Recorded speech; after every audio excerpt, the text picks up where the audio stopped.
T-minus 1 minute and counting. Countdown.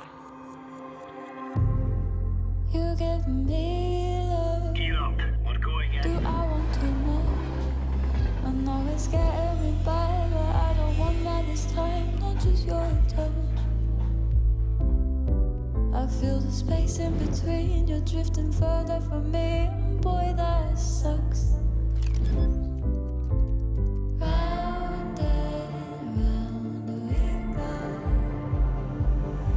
You only love me in half time, and it's just not enough.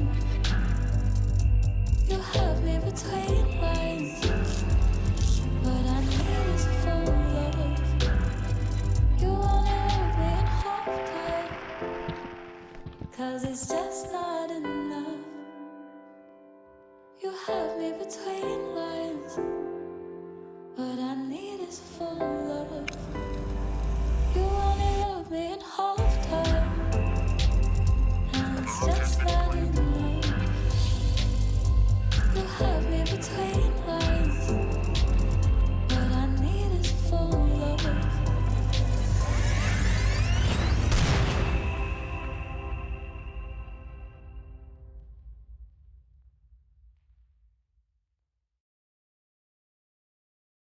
Good morning, everyone, and welcome to the Perfect World Oceanic League 2020, the final RMR for the ANZ region.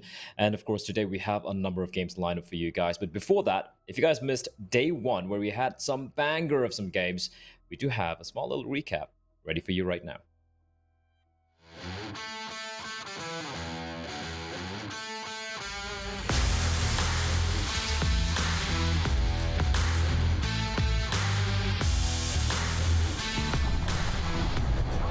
You said this is the map where these weaker weapons can work, and for Jimmy, he does make it work with the UMP.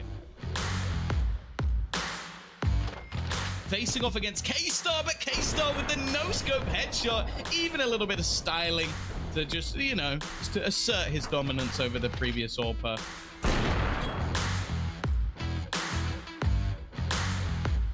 Soju, they line up the headshot onto Callum. He now seems to take the curse, and they need to get on this defusal. I think it's already done. He's going to get the final kill anyway. The 2v4 to hold on to the round.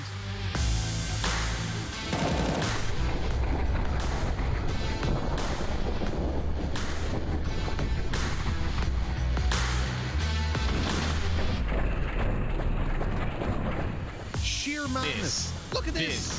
What are you doing? You're looking at him. There were 3 players who were assigned to watching that angle.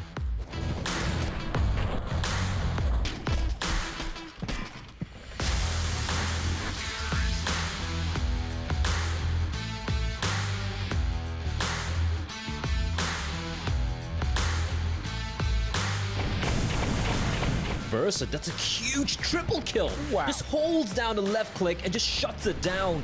3 frags, so the man survives on 12 points of health, but he's done his job.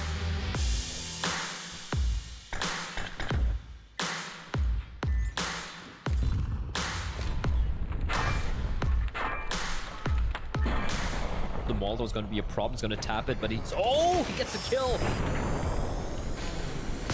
Finds Alistair, but now Ricky running around the smoke. And he's gonna not get the kill. Oh, the no-scope through the edge of the silo. Does he have the time? Of course he does. He's got a kid as well. That is a huge round from Echo.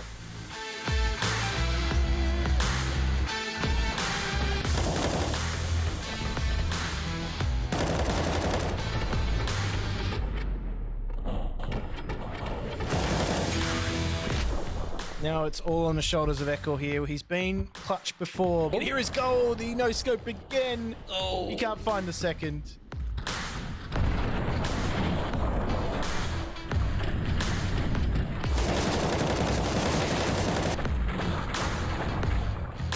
That smoke is actually perfect to hide order in this bomb site. Badonka knows where Ali is, but unbeknownst to where Valiant's lay in wait, that is the round for order.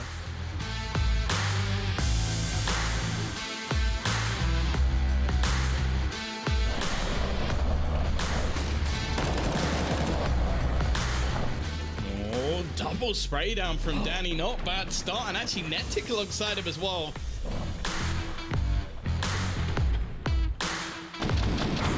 And there we go. Inns just strikes like a madman. He finds 2 kills, 3 kills make that, and leads it down to 1v2.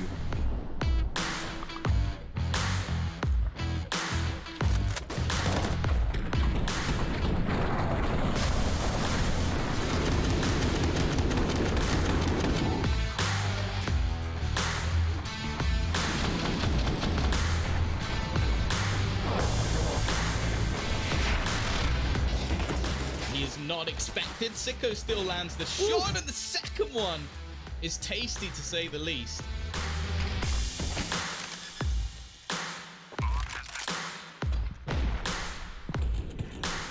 He now knows that he's going to get pushed from elsewhere. What is that shot? And how's he got away with it? And he's managed to escape. Look for the wraparound. And with no kit available, it seems, it's just going to come down to the clock. It's all over. He's done it. Sicko's managed to win them the match just off a pure individual play.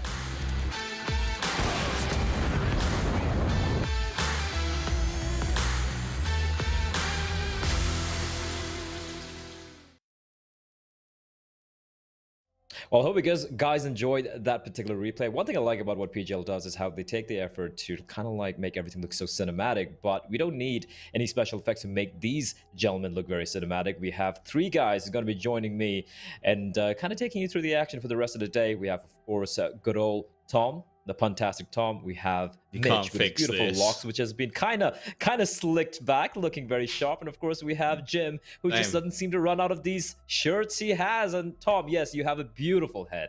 You know what? I actually have a mullet. You just can't see it. Can it just turn around? No? No. No. All right. Mitch, you're looking plain much as the fresh. background. Is this plain? It's a white mullet. Okay. Mitch, you're looking much more alive today. Like, I guess it's not too late in the day, early in the day, right? No, it's just coming up on 7 a.m. Feels a lot better to be awake right now. I'll give you that, though.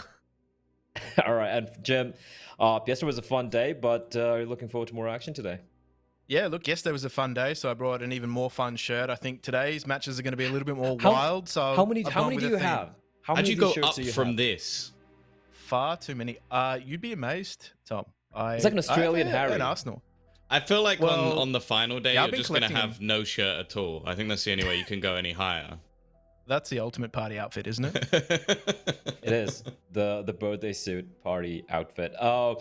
We're going to be jumping in, talking about the games we have here today. But before that, I do believe we have a quick recap of the results which did take place yesterday, and with some pretty close, not so close series yesterday. It was a pretty one-sided affair, if you ask me. It was the Chiefs, Order, and Renegades having a pretty comfortable time. Tom, it was as we expected, right? Yeah, I think Rooster definitely put up a decent fight when it came to the likes of Inferno. I think that was easily the closest game. Every other one was a little bit depressing, I'll be honest, especially that second map of the day with Chiefs, where they basically just smashed Mako Shark into the ground. So, yeah, I think some of the matches today are going to be a little bit more questionable because I've seen some, well, odd Counter-Strike is the best way to put it from some of the weaker teams. And I mean, just touching upon that as well, Mitch, like if you look at the games that we do have lined up today, and firstly, the first game is going to be Ground Zero facing off against, I do believe, against Downfall, which I feel is going to be a little bit more of a closer affair compared to yesterday's kind of storm, so to speak. But after that, we have 2 elimination games, which, if you ask me, I feel it's going to be much more closer series than what we've witnessed so far. Yeah, realistically, they should be. I mean, we talked about it a little bit yesterday. The opening games of a group or of a tournament should be pretty one-sided. If the seeding is done right, it means the good teams are playing against the bad teams, essentially. And then when you come down to the lower bracket, that's where the weaker teams get to kind of face off against each other and really scrap to make it as far as they can. You got to remember, no matter what place you go out in, you're earning some dollar in this one.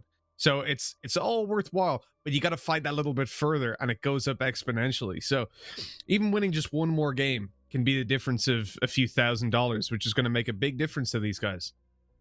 It is indeed, and we can take a look at the brackets over here. Chiefs, Order, and Renegades right on top of that upper bracket. Now we're going to be finding out who's going to be joining them and who's going to be facing Renegades later on. Ground Zero would be kind of the favorites, Jim, but let's be real, this matchup is kind of in the air, right? It is a little bit more in the air than the others. I'd have to say that. I'd definitely echo those sentiments. But two very young teams, and I think the Ground Zero roster, they've only been together for a very short time, at least with the two newest additions in Lays and of course Maker, who we've seen before on previous rosters. I guess we know a little bit more about them.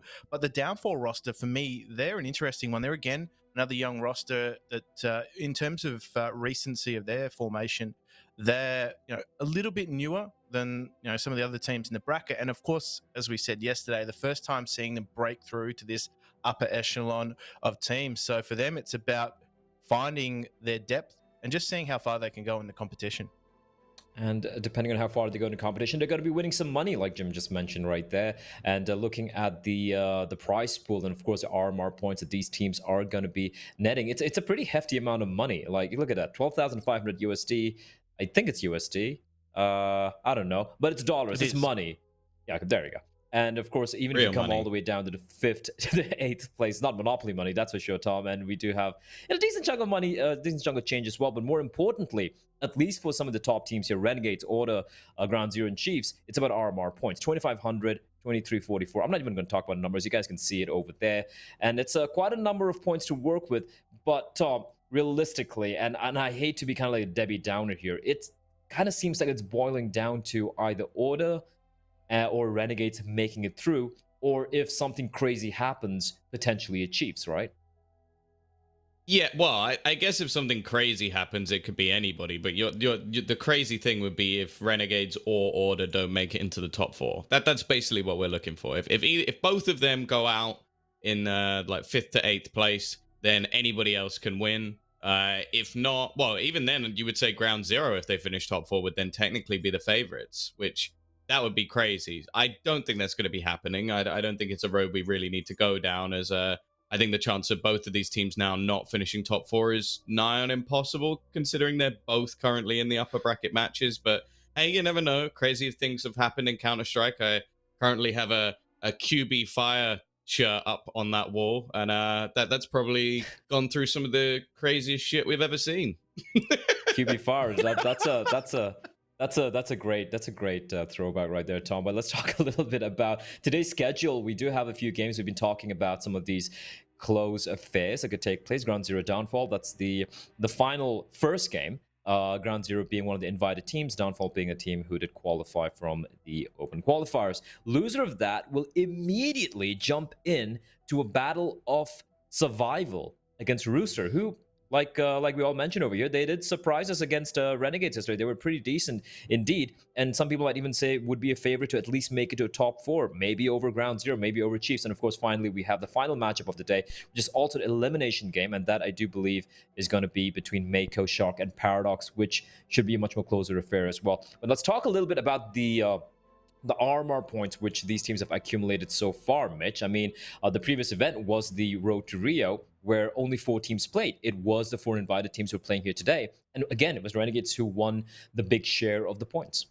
Yeah, so obviously, when we look at the points that they currently have, that's why Renegades are clear favorites to walk away with this, or Order. It essentially comes down to a series between them, because look at that, 1,600, 1,500. That means, as Tom was saying, if both of these teams place 4th and 3rd respectively, it'll be whichever team is above the other that wins it. If Ground Zero win it, Renegades are the 4th, Renegades still come out on top. So that's the kind of grim thing. You're relying on Renegades actually losing to either Ground Zero or Downfall, and then losing in the lower bracket versus the winner of Mako and Paradox. And if we just ground ourselves in reality, that's not going to happen. So like the other teams, I think they pretty much know at this point that they're not making it to the major. Like Order have got a good shot. Ground Zero, they'd have to beat Renegades and rely on them losing down below. Not very likely. So they're here for really a proving ground for themselves, to show that their team is actually a solid project for them to continue working on in the future, to get a little bit of extra cash as well, and to prove to themselves that, had we have had this lineup and competed a little bit better earlier on, then we could genuinely have made it to the major.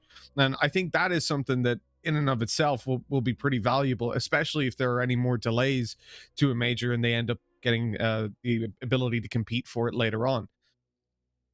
And speaking of trying to prove their worth, I think we can start talking a little bit about the next matchup coming up right here. It's going to be Ground Zero facing off against Downfall. And the thing with this matchup is, at least in my opinion, Jim, Ground Zero trying to prove, or rather kind of show why they've been invited to this tournament, right? Like over the likes of a couple of other teams maybe. And for them to go down to the lower bracket against a team who qualified from the open qualifiers, I think that's going to be a little bit of a kick in the nuts, so to speak.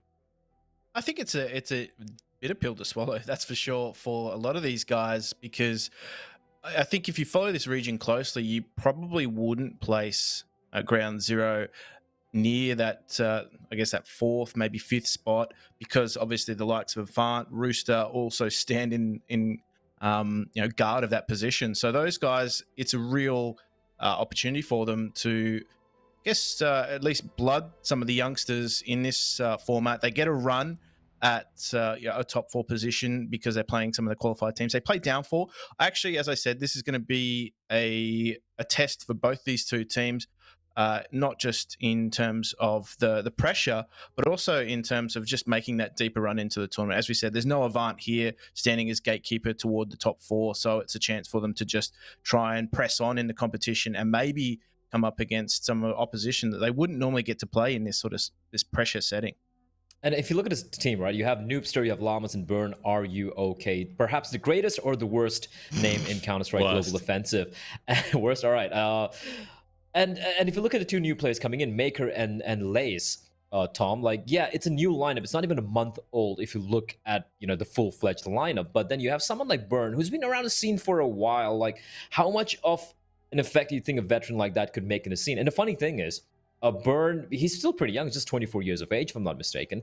And he's been trying to kind of build this roster, make it click, but let's be real, they don't really seem to have the results like Jim mentioned. Like a team like Rooster, they seem to have had better results in the recent past compared to a team like Ground Zero, who've been sticking around for a while if you look at it. I guess the thing I'm looking at mostly is just seeing like some of their map statistics. Like obviously they've had some roster changes, so you can kind of forgive that they're not particularly good. But like you talk about the maps within this region that most teams are like competent at as a minimum, and you do go for a Dust 2 Mirage Inferno where they have their 3 worst map statistics of any map that's been played. That's terrifying. And that's not even against, like, they're not playing Renegades week in, week out, and you go, oh, okay, that's fair enough. They've lost to them a lot of times. No, you're losing to teams like Rooster, for example, on like a couple of occasions, or facing off against a Paradox, or the only win that they've had was against a team called Bant, who I'm not going to pretend to know who that is. Like, so it's one of those things where you kind of go, they have a point to prove more so, because at the moment, if they are going to be that invited team, which obviously at the moment, the reason they are an invited team is because they played the last one. But I imagine in the same sense, they may have even been an invited team to that. So it kind of goes back to saying, like, did you deserve this in comparison to, for example, someone like Avant, who are a team that have currently proven themselves against the top team? So if you now get banged out, you lose straight away, you don't manage to achieve anything, well, let's be real, they're not going to be invited to the next one. Yeah, that could be rough indeed. But let's talk about their opponents a little bit here. And actually, I'm going to give this one to Jim, because I'll be real, I don't feel like any of us, any of the three of us, really know much about it. Oh my God. He's a lion. Jim, I need to break. Who is that guy? Who is that magnificent beast right there? That is the man, the myth, the beast, 2D.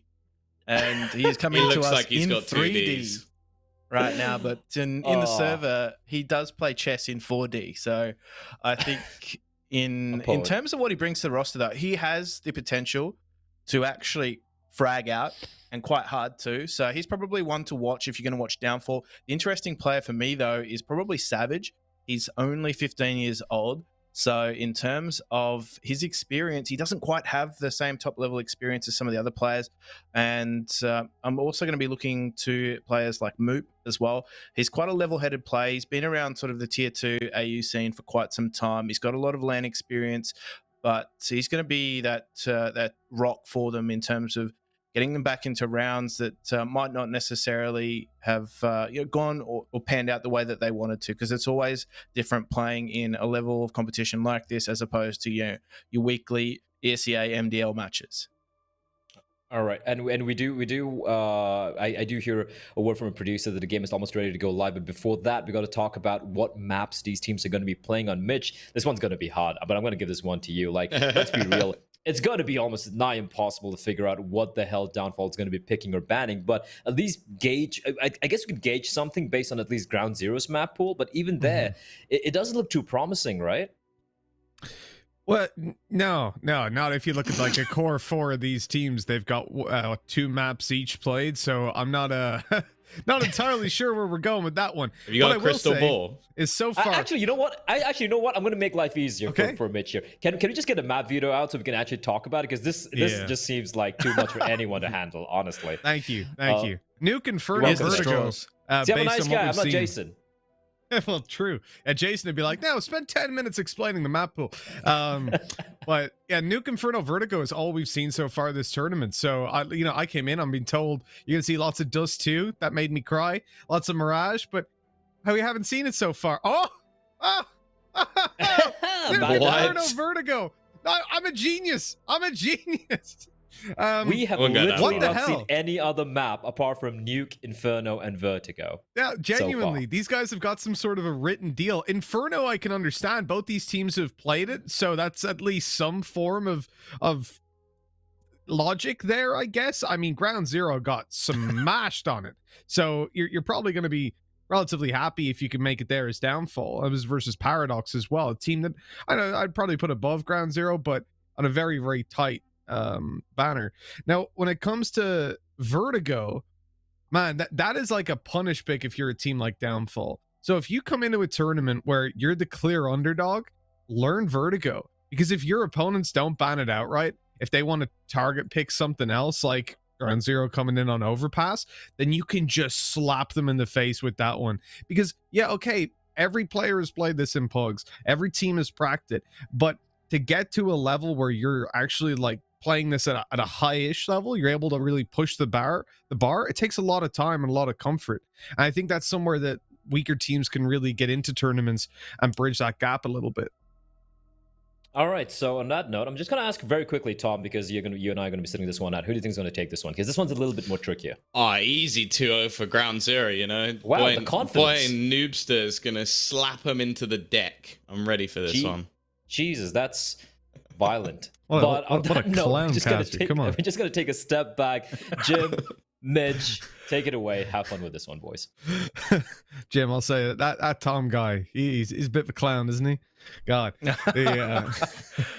don't like his makeup. Get away. Go on.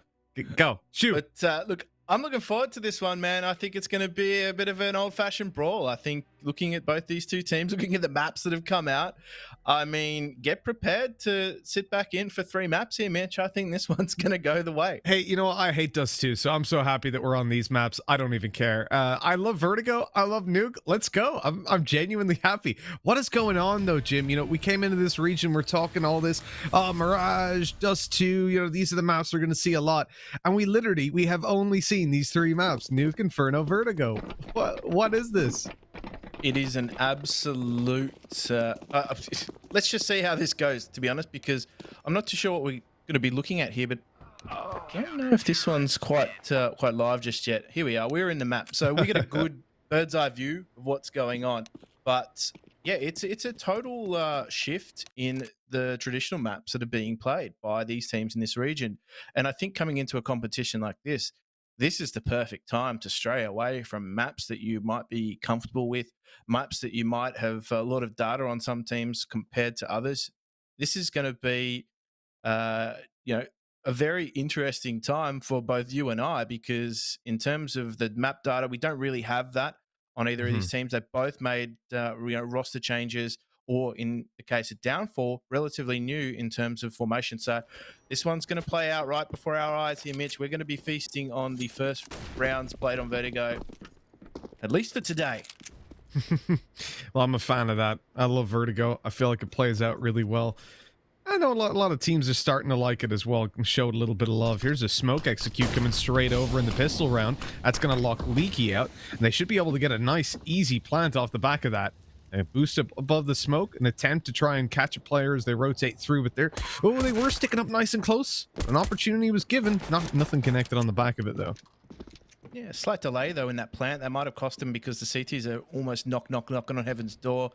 And let's just see whether or not they can manage that retake, as there is damage exchange either way. Lays, we've seen his position be utilized quite well by Vexite earlier yesterday, but he is taken down quite swiftly too here. So they are falling to pieces here in the retake. Time is ticking though, so they need to get someone across that bomb. They will get that defused quite quickly. Great retake there from Downfall, and the CTs were right there. They were waiting that retake. They made it look easy. So immediately we're seeing, though, that there is at least a fairly decent level of prac from Ground Zero on an individual level, because they know those smokes to get themselves and execute straight through to the site. It's planned out efficiently, but as you said, that bomb plant could have cost them a couple of did cost them a couple of seconds, and that maybe could have come through to cost them the round a little bit later on, but ultimately it was just aim duels won out by Downfall. Now they come through with SMGs, but only 2 of them, and I'm a big fan of this kind of investment. Obviously Order have gone in for a force buy as well, but having those 2 SMGs just means that your rifles obviously have a pretty big advantage up against the majority of the weapons that Order have deployed, and when it comes through to playing out like a bonus round, you're not actually at that much of a disadvantage. The Mac 10's already up close and already dead, as they very quickly get spammed through the smoke. Certainly do, and apologies for that logo confusion too. It is Ground Zero, not Order, but Llama's just going to break his way here onto the B bomb site. You can see Ground Zero are doing a good job of, well, seemingly falling to pieces at Downfall's mercy. So this is a nice round coming out from Downfall. They did try and force into it, Ground Zero, but they have just been hit with a stonewall defense coming out from Downfall. So might be able to catch something here, Noobster. Don't think they're going to allow him an easy access to anyone. He's just content to sit in the back of that bomb site. Mizzy puts the final touches on, and Downfall are off to a very good start. They have managed to just fend off that force coming through. I do like that though from Ground Zero early on, trying something a bit different. That's the time to try it in the competition. Early days, there's no pressure on them to try and convert the following rounds. So this is a good site hold coming out from Downfall. Mizzy just playing it to perfection in the end. And 2-0. An expected eco coming out too from Ground Zero. They need to get some money in the coffers. A plant will certainly help that, but they're just hoping that they can catch Downfall out. He saw obviously the Leaky upgrade his SMG as well, so they've only got 1 SMG to play around, which is even better for them. It means that coming into the next round, Downfall are unlikely to invest anything, and that money is just going to ride sky high. It means that Ground Zero really need to get themselves a kill on this one. If they don't manage to come through and find themselves 1 or 2 frags, Downfall are just going to be riding high on economy, and it's going to be hard to reset them at all. And with just Glocks, obviously, it's never going to be all too likely. Even Burn, he has himself a P250, but immediately got lit down to 23 health. So it definitely isn't the best of starts for them. Certainly not. And I mean, this round, they're probably taking the time to just talk out what their next round's going to be, to be honest, because they're not really intent on going anywhere just yet. In fact, they're now going to rotate back towards the other side of the map. So they're going to go and try and see if they can get anything on offer here towards the B-bomb site. But this is where Licky does spot out, get the info. And he's not going to try and take too many individual duels here, though. They're going to run straight into the path. Great support flash from Mizzy. And they make no mistake in the anti-eco round. So Ground Zero now going to come into this with some weaponry. This is their first roll of the dice. A very important round for both these two teams. It's the first gun round. Ground Zero, they have been met with some stern defense. I'm liking Downfall. Well, here's the challenge for them. When we look in towards the T side, I really want to see them get off to a little bit of a better start. You know, if they're coming in as the favorites in the game, this buy round is going to be essential to put the groundwork down. Now, okay, maybe they don't win it, but at least put up a good performance, a good fight. Immediately getting lit down, Burns being headbutt by a nade. This is, remember, not a full buy really for Downfall. They've still got an SMG, a Galil, 2 FAMAS, well, no Galil now, 2 FAMAS to play around, and what an opening by Maker. That's the site completely open for the taking. B is theirs, and they can easily get a bomb plant. There's a molly at the bottom of the stairs, but once that dissipates, they'll just rally up. And I really don't think 2D can do anything here. If he swings out to try and hold them, even though they haven't pushed site, he obviously doesn't know that, it would be a little bit of an overextension for him. But as he doesn't see anything, now he's starting to think about moving forward because Moop's here to support him.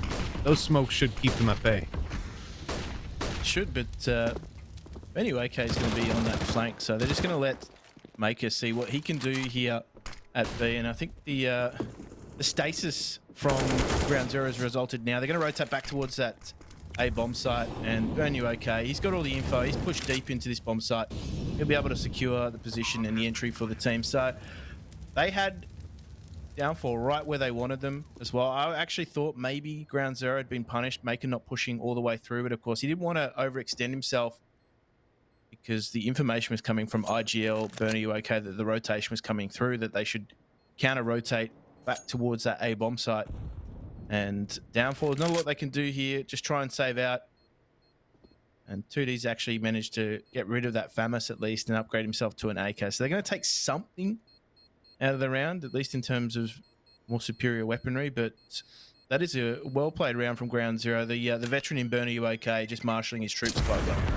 Yeah, and again, you immediately see the comfort level of Ground Zero when it comes down to this map. The fact that they're in a position where they're looking for those rotations, they're ready to react off the back of them. It's not something you'll see every day. And you think about Renegades on Nuke, it's very reminiscent of that, right? That very early on, you're seeing them being able to call these rotates and really punish anything that Downfall are trying to do in terms of stacking up on sites in those 3vx situations. It's a solid start. Certainly, as we said, you know, they wanted to put up a very good fight against that kind of a bonus round.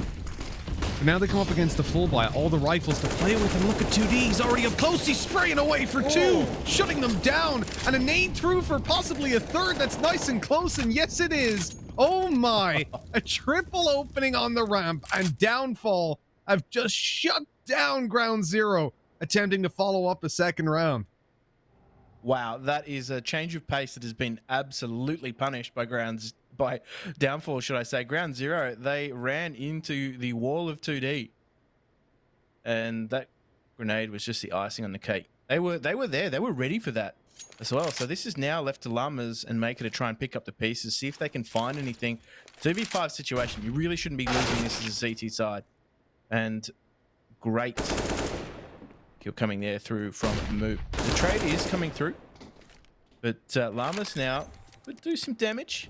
CT economy is not rock solid though, so there are some kills on offer here that could really punish the CT side for taking losses in previous rounds. And are they going to present him the chance to take this round into his own hands? He does not find that frag. Downfall, they find an important fourth round, and Ground Zero, look, they're going to be shaking their heads a little bit. That change of pace really did not work for them. Yeah, they got hard punished by that one. I guess the upside is it's not like it's a repeatable round. You're not really going to do that again if you're Downfall. But getting that one so early on and just pulling yourself into the lead is fantastic. Obviously, we're spotting there. Moop is called Nathan on Steam. So if you see that in the kill feed, we're synced up on it. It's all Moop. It's weird. I wonder how that works. I guess it's based on their Steam name or something. Or I think so. So we're getting the overlay names, and their names might differ on the kill feed. So just trying to decipher that one. It happens. It happens. Yeah, it happens. It comes with the territory, right? Now, slightly different approach here. No numbers committed towards that ramp, though they have sent Bernie UK in a very familiar position. He did this on the first round that Ground Zero were able to attain, and he's sort of the splinter cell. They send him in under the guise of a few smokes, and it's actually a silent approach now coming out from Ground Zero. They're just going to try and send numbers up towards this ramp. They've got control of the area at least and pushed Downfall back into the site. So we're not seeing what we saw yesterday from Chiefs, for example, who were just picking at will down that ramp. They at least have control of it now, Ground Zero. And in fact, they do pick up that first frag. Lays just catches Savage out. So the two youngsters butt heads early on. And this one at least goes the way of Lays for the moment. Llamas actually picks up another frag as well. So this is working quite well for Ground Zero. They just need to convert. As it goes back to a 3 versus 4, Noobstar does find another. So falling apart here, Downfall. Question is, yeah, they are going to regroup and take this B bomb site. The plant will go down, and 2D and Moot have a lot of work to do ahead of them. That they do. Definitely not going to be a an easy retake. And look at that. Angle just being held by Noob. He's easily able to shut that down, and even Moop afterwards as well. Just a straight swing into him. 4-2. And a really loud answer by Ground Zero back to what was quite a lucky position by 2D on the spray down through the smoke that transferred over, giving them a 3K. And all of a sudden, it's just answered back right away. Ground Zero getting on with what is, I think, more of a repeatable. You see, if you're in their perspective, you lost a round because you tried to up the pace, you had a player in a position you weren't expecting, and you just got double sprayed down and nade kill. But then if you're Ground Zero, you've just punished the aggression they're trying to make, the early peaks on the ramp, the push down on B. You've completely caught them off guard and given yourself the advantage in a round by tearing apart their strategy in a way that you can at least repeat. I think that's much more solidifying to your mentality. Now they're just picking them apart. Burn, yeah, so that was the problem, right? He's in a very aggressive position versus pistols by himself. So nobody's able to trade him. And what's worse than that is that now that weapon, because it's over towards the scaffolds, that can be picked up easily. And so Downfall can actually get themselves, I think it was an AK, right? And that's a huge advantage to have if they can manage to recover that. Well, particularly if they get it in the hands of Licky as well, who's already got some weaponry to his name. He's got that armor, he's got that MP9, so he's just going to be over towards the speed bomb. So he's just going to see if he can prevent the plant at least. He does a lot of damage, but prospects of the retake is starting to fade somewhat, particularly now that Molotov's going to push him away.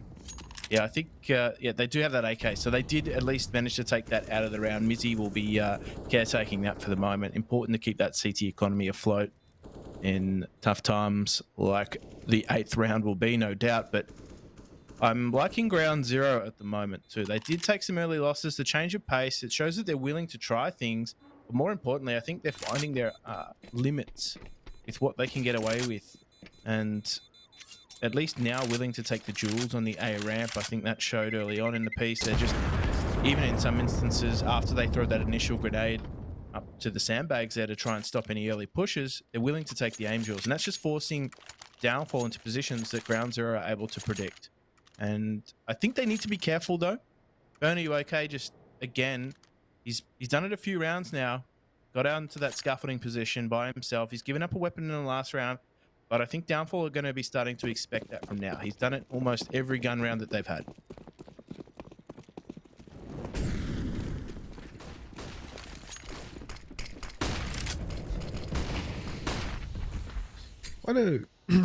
Quite an odd decision to leave Licky down on the SMG, considering they obviously have the money to upgrade over to an M4. Considering they're kind of all in on this round on some players, feels like this is the kind of scenario where he could have either played an exit or just left himself with the armor and upgraded. Whoa, he's solo B with an SMG as well? That's wild. That is very odd. And Moop is going on the flank. I would imagine he's completely inverse. And he's coming up, but they're watching him. They're completely ready for this. And Lays might have been a bit AFK on that one, but he got it eventually, luckily not punished. I really don't understand this decision-making. It's interesting, too, that he was actually trying to get a spot onto those stairs with an MP9. It's not a jewel you're going to favorably take. And Burn, he's just able now to do what he was intending to do all these rounds and just get up into that A-bomb site. Cause a bit of a distraction here. Licky actually does take the jewel, lands a lot of damage onto Maker there. Hopefully that final blow from the grenade was going to do the damage. Couldn't quite be found. And they are going to actually put the pedal down towards B here. So Licky, they are going to make it work. Noobster now left to do work on his own. 2 versus 1. And he is swung on. Licky somehow makes that work and eventually does put that MP9 down. But you're right, some interesting decisions. It was an upgradable option, given that he had $3,400 with that MP9. He opted to keep it, and funnily enough, it worked out for him.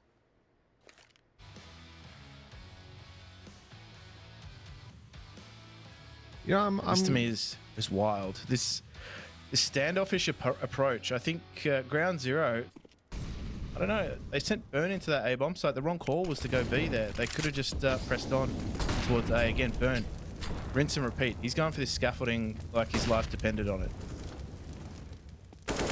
It really is a big fan of it, even against the pistols, but this time, obviously, you know you're up against rifles. You know there's probably an op in play as well. And so you got to be a little bit more careful about poking some of these parts of the map that they've been a little bit free to do so far. Moving in towards the ramp, and you'll see Ground Zero are kind of in the same positions that they were in some of the previous rounds. They're just holding for the defaults, hoping that Downfall either get aggressive or given the opportunities by boosting up or pushing down on B, and nothing's happening. Downfall, if the op in play, they're just tucked in over towards the B side and middle, and then 3-man stack on A, they're happy to let the push come to them. The nade damage, huge, as Lays goes down to 8 HP. And from here, what do you really do? Well, they've just lost their mid control. That's their op gone. He just got swung by an AK, and with him falling, now you've got Licky again by himself on B, but he can be pushed from 2 different angles. This opens up the possibility to move towards the B stairs, just smoke it off and push. But they're deciding against that, instead rallying towards the A site. And from here, they've got a 5 versus 4, but remember, with Lays on 8 HP, he can be easily spammed down through the smoke. A nade landing, which they still have in play, can shut him down almost immediately.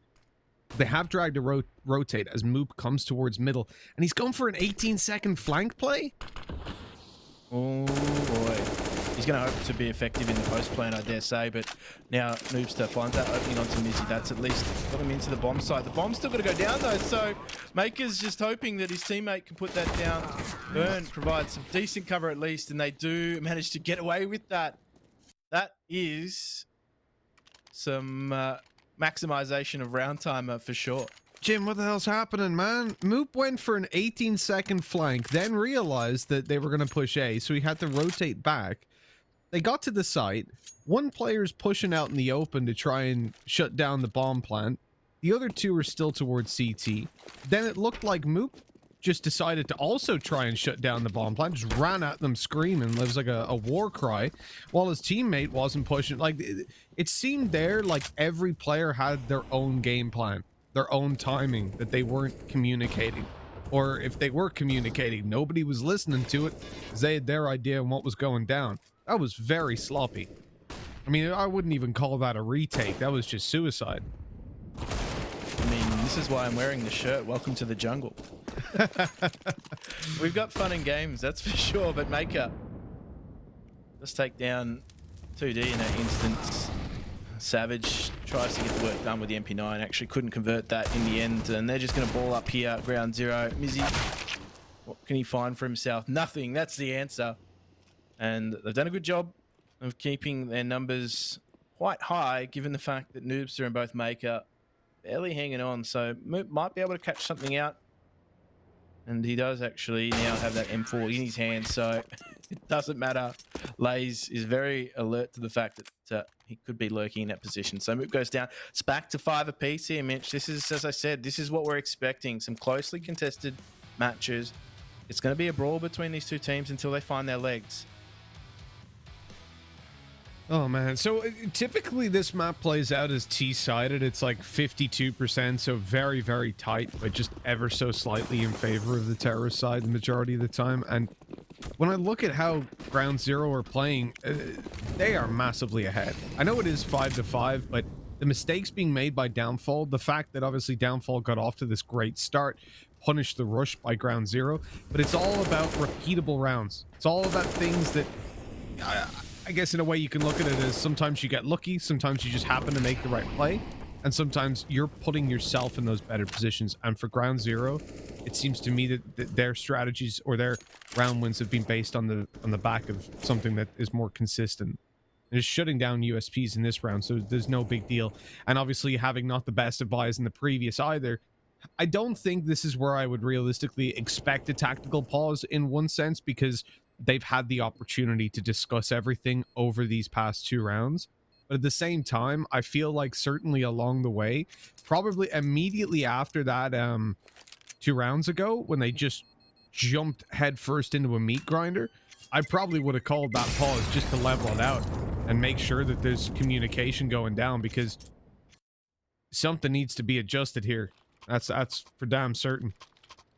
It's probably one of the things that defines this region a little bit more is the fact that some teams don't actually take the opportunity for that tactical pause when most other teams in similar situations would. I think, you know, OCE doesn't have a whole host of coaches that are willing to, you know, dedicate their time to it. It is often the most thankless task in any team. You're there first for prac, you're there last, you're reviewing demos, you're not even getting the reward of playing, and that's, you know, led to a lot of teams not actually having a coach in these sort of situations. Someone to tap that captain on the shoulder and say, guys, I think it's time we actually take a tactical timeout and see what's happening. It's not quite there. Now Burn, they're alert to the fact that he is once again the bandit on that scaffolding, but Lays is showing some decent support. Takes 2 for his trouble.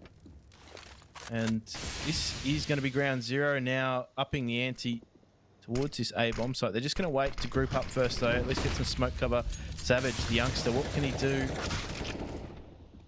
Oh, man. Let's just see. He's just being wrecked. Who needs to see your opposition? He was spraying through the smoke, in fairness, so they just looked at the tracers and tapped a little head off him. Look at the HP, though. Lays and Lamas are both very, very low. This is definitely winnable if you're downfall, and it's a round that they desperately need. They lost the start of this round with a double opening going to ground zero, but hold on, sneaky play still on the site. As he ran away, he was caught, but Lays able to trade it out. 35 HP between the two of them. It's so close, but Savage doesn't have any damage dealing utility. He can't lock them out. He can't smoke them off this bomb. He has to hope they peek him one at a time, and it's just not going to happen. Well, even then, they could have just delayed the time off that, right? He wouldn't have had time to defuse. And that's 7-5. Ground zero just steamrolling downfall. And it's that early fight on ramp.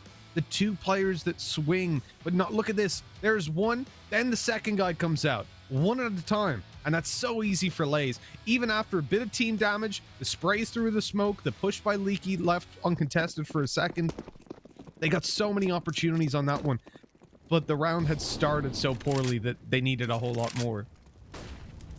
I'm actually really impressed from what I'm seeing out of Lays as well. He's only a young new addition to this team, and for some of their first matches, he was playing from a different location. For the first MDL matches, for example, with this roster, he was actually playing from the owner of Ground Zero's house. He wasn't playing from his own setup.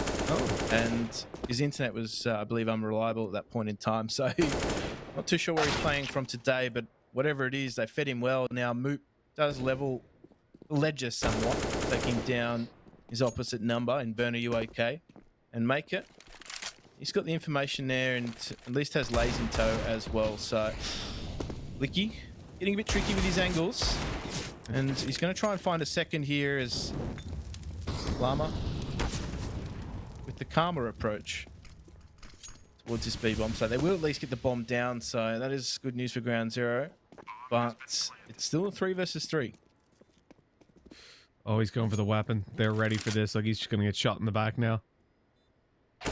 Oh, maybe... I was thinking maybe Lays would, like, sneak up and get himself a little spray down, but... Oh, my God. They don't even know. They don't know what's going on. Lays just shift walked up, and they thought he'd still be back towards middle. And he gets another one, of course. All three players... Nobody was ready for him in that round. He could have just been screaming, shooting in the air the whole time, and they'd be like, I don't think he's coming. It's all right. Don't worry about it. That is one hell of a way for this one to start. And I mean, realistically, when you're at this spot, Ground Zero, but it was the first 5 rounds where they lost 4, right? 3, yeah. So they lost 4 out of the first 5 rounds, and now they're up on a 7-5 scoreline, like, or 8-5, excuse me, obviously with that round under their belt. That's pretty huge. Like, they're definitely winning this game significantly.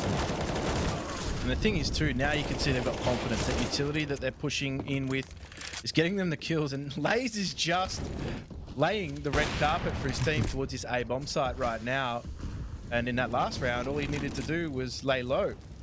And it's just left 2D and Licky in a uncomfortable position here. That boost is not going to yield them any results for the moment. This is going to give 2D some time to find a pick, but again, there's no openings for him on this A bomb site whatsoever. And it's actually the combination of Moop and Licky to get the damage done. It's the rifle that's opening things up now in the retake. this is certainly very doable now for Downfall, but Lays is still up. Teammate with him as well. The spray, it's easy as can be. Licky has to hunt him down. They're just running away. They're biding their time, and saving the op is the only way they get out of this with a smile on their face. Jeez, this is really heartbreaking for Downfall, because that was a real opportunity. Ground Zero overextended in that fight. They got way too confident, but even still, it's not enough. And look at that. Savage had him, but not able to finish him off, and look what happens because of it. Another 2 kills follow up. You can't leave him alive to do damage. He's very confident in this match. It's safe to say that. Look at that. He's just absolutely starting to run away with it. It's the 2 youngsters, funnily enough. Licky only having just been removed, I dare say, from the Ground Zero roster. No longer playing with him. He was a former member. Funnily enough, that's the player that he was replaced with Blaze. A former player, Void, went on to play Valorant there, and we do see another fast opening. Burn, are you okay? I think they've got your number there, Burn. You've been caught at scaffolding a few times now. So going down early on in the piece, in the first 20 seconds of the round, is never a good sign, but at least we'll be able to direct traffic now as Licky. A little bit more forward in his positioning, gets some early info, and just keeps that pendulum swinging in the direction of Downfall for now. Some rounds they certainly do need right now. He does take some damage, but more importantly stays alive. And did have to rotate, but does go down for his trouble. So this is, again, just Ground Zero taking their time. They've got the picks. They're just going to try and work things now. And Lays does have a lot of... well, doesn't have a lot of HP to deal with. He actually goes down through the smoke. So, yeah, Ground Zero are going to have to hit this B bomb site and try and frag their way through this as Llamas. Let's find another. But they're right here on this doorstep, Downfall. They're ready for this retake. And the issue for Downfall so far has just been that time to kill. They're losing so many fights where they get the first 3 or 4 bullets off and somehow are being returned on. That smoke didn't quite land in time. It's down to a 1v3 and it just can't work out. Even with Noob finding 1, that's all he's going to get. A smoke thrown to the wind, but it's the final round, so it doesn't matter. And with that, yeah, 6 rounds for Downfall. It's, I guess in some scenarios it's not bad, but it's all about context. If they lose the pistol and go down 3-0 after a second round force buy, it would be fine. So I'd be happy with 6 if anything. But the fact that they won the pistol, beat down a force buy flawlessly, remember, they didn't lose any weapons on round 2. Then they went through to round 3. They win that again quite cleanly. And then they just get shut down. Immediately, Ground Zero start fighting. They win the 4th round. They trade it back and forth. And then they get a streak of T-side rounds. That is not what you want as Downfall. Because in recent memory, in buy rounds, you've got nothing done. And even the rounds where they have gotten success, it's been off the back of these gimmicky angles that Ground Zero weren't expecting. They get it once, or Burn just rushing up to the A side through scaffold. That's been 2 of their opening duels, 2 of very few. And look at how many times they just lost those fights on ramp after they got the opening. Like, they get the first couple bullets off and nothing went their way. Now as they come to the T side, this has to be a very different performance, because in those early rounds, oh my god, what? Did he see him? Am I missing something there? That was beautiful. Barely.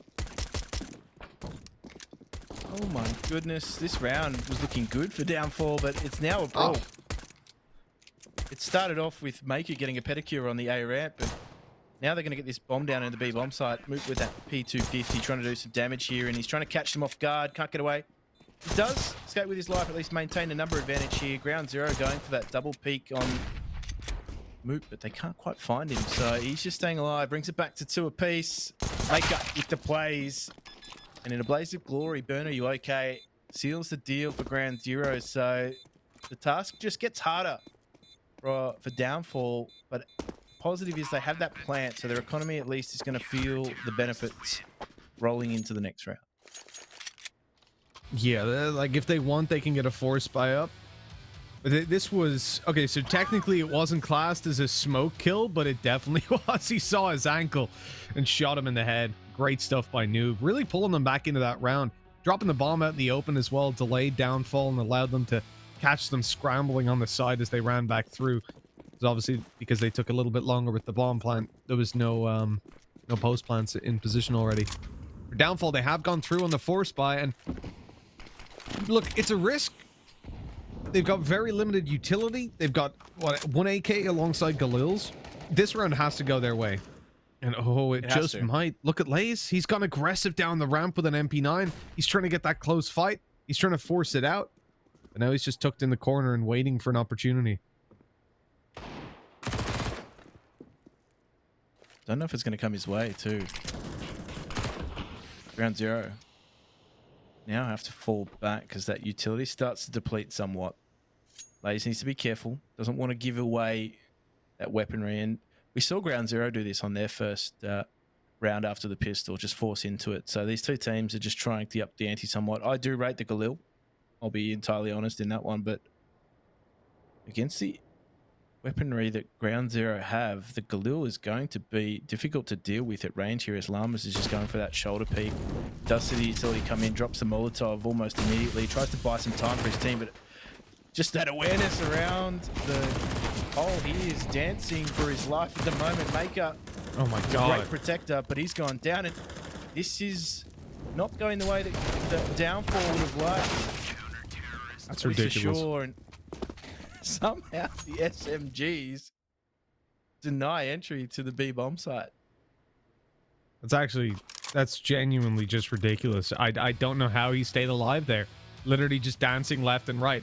First kill from afar by Maker. The nades are coming over. Look at that. The flash by Noob caught 2 of those players. If it doesn't, those guys die on the site because you're facing a Galil on range. You're not winning that duel.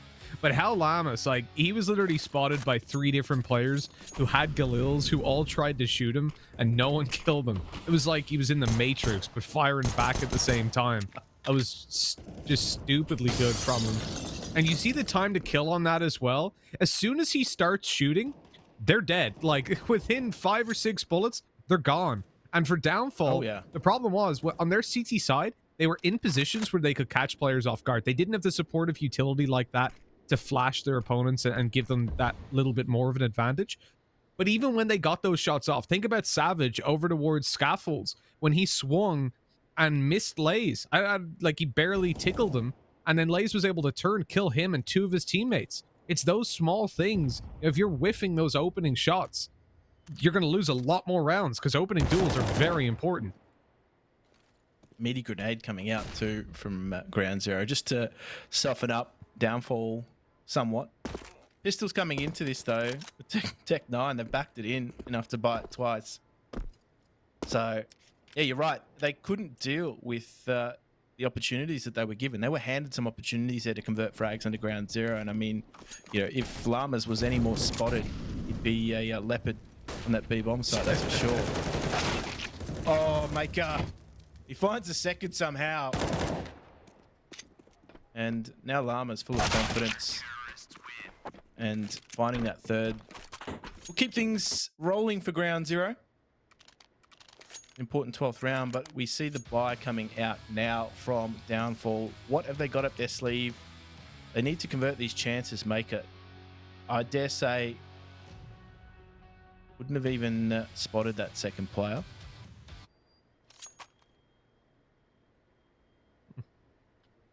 So the current position, right? It's 12-6 up on the board. When I see a situation like that, I gotta always swing through and consult the, I don't know if you know the stats page on HLTV. It's always interesting to me.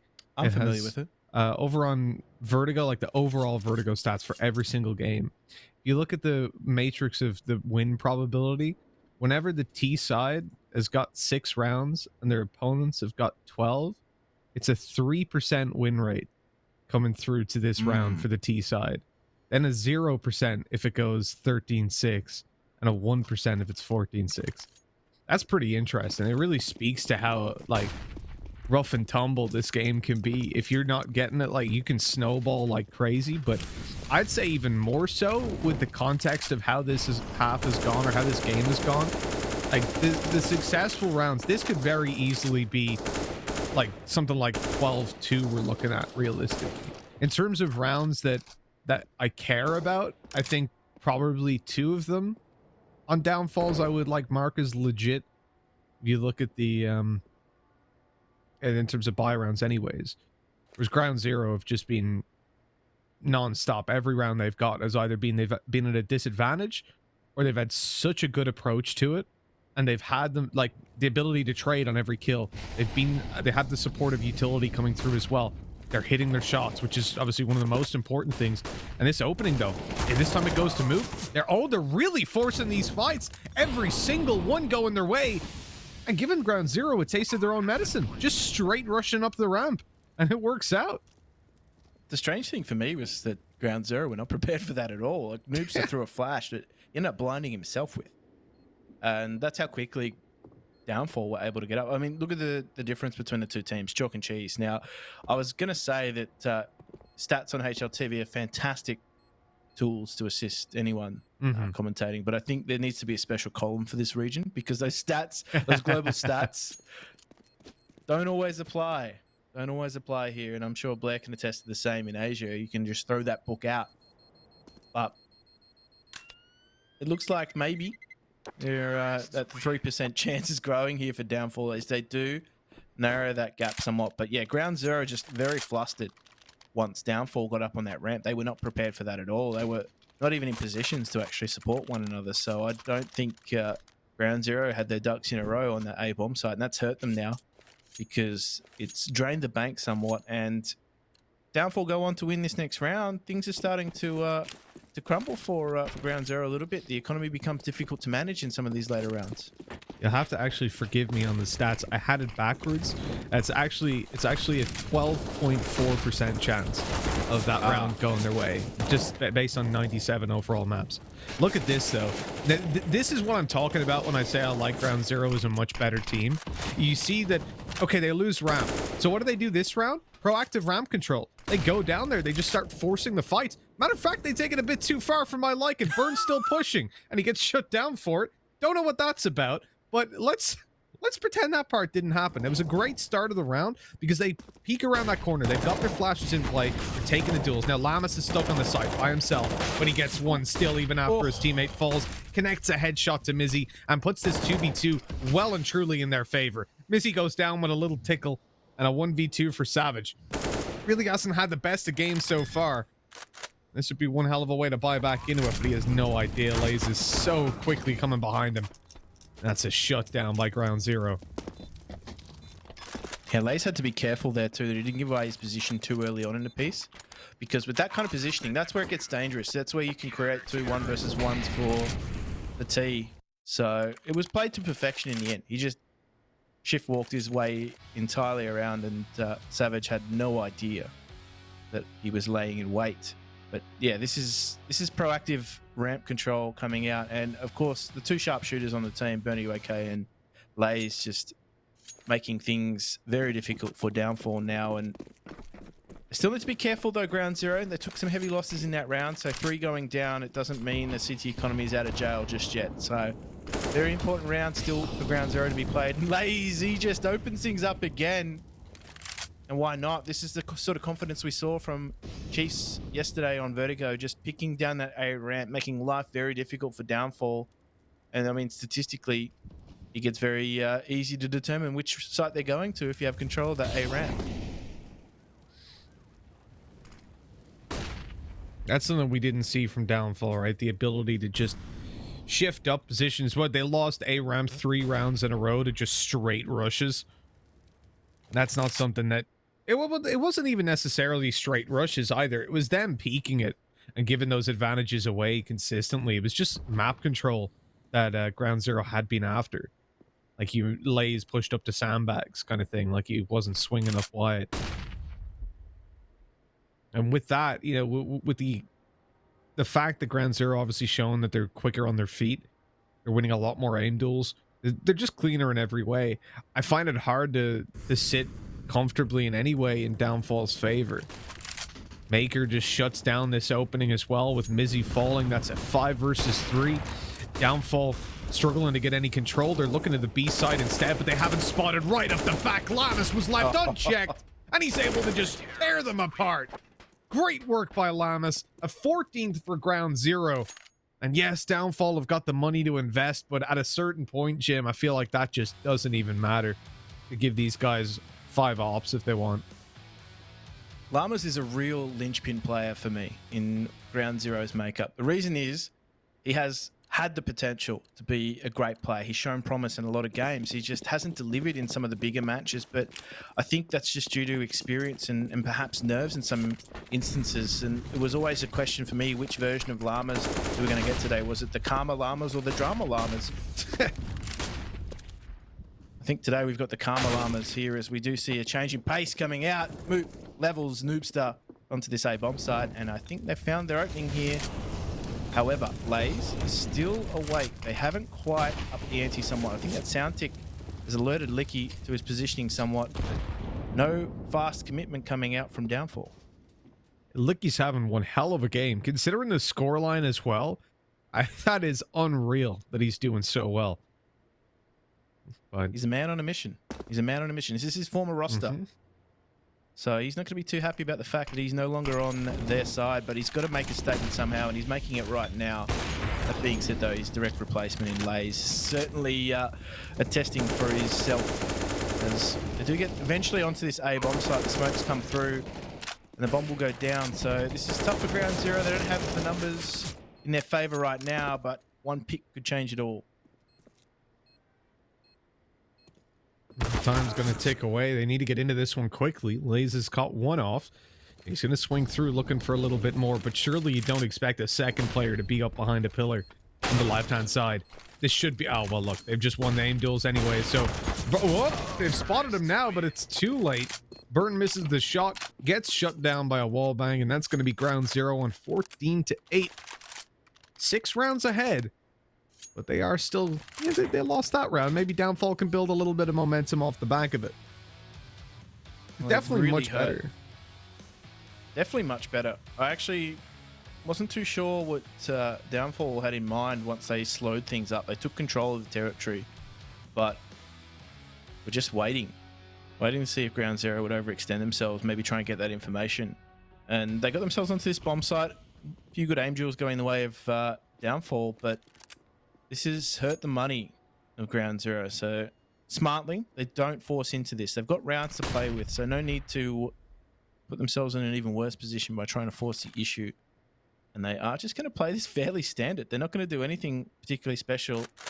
They're not even going to play in any advanced positions. They're just going to try and play off one another, play those tricky angles. They've made it work before on this B-bomb site and dance around those poles they have. It's been effective for them, but with different weaponry this time. They're going to stack some more numbers over towards B here. This will be interesting.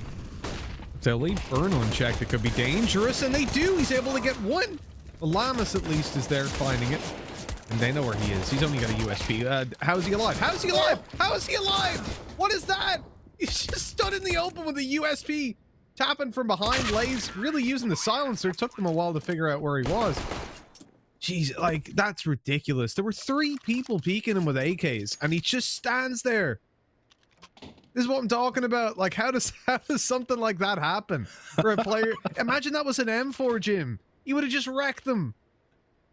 Oh, it would have been a completely different scenario had that been an M4. That is some scary prospects there, but I mean, look at the stats are starting to even out a little bit, at least amongst the top performers from both these two teams. So, yeah, you're right. Licky is certainly on a tear, and he's on a mission. So they're going to be looking to him to try and lead things back in. They're going for that double eco. So Lays, no support, not much he could do in that position as Moop just, again, he's the point man for them into this A-bomb site. Bernie, okay, on skates with that Desert Eagle. And Savage needs to be careful here. He's lost his right-hand man, but Licky has opened up this B-bomb site, and that's exactly where they will go. They will pick up some weaponry, though. So, Ground Zero have at least 2 AKs for this retake, and it's back to a 3 versus 2. So, this is danger. Even more so now that Licky's missed that shot. Maker is going to collapse onto this B-bomb site. Now it's a 3 versus 1, 2D. As I said, he's a danger player, one to watch out for, but he's got a lot of work to do here now. It's actually the TK that goes his way, but he is eventually taken down by Burn. That is some heart in your mouth moment from Ground Zero, but they will bring up match point. Downfall we just picked apart in the end there. I thought they were doing everything right. They were just caught seemingly by surprise. They were not grouped up too well in the end. You could say that was their mistake. The question is, will there be an uprising After the downfall? The issue, well, that was wild. The issue there for me is that, like, you can't throw those duels away. It's just been so consistent. So many times I've seen it now from Downfall where they come through, they get a shot on a player, and it's just completely whiffed. And then that player comes through to just completely wreck them as well. For Burn, he had a great round on the Deagle. They nade stacked early outside B as well and caught a kill. That was Mizzy that fell at the very start of the round. And from there, it's just spiraled for Downfall. I mean, hell, if you're able to trade in a round where you've only got those pistols, you're going to be pretty damn happy. 15-9. Ground Zero in a spot where it's very difficult to imagine them losing this game. They've just been so clean. They've definitely looked like the better side. And the problem is this was Downfall's opportunity to come through with a map pick that maybe caught Ground Zero off guard or out of their comfort zone. And if this one doesn't work out, how's the next going to go? That molly slows them completely. The duels, look, Lays just goes out for more. Look how confident they are at the moment, able to take every single fight and win them. And he's clinical from Ground Zero, but still sense a little bit of unsureness on that map, despite the fact, obviously, they took it 16-9. There were still a few instances there where they were darting around and trying to cover all angles. Wasn't sure who was watching what, even just in the example there of Lays. But, I mean, take positives from that map. They got themselves the 1-0. They've managed to get themselves a very important first step towards progressing in this bracket. Yeah, most definitely. Well, you know what? We watched the game. We've got criticisms, but I'm sure the other boys have got even more to say about it. Let's bring in Blair and Tom and see what they thought about the game we just witnessed. Boys, how do you feel about Vertigo? Easy prediction. There we go. Tom feeling very happy about that. I felt like it's kind of weird. Downfall had a pretty good start. I was 4-1 up at one point. It was looking really good. But then Ground Zero, they just showed up. They seemed to wake up. And I love how they're adapting to every single round. Like mentioned earlier, Jim, as well. Like, you know, they lose ramp control on the CD side. Immediately, what do they do the next round? They aggress ramp. Maybe a few mistakes being made here and there. A little bit of over-aggression, especially from someone like Burn doing it. But they were just not getting punished enough. And the new boy on the block, I think it was Lays, doing great work as well. So, yeah, like Tom said, as expected, but a little disappointing for Downfall because I felt like they showed some promise initially. I'll be honest. I feel like if this is your like pocket pick, I'm a little bit worried for like you as a squad, because like we've seen a lot of teams obviously within this region now clearly picking up Vertigo, and I feel like Downfall almost came into this as like, oh yeah, this is the map that they don't play, so we'll be able to win this one. And it didn't look particularly good. Like as you said, they got off to a strong start. We saw them get the economy in their favor.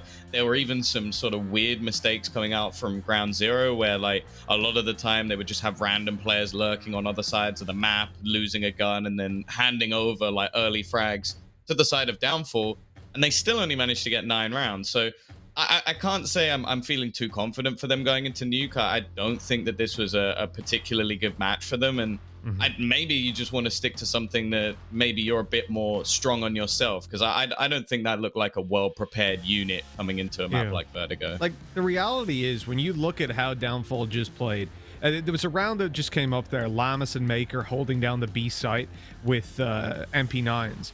And that round, I can confidently say, felt like a better hold than any hold that we saw from Downfall on their CT side. And that was MP9s versus AKs. They had an insane time to kill. It was so low. They were flashing for each other. Like, that round is what really had me just going, Ground Zero definitely the better team, because they bridged the gap versus AKs so easily.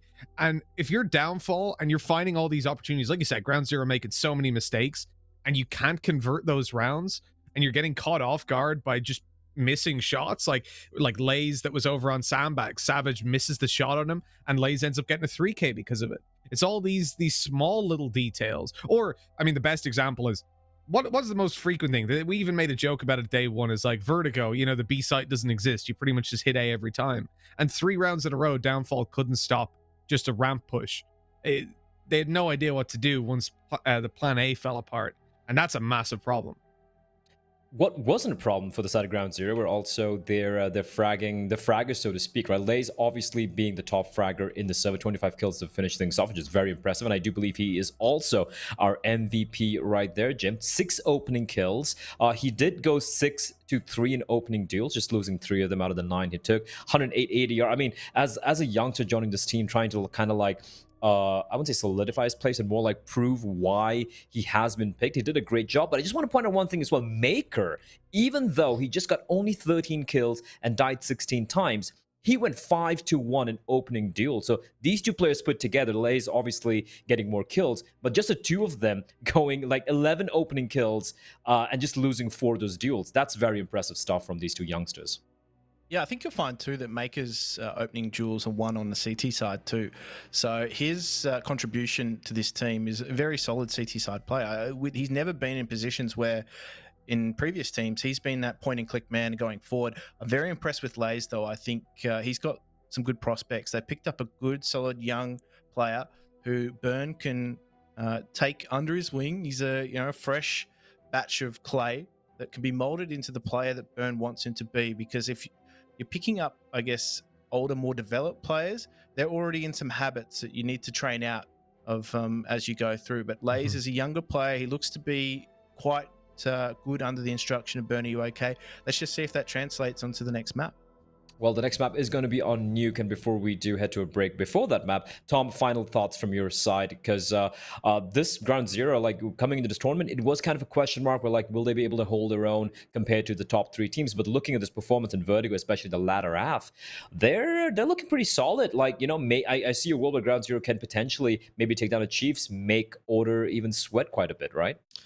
I don't want to judge too much from what we've just seen on this first map, because I feel like they were able to sort of pug their way through that one. Like there were a few like aggressive plays, but like they're ones that I expect to see on Vertigo. Like they didn't reinvent the wheel. They didn't do anything like crazy. It was mainly just they were able to control portions of the map they shouldn't have been allowed to control. So I do worry that if they come up against a better squad who can face off against them individually, that they might have a bit of a tougher time. I'm actually more worried for Downfall, because you have to bear in mind the loser of this game then goes on to face Roosters literally straight after. And Roosters were one of the better teams we saw who lost yesterday. So I could easily see Downfall being the first team out of the tournament if they continue to play like they did in that map. Well, if that's going to be happening, we're going to be finding out. Will Downfall meet their downfall? I do apologize for that, but we're going to be finding that out on Nuke, and that's going to be coming up next in about, I think, 5 or 7 minutes time. A quick break, grab something to drink, something to eat, and we'll be back with more action.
Well, we've made it to floor 1. We've already surpassed ground 0, but ground 0 are the ones that are ahead of Downfall right now, 1-0, after Vertigo went their way. Now we move on to their map pick, and Nuke is a map that neither of these teams have played with their full lineup. So I'm not 100% sure how things are going to go, Jim, but I have to say, Ground Zero looked like the better team to me when it came through to Vertigo. Obviously, they won, but as I was saying the whole way through, even when you saw that it was like 5-5, it just felt like Ground Zero were so far ahead on an individual and on a team play level that I really didn't have faith in the comeback, I suppose, of Downfall.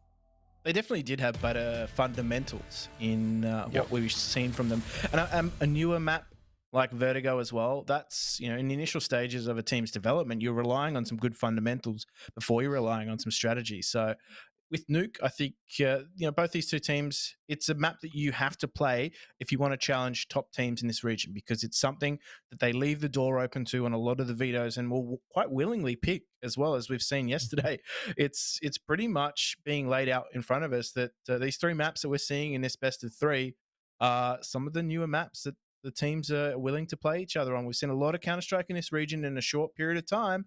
And, you know, this is where the data is pushing a lot of these teams to veto.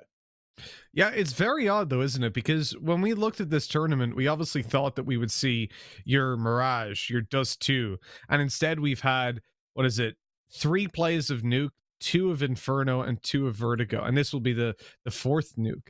So it's a bit of a change up versus what we were expecting from these guys, that's for sure. But I'm happy. I'm very happy with it, Jim. I honestly, I can't tell you how happy I am, because Mirage and Dust 2, it gets very monotonous. If you do a whole tournament, like 5 days isn't too bad, but when we do the Asian region and you've got Dust 2 every game for a month, it is mind-numbing at a certain point. Like, you will not want to get out of bed in the morning knowing that you've got 3 Dust 2s to look forward to. But hey, I'm all for this. Let's get more of these Oceanic teams. Yeah, look, I mean, if this is the way things are going to play out, it's a huge shift, from what a lot of people might have seen from this region traditionally, with your Mirages, your Infernos, and of course your Dust 2s. And I think, whilst Inferno remains in the pool, it's not as commonly picked as one of the first maps. It's usually being left in the map pool by a lot of the teams. So I think in terms of what we're expecting from both these two teams, I think we saw some good foundation play coming out from Ground Zero. The youngsters, as I said, the focus is going to be heavily on them, whether or not they can perform in these high pressure situations. And I'm very impressed with what I've seen so far from Lays. The question is, what can he continue to do as he progresses in this tournament? Will they be going through the upper bracket, or will they be having to fight their way brawler style through the lower bracket? Yeah, so Lays did have a really, really good game. What I will say, though, is that Burn, Are You Okay? Had some really weird takes on aggression, and I feel like they'll be punished a little more on Nuke.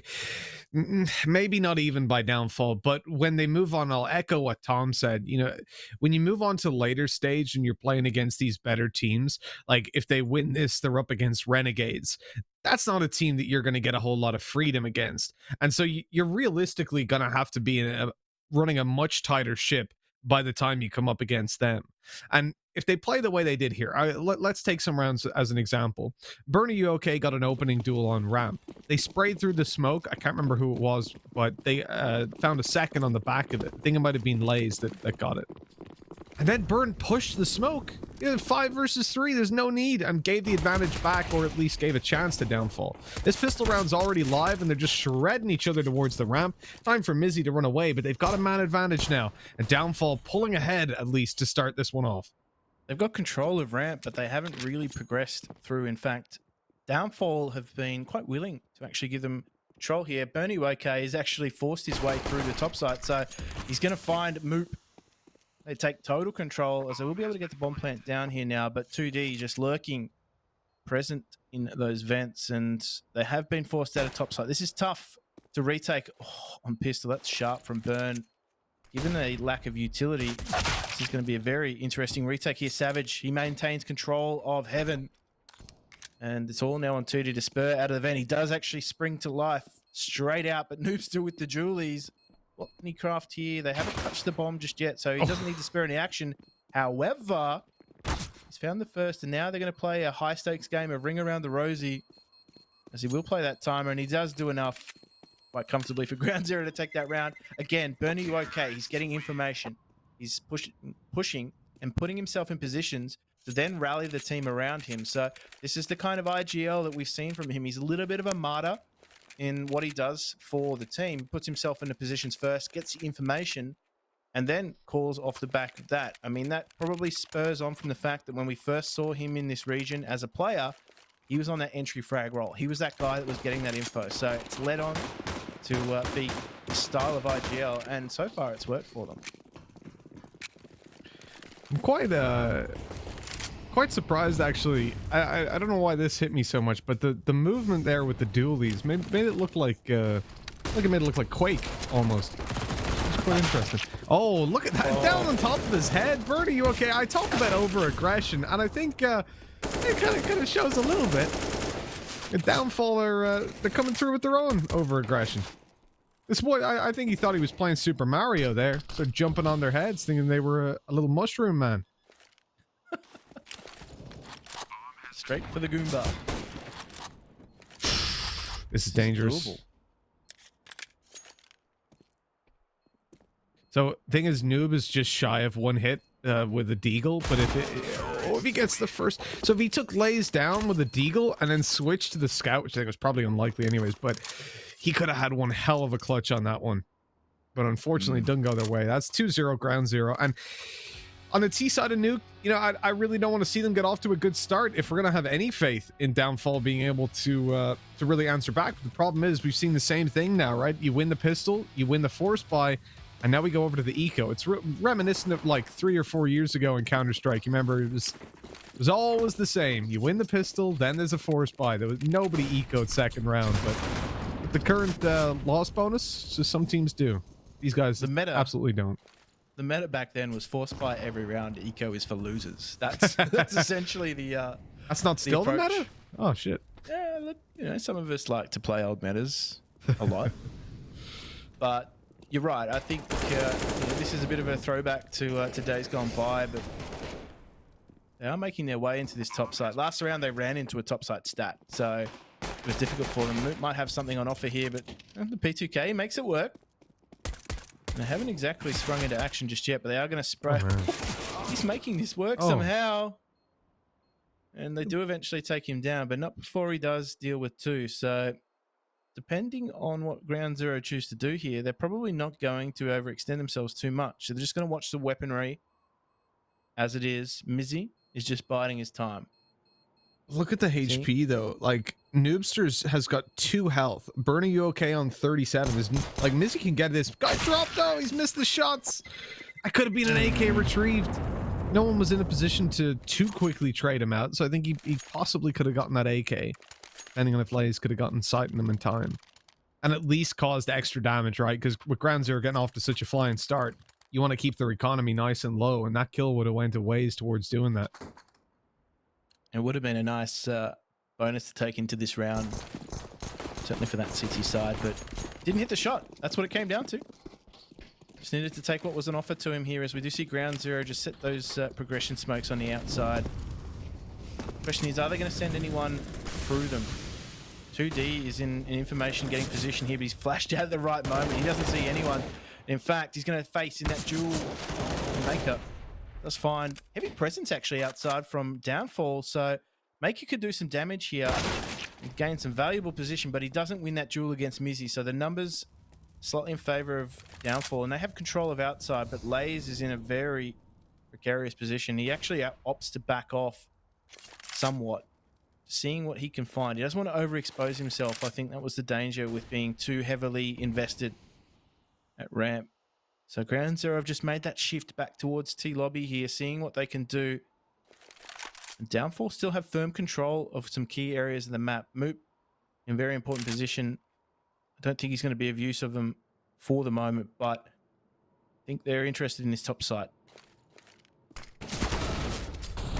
They definitely are. They're showing their interest by going through and finding some kills on it. Mizzy's already gone, and with that, they should be able to get themselves a nice, comfortable plant. Got the manpower to cover off these angles. Someone has to be checking main. It's the walk through by Savage. An easy kill to Lays. Caught unaware and spammed through the vent. Now at 2 versus 3.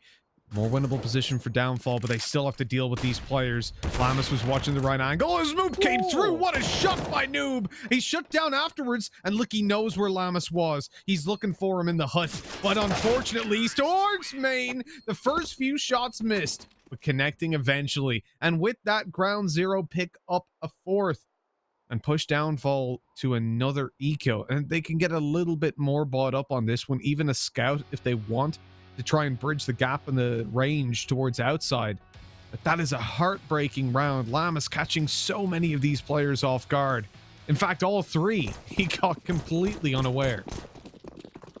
Llama's the silent infiltrator of D Lobby here, but let's just see what Downfall do. It's a powerful position that Moop's actually in, but that's not where the focus is coming from Ground Zero. They're taking those ranged duels. They've got better weaponry, no need to face in top sight. So they've just taken control of the ghetto stairs and just going to try and deathball their way into the lower bomb site here based on what they can get. So it's a fast play coming out, but Burn has actually snuck himself out of the door and picked up a valuable frag. And this is what we see Burn do all the time. He's always in a position, it's getting information, but also he's able to get that call off to the rest of his team to do his bidding, and Savage should be able to get an AK here, but he's very cautious in doing so.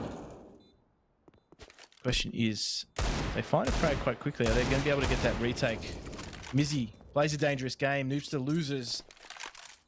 And this is very doable here still, but they need to find themselves another frag. I don't think they're going to be able to do so. They're just going to try and opt to see if they can get some exit frags.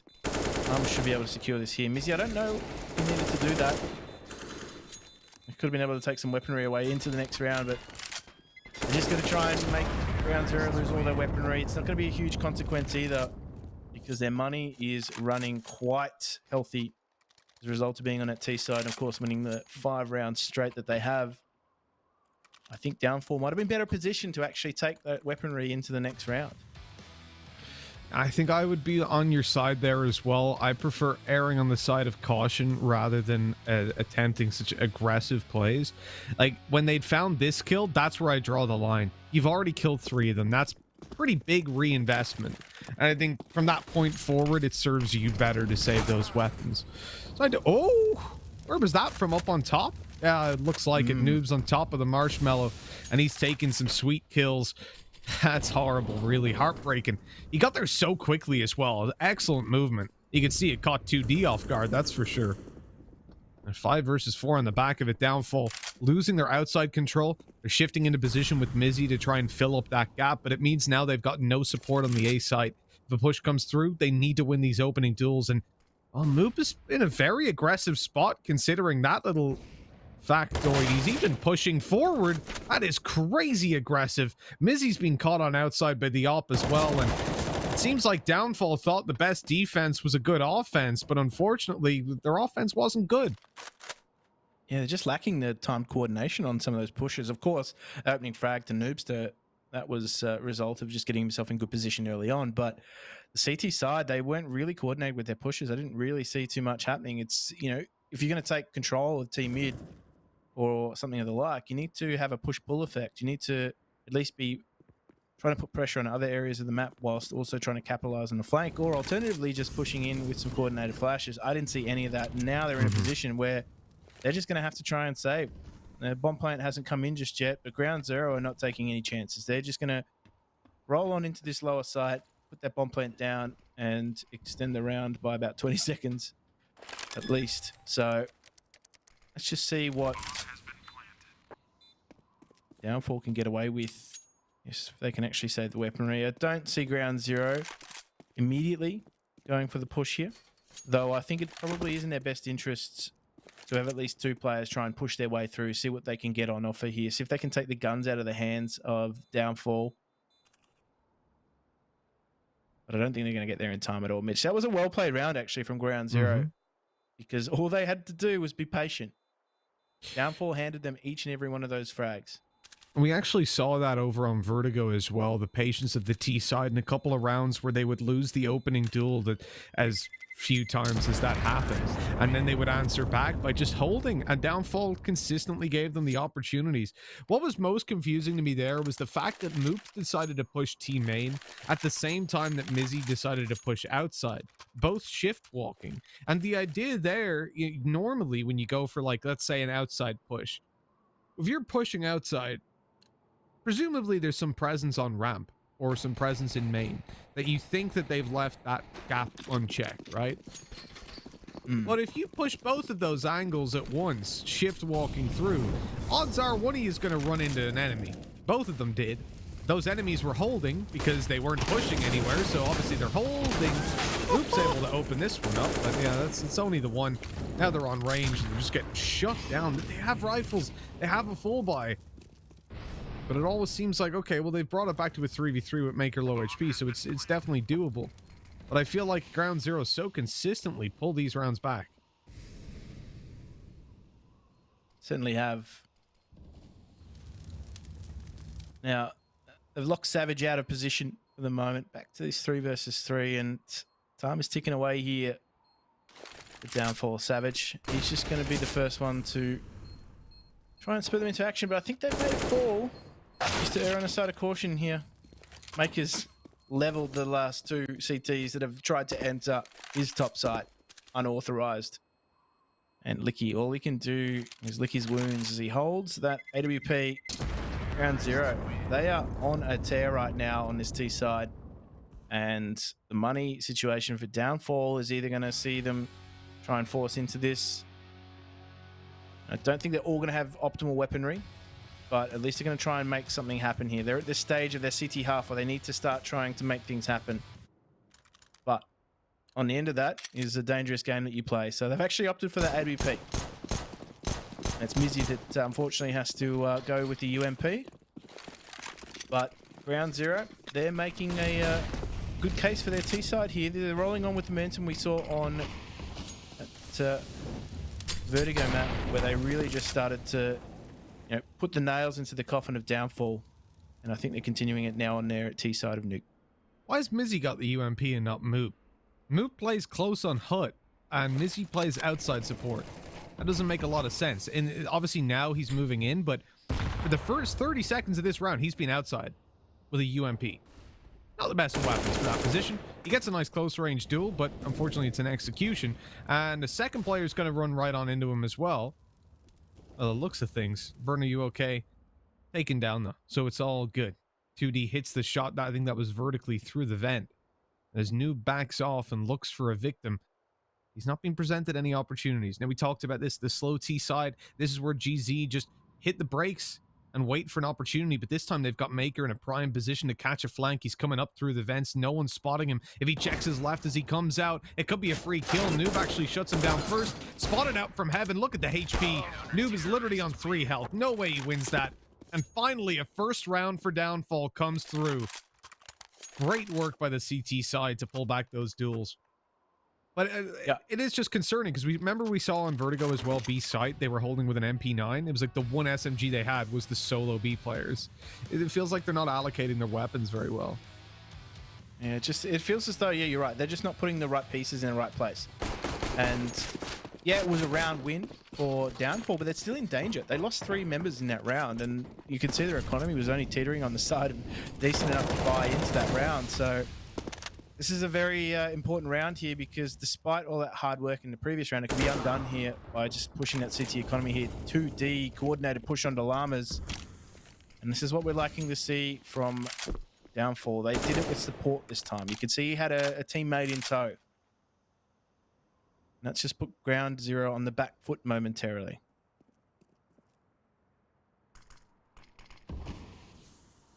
Again, the tactic in these situations, the majority of the time, is just being pump the brakes and wait for a mistake. Smoke's coming towards outside to try and make Downfall sweat a little bit, but they won't be pushing on the back of it. The flashes, the molly, everything's going towards outside, but they're going inside. Everything but the terrorists. As they look to move all the way towards ramp, it's Licky that's holding down. This man had an insane first map. He's looking to take down his former teammates as they swing on through and look for his head and find it straight away. What a shot by Lays. 2D coming through with the reply, but they have control of ramp and they're going to go straight under as well. Ground zero. Good Molotov there actually onto Savage. It's going to prevent him from at least pushing out of that door. He's still got position though, so make a sound cue for him. He catches Mizzy off guard and they break things open into this lower bomb site, but 2D's still up and it's forced to 2 versus 1 here with Maker now just holding position here. They know where he is. They had the info, but he's just going to step in front of those Molotovs. And Maker now is playing a dangerous game with Moop, and Moop takes that duel. Maker wins. And he has certainly come through. And as I said, it's disaster now for Downfall, because at least right now, they're going to have to sit on some pistols. It's Moop that's gone straight for that shotgun. I wouldn't be surprised to see him sitting on the hut again. And the rest of the team are just going to buy in with some pistols. Unfortunately, it's not a full broken economy. There is some reprieve now, the way that the money system works, but this is not good for Downfall. They're losing rounds where it's coming down to those 2 versus 2s, those 3 versus 3s, and that's where the experience of some of the members of Ground Zero are starting to show. It definitely does feel like, Jim, in a lot of these fights, Ground Zero just far ahead on an individual level. And we said that on Vertigo as well, right? How many times do we see it? Players whiffing shots or taking an extra couple seconds to find the kill. The spray is not fully connecting, whereas GZ just turn and hit headshots. That is what is ultimately separating them, I think, on a core level. But they also have the team play is way better. Like, the fact that Ground Zero are constantly trading, it feels like they're much more efficient. Vertigo, I guess, was a map that Downfall thought they could catch them off guard, but straight away from round 1, we saw smoke executes coming out. And that's when I kind of went, oh, I guess that one advantage we said maybe was theirs wouldn't necessarily be in play. Look at this hold. Oh, no, the Mag 7 up close. Nothing you can do about this one. Shot in the back of the head and a free AK upgrade. And $900 for your trouble. Exactly. Well, he has sacrificed his teammates. Like, you ever see those things? Would you punch your friend for $1 million? Like, would you sacrifice your teammate for $900? The answer is yes. Resounding yes. Not much Licky could do. Compromising position. Savage. He meets his end through Lays, and now Moot. What can he do? Can't land the last transfer as Lay steps wide and puts another round on the board for Ground Zero. Now, this is another gun round where Downfall are going to be asked to come up with the goods once again. Interesting, though. No tactical timeouts, no pauses, nothing of the like. They're just going to go straight into this one and hope that what they put together is going to be good enough. That is a nutty transfer, actually, onto Savage. Lays is unbelievable, mate. Like, his performance has been so sick.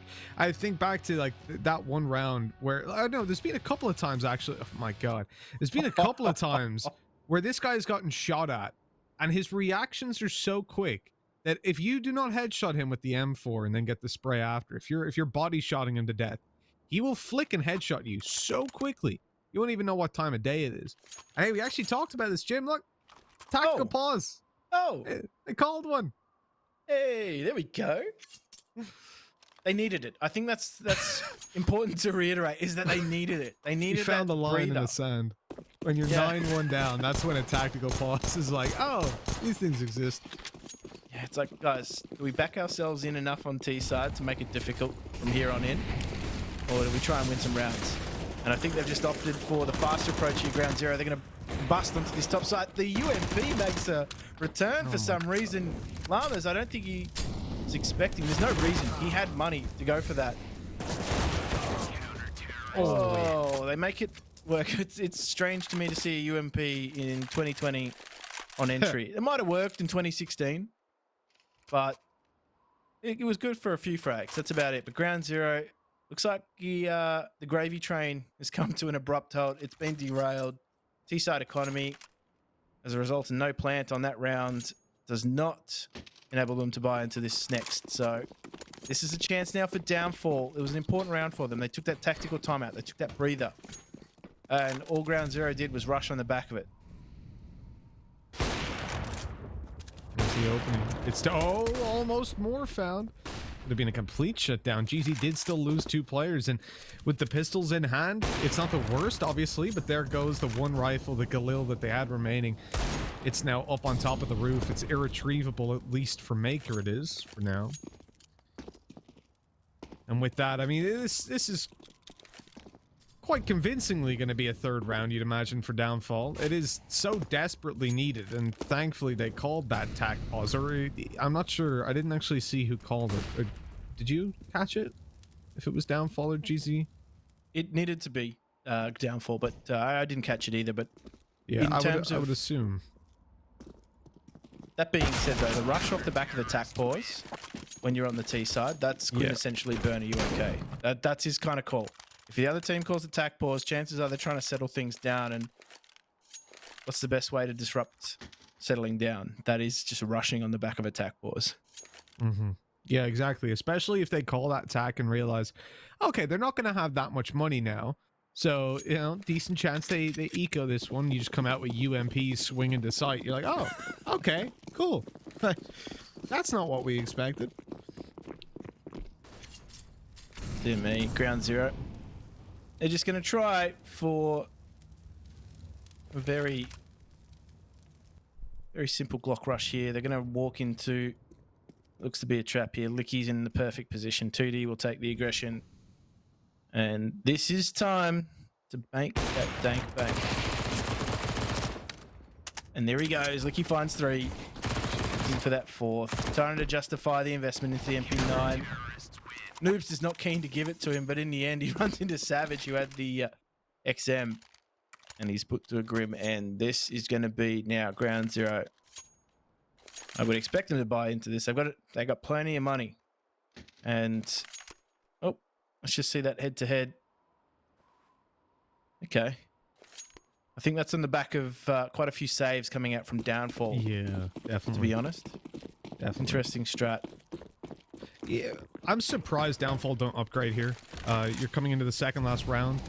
You know GZ you're gonna full buy. I would be 100% behind. Like it's only 2 upgrades they would make, or even just the 1 on Licky. Like leave the XM, sure, it can do a pretty good job of holding where Savage is right now. But I disagree. I feel like Licky's been left with that, especially being Licky of all players. Like I'd be chucking this guy in my M4. I'm like, hey, I'll hold up close. I got you. Obviously, in his position, he can still do a lot of damage, but I don't know. I'd feel more comfortable if he had an M4 in hand. And I think they've got the money to... They definitely do have the money to spare that. So it's odd, but it is what it is. As we said, it's been... It feels like resource... They can buy for the next 2 rounds. They can buy for the next 2 rounds. They lose this one. They could still buy in the last. So that's strange for me that he would keep the MP9 in a round where they knew that there was a risk of them buying. At 2D...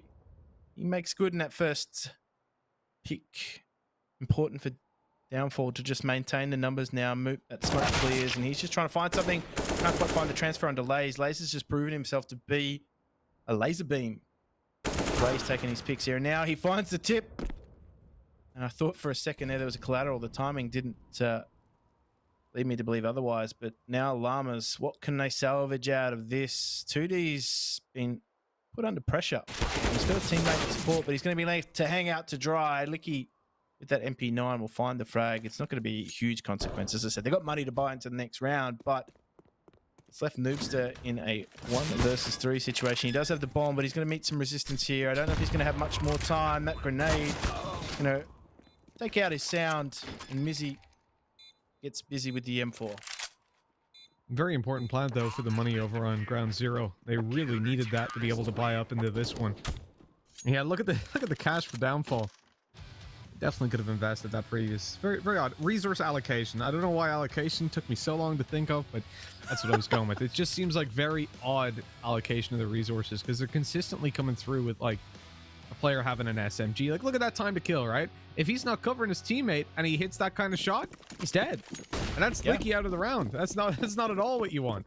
This is a completely left field note, but have you ever noticed how tight those singlets are in Latteroo? No? They're very small. Very thin waist. Not too sure what's going on there, but Bernie UK is just trying to probe into Interesting talking point. There's something. Left field. Moop. Does find Bernie UK. Bernie UK again is just doing what he's always done and just put himself in that martyr position, trying to force something early on in the piece, and that's just spurred Ground Zero into action here. Mizzy actually gets caught in the spray, and Maker will be able to pick up something better for his trouble. So just getting that spam in, but that's not where the action is. I think he was waiting for that door to open, and now Maker's going to have to make good in that 3 versus 1. They should know where he is roughly.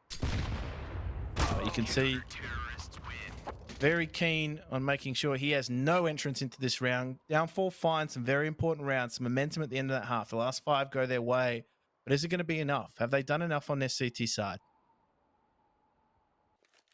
Well, I'm not too sure. You know, I feel like they really did warm up into the end of that. Downfall came out of those last, I think, 4 rounds looking better as a team than we've seen them so far.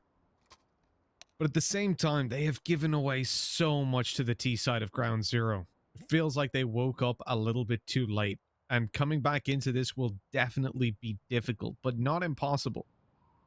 For Ground Zero, though, if they get off to a good start, if they win this pistol as well, then I'm getting worried.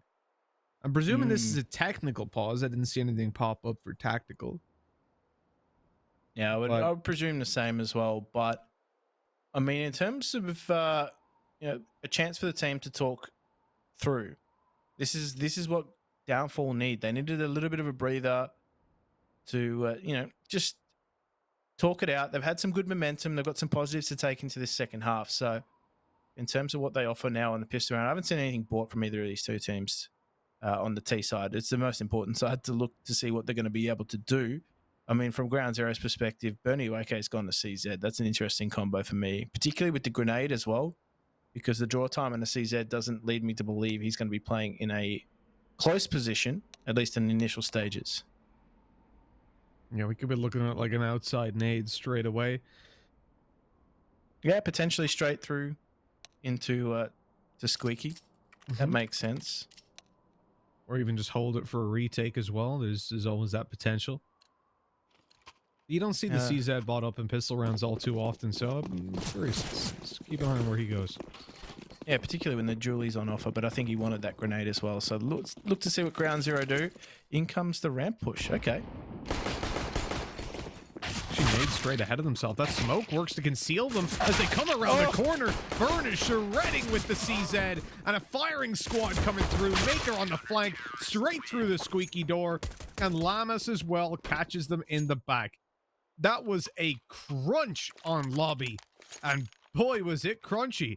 The sound of a broken Downfall as 10-6 comes on the board, Jim. We said they needed to win that pistol round well, but hey, we're far from it. And Bernie, okay, we said, what has he got planned with that CZ? Well, that's exactly what happened. Now, Makey came through the squeaky door, made it all that more difficult for Downfall. Single flash is going to come through the squeaky here. They're going to try and get either into topside or down the vent to get an all-important plant. Molotov's just going to slow things up momentarily and allow Ground Zero to get in position above the hut. So I guess let's just see how effective the flash is going to be. Maker looks for 1, 2. He finds a second. Is he going to prevent the push down the vent? And he does. And that is enough for Ground Zero to stop the T economy from being any better in this round. They're going to come into it with AKs at the very least, as Downfall now begin their T half. Well, you asked Jim, did they do enough over on the CT side? I think the resounding answer with that loss of the pistol round and the follow-up is almost certainly no. They're so far behind. Look at that. 5 behind on the attacking side of Nuke versus a team that has fundamentally, in the majority of the game so far, looked better than you as a unit. And just look at Burn. We talked about it. What is this? The guy's got an MP9 and he's just ran up outside. No one got flashed. And they lose 2 long-range aim duels with AKs. This is ridiculous. I was about to underline his over-aggression, and the dude just kills 2 of them. That's not even allowed. That's just stupidly good from Burn. And look at this. In amongst all the mayhem, Maker's also pushed through. He's on the roof behind the T's.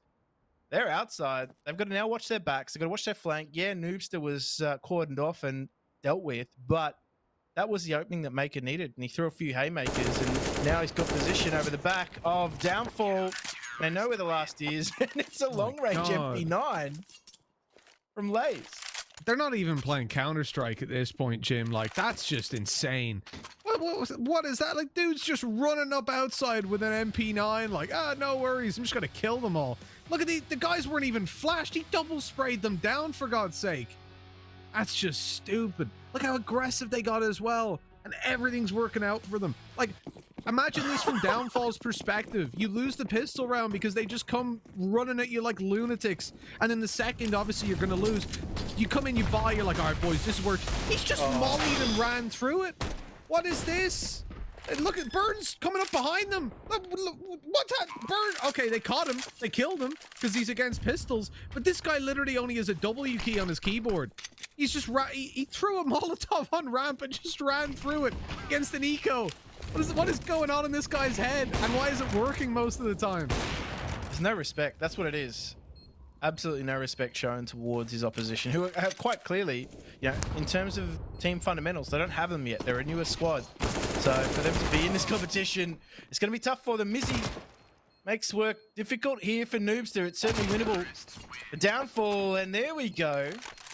And I think that's on the back of, as you said, some ridiculous plays. Burn, are you okay? Didn't need to push through the Molotov. However, he felt as though he could be of assistance in a full topside rush on that fast flank. Now, this is where things break down for Downfall. And they find the frags that they needed. That was some great work here with that MP9. Mizzy has come through with some very important frags. Of course, the final frag here onto Noobster mid-air as well. So Noobster was just going to always stick that. He didn't have the HP to try and take that duel. They lost that round 100% because Burn just pushed, like, completely brain dead push on that one. And obviously, that is the strat at the moment. That's why they won. Like, you could say the same at the pistol round. You'd say the same at the outside push where he found 2 kills. Like, it's just crazy. And I get that, right? Sometimes you do have to just switch off and you're in a position like this and play sheer confidence. But that time they got punished for it. And that's why I'm losing my mind when he did it in the pistol. Definitely when he did it versus the full buy. Because you're like, a lot of the time you're going to just throw the round away. But obviously Ground Zero, I think they're so far above Downfall individually that they can just do that. I think now, though, they're going to wake up and realize, all right, look at it. We've been punished for it. Now it's time to put that on the back burner. Burn. He's going to push this smoke. I see the smokes go down. I immediately know because it's Burn. He's going to push this smoke. And look at the timing on that. The flank is so good. None of these plays worked for him on Vertigo. He's just been punished in the previous round for over-aggression, but this time he's got it. He's down there in time. He drops the bomb. He's looking for more. Little bit over-aggressive for my liking, but he's got 2 teammates in vent, and they know that bomb is down. Out goes Lays. Hello and goodbye as he falls, but the trade is there for Maker a little wider. This is a bit of a crazy round as Downfall are losing players left, right, and center, and they've got to be really getting frustrated with how little respect they're being shown at this point. Ground Zero are just playing this insanely confident game, and it is working from start to finish. It is so difficult to find your feet when you are being disrespected to this level that Downfall Ground Zero, it's no respect. That's essentially what they're doing. They're taking the fight to Downfall when they're on the T side of Nuke. There's no need to. There's no reason to. And Bernie, you okay? He's just finding those openings. This is what he's doing in most of these rounds anyway, whether he's on the T side or whether he's on the CT side. He's making those individual push plays. He's just getting that information and going through. Now, a bit more of a relaxed setup here from Ground Zero, just playing a bit more traditional and giving them some reprieve. But I think that's on the back of the fact that they know there's a good chance that Downfall are going to be ecoing into this round. So let's just see. Oh, Moop takes a lot of damage there. I think he came face to face with Bernie okay in those stairs. And actually Moop does take down Lays. So this could be trouble here unless Llamas can find the lineup. Oh no, he's made a meal of that. He only gets 1 for his trouble and they push their way through to the lower site. One plant should come through, but they need to be careful here because they could be torn apart in the flank. And Mizzy finds 2 in quick succession and it's left Maker in an untenable situation because I think all he's going to be able to do here is save that AWP, and I think the call's been made for him. He doesn't get a choice. It's that 3 versus 1 in the lower side. That's a very difficult prospect for any CT to make. And, well, that went pear-shaped for Ground Zero. They played a traditional round, and they were quite simply outclassed there by Downfall. Downfall made the time pushes. Made it look a little bit easier than they have on the gun rounds, that's for sure. I've just had the best content idea. Oh, hold on. Maker's getting pushed. He turned from the flash, so he wasn't able to catch the shot, and he hits it. It's okay. He saved the weapon. I've had a great content idea, Jim. So hear me out on this one, right? You get players to take 6 different pictures, and the first picture is just them neutral, like the llama's face there, just kind of staring at the camera. The second one is like a little smile, like noob smile. Then it's Maker, and it gets slowly bigger and bigger. And you program it in so when they find 1 kill, they have a little smile. Then a second kill in the round, big smile. Third kill, massive smile. And if they get an ace, like their hands are in the air and they're like, yeah! It would be that'd be pretty cool. Just like, and when they die, it's just a sad face. So you want the reverse of the Doom avatar? You ever played Doom? Oh yeah, when he gets injured, right? Yeah, when exactly. he gets injured, blood starts pouring out of his face. This is the opposite. Yeah, the exact opposite of that. A bit more friendly for sponsors. Oh, they're checking up top. There's USPs everywhere. 4 players stacked up. That's huge, man. They just got 2 kills. Rifles retrieved, and Savage is running away. He should be. He's sticking around. He's gonna get challenged, but they're peeking him one by one.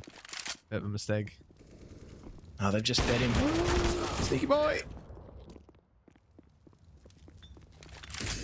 I don't know how Maker's got away with that for at least one. Timing worked out in his favor, but he's swiftly punished. Now, Lays, he's a sharpshooter.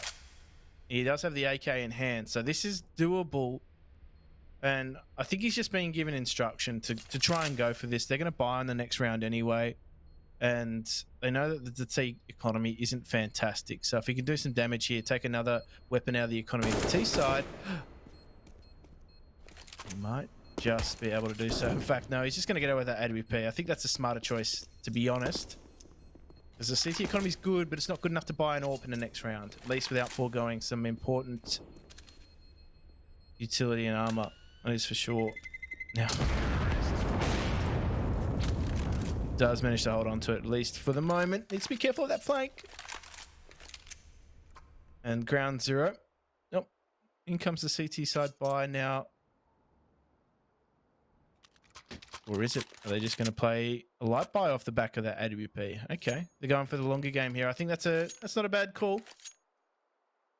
They've got a decent lead, and the tactical timeouts come on the back of that as well. So, not surprised to see that one, to be honest. Now, Mitch, Downfall, they're looking a little bit better. They're looking a little bit more confident. But do you think that's just because Ground Zero haven't done anything unconventional in these last few rounds?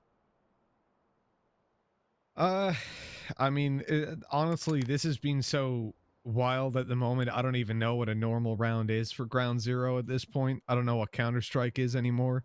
It's all just fading away in my brain. But my concern is, right, yeah, I agree. Downfall are looking more confident. They're looking a little bit more solid. But when it comes through to the next round, and Ground Zero got a full buy, and Burner UK doesn't decide to just W key through and push like an absolute lunatic, I'm imagining then you're going to see Downfall struggle a little bit more. Or at least I don't know what the hell to expect. And I think that's a problem, because if we don't know what to expect, Jim, we get to see everything. We got X-ray, right? I don't think Downfall quite know what to expect either.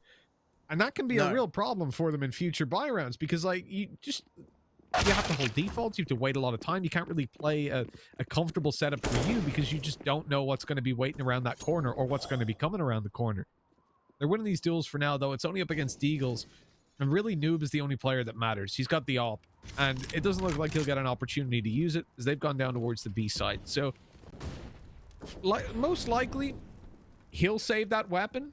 And I think even more so because Lays is 4-spot up. So I don't even want to see an exit attempted by either of those two players. Lamas can attempt one, but the other two need to save. I think even then, Llamas will be trying to pick up something for Lays in this next round. So let's just see if he can find anything on offer here, and he is going to be peaked. Needs to be careful of that silo. And ground zero, they've been put on the back foot. This one started to bleed out for them a little bit. They did have a more commanding lead, but I think it's just off the back of a round where they were broken on it. They were ecoed, effectively. There was just some pistols coming through and, you know, downfall. They made it work. They caught ground zero, not necessarily doing anything too unconventional. They've been doing quite a bit of these timed pushes into T lobby, taking key areas of the map away from downfall and just creating chaos and confusion. That's allowed members to sneak through, whether that was Maker pushing through up onto the roof behind them, Burn with his solo pushes as well, just generally making life difficult for downfall. So an important round coming up. The T economy is very good, so this is a round that's very much needed for ground zero, just to try and wear their way through the T economy and of course edge themselves closer towards that 16th round. So if it doesn't go their way, they find themselves increasingly on the back foot here. I like the approach as well by Lays to buy up that MP9 the previous round, because obviously he could get dropped like an XM and hold close this round if he hadn't been able to save the SMG. Burn might have been spotted. No, he gets away with it, but only for one. That's a good trade for downfall. They've now thinned out the defense, and on Nuke especially, you know that's going to cause rotates down towards the B site. Why? What and why is my question. They thought maybe everyone would rotate. A panic? Leaky just goes out, dies to the op. Now all of a sudden it's back to a 3v3. That's crazy.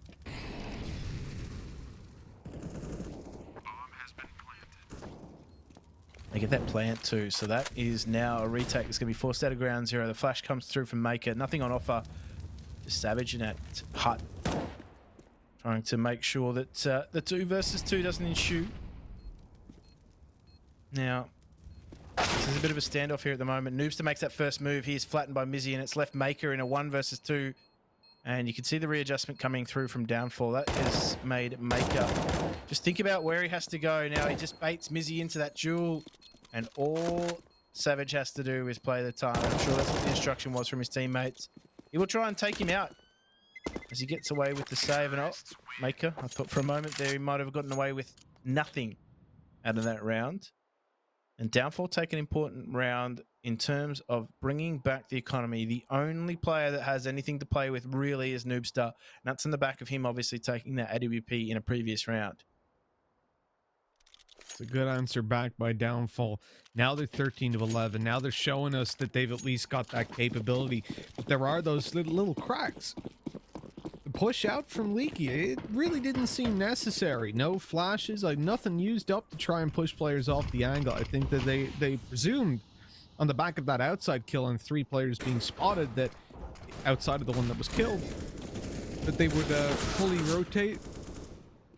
That's unfortunate. This isn't really a round where you expect a whole lot. Maker with the saved over AK, he's able to get 1, but on his low HP and the timing as well. Oh no. Burn lined them up, put Savage to 2 HP. That could have been dangerous. Hell, you give him an AK in that position, he probably gets the double.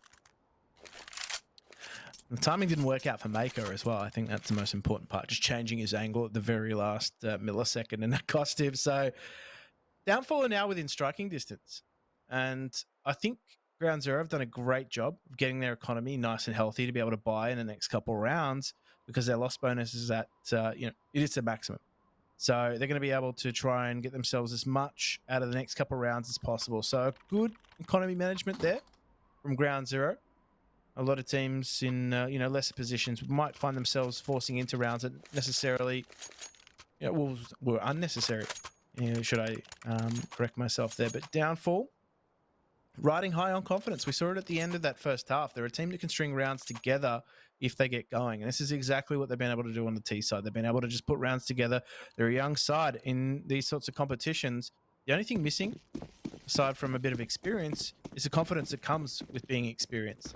And now they've got a little bit of confidence. They've got an opponent in Ground Zero that they've been able to just wear away. First molly there coming out from Burn. That allows them to up the ante here. But in the meantime, Lays finds 2. It's a good trade, though, from the T side. They've broken their way into this top site. It's back to a 3 versus 3 Mitch. They need to be careful here. Burn's just caught in that annex. That Molotov is going to prevent his escape. Smoke is just going to make things more difficult. Curious to smoke it and then nade when the player was trapped on the right side. Probably would have went for the nade first, but the one that was returned by Burner, that was delivered first, I should say, Moop and Leaky down very low HP. Leaky took a little too long to kill Lays there, and yet again, we see him get away with 2 kills in a position where he probably should have been dead. What's curious, though, is that GZ actually decide on the save. They don't want to go through on this. I think it's the right call in a way. That way is that, obviously, it's 13-12. You don't want to throw this round away and be forced down to an eco, and all of a sudden, you're 14-13 behind. But at the same time, with the HP in play, they obviously didn't know about it.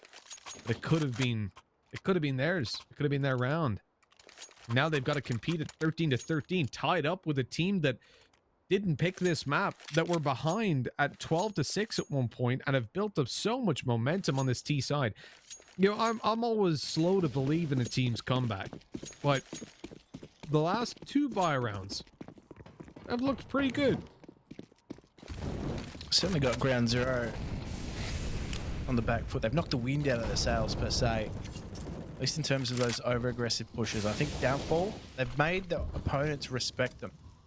That's super important in a game like this. Now, yeah, great call by ground zero to make that save early on the piece. They lose another player, this round becomes increasingly difficult. They just didn't have the money to give them all the utility and weaponry they needed. And we know that the CT side, they are very dependent on having utility to limit the options of the T side. But they're going to this top site here. Maker, he is just barreled.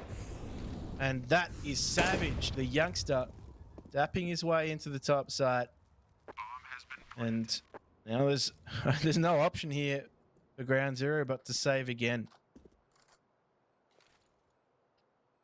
Yeah, pretty much. Even Burns actually playing an exit, and they've managed to lose their AWPer. That is a little bit heartbreaking. Definitely not what you want. Now this is more in line with the OCE that I know. Lose your map pick, and then go to the third. That's usually what we've seen. But Mizzy, he knows what's up. He's not letting any hide and go seek champions prevail today. He takes the gun out of the economy. City side are obviously going to buy into it anyway. The economy management, as I said, was actually quite good. If they were in this sort of position, they at least gave themselves some options coming into the last round. Not surprised to see the tactical timeout come out either. I think that's very important at this stage. Round zero, make that call, and they've made the right one, so they're going to talk about it right now. Are they going to go, though, to that more aggressive approach, or are they going to orchestrate something a little bit more traditional?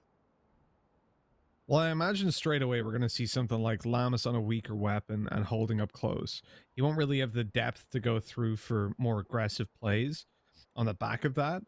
And so I'm guessing we're going to see a more traditional Counter-Strike out of them at this stage.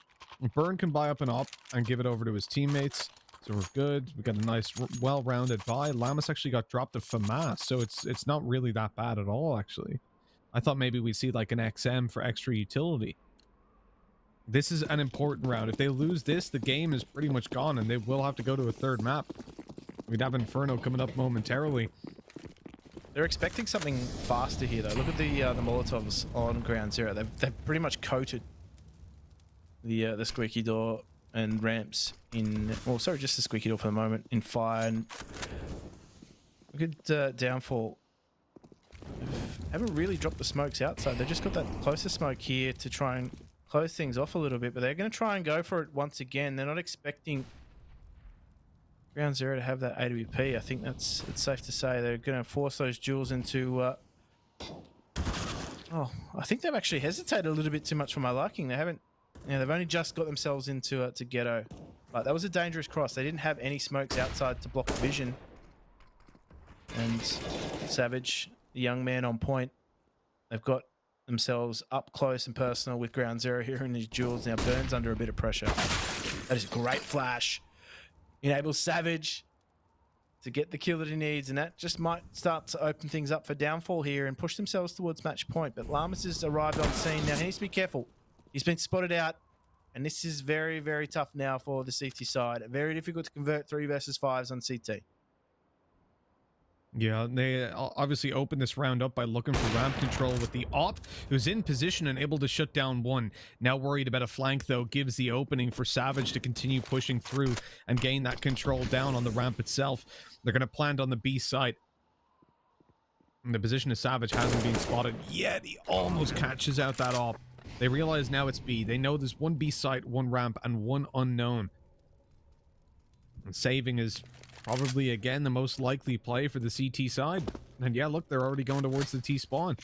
This is heartbreaking.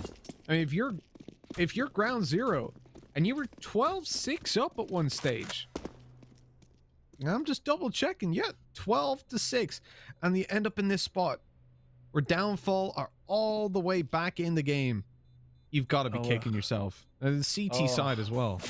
They're coming for it as well. Noobster, what are you doing? Look up. What are you focused on? Izzy. Oh, dear me. They've lost that extra gun out of the economy. Yes, they've saved the AWP, but an M4 has been taken out. Now, ground zero. This is not good. This is not good.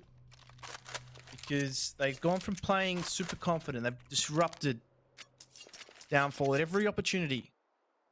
But Downfall have actually managed to fight their way back into this. And they've had the odds stacked against them. The T-side economy wasn't good. They won their first round in what seemed like forever on the back of a light buy. And it was just something as simple as grouping up and pushing through ramps. So Mizzy now just seeing what he can find outside. Now, this is a bit more of what we saw from Ground Zero in earlier rounds. They were upping the ante, taking the fight.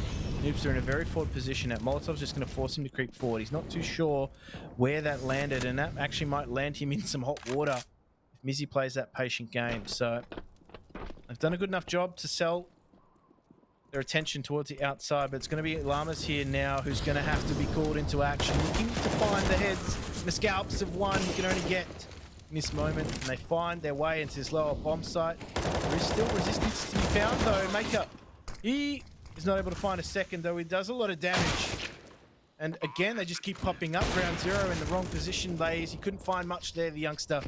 Now it's on Noobster. He was put up outside by a lot of action early on in the piece, and that is a great grenade. So this might be a little bit too difficult to do with the AWP, but the damage he's done with the pistol could be key in this round. Now, there's a very interesting off angle here. They know where he is. They're not going to take any chances here. Downfall. Are they going to take the map? Yes, they are. Licky will force a third here. So, Mitch, we are going to Inferno.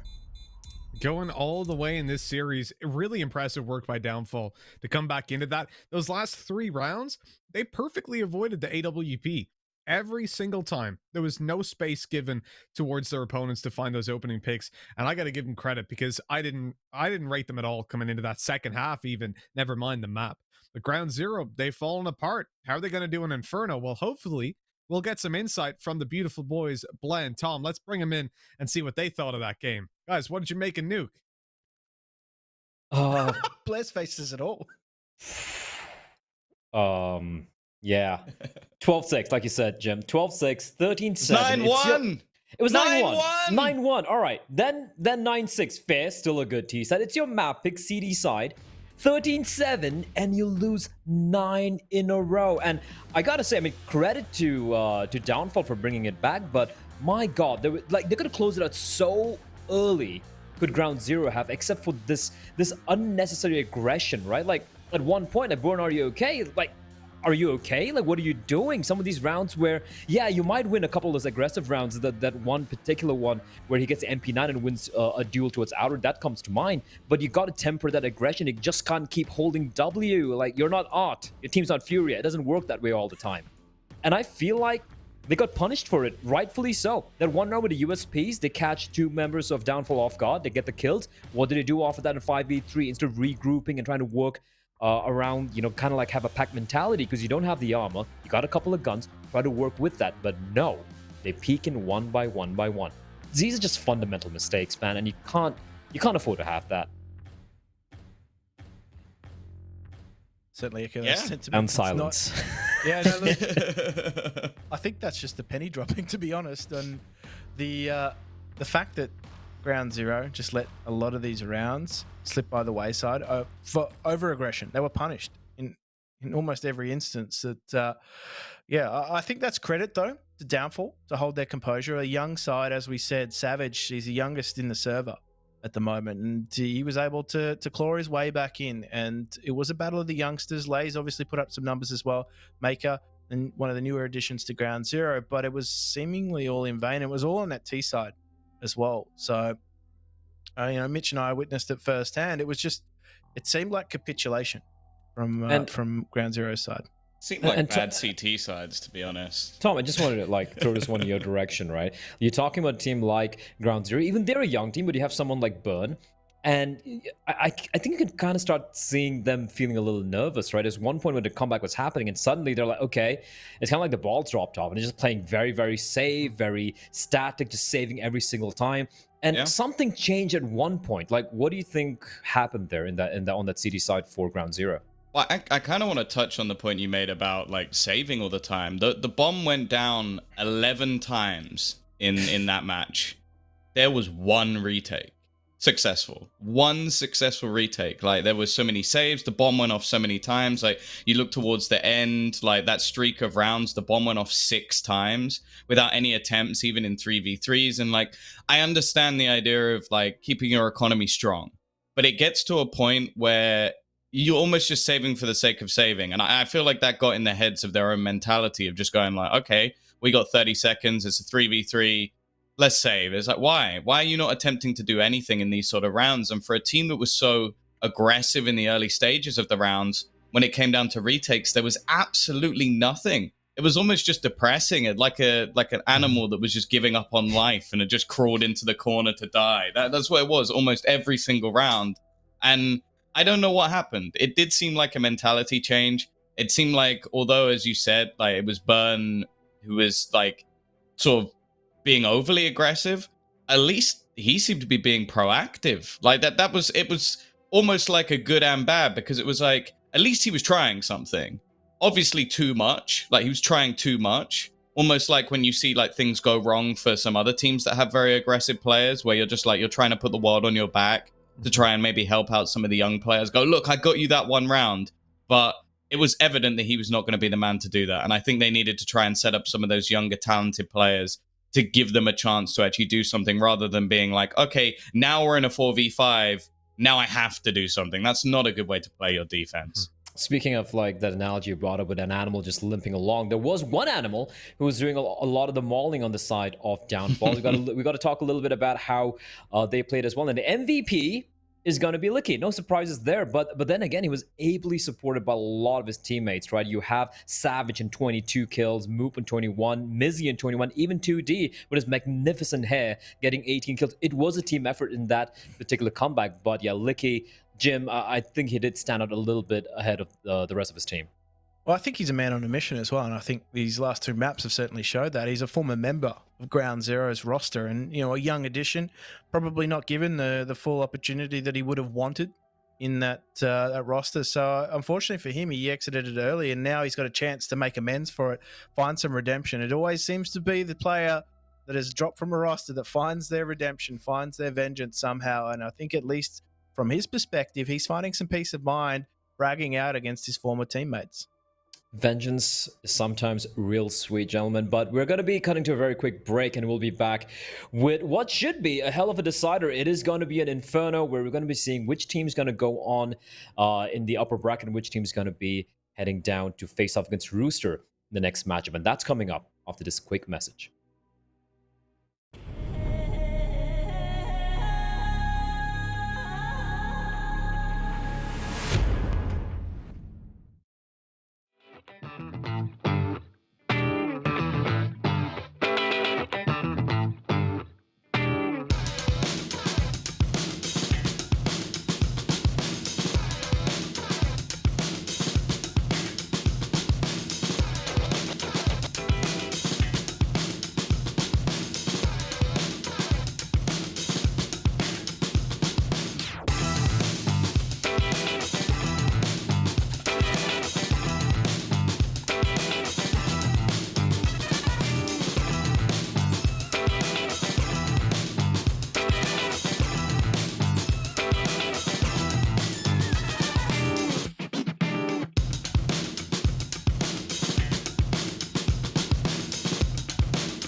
Welcome back to the Perfect World Oceanic League 2020. We have just seen Ground Zero and Downfall trade their map picks, and we're going into the third. And in case you've missed it, I've been James Jimenez Cowan, and joining me is Mitchman McBride. Mitch, we've seen it all go down in the first two maps, and it comes down to Inferno. A very interesting veto, we thought, but we get the teams now on the third and final map. We thought Downfall had shown their hand. Their number was up against Ground Zero, but seemingly things were turned on their head, and they fought their way back from what was 9-1 down to win at 16-13.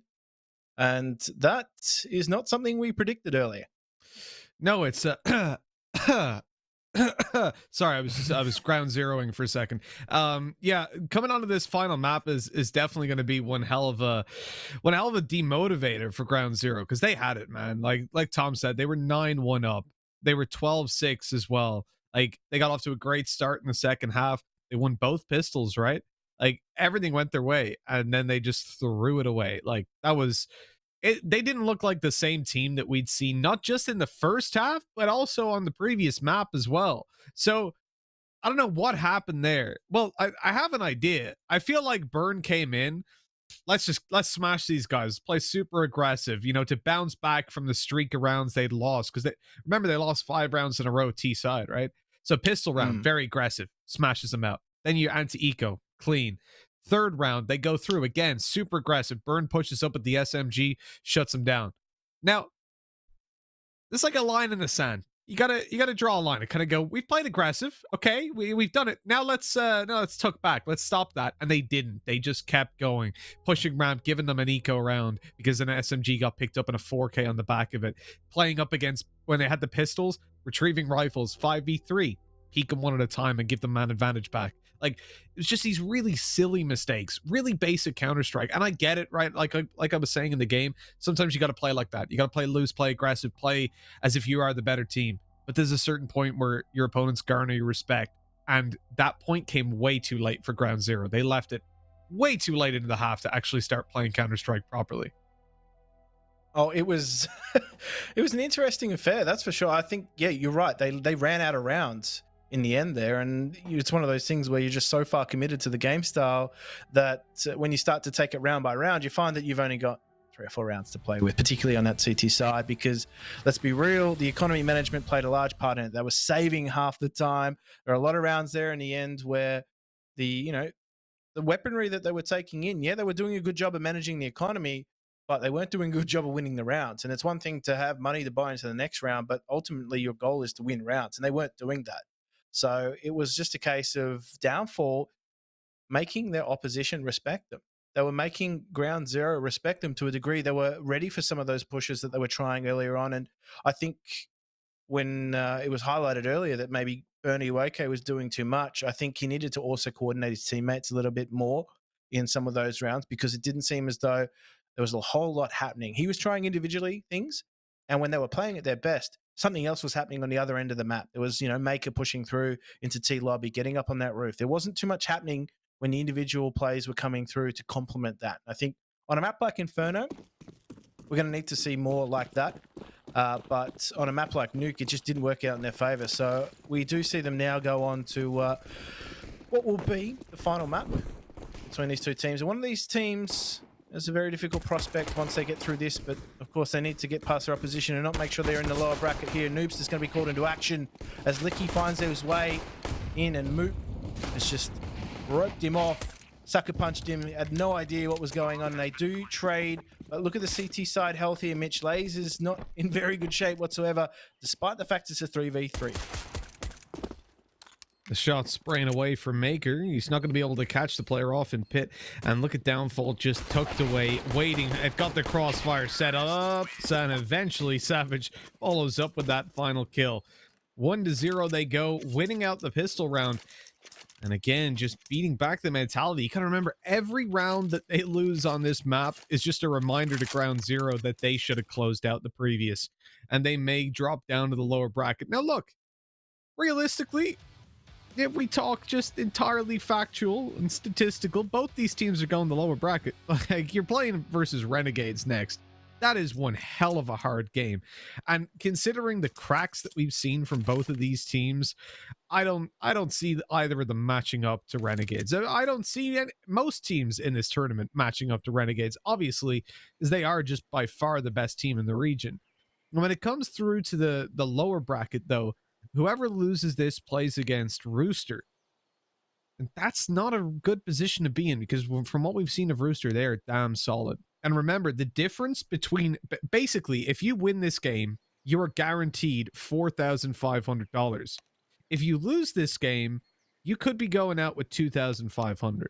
So this game itself basically is worth $2,000 in essence. If we consider either of these teams would lose to Rooster, we just take that as granted, then this is a very high stakes game to at least guarantee that extra cash. And to get a chance to play versus Renegades, which is invaluable for any team in this region.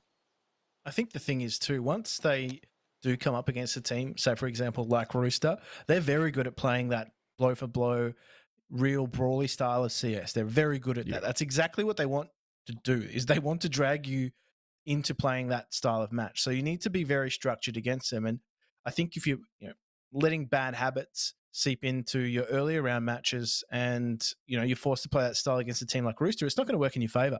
So they want to win this. They want to go on into the bracket. They want that opportunity against Renegades. And as we said, Renegades are by far the trendsetters, the form team.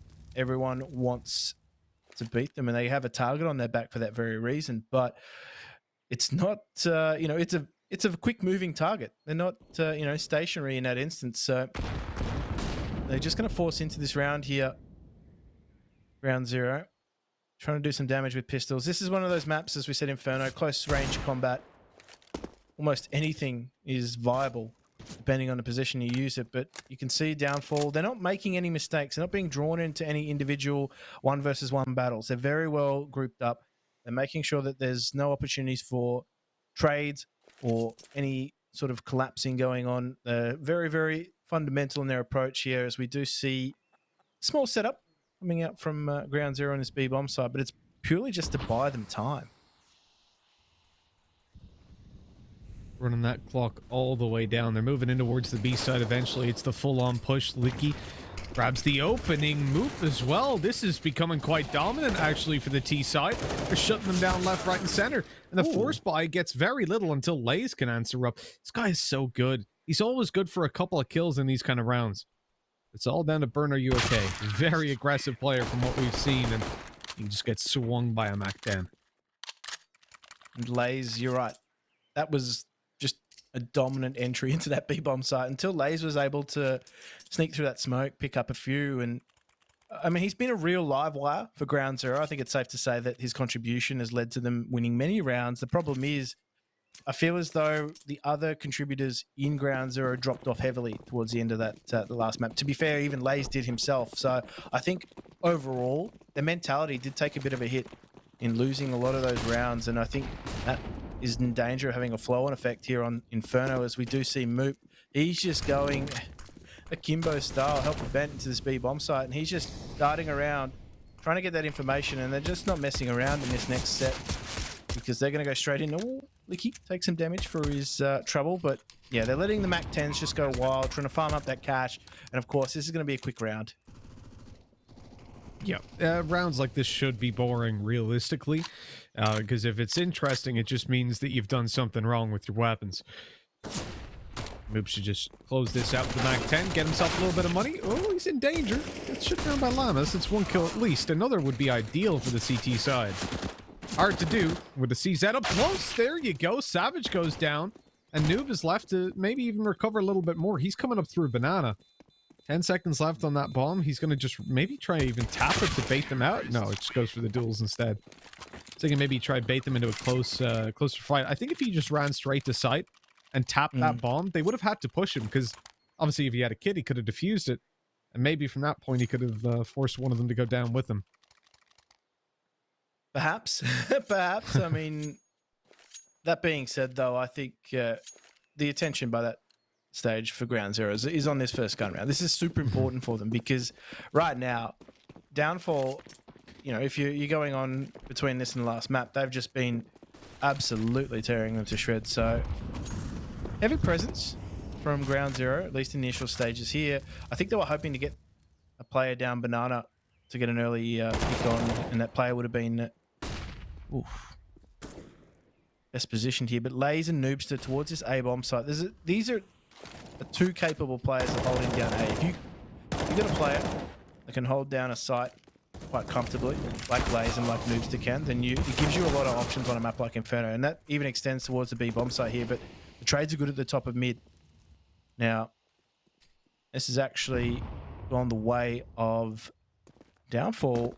It's now back to a 2 versus 3, but as I say that, I've completely forgotten about the fact that Llamas was at the B-bomb site, and he's got all that info.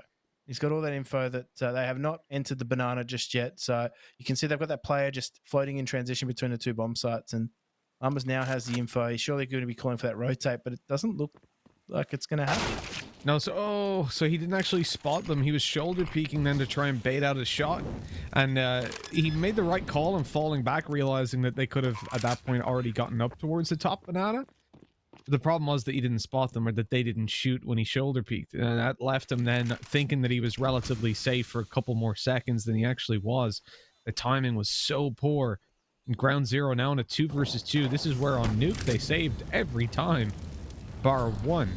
And we'll see if they... Oh, there we go. 2D actually goes down straight away. Time is still fairly decent, but Savage comes in with a huge hold.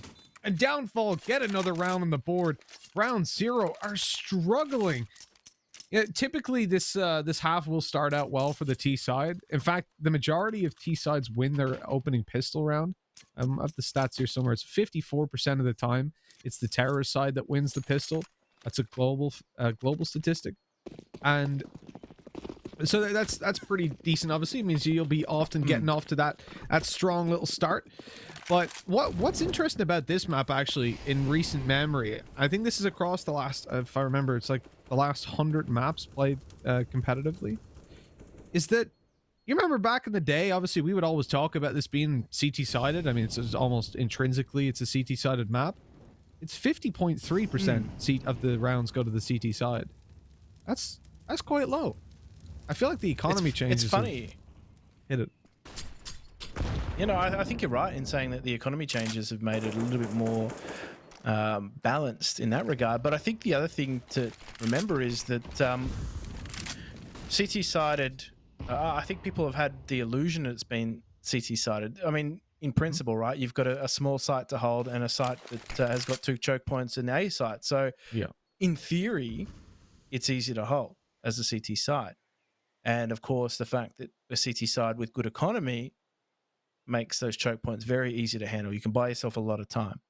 But the fact that it's then been gone on to be viewed as one of the more balanced maps, that's caused some trouble here as Savage looks to cause trouble here at the B-bomb site. Llamas finds one, but they have spurred themselves into action here. Moot is the thorn in the side of that rotation. And he needs to be careful, though. He just doesn't want to be caught out. I think he's safe for the moment here as Noobs is more focused on getting through into the B-bomb site, hoping he can catch a break through the smoke here. I don't think they're going to expect him either. They haven't cleared construction, but they don't exactly have anyone watching it at the moment either.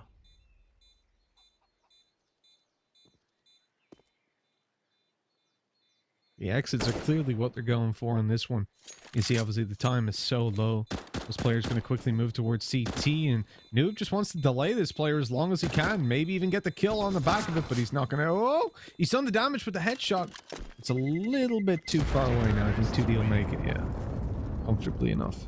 And obviously no one went towards Banana, so Lays, who was in wait there, can't find anyone. But they do still save over their AK. All in all, I think it's a pretty good round for Ground Zero. Like, they will be happy with what they've achieved. But being 5-0 down CT side is not what they want. They need to get back into this one fairly soon. This Downfall are really pulling away with this. I think the thing is too, right? That perception of being CT-sided plays in your head a little bit if you're on a CT side that is down 5-0. Oh, definitely. 100%. I do feel like though, yeah, once the economy changes came through and like you can't reset anymore, we've just ended up in this spot where obviously games are so much closer. I mean, look at every game, like 16 14s, overtimes, way more common now than they used to be. Like games are so close this year versus 2 years ago, and I think that's kind of dumb. Like I think they've really messed it up in that sense, because it just means that like if you're a really good team, teams that before you would have stomped now get much closer score lines, but you probably still beat them. And it's just a waste of time, really, like a lot of the time. Because they can just, they're not punished. Yeah, speaking of punished, Lays overextends himself there. Doesn't have anyone watching the boiler stairs, and now Burn. He's going to be asked a few questions here. Thought for a moment that Molotov was actually going to be at his feet. So perhaps a potential Burn victim himself, but not to be the case. And ground zero again, just forced into a save. There's no options here for the B players to even attempt a retake. 4 versus 2, you don't favor yourself, particularly when they had no presence over towards A whatsoever. So this is going to be Downfall looking for those frags. They're going to be pushing as Mizzy is here right now. This is the call. This is exactly what you want to do in Downfall's position. Oh. Well, this is not going well, is it? Being shut down, Maker left in a 1v4. But obviously he's not going to win it, but it's all about survival. Look at this HP. They don't expect him to be here, but he's giving it away now. They have time to get over there and hunt him down. 5 seconds left and the nade comes in. He would have been better off just not shooting anybody. I mean, like, look at the money the T's have. Oh no, we've lost 1 weapon. Like, that's going to hurt us. No, it's going to hurt ground zero a million times more. Especially when you think about what map this is, Jim. Like, so many close range angles. You can win rounds with pistols, and having that 1 M4 might have actually prompted a full investment. Burn a 7k. He could get an op out if he wants to. His teammates could buy up. That M4 would bridge the gap of the FAMAS and the other M4s they'd have around it. Maker could drop a weapon. That would have been a huge save for them. Like that would be he'd have an M4 and he'd drop an M4 to his teammates because he'd still have his armor. So now you have Maker and Lamas with an M4. You've got Lays with an M4. Burn dropping an op. You're chuffed. You've got 1 weak weapon and it's Inferno. That's fine. But now instead, you might actually have to take pistols on this one. It's a silly peak. And they don't have a lot of options. And I think the fact too that that Molotov didn't quite reach its target automatically. If no one's moving on the back of a Molotov, even if it's poor, the perception is that no one throws a poor Molotov like that, right? So all he needed to do was just sit back and do nothing. I think he was just a little bit panicked in that moment. Wasn't really too sure what was going on. I know that Molotov burning can mask a few footsteps if it is positioned well enough, but now we've got ground zero back on pistols and they're finding themselves on the back of a 6-0. So Downfall are very comfortable right now. They're very, very comfortable. The problem is they can't do what ground zero did in a similar position and take their foot off the gas whatsoever. They need to be the ones, again, just making sure that they maintain momentum, maintain control of the CT economy as best they can. And I mean, they're sending Moop on a mission. He's been in that boiler room seemingly every round, and what he's doing once he gets that frag is he's able to make sure the rotation is very, very difficult. And again, only losing 1 in that round, their economy continues to build here. And this is quite scary because not only have they built rounds, their economy hasn't been thinned whatsoever. Sometimes you see that. Sometimes you see teams with a low economy. It's not like the rounds have been close enough to do that.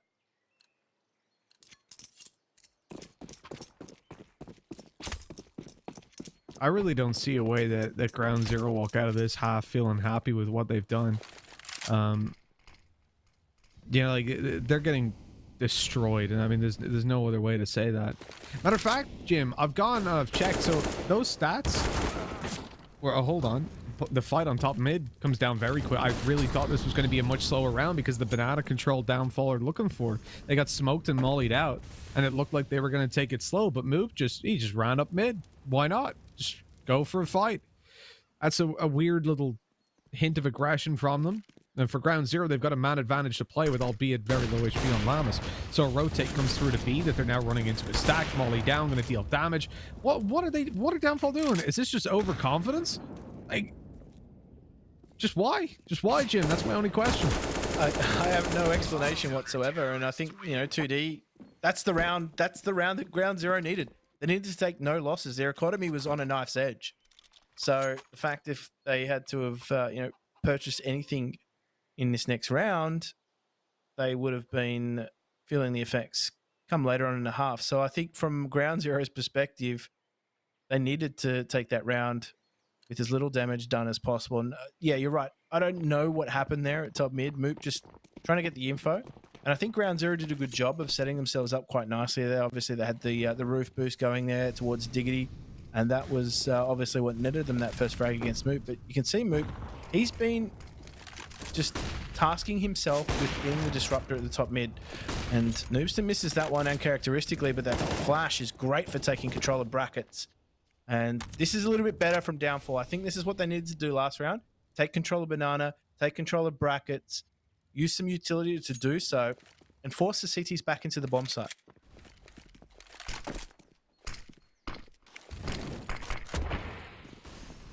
And so there was the semi attempt in the previous round by Moop by himself with a single flash that really cost him. I think for Ground Zero at the moment, they've got to be a little bit paranoid. There's a smoke down towards B. Molly's as well in play. They've burned up their utility. Noob got caught in the open after being completely blinded, and now they're splitting through the spawn, catching Maker on the rotate. He's ready for this though, and he gets the first one going his way, but no more thereafter. Lamas has to hold on. He has to do it all by himself. No support whatsoever.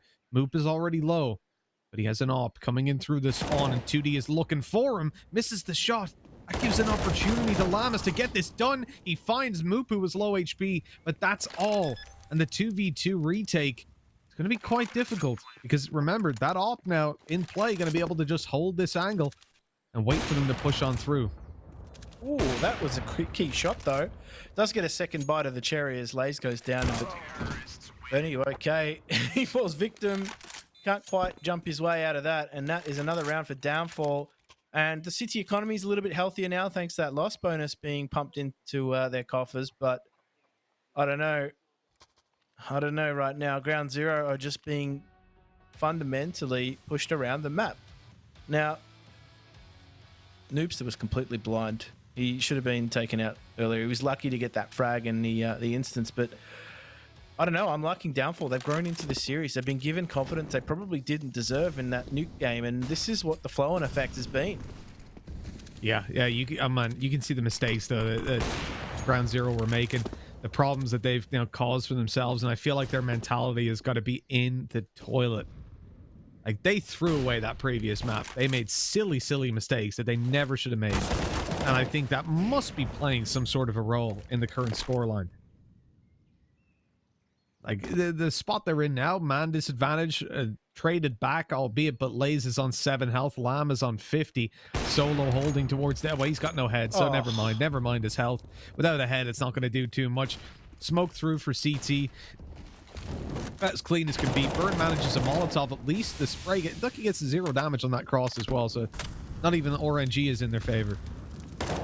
Yeah, they're really being just tightly controlled by Downfall as well. Burn does pick up 1 though, so there is a glimmer of hope in this round as the rest of the cavalry will arrive, albeit a little bit late. I think it's going to be on the back of Noobster taking his sweet time through Banana. He doesn't have that afforded to him. He's going to run into 2D, I dare say, as that duel will ensue, no doubt.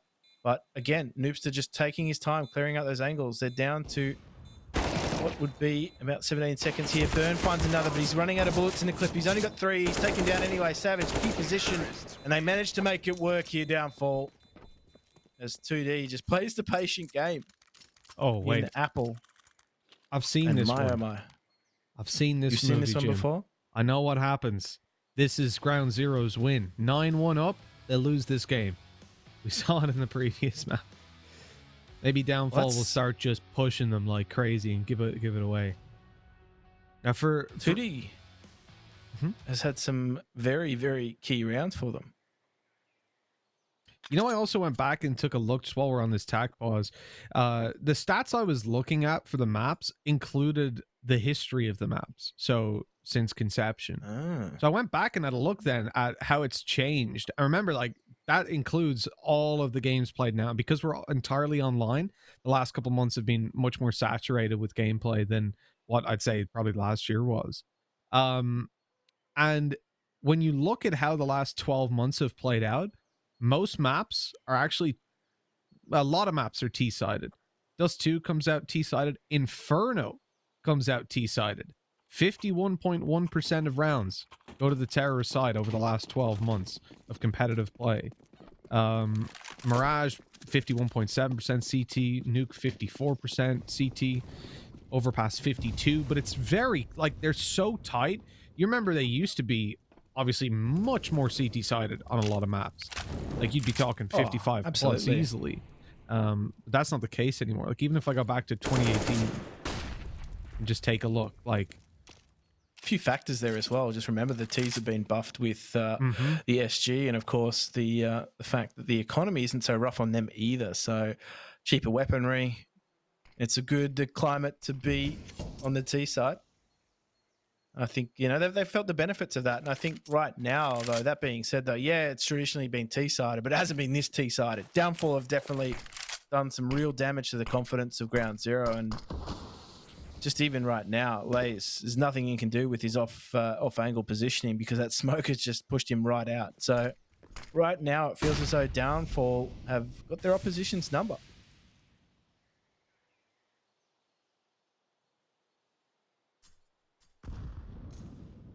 it does indeed. Pistols, we talk about being strong on Inferno in so many of the choke point angles, as we always say, but the thing is, it just doesn't feel like anyone's going to be having the happy moments right now. The Deagle over towards Banana not landing a damn thing as they just get shut down. Lambs through the smoke, he's killed, and a lick of damage is all that's been done. Eventually, Moop loses some, but up to that point, they'd lost, what, 7 health? That's a pretty convincing round for Downfall, and Ground Zero, they're still on Ground Zero. They've yet to ascend even slightly. They got 1 round, and it's just looked completely dead since then.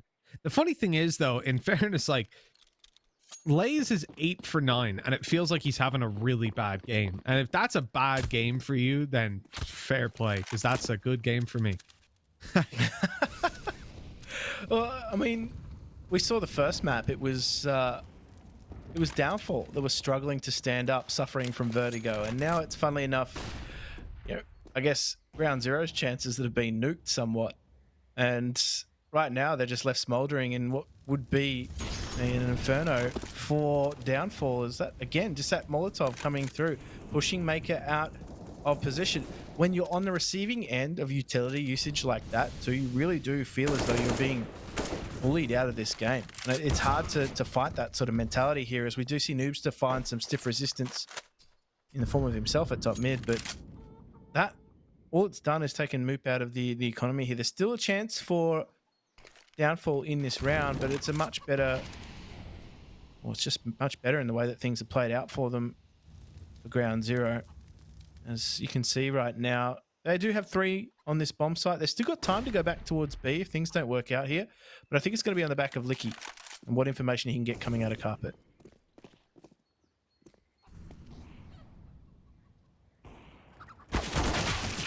So much to be done for Ground Zero, but they don't seem to be able to do anything. The 1-for-1 trade's never going to be enough in that kind of situation. And Maker, well, he's killing chickens. If only that was how you won rounds. He's got to kill some opponents as well. Already got the double kill on the chickens, though, so maybe it's a sign. Maybe it's the sacrifice that he needed. The running no-scopes not hitting, and with that op in hand, he didn't want to risk it. He's bailing. 11-1. Yeah, look, killing chickens, I mean, it's one way to be caught up in foul play. He didn't even eat them afterwards as well. That's the thing, right? It's just a waste at that point. I know, I'm going for the cheap laughs. That's the way to go, though. The way to play. Oh dear, oh dear, oh dear. Well, Ground Zero, they've left themselves with a mountain to climb now. I mean, at this stage, you're going to find yourself forcing into all of these rounds. You really can't let your opposition have a lead like this. They're going to find themselves... I mean, you don't want to give up the 12th, do you? You need to force into this. You need to go for this. Oh, yeah, 100%. You got to win every round from this point forward. Look, 11-4 is a trash half when it comes to Inferno. Oh, here's an interesting point, being as we need something interesting to talk about. Inferno, when it comes to the top 30 and top 50 teams, is the same, 51% T-sided. But when you go to the top 10, it's 50-50. It's technically 50.1% T-sided, but I'll excuse the 0.1. It's an anomaly in there somewhere, surely. That's across 107 maps for the top 10 teams. That's quite interesting that it kind of comes out to a 50-50 at the very top level. And almost the perfect sample size, right? Yeah. And then in the top 5, it's CT sided. Yeah, Burn. Again, he's left unsupported at top mid. I think that's the most important point to note here is he's gone for the solo play at top mid. His flash timing didn't work out for him, but there's no one else there to make amends for it. Now, Lays, he's done a good job of doing some damage, but it's not going to be enough to hold the bomb site. As, again, there's not anything that can be done. Llamas and Maker, all they can do is try and save their weaponry. And at this point, you know your opposition are coming hunting for you. They've got the economy to do so. It's just heartbreaking, Jim. It really is. Like, I feel like we're just watching the same round on repeat. Downfall just crushing Ground Zero. It's Groundhog Day. It is. And how the mighty have fallen, Jim. Jeez, like from map 1, they looked so good. I was singing their praises all day long. Half 1 of map 2, same thing. I had faith in them. Even when they lost 5 consecutive rounds and allowed Downfall back into their T side, I thought, you know what, doesn't matter. You know, they're going to come through. And they're going to deliver a great performance on Nuke when it came to the CT side. And then they didn't. They got absolutely torn apart. And it's so odd to see a team. They don't look like the same team, really. Like, it feels like these are different Steam accounts with the same name. Like, we've hopped in a matchmaking and the overlays bugged. Because to see Ground Zero just change, like, go back to the first map, Jim. How many times did we see Downfall start spraying at someone and they were shooting them in the ankles and they just got flick headshot instead? And Lays found 3 opening kills every single time. Now they're not even giving Lays the rifle. Maker's got the M4. Lays has been left over on a FAMAS. Look at this standoff. Noobster eventually gets that one. Would have only just seen the top of his cap. And they've gone for that top mid setup again, but the trade outs are good for the T side. In the meantime, too, they've slipped the net. Noob's got himself into pit, but Maker and Lays combined to just make sure that this bomb site is rock solid for now. You can see the rotations come through, though, for Downfall. They're going to focus here on this B bomb site. Play the percentages. They know that if there's 2 at A, there's got to be 1 either in transition or at B. They know what's going on with it. Oh, maybe they don't. Not ready for the op on the corner. They maybe thought he would be playing over at Coffins.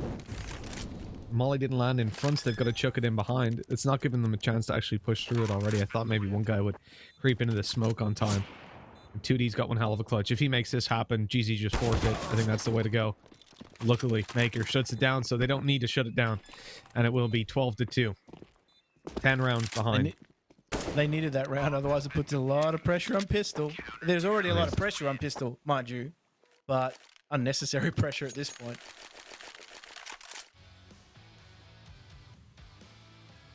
So there is some good to come out of this round from Ground Zero, as we see Noobster there. Does eventually spot Mizzy out, but I mean, Downfall are doing the right things. They're actually working areas of the map. They're trying to go for that push-pull effect and keep players anchored in bomb sites, get information based on that, and hopefully trying to make someone just be caught in that stasis of rotation.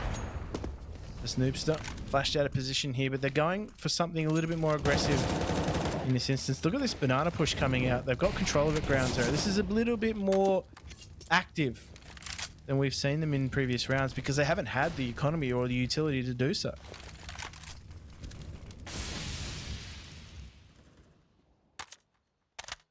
With that opening under their belt, they've got banana control. They've got it locked down, so they're able to rotate over a 4-man A hold. That aggression by Noob, maybe not necessarily necessary, but as they find the trades, Downfall are able to plant. Still a man disadvantage to work with.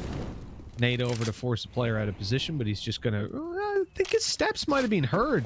They could know that Oh. Savage is over towards Grave, and they've spotted Moop. This is huge information if that is to play with. But it looks like they were completely unaware. No idea where Savage was. He's given the chance to take Llamas down, but lights him to 16 health. Moop has a difficult clutch on his hands, but they do have to defuse that bomb. It's not planted for him entirely. He has to move past that smoke to get to it. Realizes now they're not on it, and he takes down the low HP players. So there was no way to get to Maker in time. He's got this defuse as well, and that will be, at long last, another round for Ground Zero and a 12-3 scoreline. At least, as you said, Jim, not as much pressure on the pistol round, but geez, there sure is a lot of pressure on the pistol round. Even still, they need to win this and get off to a good start, because this has been shocking.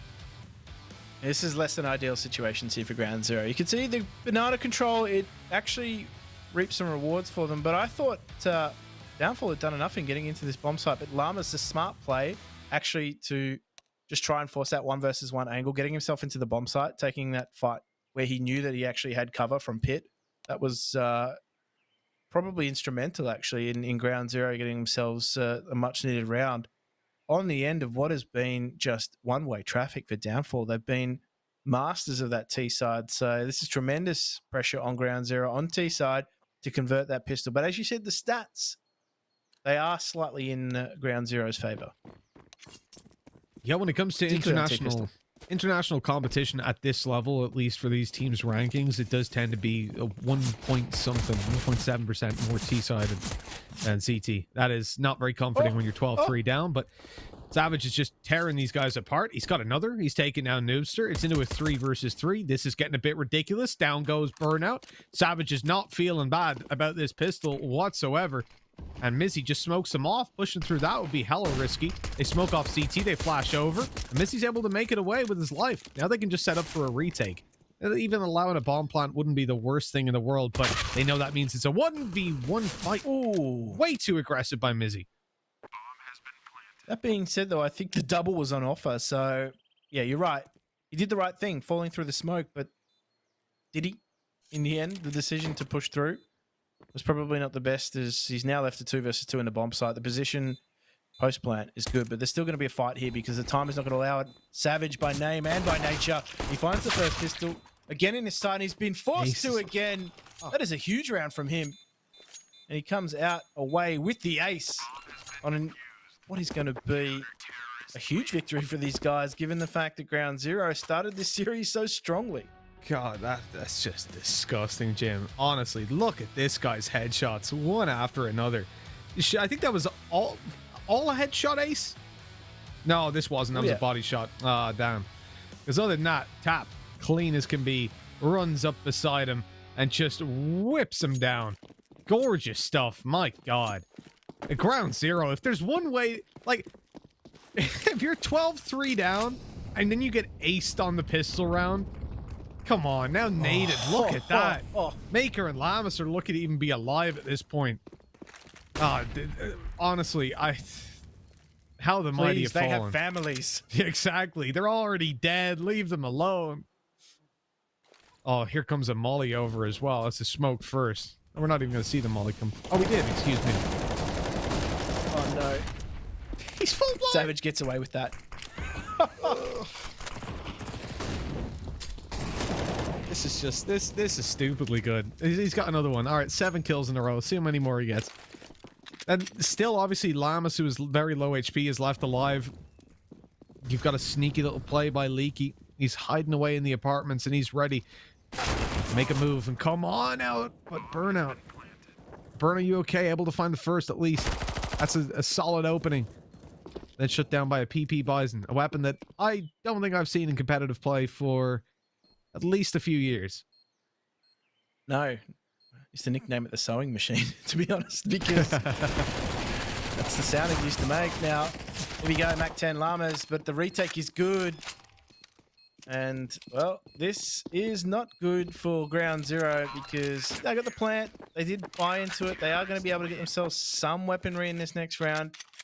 But you can see full of confidence Downfall. Again, you could see the things that Savage is going for and getting away with as well. Full blind, just spraying at the top of Banana there and finding one, but not being traded whatsoever.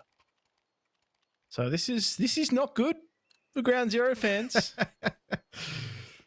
That pretty much sums up Ground Zero over the last map and a half. Just this is not good. this is It's a disaster. I don't know. I don't know, Jim. I don't know what to say. I don't know what to do. I feel like Ground Zero are just not the same team. I said it coming into the start of this, and geez, I mean it even more now. 2D's just opened that up by a peek around the smoke on Car. Bailed back and just holding down on beat. Moop's gonna go aggressive here. You know he is, because why not? And this is funny how oh, he actually falls back. This is funny how things have flip-flopped. You know, it feels like the Ground Zero mentality in second half Vertigo was just play aggressive, smash these guys, easy win. And now all of a sudden, they could be going out in last place. They're gonna have to face off against Rooster if they lose 2 more rounds. And yeah, say what you will about the statistics. Ground Zero are not favored on any side on this map. And 2D, when he's hitting shots like that, what can you do? The fact that he just went wide and peeked that. No AWPer does that. Not when they've got that angle. Nope. It's just sheer confidence. Nicky getting aggressive with that SMG. Lamas is expecting the peak coming out, but again, that Molotov's just making his movement very stunted towards this A bomb site. He finally has someone in tow, and that is Noobster to try and make this work. But all they're going to be, all they're going to be able to do is find one in the pit. Noobster though, signs of life, but they are quickly knocked out of him. As we do see Ground Zero, they have had the wind knocked out of their sails, and in terms of, in sailing terms, they're being keel hauled right now. I have no idea what that means, but it sounds inappropriate. They're being dragged. They're being dragged along the bottom of the boat. I know the one. You know, when I actually have a violin just about a meter away from me. I feel like just grabbing it and whacking out a tune, but I can't play the violin is the problem. But if I could, I was gonna say, how small is this violin? I've got an electronic drum. That could help. I cannot. Yeah, look, I don't think you can play play sad things on an electronic drum. I can't play it for the life of me, but we'll see. Yeah, well, I bought a violin to learn, and then I broke a string on it. Now I need to learn how to put another string on, and that's taken me a few months because I'm lazy. You know what that? Do you know what that means, though? Violins is never the answer. Oh, god damn it. Well, it looks like Ground Zero were taking you up on that one anyways. They're coming through with the pacifist playthrough of Inferno. It seems to be working out for them in the way that you would expect. 15-3. This is in civilization terms, this is a peaceful victory. It's a cultural victory for Ground Zero. Spiritually, they are the winners. They are being laid to waste here. Savage again. He's just having his way in Banana, Jesus. and he rounds it out. Ground Zero go down. And Downfall, surprising victory, and they progress in this bracket. Wow. Well, that was one hell of a turnaround by Downfall. Jeez, I have to say, I didn't see that coming. I was 100% behind Ground Zero after we saw that first map. They definitely looked like the better team. And indeed coming into Nuke as well. Jim, what's happened? Like, how have we ended up here? Is there anyone that can tell us? I have no explanation, but maybe these two gents can. Tom, Nope. Blair. Actually, Tom might have something to say about this. Tom, 2-0 Ground Zero. What the hell happened to that one? Look, Blair, if they're gonna absolutely crap the bed when they're winning in a dominant fashion on the first map, then there's absolutely nothing I can do about it, right? So I'm not gonna take the blame for that. I honestly don't know what happened. It's hard to tell whether or not that was Downfall basically just showing up completely in the final map. Like, we saw 2D go from being like probably the worst performer overall across the whole series to being the best player in the server by almost a country mile, except for maybe Savage, who just came out and managed to ace a couple of rounds. It was a ridiculous performance, and it just seemed like there was nothing there for Ground Zero. Like, not even on an individual basis was there anything to write home about. So I don't know if they just like completely fell off the wagon, or if we saw Downfall rise from the ashes. But if I'm honest, I think it was a little bit of both. Yeah, I have to agree. It was definitely a bit of both, because you look at Downfall's performance map 1, it was atrocious. Like, they were missing so many shots. There were duels that, like, they'd get the first, I remember saying in the game, they were getting like 5 or 6 shots off, and then that player would just turn and go, tap, you're dead. Yeah. And like Ground Zero were just outclassing them on that map. And it wasn't even down to just like positioning or anything. It was just aim, just the heads up, downfall suck. And then they came through to this one, and all of a sudden they're gods. They're hitting everything. They're like, look how quick they were. 2D with that op. He was shutting them down those last couple of rounds. And this just on Savage especially. He was the one in particular. Jim, you'll remember this round because I made sure to highlight it. I was a bit mean to him. He whiffed, I think, like 7 or 8 shots on Leah. 134. Who was it? He scored 10 points for Whiffendor, though, didn't he? He did, didn't he? Like, yeah, it was Lays, remember, on top of sandbags. He whiffed like 6 or 7 shots on him. Lays turned, shot him, and then killed 2 more players and opened up A completely. And it was like Savage single-handedly lost that round for them. And then it happened multiple times. And now he's got 26 kills. This guy's woken up. 26 kills is ridiculous, and we do of course have a score, but Savage, well, absolutely Savage, 7 deaths, 26 kills, 2D as well with it up, looking nigh untouchable. And I have to agree with you guys, like what happened, it felt like you guys mentioned while casting as well, it felt like you swapped the scoreboard, right? You swapped the players. It's exactly a recreation what we saw in Vertigo, except the roles were flipped. But even worse, this was an annihilation, a beating, and for someone's there for us who is probably going to break down why or what the hell happened there in the final 2 maps. We do have Moop coming in for Downfall. I do believe he should be ready for the interview. Oh, there we go, Moop. Hi, congratulations. That was a hell of a comeback. How are you feeling right now? Comeback? As in... from Vertigo, at least. From Vertigo? Sorry, yeah, I from guess Nuke. we would... Nuke, yeah. Yeah, Nuke. Yeah, okay, sure. Vertigo, yeah. We kind of wanted to just sort of catch them off guard with Vertigo. That I think they were prepping Train. I think they were expecting us to first pick that. Typically, we like to play Train, but we're a super fresh team, so we're just taking it as it comes. Yeah, we just sort of played our own game, as everyone will say, but. We wanted to keep focus. We didn't. There was never any rage, which is pretty surprising. We've got a pretty young player on our team. He's super level-headed. You mentioned him before, Savage. He's going ham. Yeah, it's good. So going into like the final map there, do you feel like they almost fell off the wagon? Because of course in the sort of first 2 maps, like there was at least some contention. In the last one, you battered them. I definitely think that your level went up, but do you think that they were just crushed after the second map? I don't think they're expecting us to play Inferno the way we do. We've it was one of the maps we were struggling on, but we've sort of found a bit of form recently. Practice has been really good for it. Nuke, our T side, once we started getting momentum on T side, I had a lot of confidence in us. Our ability to close out rounds in like 3v3 situations is where our strengths are. So we're sort of, as soon as they start letting us get into those situations, we get a pick early, even if it's a trade, can sort of close it out pretty comfortably. I have a quick question about Nuke, because like I was in a position where I didn't see how you guys could come back. You were 9-1 down on the second map, 1-0.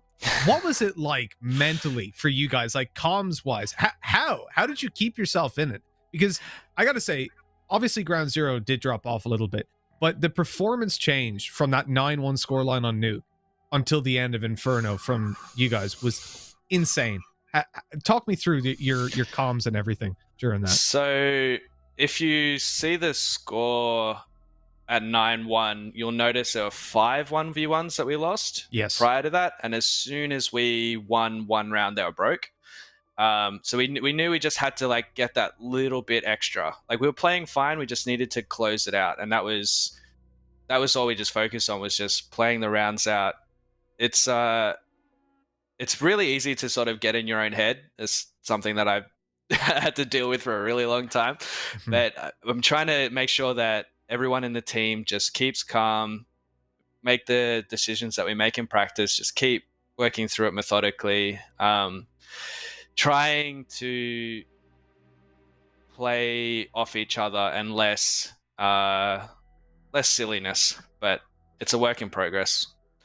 If I could just Now- follow up on that as well, just real quick. There was a point where Ground Zero were playing very aggressive, right, on Nuke.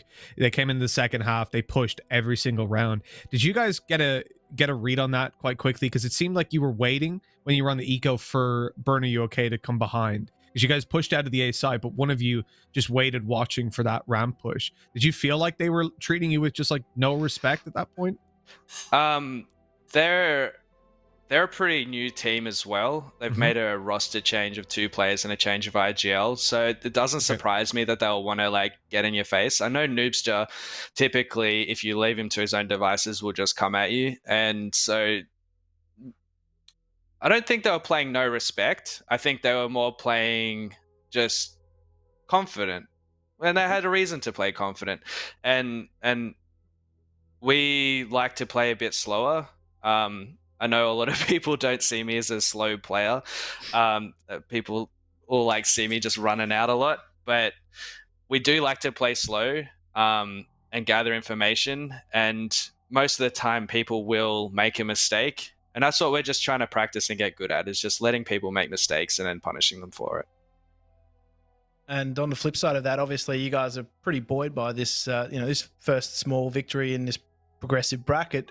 How are you going to keep everybody in check going into the bracket? Well, I think we're up against Renegades next, right? Yep. Easy. Yeah, Yeah, that's it's a 2-0. I Self-fulfilling won't say prophecy. for which. I won't say which team it's going to be a 2-0 for, but it'll be no. No, they're really good, and they're obviously the team that everyone aspires to be. But like we're just here to learn, right? And going up, there's no better team to go up against if you want to learn. So we're good. Yeah. That's I really like the final answer. Like, you're here to learn right now, and just like, trying to get experience, at least with some of the younger players on this level. But again, congratulations, Moop, and Thank you. I'm sure you're gonna need a little bit of luck for tomorrow's game. But yeah, take a break, prepare, and good luck for tomorrow. Cheers. Cheers.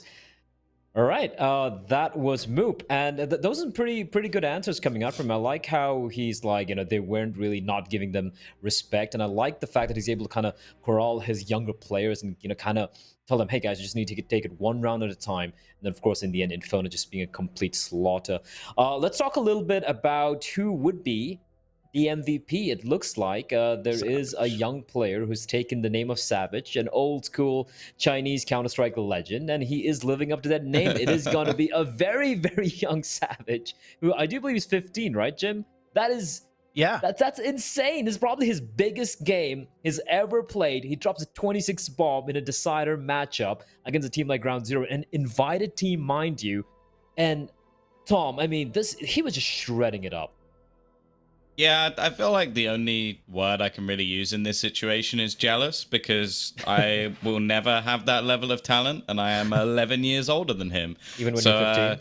It's a little bit depressing. I know when I was 15, I was useless to society, and I still am to this day. So, yeah, it's one of those things. He is clearly a young prodigy, and hopefully we're going to see him over the next couple of years rise up into like the higher echelons of at least his own scene. But realistically, I'm liking what we're seeing from a few players now, like Lays as well. Like, it's easy to harp on their squad considering that they lost, but he is also a young talent. He was the only person who did anything in that final map, and you look throughout the series, and he was sort of that consistent factor, being able to do some damage all the way through. So I think there's clearly some real prospects coming out of Australia, which is good to see, because let's be real, if we're looking at like the likes of 100 Thieves or something like that, we've seen the same sort of core players be the stars of Australia for a very long time. So the fact that there's now a few up-and-comers, hopefully we might see them break in over the next few years.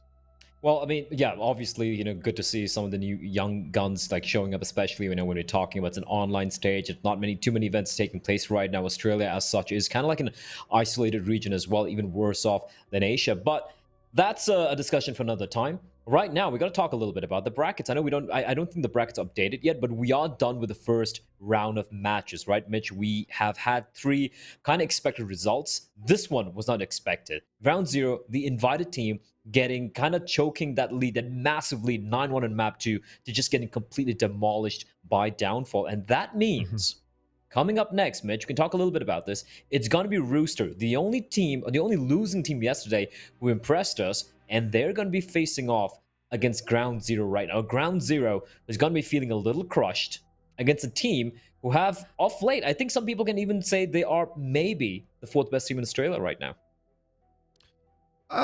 Yeah. So I don't know if I'd say they're the 4th best. I think definitely in this tournament they're the 4th best, because you got to remember Evanter in there as well. I don't think I put Rooster above Chiefs, but when it comes down to this matchup, I think they're probably the favorite team. And in this tournament in general, yeah, number 4, I could see them making it there. And the problem for me is Ground Zero have got to be deflated, as you said, but like they're not going to be in a good mental space. They should have won that game. Nuke was theirs for the taking, and they just threw it away. Now we can talk all day about how Downfall got better, about how Savage warmed up into that. He had 11 kills in the first map, by the way, and he just jumped all the way back to an insane performance. And that is obviously a factor, but the reality is Ground Zero, they let go. They had a grip on it and they just completely let it slip. Now they come up against Rooster, a team that this is going to be probably a harder game for them than what we just saw. This is definitely a team that are individually probably they're more all around. They've got so much individual ability from what we saw. They challenged Renegades on map 1, 16-11. That's insane. And they've been gradually getting better over time. This ain't going to be an easy series. And honestly, I'm going to come in favor in Roosters. All right. I actually think it will be an easy series, but in the favor of Rooster. Well, true. That's what I meant. It wouldn't be easy for Ground Zero. I think I have to agree with you, right? Like, you're going to be facing with a team who some people say, Jim, you've said it yourself, Rooster are a cocky bunch, right? They really do like to be kind of like, in your face, not going to give you much respect. They don't care if you're Renegades, if you're Order, if you're Ground Zero. They're just going to be in your face and make life miserable. And with Ground Zero looking, I'd say, kind of deflated at the moment, it could be quite ugly the next game. They also killed chickens in the last map, so True. There's some revenge coming in on the cards. I was going to let Blair have it. It was poultry in motion. The way he just phrased that. So. Oh, I like that one. That's a good one. Shut up, Tom. Shut up. The challenge for Ground Zero now is going to be what Moop just highlighted. The fact that they actually are going through some changes, and when you go through changes, and particularly, as they said, they highlighted a new IGL, that's actually news to me, that they're trying some different things, and the new IGL will probably fall back into what they already know, at least the core 3 of them. It's very difficult because you need structure against a team like Rooster. If you have to play loose and fast against them, they can play that game style, and they're ready for it too. So I think you don't want to fall into the trap of having to play the game that Rooster wants you to play, because right now they are just as good as anyone at playing that looser style. Well, you know what, Analyst Top Talk, we're going to go to a very quick break and we'll be back. And it's going to be a little bit of a longer break, I feel like, for Ground Zero to kind of like, I don't know, grab some energy drinks, kind of reset mentally, because now they're going to be facing off and fighting for their life in the tournament against Rooster. And that's coming up after a break. Coming up next.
T-minus 1 minute and counting. Countdown. You give me love. Get up. We're going in. Do I want to know? I know it's getting me by, but I don't want that this time. Not just your touch. I feel the space in between. You're drifting further from me. Boy, that sucks. Round and round we go. You only love me in half time, and it's just not enough. You have me between lines, but I need is full love. You only love me in half time, 'cause it's just not enough. You have me between lines, but I need is full love. You only love me in half time, and it's just not enough. You have me between lines, but I need is full love.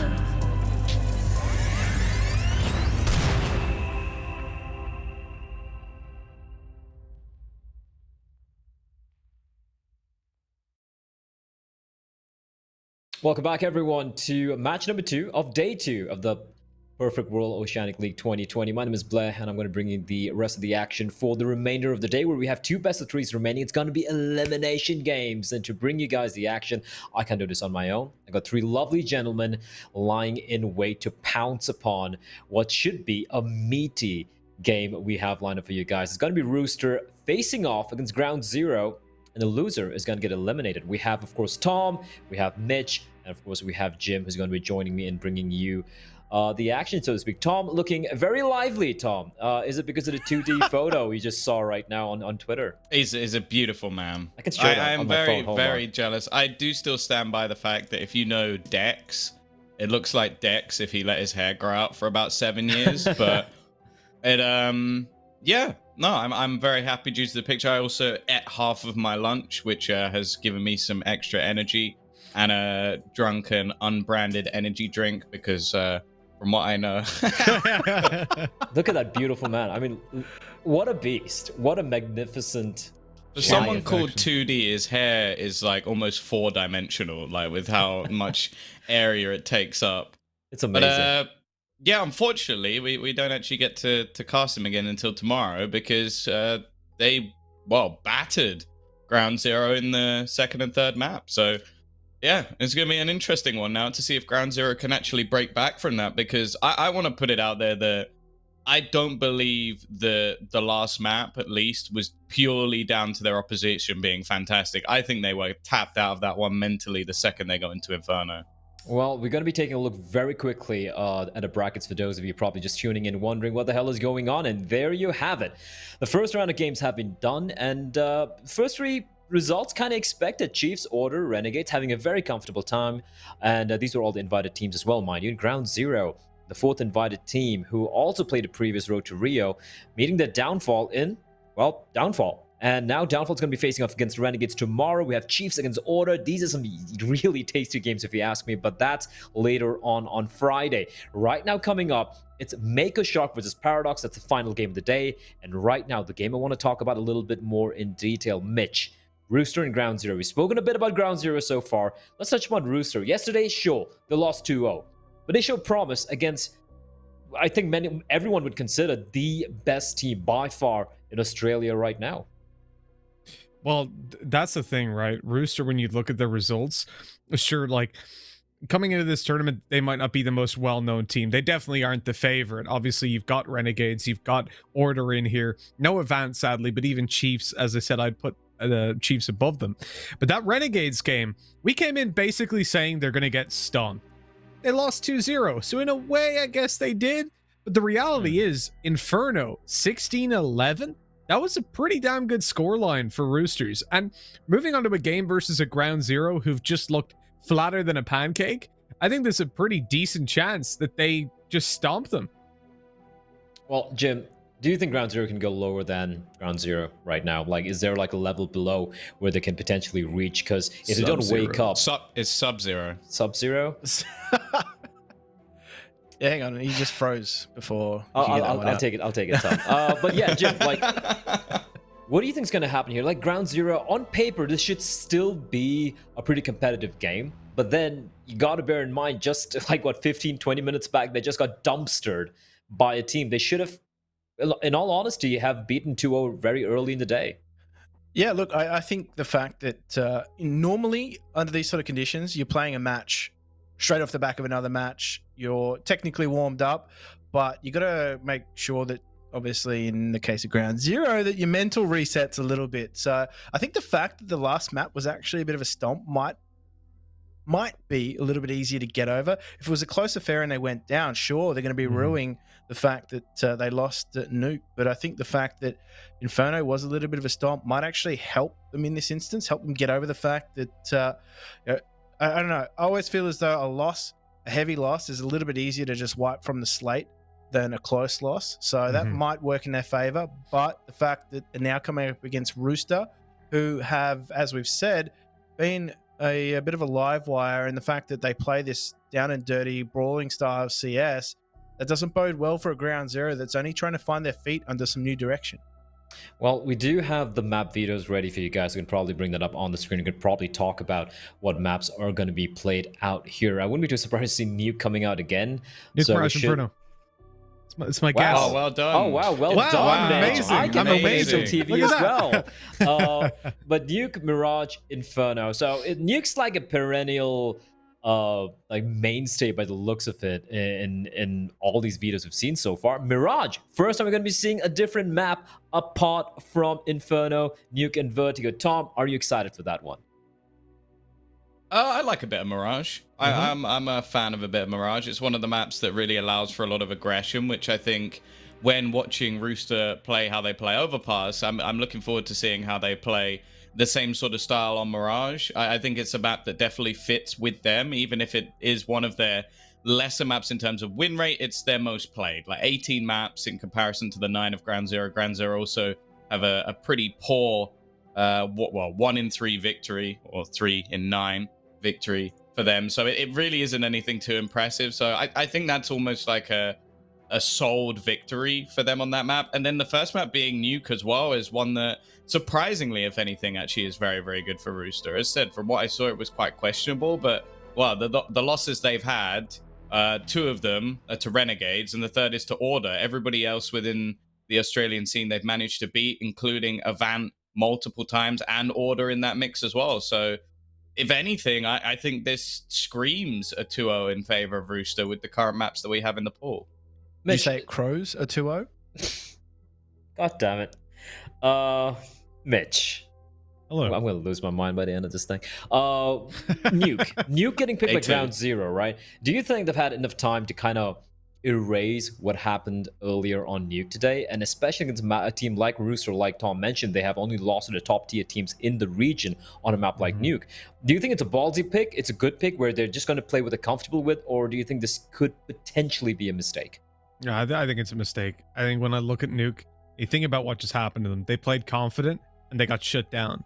Now, how are they going to come in? Are they going to play the exact same way? Because arguably this is a better team that they're up against at this point. I think I would say with confidence, this is a better team. If you play with confidence against them, you start to really just go in for those pushes the way that they like to play Nuke. You're probably going to get shut down. They're not going to give you nearly as much space as the previous opponents did.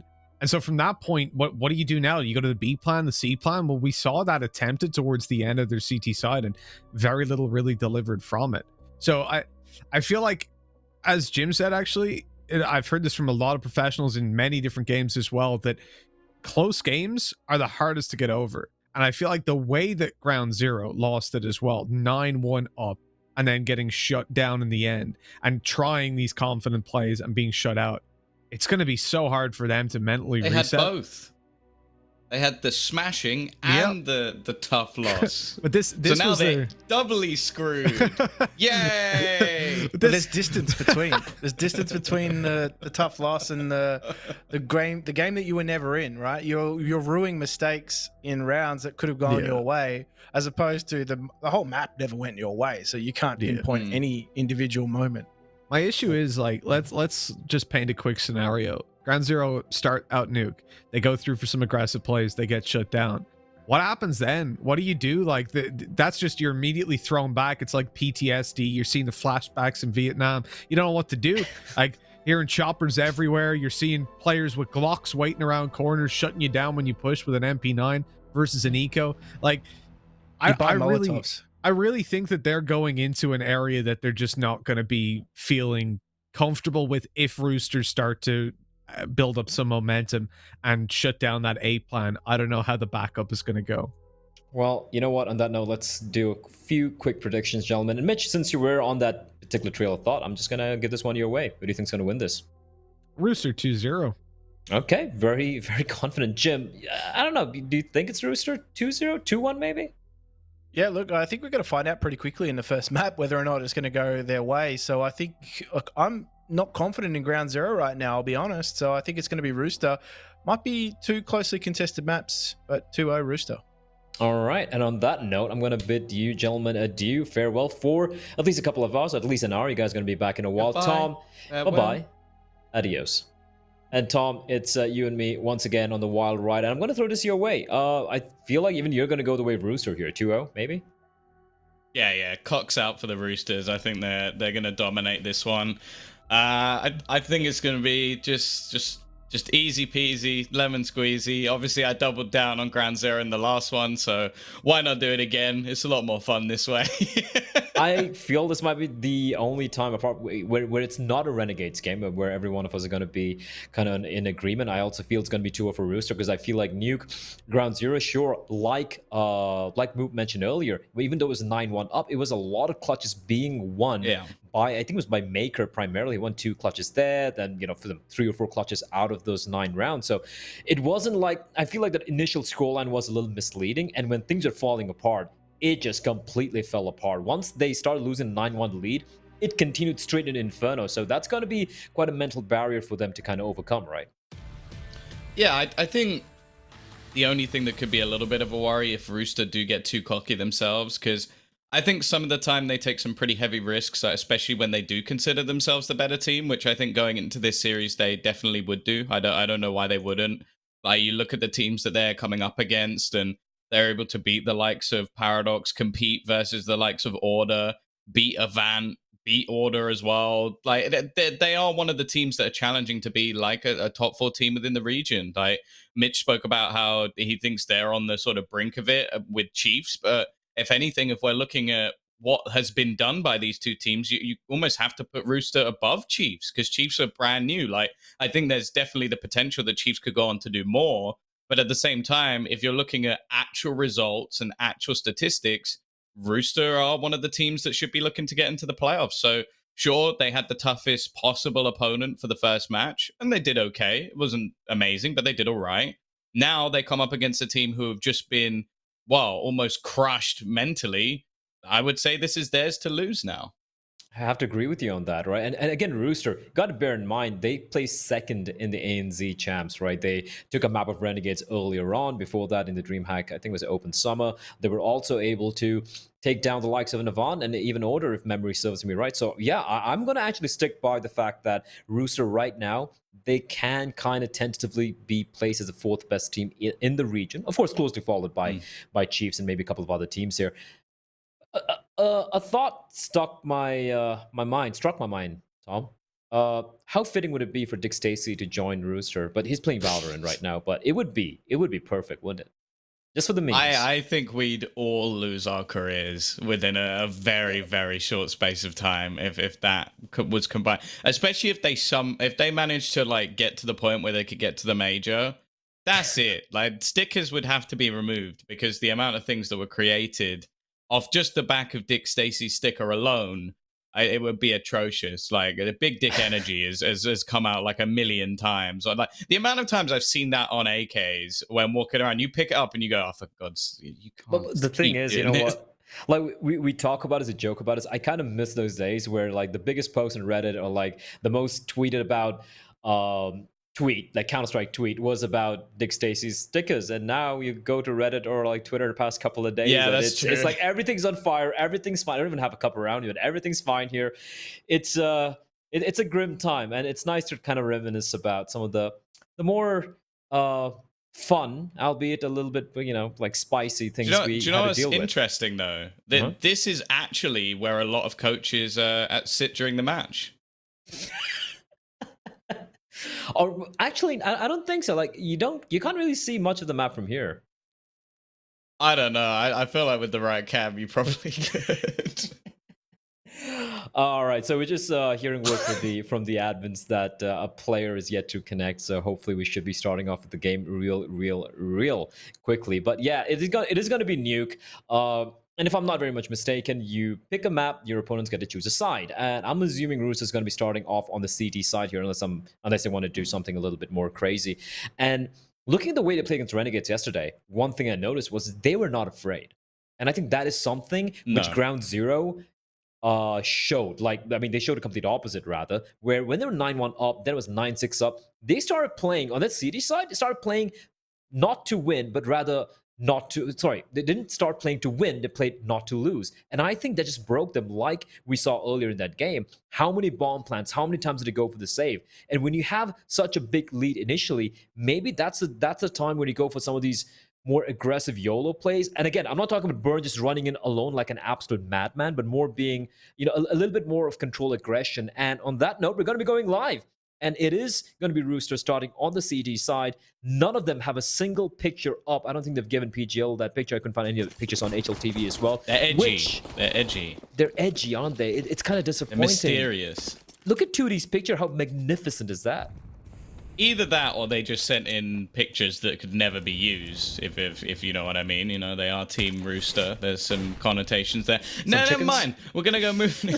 ADK already having to retreat. Now, it is worth mentioning, Ground Zero did have an incredible start to their T side. So we know that they can do it on the T side. Them starting on this side of the map might actually be a blessing in disguise. They're actually going to go diving up the ladder. They want to hunt down Netic, and that's exactly what they're going to do. It is Llamas, Noobster. No. They've all combined, and while ADK is the last man standing.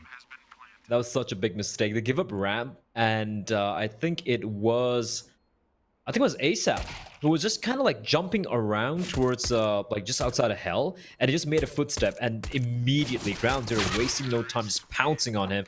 And there we go. It is going to be the final player to fall. Almost a flawless run from Ground Zero, basically given all the map control they want, holding W and just completely dismantling that CT side defense from Rooster. So, you know what? For Ground Zero, off to a great start. The only scary thing being, this is what we saw from them on their nuke pick in the previous game as well. Great start, incredible lead, and it all fell apart. Yeah, I guess the thing is, it's very easy to look at the negatives of that, but if they can sort of rectify some of the mistakes, have a few extra adaptations, I don't think they're completely out of this map. The next one, I'm a little bit more worried for them. This round already, they're going to go barreling in, and Netic, he wants some revenge. What? They pressured him in the last round. They're pressuring him here again, and they're just handing kills to this one man. It is all falling apart. Never mind, but I'd take it back. Take it back, yeah. He gets 3 kills on top of Hut, and now Noobster will be found by Chelios, and that is, I mean, it's a huge run from Netic, getting 3k with a deagle, but that should not be the case. There were just 2 players on the upper bomb side that found a first kill, and Netic not just getting the first 2 kills, not getting traded, staying alive, and by that time the reinforcements had arrived. Like, how is he allowed to get 2 kills and get away with it? That is such a mistake from Ground Zero, and yeah, they win the pistol round very convincingly, and they get just completely crapped on in the anti-eco. Well, it was a forced buy, but still, that shouldn't be happening. And I just want to touch upon one quick thing as well. Chelios, he was very quiet yesterday in the series against Renegades. If he shows up here today, it could be a very different story altogether. Well, yeah, he's probably my prime example of players that are going to play purely off confidence. It's a very common trait for AWPers, let's be real. Like, if you're feeling confident, you play better. I think we see that with maybe every single AWPer ever in the history of Counter-Strike. So, yeah, and when I saw him play versus Mako the day before in ESEA, he was like that. Maybe too much, like far too much, but he was still fragging quite heavily, even making some of these ludicrous plays. This round, though, it's looking doable. Maker still has a rifle. Llamas, that's an easy kill. He's managed to sneak in from behind. Okay, a little bit of extra damage, and because of that, it falls straight into the hands of Netic. It's left into the 1v1. Now, this is a long rotation. I don't know if this will be expected. ADK's gone all the way around the outside, and just about going to get himself the final kill. Of course, he's the true Edge Master with a name that doesn't match up, but, you know, it works out for Rooster. It does indeed, and yeah, that got a little expensive. And I would have liked, I forgot who it was, the player with the Galil who was outside. Yeah, it was Danny Gangster. And he did get, well, not a kill per se, but he did catch, he did, you know, force a burn to drop down and die to gravity. But I feel like, you know, that sort of aggression, I like it. But you want to be helped out by your teammates. Like, once you went for that full fight, that full commit on towards the players coming up top of Red Rock, you know, you want to be a little bit more passive, have an escape route, at least have a teammate nearby to flash you or something, as we do have Chelios. He's got the big green out, Tom. Is he going to farm a few players here? Danny spots out the shadow, and it's going to be ASAP who's going to save his teammate. I'll be honest, Blair, your hopes for the Roosters being passive, I think, are going to fall on deaf ears, to say the least, as we just did. Oh, that couldn't have happened at a better time. Oh, that was amazing. Two players push out mini. They've got an AWP. Noobs just managed to get an AWP. Netic, is he going to be able to deny the plant? Interesting that the man with the AWP was the one planting the bomb, but you know what? It worked. They've got themselves an after plant position. ASAP to try and rotate in, and Netic has a crossfire with him. Now, this movement is actually going to give the position away. The door being opened helps them out significantly. Now, they don't have much utility left to force Noobster off the angle. They've utilized their final smoke, and a single flashbang is all they have. Unfortunately, Noobster is not going to land any of the shots, so they get away with it again, but that's all I can really put it down to. They got away with it. It wasn't a pretty round, although I enjoyed it. I'm sure you didn't. And 3-1 still. I do enjoy watching chaotic rounds. Don't get me wrong. I enjoy it at the same time I'm punching my face. You live chaotic rounds. Yeah, but, you know, at the same time, deep down inside, like, a part of me dies. At this point, I don't have anything remaining. That was a round where Ground Zero did barely invest in anything, just a couple of deagles, I feel like. They even got a kill with the Glock, so they're going to be very happy with that. Taking away 3 guns, 3 rifles, getting the bomb down, that's a massive round considering the investment they had. And now, aggression, Chelios with the AWP towards outer yard, not going to find anything. All the T's is setting up, by the looks of it, for the upper nade on top of Hut. And they're going to do just 5 points of damage. That's unfortunate. And Chelios, he spots the players. There we go. My time to shine. And Llamas just completely, utterly smacks him down. Yeah, as said, I feel like the Roosters have become a team now that, like, people within this region are going to be keeping an eye on. It seems like they've got some fans in the chat, that's for sure. But I think that if you are Ground Zero, you're going to have watched some of these demos. You're going to be expecting aggression, maybe not a second player. He can do Danny G. Finally going to be put down, but that's enough. That's all he needed. A 2-for-1 trade. He puts his team back in an even scenario. Burn even tagged down a little bit as well. And it almost seems like that they've heard us talking from the last moment, going, oh, you're saying Burn, are you okay, is too aggressive? Or just you wait, Blair. I won't lie. I mean, there is something fun about, like, there's a reason I enjoy watching Tyler, because of how absolutely insane they are with the aggression. But at the same time, they still manage to somehow bring it back and win rounds, which is so very impressive. Or mental, I don't even know which word to use there. But here we go, 2v2. Noobster alive on 4 points of health. Lace, 71. He has been the player to watch for Ground Zero, even in that loss. So he's going to be instrumental here if they want to clutch this one out. They still have time to work with your CTs. Both the T's playing together. inside the T lobby. The op shot missed by Noob. So that's a huge miss because now he's left alone. 4 points of health. Do they have any utility? They have an incendiary, and he's going to be coming around from Squeaky. Attention diverted in his direction, and he's not going to have time to go for the fast scope. And it is going to be ASAP getting the kill, saving his teammate, and picking up an AWP. Expensive rounds for Rooster, but they do maintain that 3-1, 4-1 lead. Do you want to hear an interesting stat, Blair? Go on. Rooster have already had more successful retakes than both teams managed to retake on Nuke in the first series.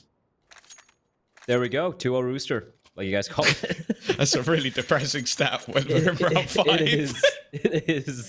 There was one defusal in that nuke in the last series, and it God. wasn't for ground zero. So yeah, that doesn't make the stats any better. They really struggled in their retakes, and it was something that we actually had when we had the interview with Moot.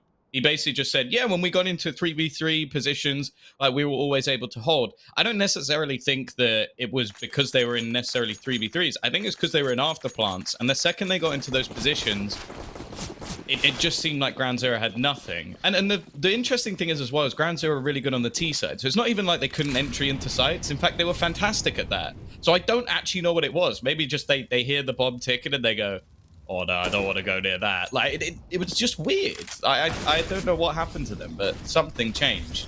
Nice entry though for Lays, as you mentioned. He's the man to watch, the player that we need to keep an eye on, the youngster who recently joined this team, and well, he's cooked a little bit. That sound cue has actually given his position away. Llamas though seems to have his back, and well, looking like we might have another afterplant here.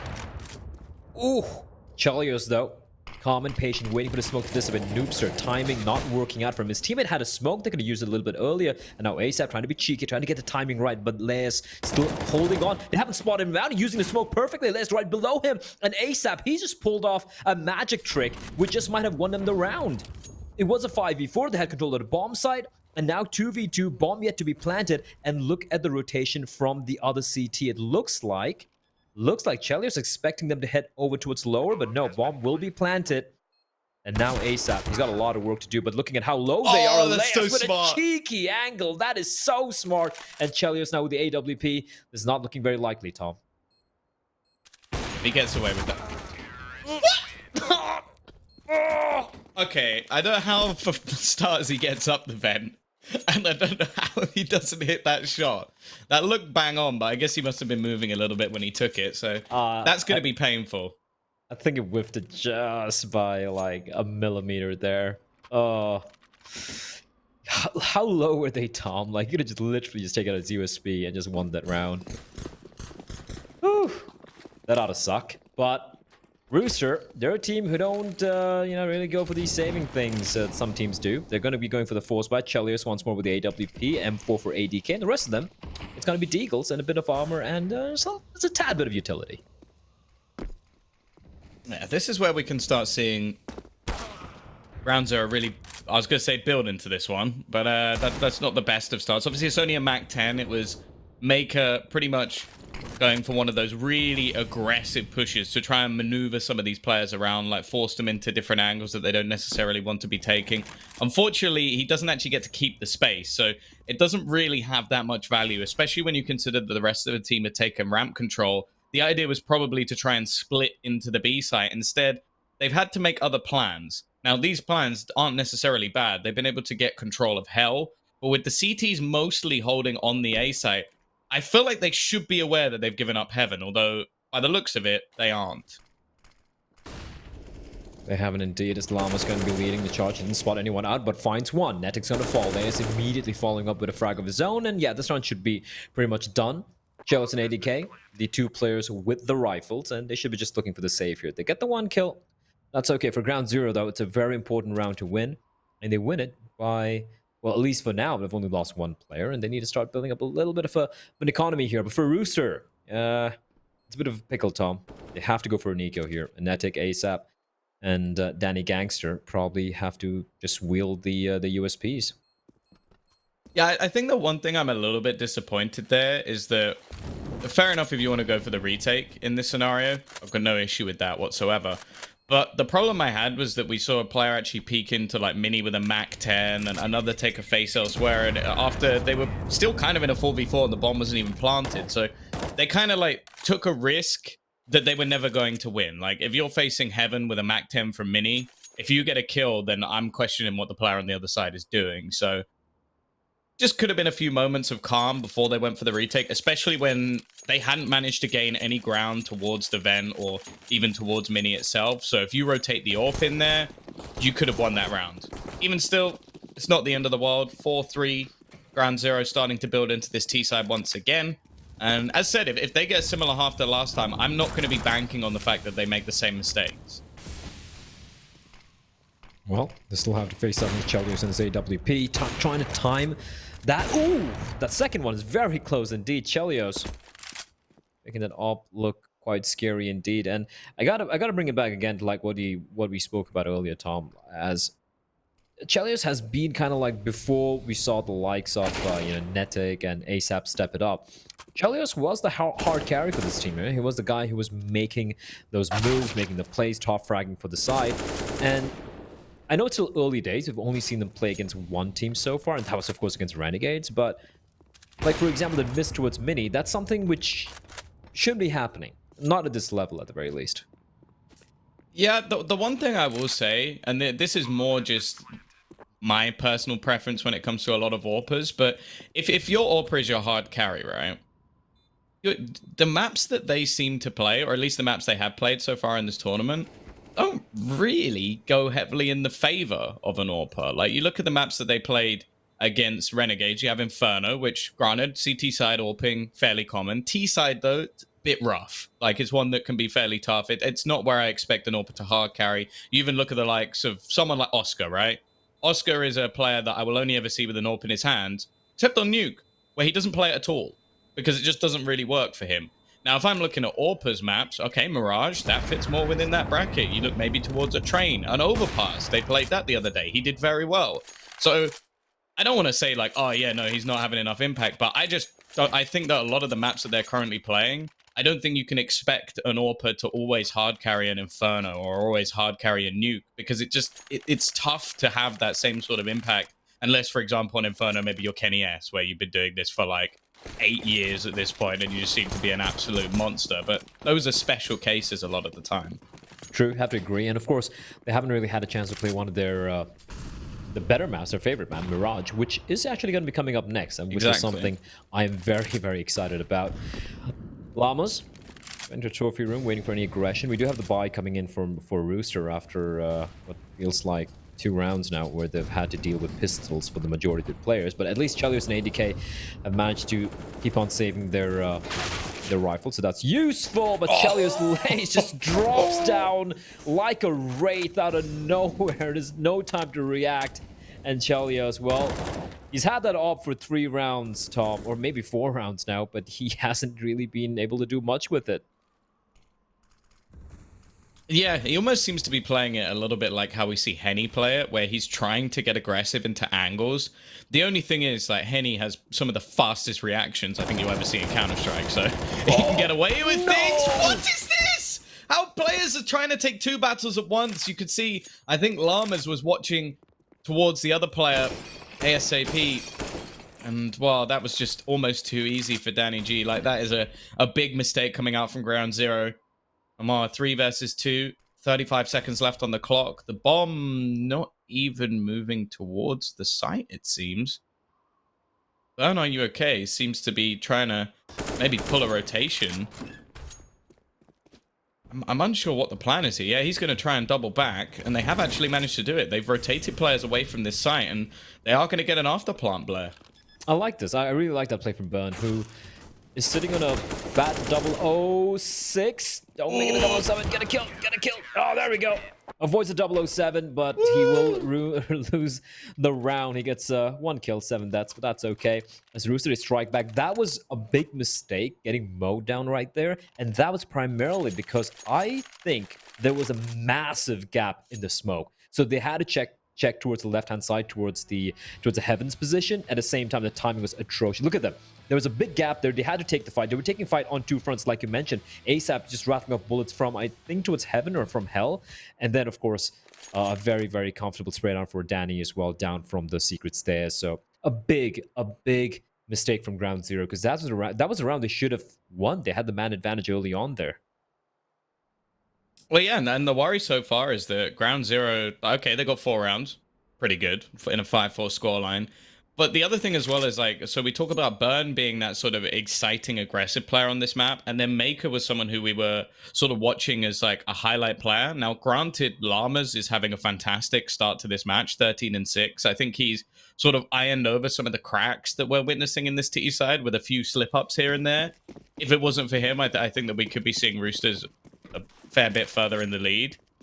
The worry for me, though, is to keep that sort of form up over a whole half or even into a second half. It's going to be pretty rough. Like, if so, he's going to end with a 40 bomb at this rate. So we'll have to wait and see whether or not he can continue that same sort of form, or if we are going to see some of the other players step up. Because, again, like, Noobster's someone, for me at least, I don't know if you'd agree, that for an AWPer, I haven't seen him have a whole lot of impact yet.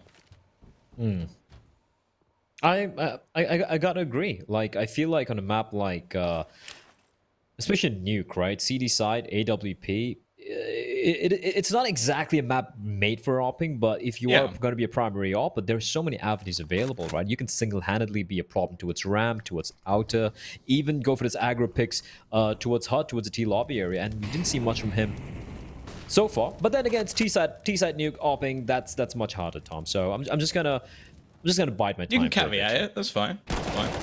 Oh, the timing. Yeah, I think Maker even knew that he was there. That almost seems like a revenge battle being attempted. Like, I want to get him out. The thing is, they're really struggling with the duo of ASAP and Danny G outside. Like, they've been playing off of each other, and just the gall of that man to go for that repeat, knowing that there was players on the other side. The Molotov coming out, so I guess the call out did happen. He's inside for the smoke, but I think still. he clipped the vent as well, though. Like, I think it's dear through the Lord. vent. Yeah. Oh my lord. The timing on that peak from. I kind There of was feel 2. bad. Okay. It's the next one he got, like, where he peeks out again with a smoke. from look, this one. Like, what? Why are you doing that? It's a 4v2. Then all you have to do. Oh, that's just disgusting. Disgusting. Now, all you had to do was just hold the angle, Tom. But this is where I get scared. This is where I get really scared. Oh, there we go. Look at the damage. 1 nade. 1 nade is all they need. Look at the health, Tom, and they're all still alive.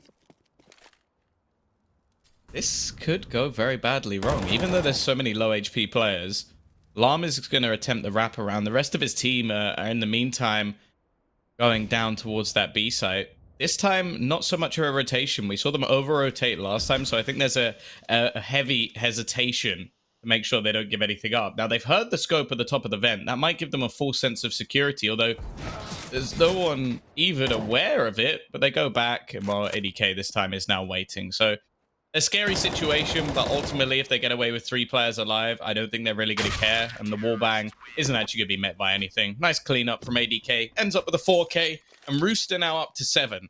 Now, as said, the T side was, I would say, the shining light of Nuke for Ground Zero. Their CT side, again, started with a few rounds, but then they got absolutely battered. If this continues for Rooster, I don't think they're going to slow down on the T side. Like, I think that's something with this squad that is actually terrifying, is that their CT side can sometimes be a bit questionable because of some of the plays we've just witnessed. Their T side, though, they're like a ball of death. They'll group up, they trade effectively, and they are a very scary team. They are indeed as Felios. Oh. Wait, oh! That's terrifying. That is so terrifying. Imagine you miss a shot and you're like, all right, I'll just get back towards Mini, and I think he paused for a second. He's like, how is Lays there? Like, how is he even there this early in the round? I do like it from Ground Zero, though. That was much more faster. Just catching, like, they know Roos is going to be continuing to aggress, and they're like, you know what, screw it. We're just gonna catch your aggression with even more aggression. Yeah, I think this is something that needs to be worked on, if anything, by the side of Roosters, is just like the be a bit more dynamic, I guess, Blair. Because it's like, sure, go for these aggressive rounds, but have something in the mix to catch them off guard. Because if you're just doing it again and again and again, sure, it might work a fair few times, but eventually you're going to get caught, as we saw here, where there's a bit more split in the offense. Nice shot from ASAP. If they save the AWP, like Chelios will be able to drop 2 guns over, and that will pretty much mean their buy is solid for the next round. So it wouldn't be too much of an issue for them. But yeah, I think they need to try and like throw in a few slightly more passive rounds with these hyper aggressive ones, because otherwise Ground Zero are going to get some rounds for free. Yeah, that's what you want to avoid, right? And like you said, look at just the pace from Lays. Yeah, there's no way Danny was expecting that. 2 free kills, and then ADK not expecting the players to just push out from Decon that quickly. Of course, they do have the money for the buy, albeit, you know, FAMAS in the mix, pretty decent chunk of utility. And for the T side, 5 AK-47s, a lot of utility. And Maker now trying to sneak it through the outside smoke.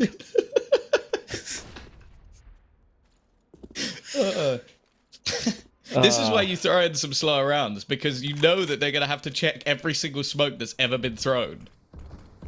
And I like this. This is a change from Chelios. He's been outside pretty much every single round. He's got to be careful, though. And in fact, after some noise has been made outside, it seems like he's maybe heard something that's given a bit of a false positive. ADK, though, I think he has a chance to actually catch the bomb. Oh, the timing. Oh, that timing. I would have preferred ADK just hold the line there, but anyway, he spots a bomb out, and Maker getting the kill, but with a quick trade. Les trying to be cheeky this time around, but ASAP just turns around with the FAMAS, wins the duel, doesn't take a single point of damage, looking for more, and Noops is going to find him, but the trades are quick, fast, and furious. Burn finds one, and now it's a 2v2 up for bomb side control with the T side. Ground Zero, they're going to get the bomb down, planted for heaven. And the retake is definitely on as Danny Gangster and Chelios with the AWP. Yeah, there's a fair amount of time for them to rotate back in. And unlike their opponent's Ground Zero, they go for the retake pretty much every single time. It's not going too well, though. And Chelios is going to have to try and find both players. And with such a passive position for Llamas, I don't really see a way back into this round unless one of these shots connects. Ooh, bit of a risky wide peek, but he gets away with it. Well, Ground Zero are now going to get up to 6. Not a bad T-side half. Of course, not quite as good as what we saw last time, which evidently wasn't enough. And as said, like, I think that they could genuinely win the second half again, and it still might not be enough if Roosters are able to recreate some of the T-side magic I saw last time I watched them.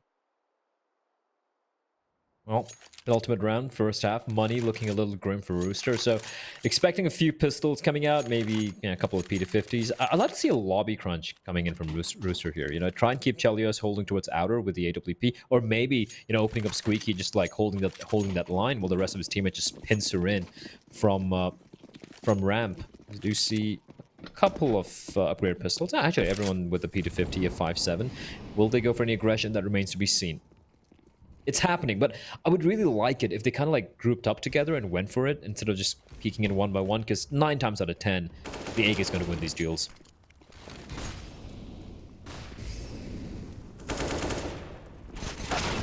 Oh. I'll just say some seem to get away with these plays. Oh, only going to be the one. Not bad for Ground Zero. 7-7. They are bringing this back into their favor once again, and the final buy, it's not going to be a bad one for Rooster. Of course, they'd like to go in with the victory of this second half. And as said, I hope that Ground Zero have sort of rectified some of the mistakes that we saw from the last half. Obviously, they haven't had any time really to do it, but maybe spotting out some of the things that went wrong when they played up against their opponents in the last. Even still, though, if they can go in with a 8-round T-side, I don't think we're going to be too critical of that. Well, 8 rounds would be ideal for both the sides, right? And for Ground Zero, hopefully they have managed to do a little bit of soul searching. Aggression comes out, final round of the first half. This is much better from Rooster. This is what I've been wanting to see all this while. Aggression is great. When you work in tandem, at least it's always a trade potential. This time around, they get the kill and they get the hell out of there ASAP. As Danny Gangster, once again, he loves holding his outer yard. And this time around, he's just going to stick. He's not going to do anything. That Molotov, that's a giveaway. He knows exactly what the player is, and Maker not expecting that position. This is so much better from Rooster. Look at how they're poking and prodding. Oh, this is brilliant stuff.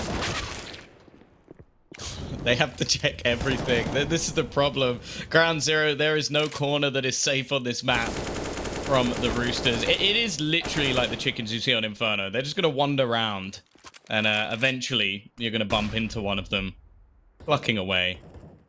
Now, Lays 1 versus 4, turn 3. The AWP in his hand. So many angles to check. He's actually going to try and switch this up. Get an after plant position on the B side. The problem is there is a player already rotating in, but he doesn't actually catch him.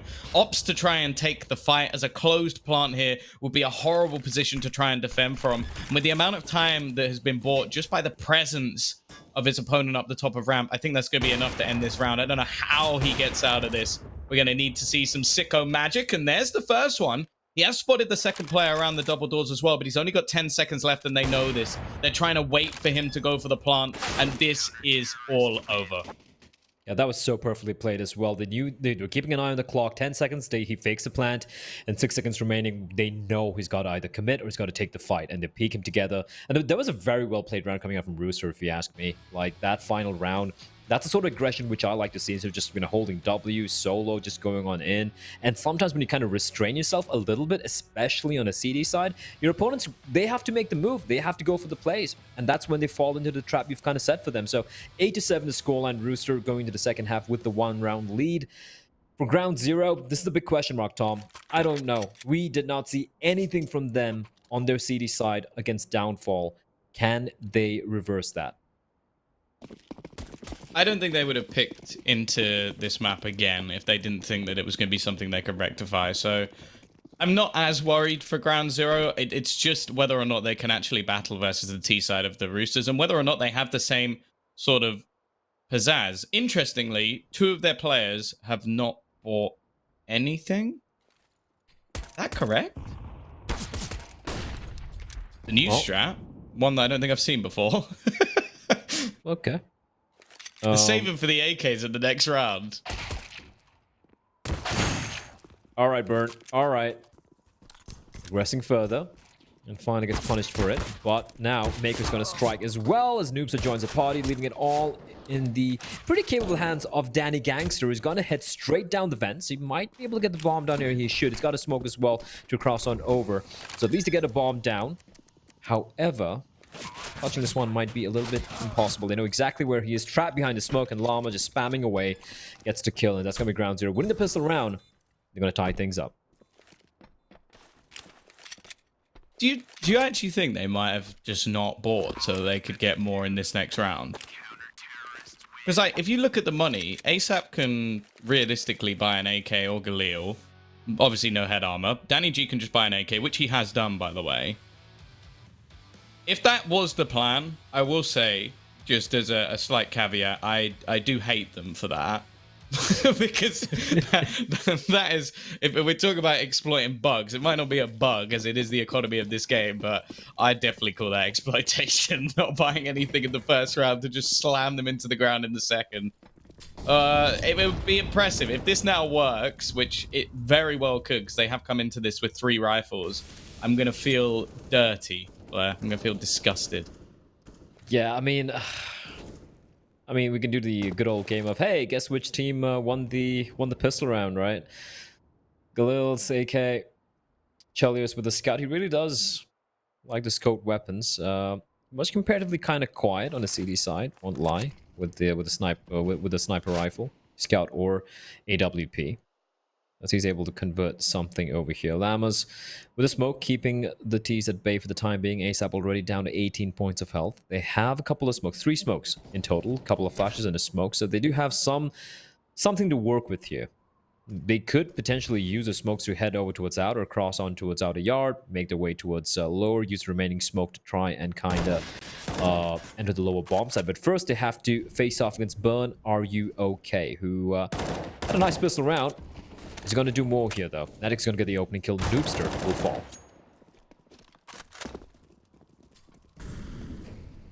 It's starting to slip away from them. They did a lot of damage in the early portions of this one, but it is going to be bomb now getting planted, and well, we've already seen how bad Ground Zero guys are in after plant positions. ASAP again, he's having a phenomenal match. He was on 18 HP from the very beginning of this round and now has just managed to get a tasty double, an upgrade to an M4, and Llamas is going to have to just save. As said Blair, I do now feel a little bit disgusted by the fact that they actually managed to win themselves that round, because that is, well, that's grotesque. If they saved, because that's the thing. Like, if it was just like a mistake where two of them didn't buy, which I don't really know how that could happen, but if it was, let's just say, give them the benefit of the doubt, then obviously it's just more the economy of Counter-Strike, the fact that they can come in with a better buy. But a part of me thinks that they did that intentionally, and dear Lord, that's not something I think I ever want to see again. Unfortunately, what this leaves is the CT side are now going to have to kind of go for their own force buy here. It's not going to be a particularly pretty one. They're going to be left with some problems with their finances, to say the least. And if they lose this next round, this is pretty much as bad a start you can get to the second half.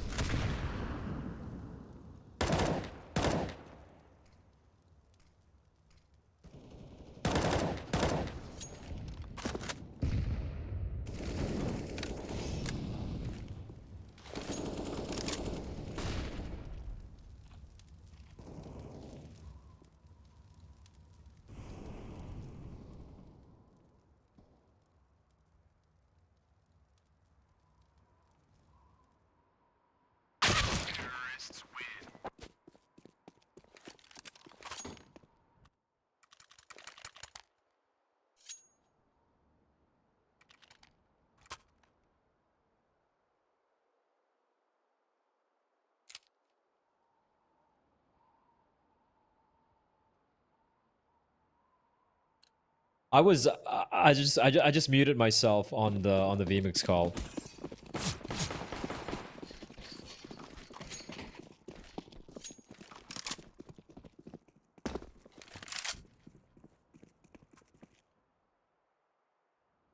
Which is kind of unfortunate. But we do have, of course, a full ego this time around, Tom. And I can finally hear you on TeamSpeak, by the way. You were sounding robotic all this while, but now I can... Oh, no, I ruined it. I jinxed it. You sound like a robot again.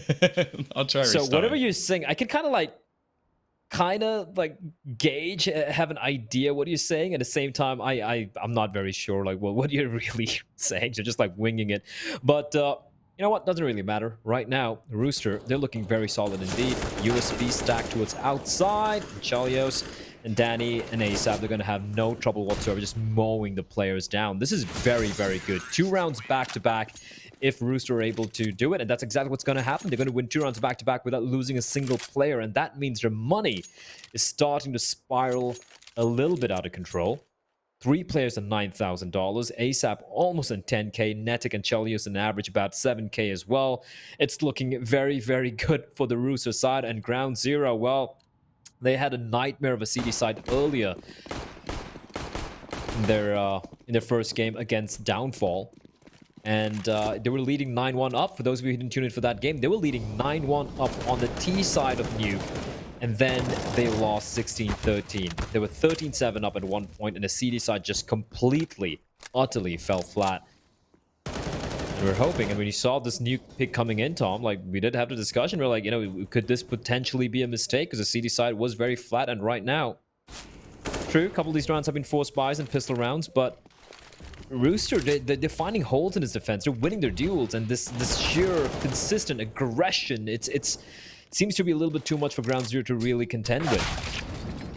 As Noobster, just goes for a slow peek out, and Netic is ready and waiting, and the number of opening kills Netic's has got so far isn't quite ludicrous. Danny being sneaky in the smoke. He's crossed on over. He should get a trade here. Maker not expecting Danny's position, and Danny looking for more, but Burn will drop him, and finally, something looking good. At least something looking finally much better for the CD side. ASAP's going to be left alone in a 1v2. Burn on 14 points of health. It's 7 HP, but this is winnable. He's going to get the bomb down. He's going to wait. He's going to bide his time. He's going to try and find first player. He knows the player up above. What's Heavens, and he's not going to bother checking, and it's going to be Burned from above. He's going to get the kill. That indeed is going to be, well, a hard-fought run for Ground Zero. And every round right now matters. ASAP, 23 kills. That is just pure filth. 12 deaths for him. Danny, Gangster on 19. Chelios, 80k. Kind of quiet. Netic's just on 12, but the thing is, so many opening kills so far on his T side has come because of Netic, just opening things up with a Galil with an AK-47 doesn't really matter, as we do have Droney McDroneface coming in. ASAP, he's got no face. He's just a wraith, he's a shadow, but he's also the photographer, as we do have Tom jumping back in. How's your mic sounding now, Tom? You sound good now, yeah. Anything changed, but it happened to me yesterday. Don't worry about it. ASAP's just completely ASAP and Netic. Like Netic obviously doesn't have the kills that ASAP has, but he's been getting some nutty opening kills. While ASAP has just been dismantling Ground Zero every opportunity he gets. So far, Ground Zero, they won a hard-fought round, but again, they lost 3 players. The money's looking grim, and now Rooster 5v3. This is not looking good at all for Ground Zero.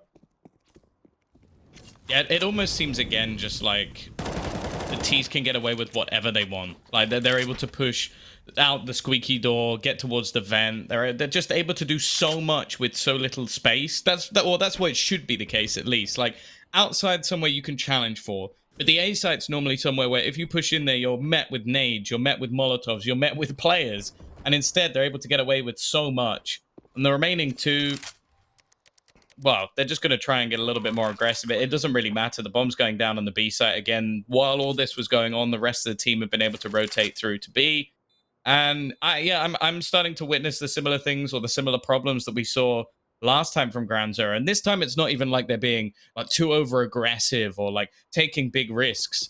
They're just unable to gain map control without being shot in the face.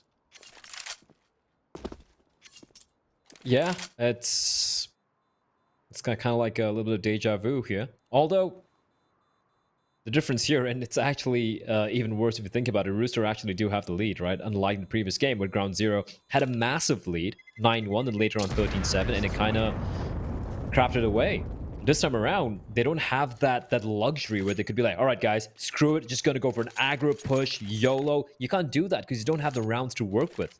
And if that's a round that breaks your economy, well, Rooster just going to run away with. Look at the cash they have in the bank, Tom. That's so much money to work with. That is on the T side, and that is after we've already gone for the buy. 11k on ASAP.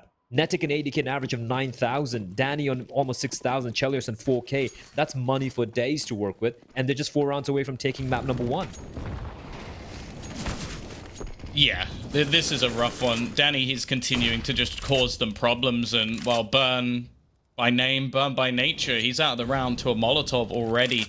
This is similar to what we've witnessed so far. Obviously, this round is forgivable. This is a round where they've gone for a gamble stack. They've taken some risks, and, well, so far not so good, right? Yep, as we do have... well, it's pretty much a safe round here, but losing to the AK, at least they can hold on to it. And Danny, doesn't spot it yet. It's right above you. Yeah, he sees it. Oh, he sees all of them. What? Nope, doesn't get anything. Oh, no. Oh, that's rough.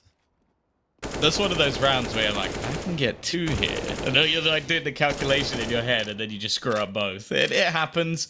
They're actually making this one relatively costly, of course, at this point of the game.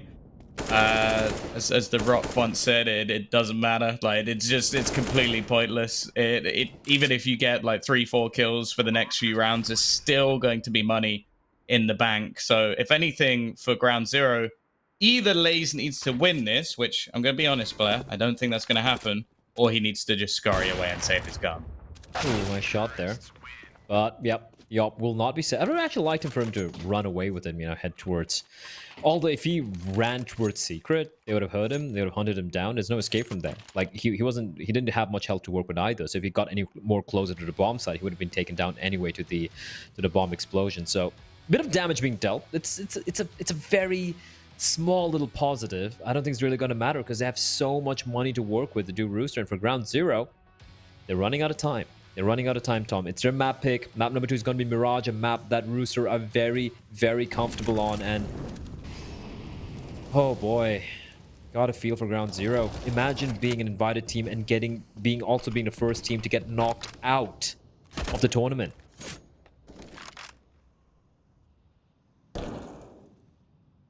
I think the damage they did in the last round could be comparison to being lost in the middle of the ocean, but at least it's not raining. Like, ultimately, you're still wet.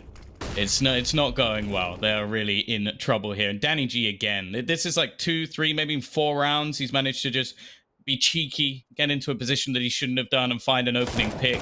They managed to turn this quickly from a 5v4 into, well, now a 3v3, thanks to Maker, who has had a rough one, I think is fair to say. It's not been the same performance that we saw from him earlier. He's going to try and get a little bit more aggressive, and it's met with a dink. Very, very lucky to be alive. And ASAP, in the meantime, has also found a pick elsewhere. It's just not going to happen. Danny G with another, and it's left all onto Llamas. He's not had a bad game. 20 kills, but remember, I said it early on. I think it was like 5, 6 rounds in. He had 13 kills. He slowed down quite significantly. He is going to get up a double, but then he cooks. It's the martyrdom from ASAP, and 14 on the board for Rooster.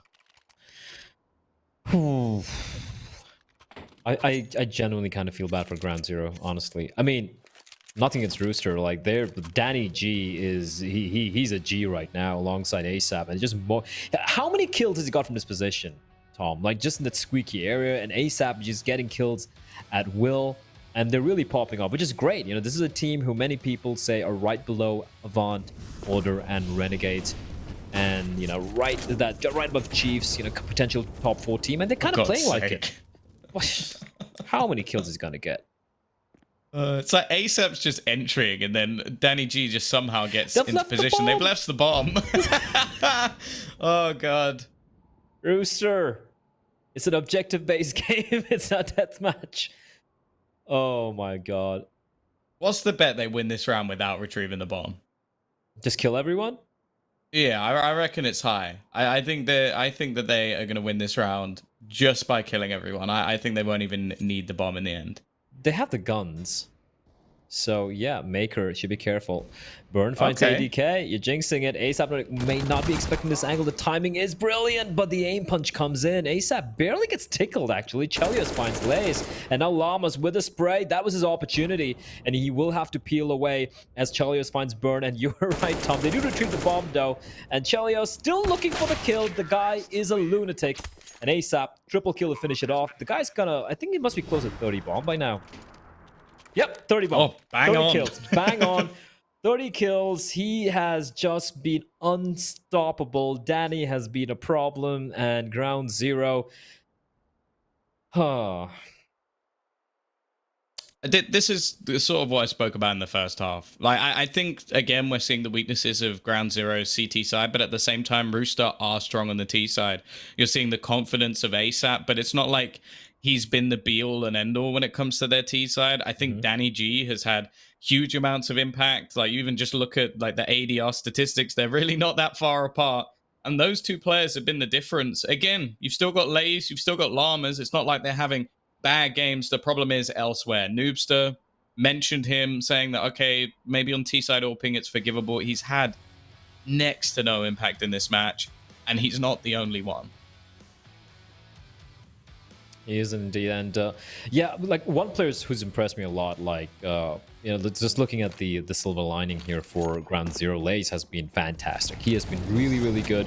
Maker as well, although he has been comparatively a little quiet so far this game, but he's been phenomenal so far. Even in a losing effort, he was great. But Lays and Maker, the new pickups, have really shown up. Llamas as well over here, like you pointed out, both of them are sitting on 20 kills. But it's not about the kills. It's just the fact that they're losing the bomb sites. They're not able to counter this aggression. Here comes a play again, working like a pack of wolves, just striking. At the same time, the trades are very good, but the trades are actually favoring Ground Zero for a change. It's a 3v2. Chelios and ADK still alive. And with 2 SG... What? Blech. Why do they have 2 SGs, Tom? Like, one, I can kind of see, you know, for the memes for all time's sake, but 2? Chelios, I don't think he likes using any gun that doesn't have a scope. There's a few players like this where it's like maybe don't have the best spray in the world. I don't know, but he seems to either pick up an SG or a scout when he can't afford the AWP. So, fair enough. But yeah, having 2's a little bit weird. It's a gun that's very situational nowadays. I feel like you can still get it to work on train, just because every battle you take on train, unless you're going towards pop and maybe Ivy are going to be like long range battles. So there I can see the capabilities of it. But when it comes to most maps, you're only going to need one because it's very, very situational. But that's kind of how it should be, really. I think it's much more balanced for the gun, where I don't want to see it take over again. I agree. I still feel like maybe a couple of change, like one change would make it a little bit extra viable, like a little bit, tad. One change could send the whole gun into turmoil. I'm happy where it is. Yeah, and leave it there. I personally feel like the AUG is in a perfect place. Like the AUG right now is in a beautiful place. ASAP just comes sliding down like a clown from It. And Burn, are you okay? We'll get the trade. So, well, ground zero. They have to win 5 in a row. They needed to win 6 in a row. Now they've at least got the first one. Now 5 in a row right now. It's doable. CD side nuke, it's doable. But based off what we've seen so far in the past few hours, they haven't really shown much to really, have us put some faith in them. Yeah, it just feels like we're waiting for the inevitable. Like, eventually someone like Danny G is going to get away with something, or ASAP's going to get another double kill. It's like, I don't... Well, we've watched now 2 CT sides of this map just go wrong for ground zero. So unless they're going to, like, finally find that missing piece, the elixir of life that's just going to change everything. Maybe it's Llamas. Again, as said, he's had a very good game. But he is going to eventually die. Chelios with that AWP. Not quite quick enough this time, as Burn will be there to put him down. Bomb Plant will confirm their money for the next round. And Netic gonna attempt this 1 versus 4. Chances are slim, especially with the amount of sound he's making, positions being given away, as he'll go for the face. No surprise why.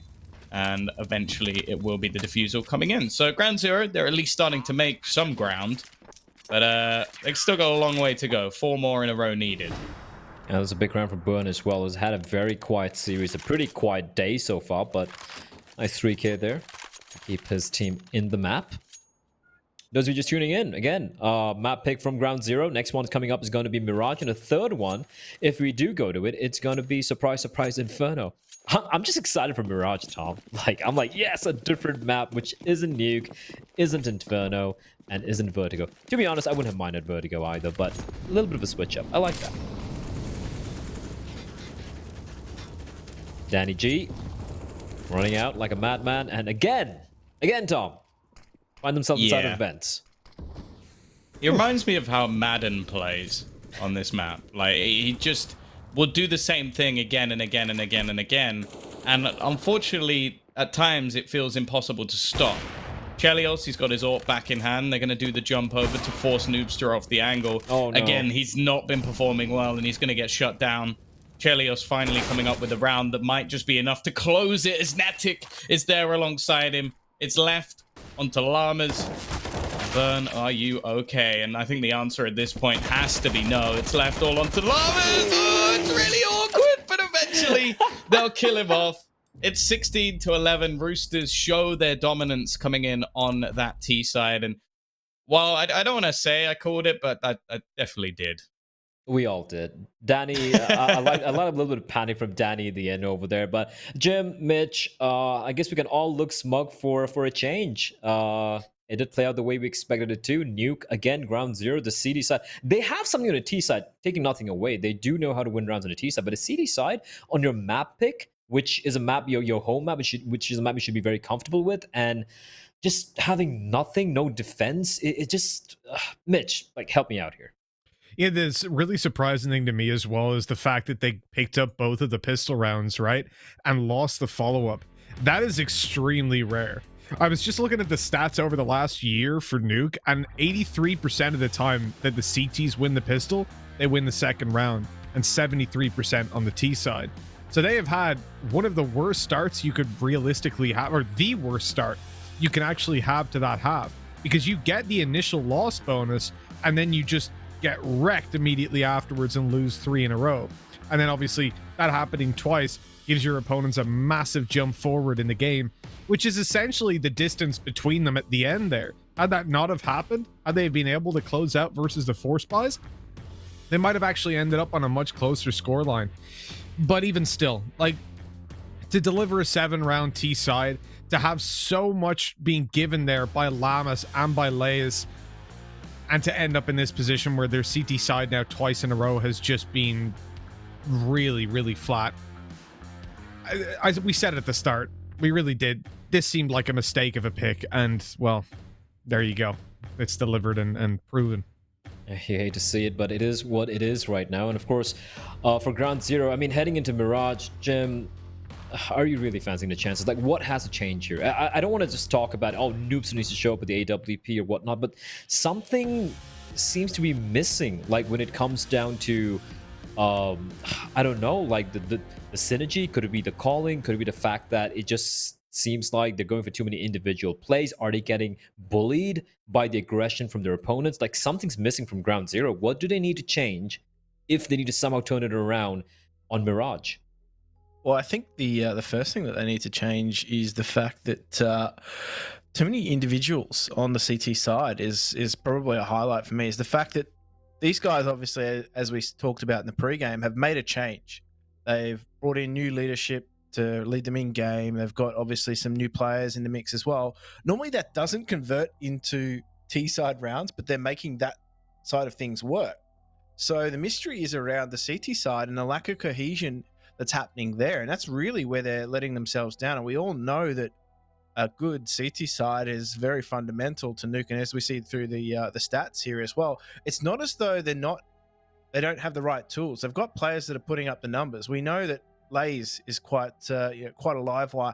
Llamas, even in that instance, was able to put up some numbers as well. But I mean, in terms of the rest of the team, it's just not quite hitting the levels that they need to, because we know that in terms of firepower, Rooster are right there. Rooster can match them in firepower, but it's just in terms of that CT side, that's where they're letting themselves down. So, I mean, normally it's hard to rally people on the T side, but they're getting that right. So, yeah, it really does come down to converting it onto the CT side. And I think that's probably where they need to be looking toward their veterans to help them just settle things down a little bit. And yeah, on the CT side, all you need to do is let them come to you. You don't need to do anything. You don't need to force the issue.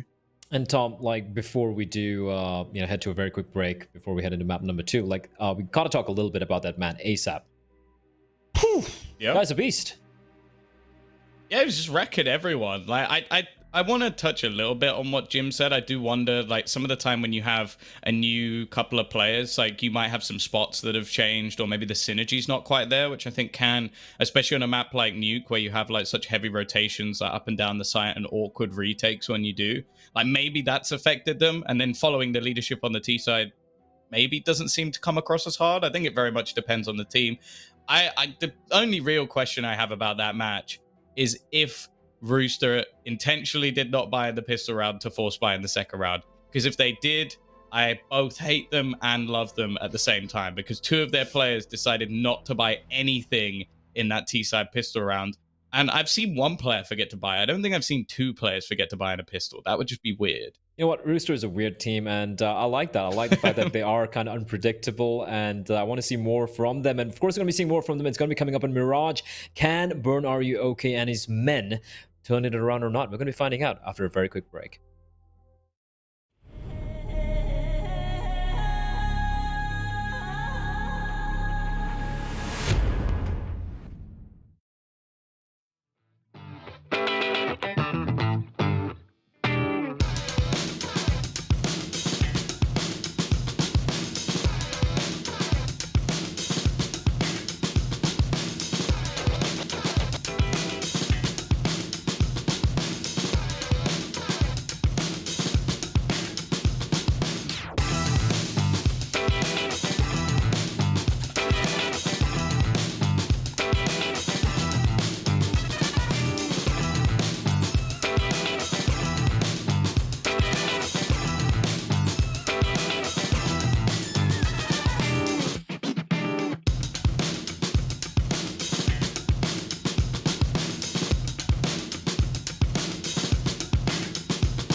Welcome back, everyone, to map number 2 of game number 2, which is, of course, our first elimination game. And it's Ground Zero facing off against Rooster. And right now, Rooster, they're crowing loud, Tom. They're looking very good. They're a map up and now one map away from knocking out one of the invited teams, which would be quite a punch in the nether regions for Ground Zero. Yeah, it's something I mentioned, being one of the teams obviously invited off their prior performance and then having a couple of roster changes. Even if you don't do like particularly well, like you don't get the victory, as long as you still finish within the top 4, chances are you're going to be invited to the next one. So although it may not play a massive part in this major cycle, you want to at least make sure you set yourself up nicely for the next one. So I'm a little bit worried for them here. And I'll be honest, going into Mirage, I'm not really the person to come up with silver linings, but at least I guess this is a map that everybody knows how to play. Because I'll be honest, looking at their nuke performance, they don't know how to play the CT side, because that was really rough.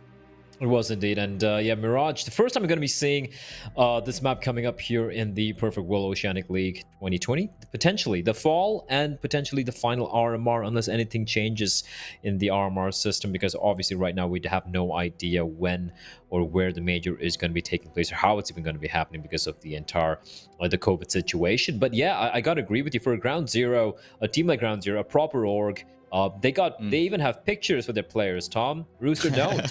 And for an org like that, with no names, mind you, especially a player like Bernard UK has played a number of Asian minors. I've seen him around the scene for a while. A really nice guy as well. But for them to get knocked out without even having to play Chiefs or Order or Renegades, that's going to leave a lot of question marks, if you ask me. Yeah, no, they were almost given like the easier road. I guess if they had one earlier, they'd still have to go and play Renegade. So there is no real easy road, but they were given a chance for what seemed like more of a free win in their first match in comparison to some of the others. For example, Rooster having to face off against Renegades in match number 1. And now they've come down to face Rooster, which I would say is arguably like facing the best of the teams that weren't invited. But even still, like, it's not been a good performance from them. And I don't even think Rooster have had to dig that deep into the strat book to win that last match. It was mainly based off of individual plays. And now we're going to the map that is king of individual plays. Like, we have some of the craziest clutches, some of the best AWP plays we've ever seen come up on this map. And I'm not feeling good for them. And speaking of the AWP, well, Rooster hasn't really shown anything with it just yet. Like, granted, we gave the same sort of caveat earlier in the day when we were talking about how Chelios has been a little bit quiet, but even he showed up and put some decent numbers on Nuke.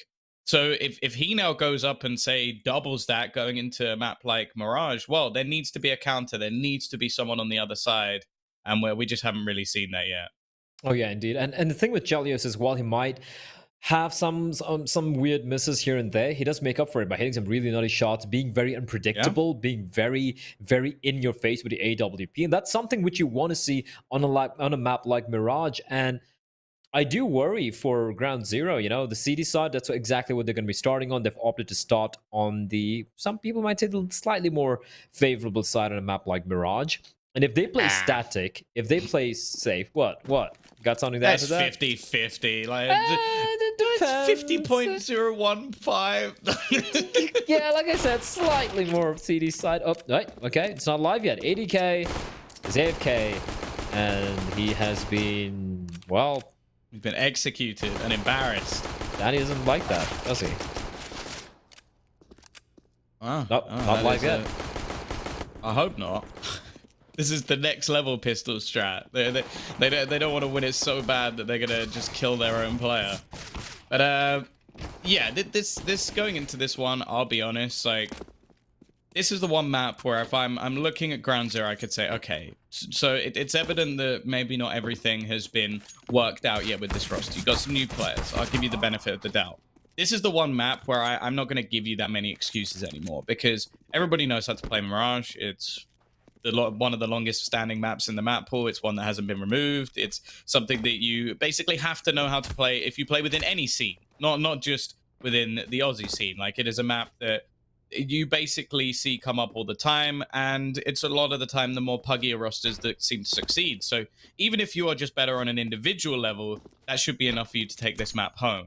So realistically, I'm a little bit worried for them because I think Rooster picked into this one because they are doing well individually. I think that's what we've seen from them going forward. The thing I will say though is they are also open to losses. Like they played it 18 times, they've lost it 42% of the time. That's still quite a lot of losses that have come up. Granted, against some of the better teams within the Aussie scene, but realistically, if they play even half up to the level of what we saw in the last map, I think they'll be absolutely fine. It should be. Right now, what's not fun is the server. From what I hear, a few players, both sides having some disconnection issues. I thought I had internet problems, Tom. I thought we had internet issues, but Yeah, it looks it was like us. Sorry. All right, I hear word from the producer that we have to probably go to a break. I do apologize for that, but internet issues, it does happen. And from all my Aussie friends, they have said that internet can be a problem in Australia. Tom's already out of here, so I'm out of here as well. We'll be back after hopefully a very quick break, and jumping straight into map number 2 very, very quickly.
All right, we are jumping in straight into the game where everyone's connected. I don't think the round is live yet, though, Tom, because I was very confused as to what was going on. But yeah, we aren't live yet. We aren't live yet because that would have been ludicrous. But here we go. Everyone's in the server. Looks like everything's okay. No need to panic. And it's going to be map number 2 popping off here. Ground zero on the CD side. They're a map down and they're facing elimination. Facing the fact that they might be the first team to get knocked out of the fall RMR for the Oceanic region. I'm watching these buys. They've bought up. They've bought up, Tom. No, 2 of them haven't. Again, it's all a game plan. Two of them are not buying each pistol round on the T side. Yeah, they're playing like at the next level of Counter-Strike, which we're not aware of, as Chelios, P250, not able to do much. Lace will snipe him down. Lace has been absolutely spectacular so far. The one shining light, just the drive by tapping away finally. He will be found by Netic as the bomb gets planted, but it is a 2v4. Danny, Gangster, and Netic. And Danny's going for the long flank. Bomb is planted for him. He hasn't been spotted out yet, and all Netic has to do is just stay alive, play distraction, and keep them at bay as Danny's going to strike. He finds a kill, but they're sticking the bomb. They're sticking the bomb, Tom, in the smoke, and the bullet's not going to find him. And Llamas, the hero of the hour, the hero of the round, and he's going to save his teammate as Noobster gets a defuse. I'm going to be honest, Blair. Rooster have currently removed all excitement from pistol rounds for me because I almost feel like they're intentionally losing them. Just to buy and break the CTs. Look, they've got 3 AKs. They've done this on purpose. They've got 3 AKs in round 2. They're smart, Tom. That's what they are. It's sort of like that level of like genius bordering on insanity. Like, it is both incredibly intelligent and at the same time stupid, because if you just won the pistol, you could buy it anyway. But I guess the way they're looking at it is, yeah, but we can screw their economy instead, which, if it works, it is the way to start your opponent off on the worst possible start they can have in a map. As I said, it's the only way you can really directly reset someone, unless you're winning rounds, or they win a few rounds with like one player surviving and then you win, which you can't plan that. But it seems like they're planning resetting their opponent's economy, and they've got off to a good start again, Blair. Yeah, I'm not a fan of Burns' aggression. Mirage is a map where you're going to get punished even more. It's way more open, and the peak is brilliant, but Noobster makes a FAMAS sing. But he's taking away a couple of guns, and Lays with the FAMAS runs out of bullets, almost gets a kill on the ADK just with the Deagle, though. And now it's a 3v3, but look at the health of the players. Llamas and Lays, a combined total of 7 points of health. Maker and 30. ADK and Chell is pretty low as well, but Danny Gangster, he's got 2 kills, Tom, and he's got the health as well. Yeah, he's going to be the one that's tough to break down. Chelios with the scout as well now becomes an AWP or an auto sniper, or whatever you want to call it, because it is going to get that insta kill. A cannon, to say the least. Although I think he's about to get dunked. They've double naded. He's still surviving. What? There we go. We got there in the end. It took a while, and while the time is ticking, 7 HP between the 2 remaining players. This might be the easiest couple of kills. They might even just try and back out with the AKs, or should I say AK, as Llama is going to be the only one to escape. Now, ADK hasn't actually found any extra weaponry, and Danny G wants his ace. Teammate's going to die. I don't think he's going to get away with anything more, but they've done it again, Blair. They've done it again. The only saving grace is that Llama gets himself an AK-47. But, yeah, I just feel dirty. And not because I need a shower, because of what I'm witnessing. It's genius, Tom. It's freaking genius. It's like, oh, we win the pistol round, we can buy. We lose the pistol round, we can still buy, because we haven't bought him in a pistol round. That is 2 for players. And again, it works out. I mean, Ground Zero have won 3 pistol rounds. And they have yet to win their anti-force pits. I hate this so much. I hate this so much. Like, you don't understand how much pain this brings me. Does it remind if you of some of the... If they go 4 on 4. I'm sure they're going to go 4 on 4. I might cry. and here's the thing. Does it like remind you a little bit of like some CIS Counter-Strike? Yeah, except they don't. At least with Rooster, they're kind of doing this in an intelligent way. Like, it's planned, so I don't hate it as much. Whereas with CIS, they just win it with Deagles, and then it's just stupid. Like, it's not even like they did anything clever. They're just like, we buy Deagles, yes? Like, yeah, sure, why not? And then they win. It's painful. This particular play, I really do like from Rooster, where they send up just one player towards A, and they avoided a stack towards that B area, but... they have 2 MAC-10s and 3 AKs. Tell me, Tom, would you send the AK alone, or would you rather send a MAC-10 on that fact-finding mission? Stop asking me questions you already know the answer to. Because Chelios just walked out with AK. Now, yes, it worked out, but it's so risky, right? You don't want to give an AK. You can lose a MAC-10, but you don't want to lose an AK. But it's these sort of shall we say, interesting decision makings that Rooster have done, which it intrigues me because it's working. It makes no sense, but it works.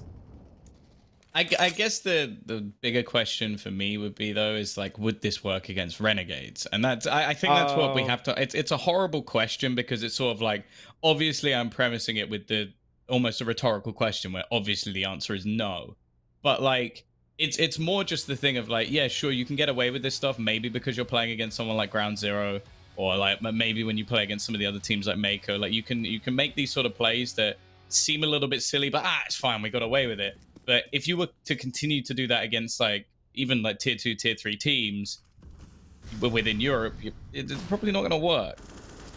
Yeah, it's kind of similar to like us giving praise to some Asian CS teams, and because in the end of the day, it's like doesn't really matter. Tyler's still going to crap all over you as the A stack comes out, and ADK's like, oh crap.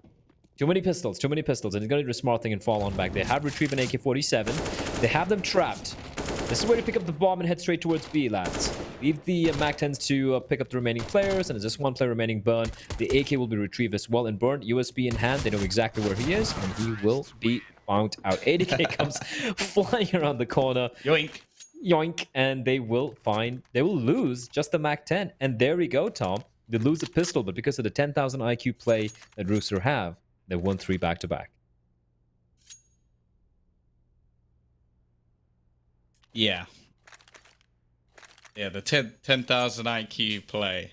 Or they could just be hella stupid. Remember, I can't remember who it was who messed up the saying, and they just went, wow, that was a 100 IQ play. So that's not good.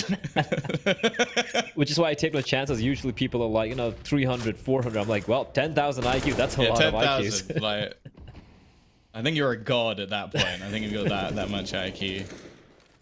Yeah. This is where things get interesting, though. Like they've had a few rounds to build up the cash. They've got a decent buy into this one. A bit of a standoff, and while hiding within the smoke, as we know, it gives you a tiny advantage, which Burn is going to take. Actually, they've got off to a relatively good start. A few aggressive peaks coming in from the T side, maybe testing the waters a little bit in these buy rounds. Something that's always worth doing, especially when you're in a bit more of a bonus. ADK is going to get away with 1, but thankfully Lays is available. And now the remaining 2, I would say that this more comes down to an attempt to do damage. Like if they win this round, of course, we're going to be sat there questioning what has gone wrong for Ground Zero. But if it's even made costly, that could still be a worry. Yeah, one thing which is different for me for this particular round, like you said, just trying to like test the waters, try to find out what sort of setup these guys have, and it's kind of evident, right? You look at the way the players are spread out, they're playing the defaults, but they're all peeking in separately, one by one, trying to take these individual duels, which is not the case in the earlier rounds. Earlier rounds, they had a game plan in mind. They were working together as a pack. Even in those anti-eco rounds, they were working together, just running as a pack. And this time around, they split up, try something different, which is fair. Look at the money they have. There's 2 anti-eco rounds. They lost, I think, like 2 players combined in 2 rounds, so they still have a lot of money to work with. And now, might be seeing something a little bit different. They have an inkling.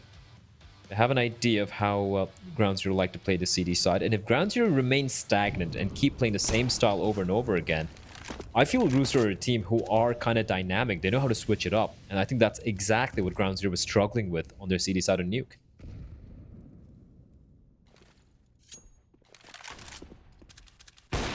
Elios. Ooh. Just going to go probing straight into the A site. These sort of loose plays, which just involve somebody finding a pick, is something that have worked so well for the Roosters throughout the match so far. It hasn't been anything too crazy. Talking of crazy, Burns just going to go jumping in. Wanted to try and be the hero, didn't have time to wait for the retake, and doesn't look like they're going to go for anything here. Yeah, I guess they wanted to try and find a pick back, and in fact, Noobster still going forward after getting the kill onto Danny G. It looks like they've actually found some sort of gap to jump up. I think Noobster's trying to bait him in, but it hasn't worked. ASAP catches one on the edge of the smoke, and while Noobster can't see a thing, he gets there in the end. I'm sure that was through smoke, but never mind. It's not registered. And Llamas is even going to clear out the back position from ADK. The problem is the time. There's 5 seconds left. They do have kits, but, well, they weren't on the bomb. Yeah, a bit of economic damage, and I think they'll be pretty happy with that. It was a 3v5, I think. Sorry, 3v4, bomb down, and get a couple of picks. But yeah, like you said, there's not much time remaining. No kids. They did have the kids, of course, but Rooster, they bounce back, and this is a problem for Ground Zero, Tom. The money is kind of in the bin. Yeah, they're going to eke out a buy, 2 rifles, SMG, a couple of pistols, a lot of utility though. Oh, sorry, they have the AWP as well saved. But apart from that, like if they lose this one and aren't able to save his rifles, they're done for. And I don't think that Molotov was intended to land where Noobster wanted to land. Dang! Oh, that's a nice peek. That's a nice peek from Noobster. He knew it. He knew Chell was going to be going for that angle. The AWP, however, has been found, and because of that, we're going to see the same antics coming out for Danny G. This was something he was so successful with Nuke, just playing around smokes, playing on the edge of angles, trying to get past positions and just wait for someone to almost force into his angle rather than taking anything too risky. The bomb and the rest of the team, however, are going to be making a play towards the A site. Now, knowing the AWP is here, there's a bit of a risk. They also don't have Chelios anymore to get them the entry. It was his first kill in the last round, getting that opening pick into the A site. Instead, looking like they're just going to try and use a bit of utility, try and get that bomb down. Usually when you do have these sort of like light buy, you know, it's an eco and you have an AWP, you kind of keep the op by you know, kind of make him float around. You get a pick towards A, you head towards B, but this actually could work out. They're rotating the op. Oh, I thought it was going to rotate out, but the smoke's getting deployed. It's going to be telling ASAP. He was a beast on Nuke, but this time Lays is going to come out on top. Now 80k Netic.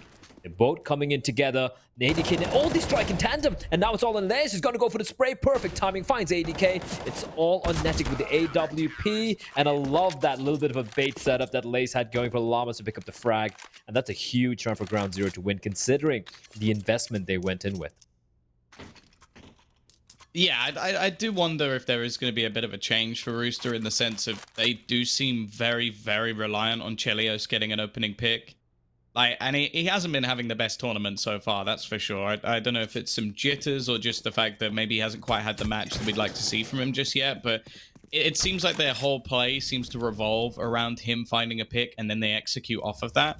And even so much so that they're going to invest pretty much all of their cash into getting him an AWP here, so he needs to have high impact in this match, otherwise, well, it's just a waste of money. Well, done. We trade it, and now... Oh, the trade's actually going to wait to tease. They still know where Lace is. Lace should be careful. That op and that AK could be a problem as ASAP. They're teaming up together, but look at how low the... What is that? It wasn't him. It wasn't him. I know, but the bait play from Chelios, that was genius or madness. I don't even know what it is. And Danny from behind finds Llamas. The money has been wrecked for Ground Zero. Oh, I love it. I love that play from Chelios. How? Can we replay, please, PGL? I kind of want to see it from his point of view, even though he didn't get the kill. Although it might even be even better from ASAP's point of view. Yeah. He hit the headshot through his teammate's legs. That's fantastic. It's brilliant. It's messed up, but it's brilliant. This is more of a... It's a forced buy. 80k, careful. And he will win the duel. Takes a shot to his body. It's gonna be fine. It's kind of a weird investment, right? If you're gonna just go for it, just go full-fledged. Have a couple of players who have an average $1,000 remaining. Lays on like 0. He's gone for the full-fledged purchase. What do you make of this? Like, I get what you want to go for the force, but that $2,000, they would have to go for a double eco perhaps. But I think if you're gonna go for investment, just go for it full-fledged, right? With the utility. I imagine the plan is that they know that even a double eco won't give them the buy they want. So like, I think rather than like forcing here, losing money, then saving and still having like kind of a shoddy buy, they've gone, okay, chances are we're not going to win the force buy, so let's invest a bit, try and do some damage, and then take another eco rather than just having some extra cash in the next round instead. If the thing will be, if they buy Deagles again in the next round, then I will be annoyed, as that's sort of like what you were saying, like they should have just invested here and gone all out in one round. But if they do just almost completely save and play with the USPs, then I think it's just them trying to make sure that their buy is as strong as possible, which I can respect, considering how things have been going so far. The AWP having at least a bit of impact and making sure having all the extra utility, especially with how aggressive we're seeing some of these plays from Rooster. I don't mind that at all. All right, so yeah, just maybe my math's probably completely wrong here. I do want to see how much money they have in the next round. Gonna be a double eco anyway. Maker. ASAP's aware. He's aware. Oh, the timing is absolutely atrocious. Nothing will be saved. But then again, just the deagle, a little bit of Kevlar. And here's the thing, Tom. Like, if they'd eco that round, they haven't gone for the full investment, they could have bought here. I saw $2,000 on almost every one of the players earlier. It would have kind of sucked, though. It would have had, like, true. no nades. Fair. I get it. Like, they would have probably have to go for light buy anyway, but... Anyway. We do have a full eco right now. 5 USBs. Love to see it. All 5 stacked up towards the window area. Waiting for the smoke to dissipate. And Rooster slowing it down. They're like, okay. They went for the force buy there. They just went for the pistols. Maybe they're probably going to be cheeky again. Probably going to push out again. And now all the 5 cities moving together as one. As a unit in tandem. There's Rooster just waiting patiently for something. Some clue as to what the play might be. And ASAP's going to make contact. Immediately snaps the neck of Lace. Keeps tapping away. The nade. It's going to do so much damage. Did that kill get stolen? I think it did. I think Netic managed to hit the shot just through the corner. I think I'm also lagging out on TeamSpeak. I think Black. No, you're fine. No, you're fine. I can hear you fine.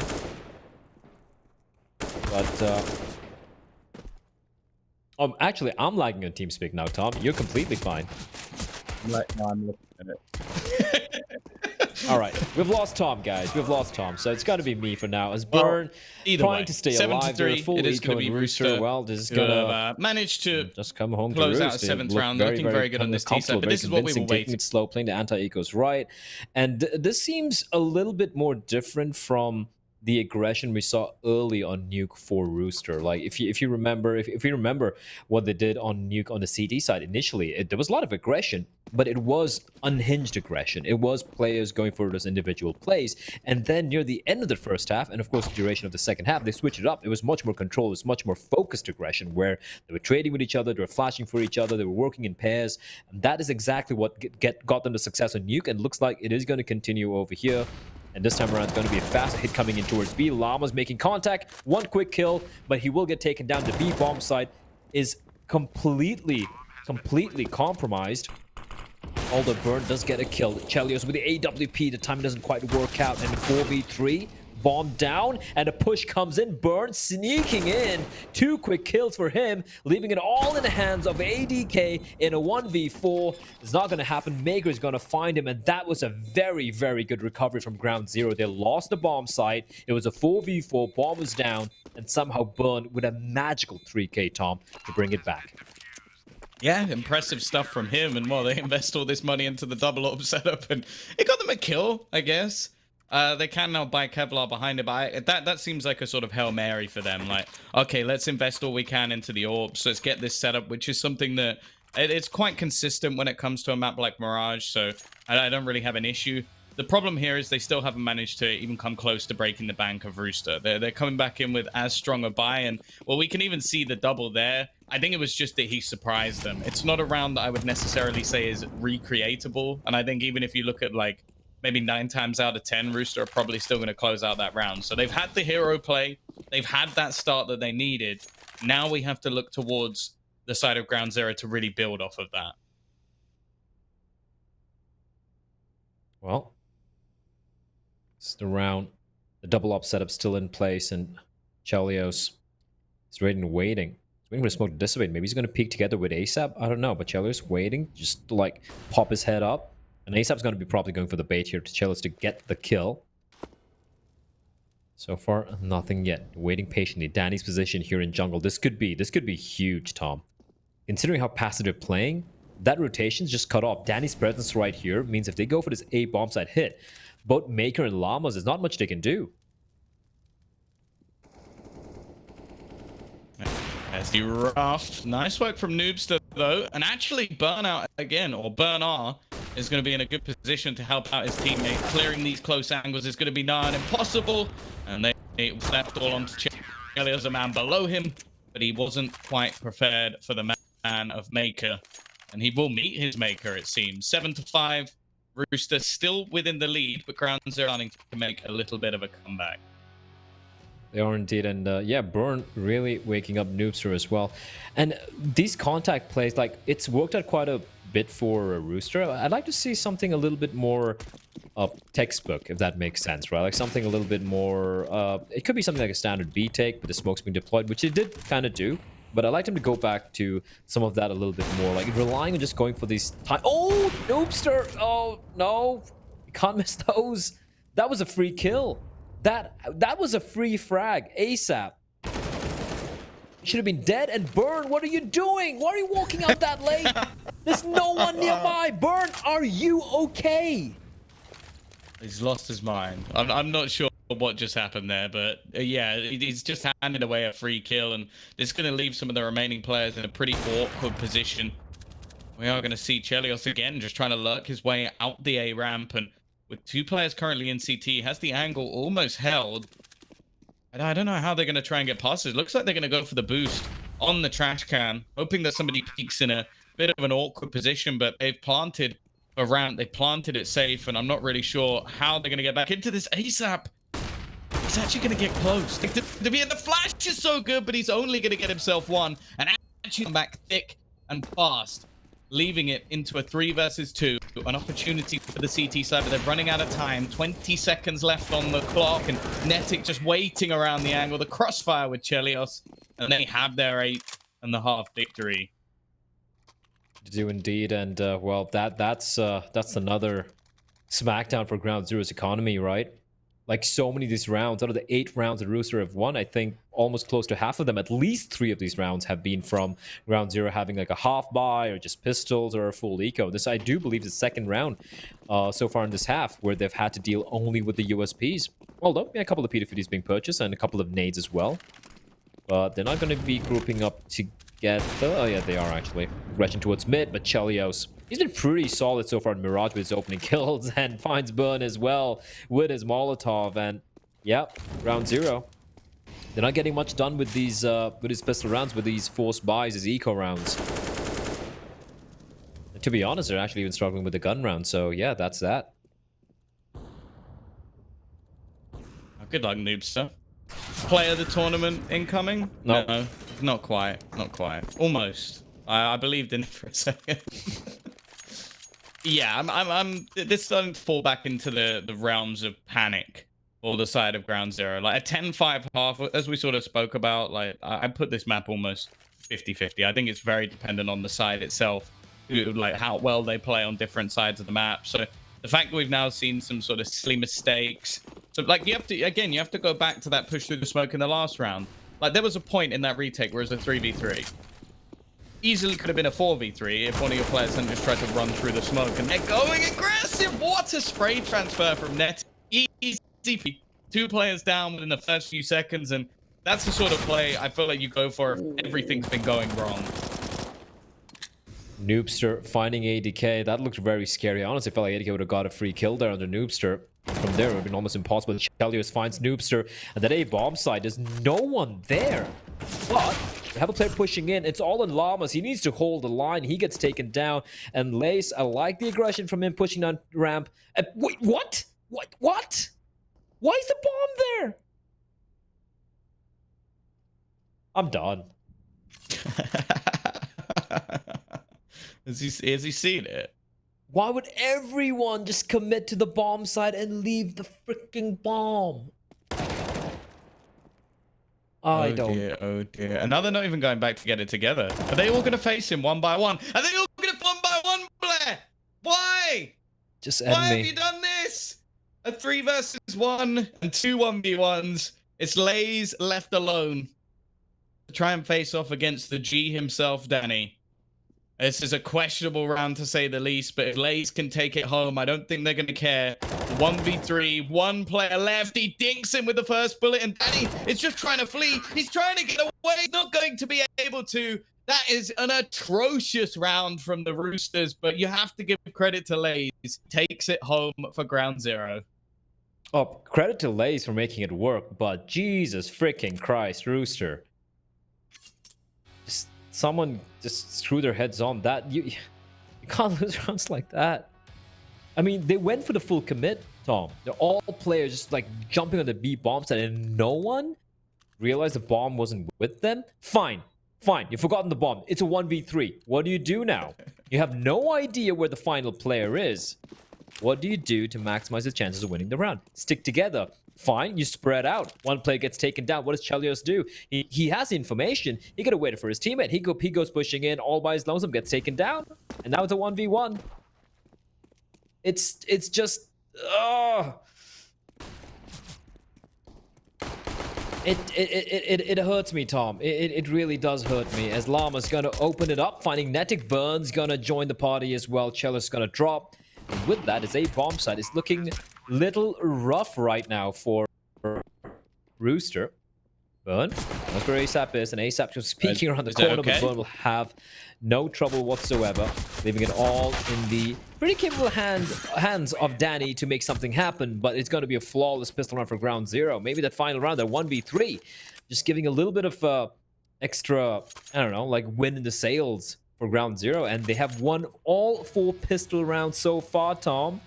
All 4 of them. I don't know what's going to happen next. No. I don't want to live through it if it happens again. I've had enough, Blair. I've had enough with this game. It's just one of those things at this point where I'm kind of watching this and just going, how? And they've come in with, they've not bought. Oh, it's going to be broken. The chain's broken, Blair. They're going to convert a second round. It's quite magical, some people might say. They did go for the full buy on the CD side, though. I mean, they didn't like have a player just going full eco. So that's that. Round zero, they won all 4 pistols, and for the first time, they will convert the following round, the follow-up round. And you can see how paranoid they are. Like, it's so slow, the approach. All the less, with the MAC-10, he's going to be farming quite a bit of cash on the B-bomb side.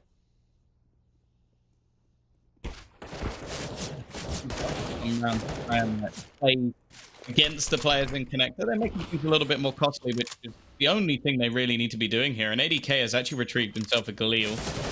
Can't do a little bit of damage with it, maybe. They will be able to buy into the next round anyway, so he doesn't really need to look to keep it. I know Jim likes it, but I'm sure he, as well as us, would like to have an M4 instead. And realistically, that is what will be coming in this round. But not much else. There's not a chance for an AWP unless it goes on to someone other than Chelios. Or unless we see someone play with a glass cannon rifle, which I don't want to see. So, yeah. Looks like we're just going to have the rifles this time. Yeah, and Danny G with the MP9. Let's see what happens here. 9-8. Suddenly, it's looking pretty good for ground zero. I mean, not good yet. It's still a map pick, and they are way more comfortable. Chelios pushing up. The timing is atrocious. However, Maker is going to be very happy with the fact that he didn't take too much of damage, and Nate could do a lot of damage indeed, and it does quite a bit. And Danny G with the MP9 holding on, and he is being helped out ably by ASAP like lambs to the slaughter, like lemmings through the death. They are dying, and Danny, he's going to continue to hold W, Tom. He is a madman. He gives no Fs, and he's looking for more spraying through the smoke, even chipping down I don't know what's going on, but what's happening is that Maker is as lost as I am in this round. Well, he's got a minute to play with. He doesn't have the bomb, and he's got 4 players all with rifles to find. It's not the prettiest of pictures, I think is the best way you can put it, but if he can at least do a bit of damage, the answer to that is no. And while going into this next round, normally we call that the bonus. It really wasn't that much of one because they lost a few players to the USPs of the previous round. So although they do convert the second, which is a nice little tidbit to what they had before, it's still not going to be a good position for them if they lose this next. Danny G just doesn't care, does he? It depends what way you look at it there, because you say Danny G doesn't care. I would say the players who decided it was a good idea to jump through a smoke don't care. True. It's kind of like two people who don't care meeting and Danny G being the bigger man, I guess. I don't know. I don't know what I'm going with here, but they have opted to go for the eco, Tom, and you know what? I don't blame them for it. They don't really have the money to go for a full-fledged buy. Burn will find ASAP. ASAP may be committing a little bit too much for that full-fledged spray. Fnatic's going to have no trouble finding two, and that should be the round. 11-8 for Rooster. And to be honest, I feel like Rooster have handled the force buys or the ecos from ground zero pretty darn well so far in both the maps.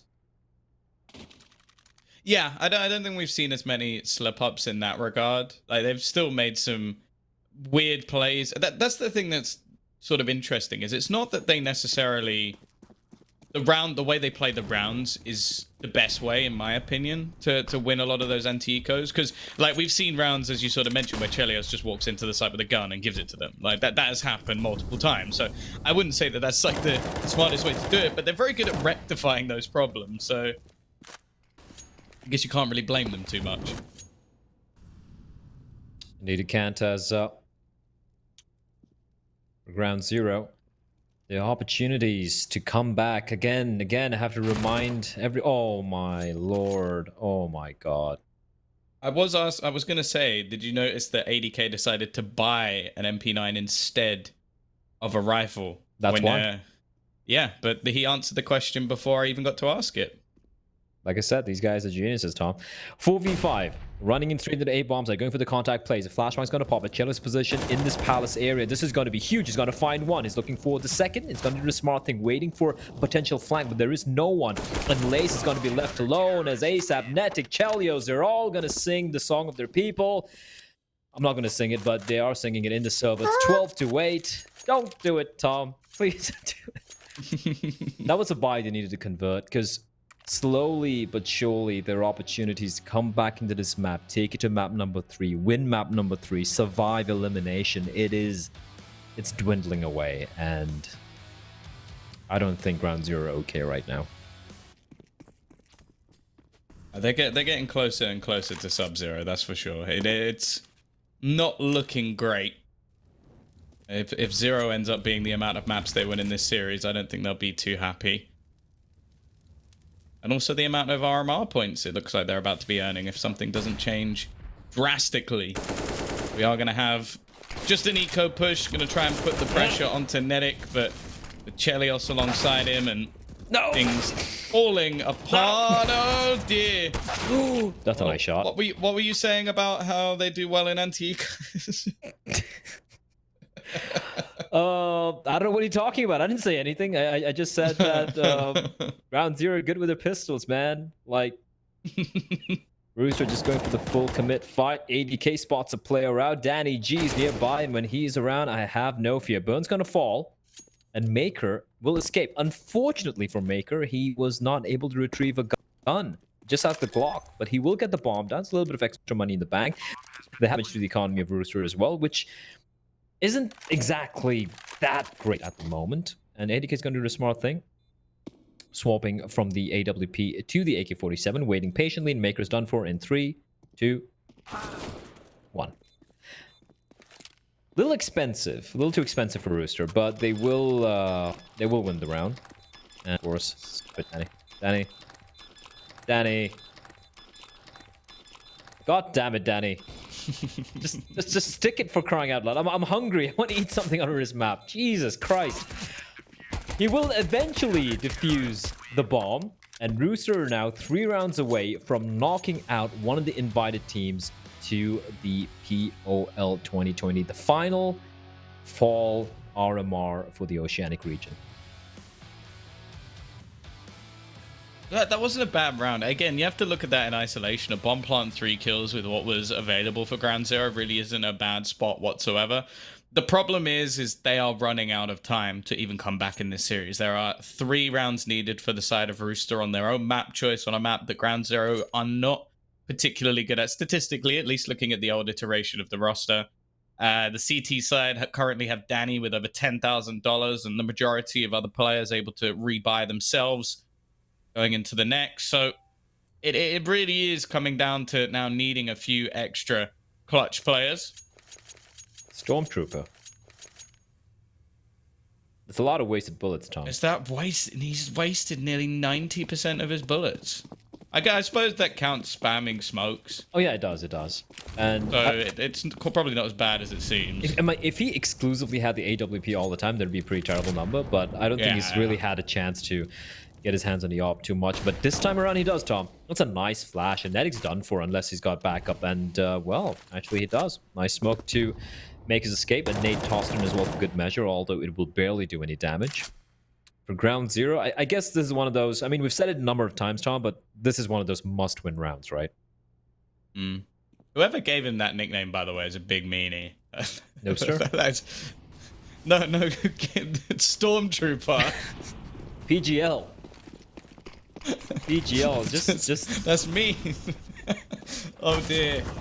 No one's checking. Why are you not checking? Oh, he goes back to 5 again. Oh no, he can't. He's got away with 3. He's only taken like a couple of points of damage, and now Daddy G's gonna pounce as well. This round is all gone wrong, and Chelios puts the cherry on the top. That's another unforgivable, right, Blair? That's a mistake you can't afford to be making. You can't. Oh my god. 3 people. I mean, how do you not check that angle? Like, I mean, how do you not? Like, let's look at it logically, right? The CT is gonna get there before even your fastest team, even before Art. 10 out of 10 times. You need to check that. Come on. Yeah, I think you're doubting Art's pace. He breaks the game, doesn't he? Like, he's like Usain Bolt. Like, I don't know how he does it, but he does.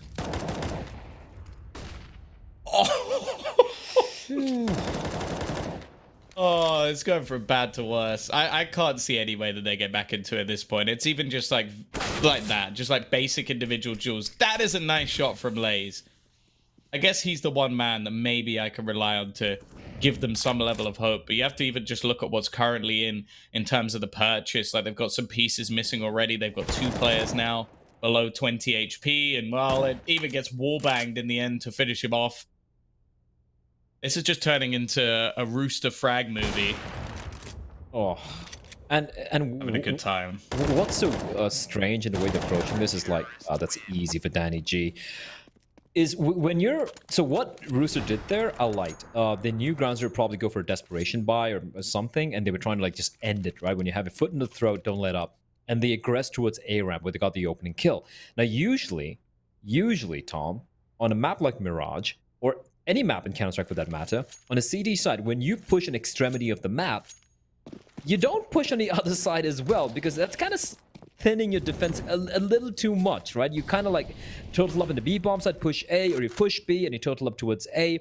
But we had Danny G just like pushing B apps. You have ADK just pushing down A ramp. It's just not the way I learned Counter-Strike. But you know what? It's working. Here we go. That is a massive gap in the smoke. That has not landed where it was supposed to. They've tried to use it to their advantage, and in the end, it has gone completely wrong. He got no-scoped? Okay, that was like a vertical leap coming out of Chelios to manage to get that final kill. But yeah, it was dominant in the end from the side of Roosters. There was a few glimmers of hope, but they have definitely looked like the better team. And unfortunately, that means we do lose our first squad from the POL, and it is Ground Zero, one of the invited teams. They're gone. Sub-Zero is their new name. And honestly, I don't even see a silver line. I don't even see like a caveat with, oh, you know, they played against Order, they put up a good fight, and in the end they got taken down. No, Lays is the silver lining. I think he is someone for the future. That is what I will say. Yeah, but the team, I think there are a lot of question marks. Mitch, Jim, let's bring you guys in, because that was a beating and a half. I don't know about you, Mitch, but it kind of hurt me at the end there because not only were Rooster just styling on ground zero, they were just pugging like we mentioned earlier. At the same time, ground zero, that one round where they didn't check towards the ladder room and ASAP gets 3 kills, that's the stuff you see in matchmaking. Not even like high levels of maybe Face It or ESEA. Yeah, it started out with at least a back and forth nature in a way. Ground Zero were putting up a fight, but by the end, man, they were asleep on that one. You could see Rooster were taking it to them. They were pushing. They were playing super, super loose. But if it's working, it's working. And sometimes you do just get the feeling, halfway through the game, you start to think, we're just winning a lot of these aim duels. Let's just play for it then. Let's just take those aim duels. That's exactly what was working out for them. I'm surprised that we ended up in... I know we said, obviously, we all picked 2-0. We all picked Rooster, but I really wanted to see more from Ground Zero. In this tournament in general, I think they definitely got the best draw when it came down to the opening stages. Those brackets were definitely looking better for them than any other team of their kind of level. And, well, it didn't exactly work, did it? And just one thing I want to add to that for Jim would be the fact that just go back a few hours. Ground Zero map up in their first game against Downfall. They're 9-1 up on map 2. They're like, all right, boys, we're gonna move on. We're gonna be facing Renegades. It's time to start prepping. And they're already knocked out. Like, you probably know these players more than we do. But how do you come back from that mentally? Like, this event's done. They're out right now. But what do you do now? Like, where are you at as a team, as an org, as players at the moment? I mean, I think as a team, let's be realistic for them, because this is their first real big competitive outing with this lineup. So I think they can take away some positives. Take away positives that the new additions in Maker and Lays have been quite good for the team. I think now they just need to go away and work on that CT side, because to be honest, that for me is probably where the biggest deficit lay between them and their opposition. And honestly, that is Chelios in a nutshell. Those sort of shots, essentially he made his bread and butter quite a few months ago now. Actually, it'd probably be about a year and a half ago. He sort of hit the scene with some of the most explosive AWP play we'd seen in quite some time, particularly from an unknown player. So, I mean, it's good to see him starting to hit his straps a little bit more, but I think it's also allowed the other players around him, like ASAP, like Netic, to shine a little bit more. And those guys have been the ones that have been hard to contain for a lot of teams. So I think in terms of what Rooster are offering, I think they're showing that, they're more than just a one-man show. They've got some dangerous players who can do a lot of damage, and it wasn't any one particular player standing up at for the duration of the series. It was a pretty good effort across the board. And Tom, like, one thing we got to highlight, and also quick question, Jim, for you. Like, Rooster, are they an actual org or just like a bunch of 5 guys just pugging around, putting on the logo? Look, they've been, as I said before, they're a group of players that have moved players in and out of the roster before. They're not an org per se, but they've essentially been able to unite a few players under one banner and get some pretty solid results on the board. I think in terms of trying to find an org, I think that's probably what their next steps are going to be. I know a few of the players have been in previous organizations, but I think they're just a good home for young talent at the moment. Whilst they don't need some org support, I think they definitely benefit from it. Ground Zero might be looking. Wow, that's brutal. And I know we don't really have a click at MVP here, but it feels like it was like Danny G, we had ASAP, we had Netic as well. Everyone was just stepping up. Yeah, I'd probably go with ASAP, and I do believe he will be our personal voted MVP, and also joining us will be ASAP for an interview. So hopefully we should have him on the call. There we go, ASAP. Oh, well, it's good to know what he looked like, because you don't have a picture. None of your teammates have a picture, but congratulations. That was a great showing from you guys. How are you guys feeling after that? It was a pretty clinical game. Everyone performed, and yeah, it was just went how we wanted it, so it was good. Tom? Something I'm interested in is, and I mentioned it multiple times, on your T side, 2 of your players don't buy anything in your pistol rounds. Is that just to buy AKs if you lose the pistol? Yeah, that's the general idea. That is dirty, but I like it's a it. strategy Mr. Danny G came up with, and we've been using it ever since. It's always interesting to see new takes on those kind of initial rounds. And you guys obviously did really well when it came down to this game. Ground Zero won all the pistol rounds, and you either four spot up and wrecked them or ecoed and wrecked them, which is pretty impressive afterwards. You either won the second or third round. Now, you guys are going to go on to play the loser of Chiefs versus Order, right? That's a pretty tough game. I'm guessing you're expecting to see Chiefs out of those two. And I just wanted to ask, have you guys been practicing a lot against them? Like, what's your practice schedule like, first of all? Like, have you got a lot of prep under your belt? And if so, has it been against either of those two teams? Yeah, I guess like we just practice whenever we can, but like our schedule right now isn't great, so we haven't been able to get in as much practice as we'd like because of school and all that. We got some young people and New Zealand players, stuff like that. But yeah, like we just practice against whoever we can. We don't really mind the opponent. We just focus on ourselves. Okay. Now I know you guys Germany. obviously have some New Zealanders in the mix. How do they cope with the late nights? I know there's been quite a few of them recently, particularly for players like Nedic, and I think Chelios is also in New Zealand at the moment as well. Yeah. Chelios, he's usually fine with staying up late, but it's mostly Nedic. Like he's got a bedtime and strict parents, so we just try to get the games as early as we can. All right. Well, I mean, you guys have won, and it was a pretty convincing win overall. My question would be, like, the way where do you guys think you are when it comes to the overall scene? Right. We have a lot of discussions. We have Renegades being clearly the #1 team. You have Order and Avant being second and third. And then, some people would say you're the 4th best team right now. Some people would say even the 5th best team right behind Chiefs. Where would you guys place yourselves, and what's kind of like a long-term goal for this lineup, at least for the remainder of this year?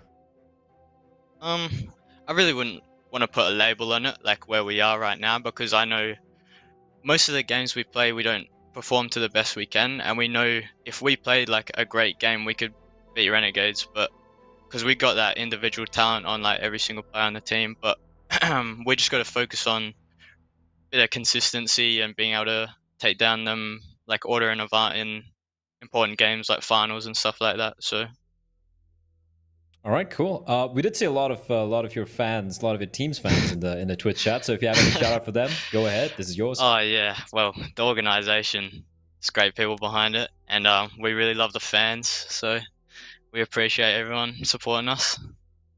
All right, thank you for joining us, and again, good luck for your next game. I don't know if it's going to be Chiefs or Order, but hopefully you do well in that as well. Once again, congratulations and thank you for joining us, ASAP. Thanks, lads. Appreciate it. All right, that was ASAP. It's nice to kind of put a face on that name because he was a beast, Tom, and I'm looking forward to what they're going to show for us here against Chiefs or Order when they face up against them on Friday. But coming up next, and this is something I just want to touch upon really quickly. I'm going to probably throw this one to you, Mitch. Is going to be Mako Shark versus Paradox. Both the teams kind of losing very convincingly yesterday, but we did say that Mako probably looked like the weakest team amongst all the teams who lost yesterday. So which way do you think this kind of potentially going to go, or how do you think it's going to kind of play out later on? Oh, I know we were memeing the boys over at Paradox a little bit. I was giving them a time in Twitch chat, just getting on the nerves a little bit, but they're gonna stomp Mako. They're gonna absolutely wreck them.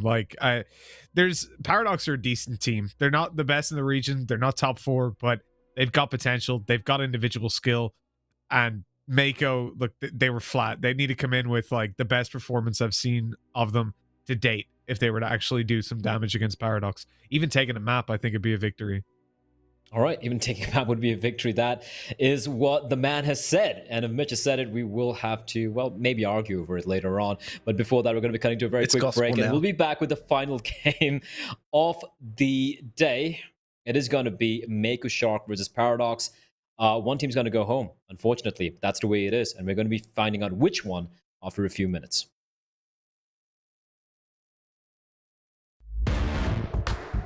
Coming up next.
Feel the space in between, you're drifting further from me. Boy, that sucks. Round and round we go. You only love me in half time, and it's just not enough. You have me between lines, but I need is full love. You only love me in half time, 'cause it's just not enough. You have me between lines, but I need is full love. You only love me in half time, and it's just not enough. You have me between lines, but I need is full love.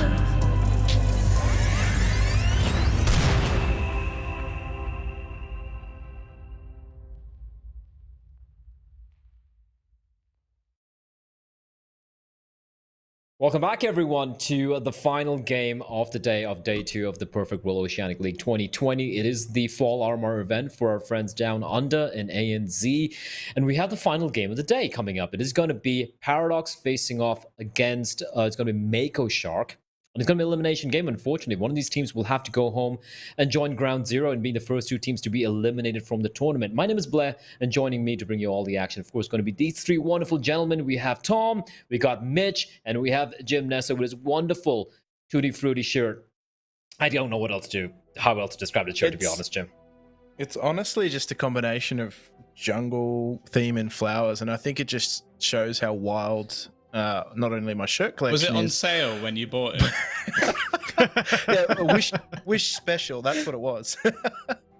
But I like how I like how Mitch and Jim have like similar taste in clothing.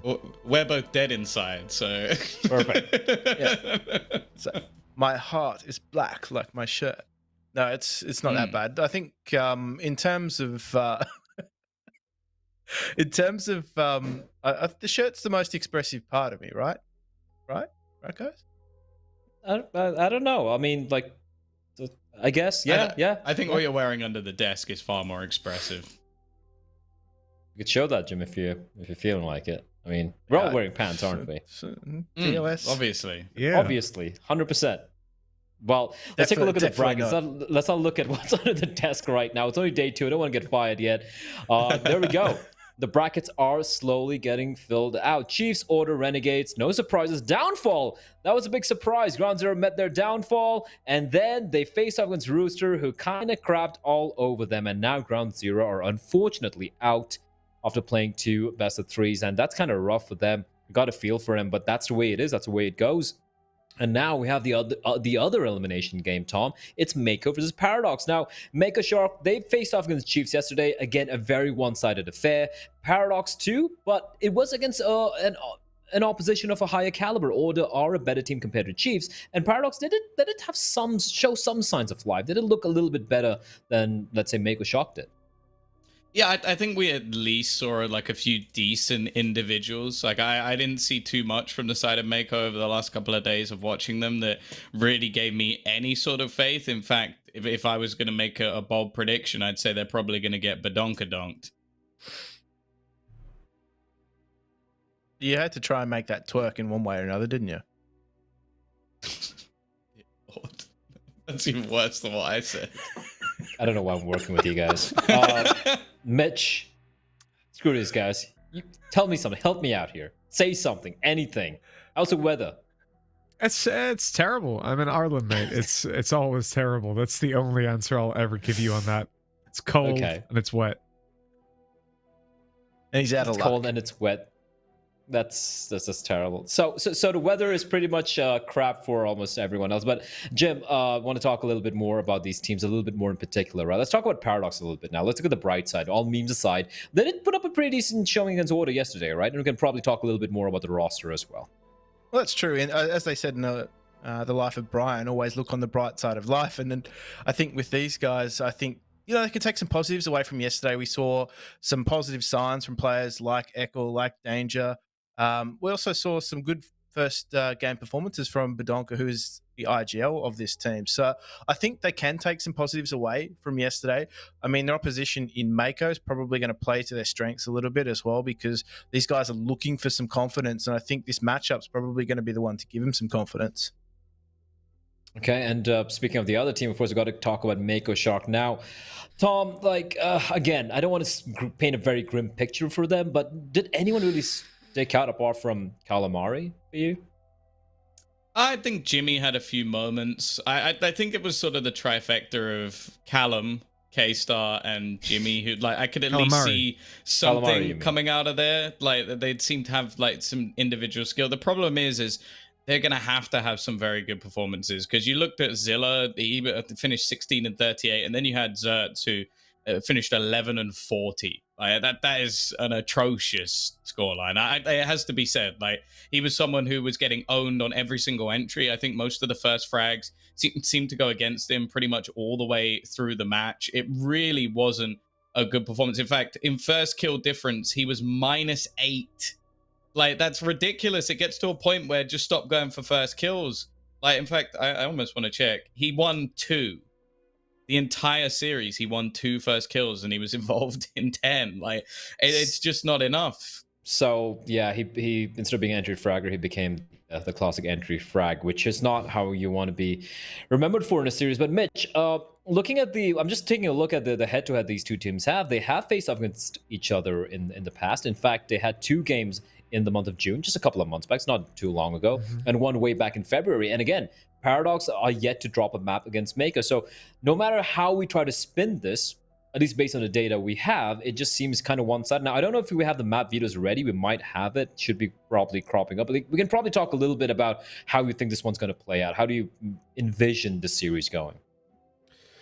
Well, obviously in terms of score lines, it's Paradox all the way, and it should be. The thing about Paradox is they've got a much deeper map pool than what we've seen from Mako. They've got much more potential based on the game that they had, and they were playing against, remember, their opponent was Order, with Alistair just dominating. He was wrecking face, and they still managed to have some players like Badonka up there doing the damage. Now, if they managed to get something like a nuke or a train out, I think they absolutely stomp Mako. This is just done and dusted from the start. Even if they go to more puggy like a Mirage, a Dust 2, on an individual level, probably still wreck face. I see very few positives for Mako coming into this. But the scratch that, I see no positives for Mako coming into this. So wow. Yeah, that's pretty much it. Jim, anything to add to that? Anything positive, Jim? Please, something positive. The bleak sky approach. I think it's safe to say that we're going to need to see more out of some players on Mako. I think also too, this is an elimination match, and I don't want to be the one to say it, but I will. It's a make or break match for them. So I think in terms of what I knew Tom would be the first to respond to that one, but in terms of what Tom loves it. Look at that face. Yeah. He's so happy. Yeah, he is. Respect it. But in terms of what they were allowed to do on the maps that they were given yesterday, I mean, K-Star, quite a decent player with the AWP. They're not really maps that lend themselves decently enough to an AWPer.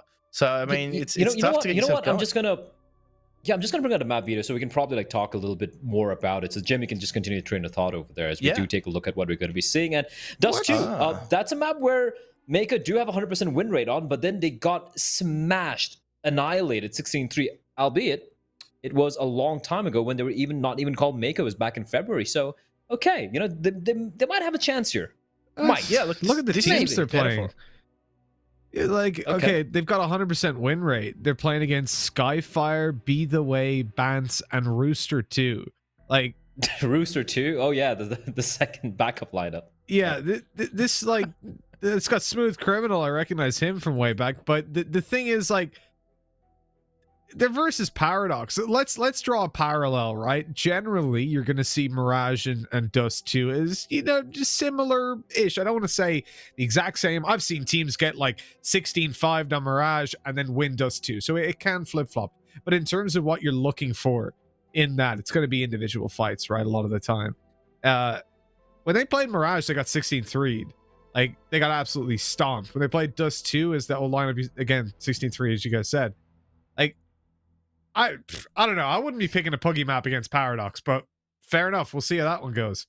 All right, and I do believe we have the game almost ready now. Tom, I know Dust 2 is a map we don't really like, but we haven't seen it yet so far, so I'm excited to see what these guys have in store for us. But quick predictions from you, Tom, before we throw it over to Jim and Mitch to take this one away. Easy for Paradox. Easy for Paradox. Easy for Paradox from my side as well. I do believe it's going to be a quick 2-0. Gentlemen, have fun with this one. Well, they left us on our own here to make sense of this, but I mean, immediately, I'm looking at that map video. It's looking a little bit more healthy for Mako. That being said, though, I think it's just going to be a closer affair than necessarily going the way of Mako in this instance. I think giving themselves a map like Dust 2 at least is going to allow themselves a bit more opportunity to take some rounds, whereas the rest of the map pool, I think it's safe to say that leans more into the corner of Paradox. Yeah, I said Nuke wouldn't really look too good for them. I would have liked the Nuke out from them potentially, just because they had a decently close game versus Paradox last time, like 16-10, and Chiefs 16-8. It wasn't great, obviously. They still did get smacked at the end of the day. I never really felt like they were in control, but I don't know. I feel like experimenting somewhere down there or somewhere like and I can't remember the bans that came out at the start. Was Overpass floated through? If Paradox banned it, it makes sense. But if not, then I would have liked that as a pick as well. Either way, the reality is I really don't see Mako taking a map off Paradox in this scenario. I'd be surprised if they do, but I guess we can wait and see, because we'll be in the game fairly shortly. Jim, we are in the game.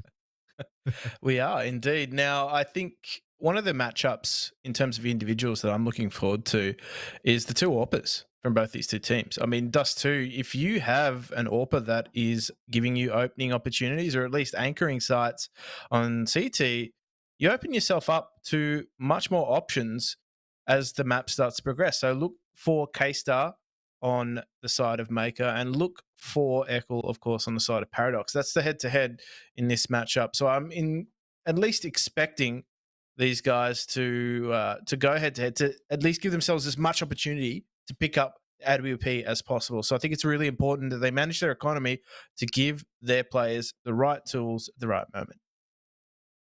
I just looked back at the veto there. It was an Overpass ban coming out from Paradox, so that makes sense then that obviously, Mako couldn't really pick it, being as they just had it banned out on them, poor fellas. That probably would have been the best chance for them. So I think Paradox approached that veto well. They banned out the one map they needed to. They'll be happy to pull a Dust too, because I mean, look, we touched on the fact that obviously Mako have got a 100% win rate here, not against the best of teams. We didn't mention the Paradox have beaten a lot of teams on this one. Vertex is up there, Ground Zero, 16-4, all the way back in the Australia NZ Championship. And they lost to Rooster pretty convincingly, but that's the only real downside. Pistol round's underway anyways, and you can see Mako on the T side. They're going to start moving towards A long. There's 3 players here already, and happy to hold it down. They've got a nice flash around. They didn't spot anybody either. But then the utility comes through from the T side, so they won't be like over-rotating the B or anything. Oh, a second flash to wide peak, and Danger didn't get anything. Straight into the danger zone, and Badonk has been flattened as well. Zert's taking control of this A bomb site. They will be able to get the bomb plant down. The retake is going to filter through short, and at least in terms of Mako, they've got themselves a decent chance in this round. They just need to make sure they hold those crossfires. No utility to speak of on the CT side, so they're just going to have to get in on headshots and headshots alone. But nobody from Mako is giving them an opportunity whatsoever. Look at these post-plant positions. They're not even facing. They're just happy to let them walk into the crosshairs. There we go. Ekel giving them a fighting chance at least, but he's got a mountain to climb, and he will be demounted by Zilla. That is a good end to the round. Mako Shark, just something simple. Take control of long, get the smoke, cross, plant. That's all they needed, and that was enough for the round. Well, they've got the pistol at least. It's a solid opening for them. Danger going through the smoke there. Had a flash behind and blinded the majority of the players, but then the one guy that could see him just swung wide and took that frag. It was unfortunate over on the Paradox side, but sometimes life be like that. And now you see them come into this round with a double scout setup. They're going to look for some ranged duels and try to make up for the weaker weapons they've got. The tunnels push early gives them a lot of information. They can fully rotate now towards this A site. The question is, will they be here in time? Badonka's holding it down with his scope in hand. He's got a scout and 3 players coming in through CT. And look at this. Mako haven't yet even gone out on long. They're all bunched up, so they're going to run straight into a stack without even knowing. Well, that's the thing. They've taken too long once they got control of this area. Now, they're just going to be cordoned off. The CTs have got all the info. Eccle's still hanging around upper dark just in case anyone tries to rotate all the way back through. But you can see now that the smokes start to rain in. They are not going to move on them just yet. They're going to just wait and see what happens. I'm not a huge fan of smokes on anti-ecos. Let's be real, because it allows your opposition to close the gap, particularly on an area like long. But, I mean, they're just caught in a stasis, Mitch. They haven't acted on anything. They've just taken control along, and that's it. The scout shot rang out, so Badonka knows there's a player in pit. At this point, with this much utility being committed, they're happy to stay stacked up towards this A site. Here they go on the crossover. Badonka's going to have to... Oh, he's not even going to go for a spam. It's OrBZ instead, picking up Jimmy. And the opening frag going their way. 25 seconds left, but the bomb will be planted. In the retake with a man advantage, though, they're relatively happy to have that already connected. Danger. Oh, he is in danger. He's playing a very risky game.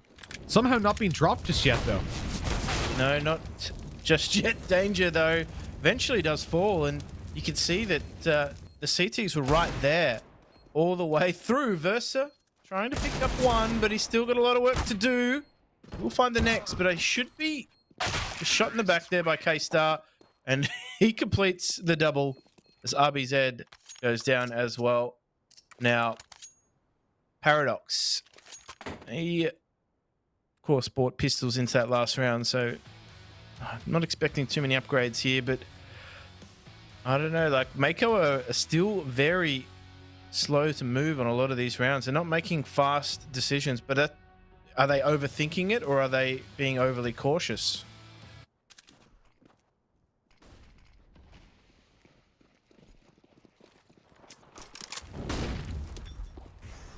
Callum Well, Murray. there's certainly...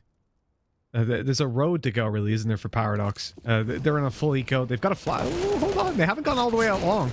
Maybe they can catch a couple players off guard here. Drop some weapons. Make it costly. Donka grabs one. That's the flash gone, though, so they won't be able to overwhelm them in that regard. Although Badonka's, or Danger, still managed to get one. That was off the back of a team flash, I think. Wasn't the most well orchestrated hit, let's be honest. And, well, Versa now just finds himself alone.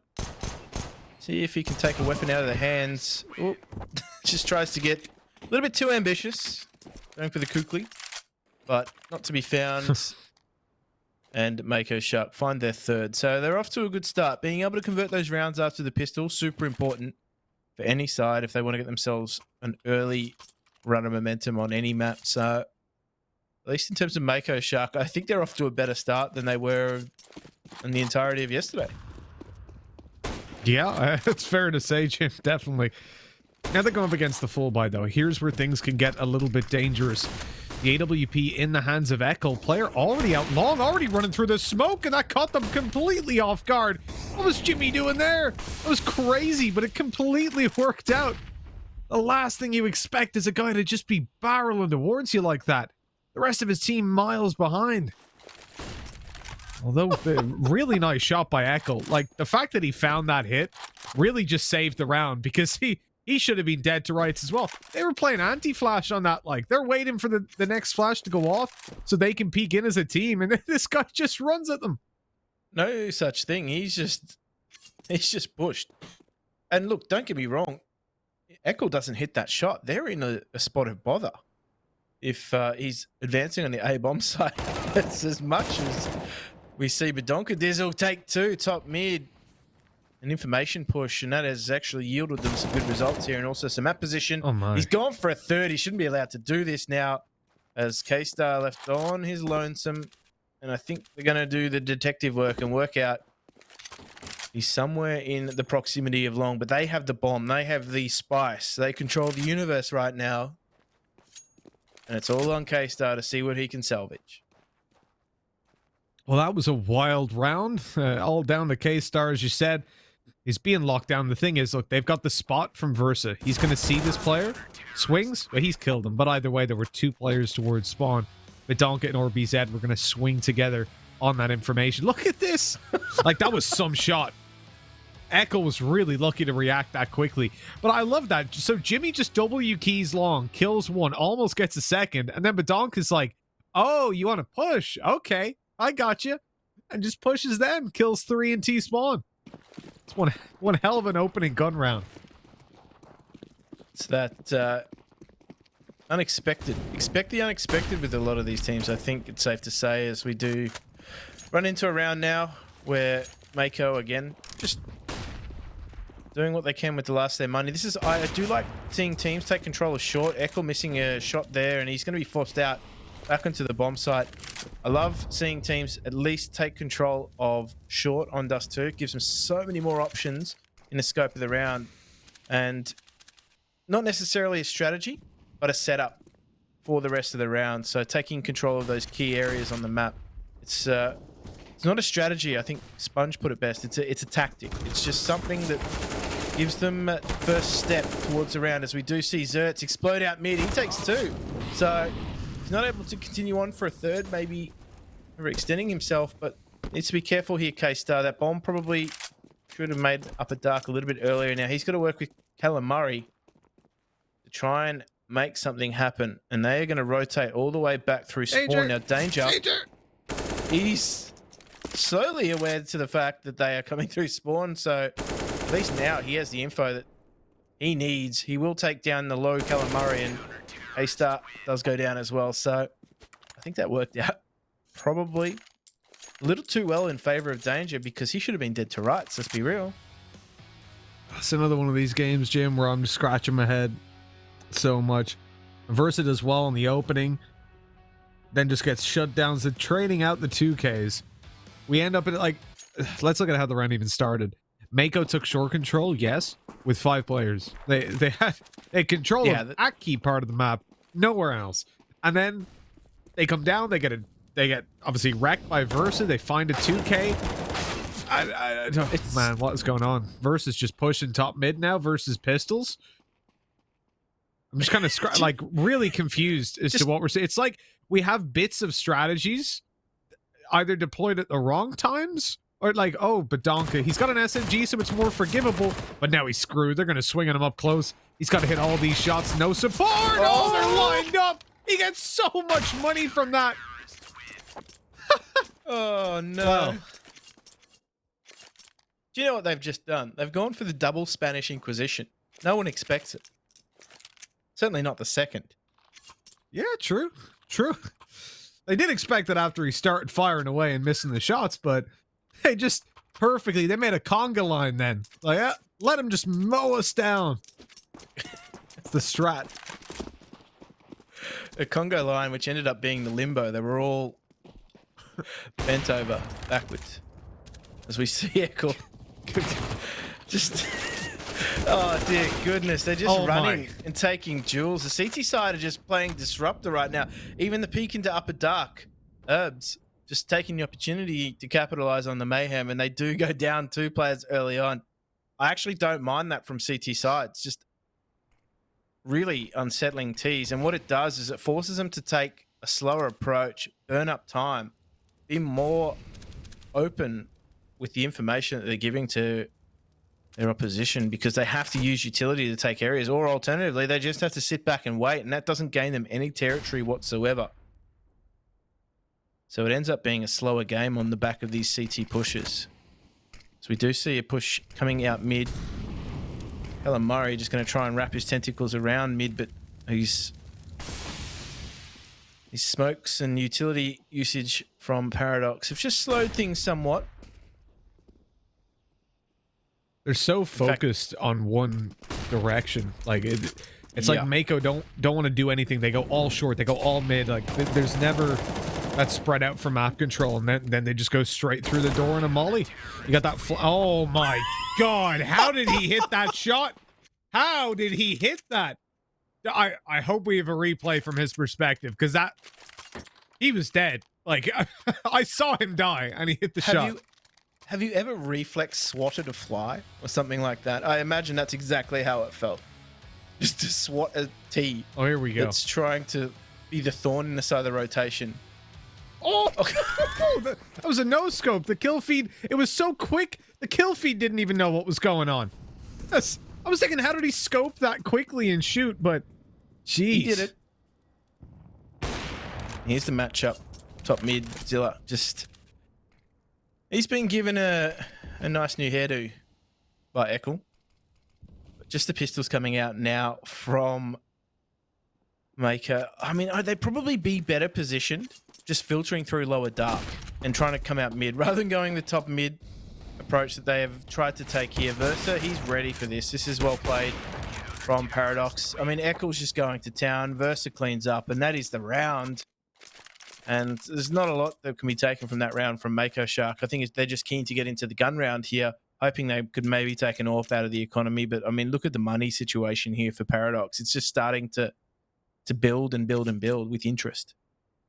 Yeah, it's riding high for sure. You know, the issue there for Paradox potentially was that they are taking those fights one at a time. Like Eccles down on the ramp. He's got an op, he takes the first shot, but if the spacing is better for Mako Shark, they're able to swing and take him down. There's two players right behind that guy if they wait a minute, if they push together with good spacing, and all of a sudden that's a kill. Look at this. K-Star gets an opping frag, and Eccles swings out immediately. It's so aggressive. It's so individual as well. It's been working so far after those first 3 rounds. You're not going to get away with that versus higher level teams. Now, maybe they're only doing that because they're versus this opponent. That's the thing, right? But they're being punished in this round, down to a 4v3. And for Paradox, it's not easy to make a call because the info that they've gained, oh my God. Well, it got easier because now they've got bottom mid control versus seen a guy coming from tunnels and a nade's coming in from top mid. Didn't hit him. But Jimmy's still able to win the duel. He's not even rotating out. That's the thing. They're just jamming themselves into these positions on CT side. And then once they're there, they're confident enough to just stay and expect the T to re-step and try and make a trade. That's how confident they're playing right now, Paradox. And I think, yeah, even look at that opening round, that frag that was given to K-Star. The CT went for the lower dark pick, stepping and fully exposing himself to mid. So they're so confident. They're actually, I think they're leading to their own downfall here in some of these rounds, Paradox. As we do see now, Mako, they're going to make their way into this A bomb site, but danger's lurking beneath. Oh! Tell you what, I think Zertz has heard our pleas as RBZ does a lot of damage, but cannot convert. Just needed that stray bullet to take down K-Star. It's a frustrating frag to concede, I will admit. But, I mean, in terms of Paradox right now, some confidence in the early round phase has yet... Look, even then, they're just going straight on to short.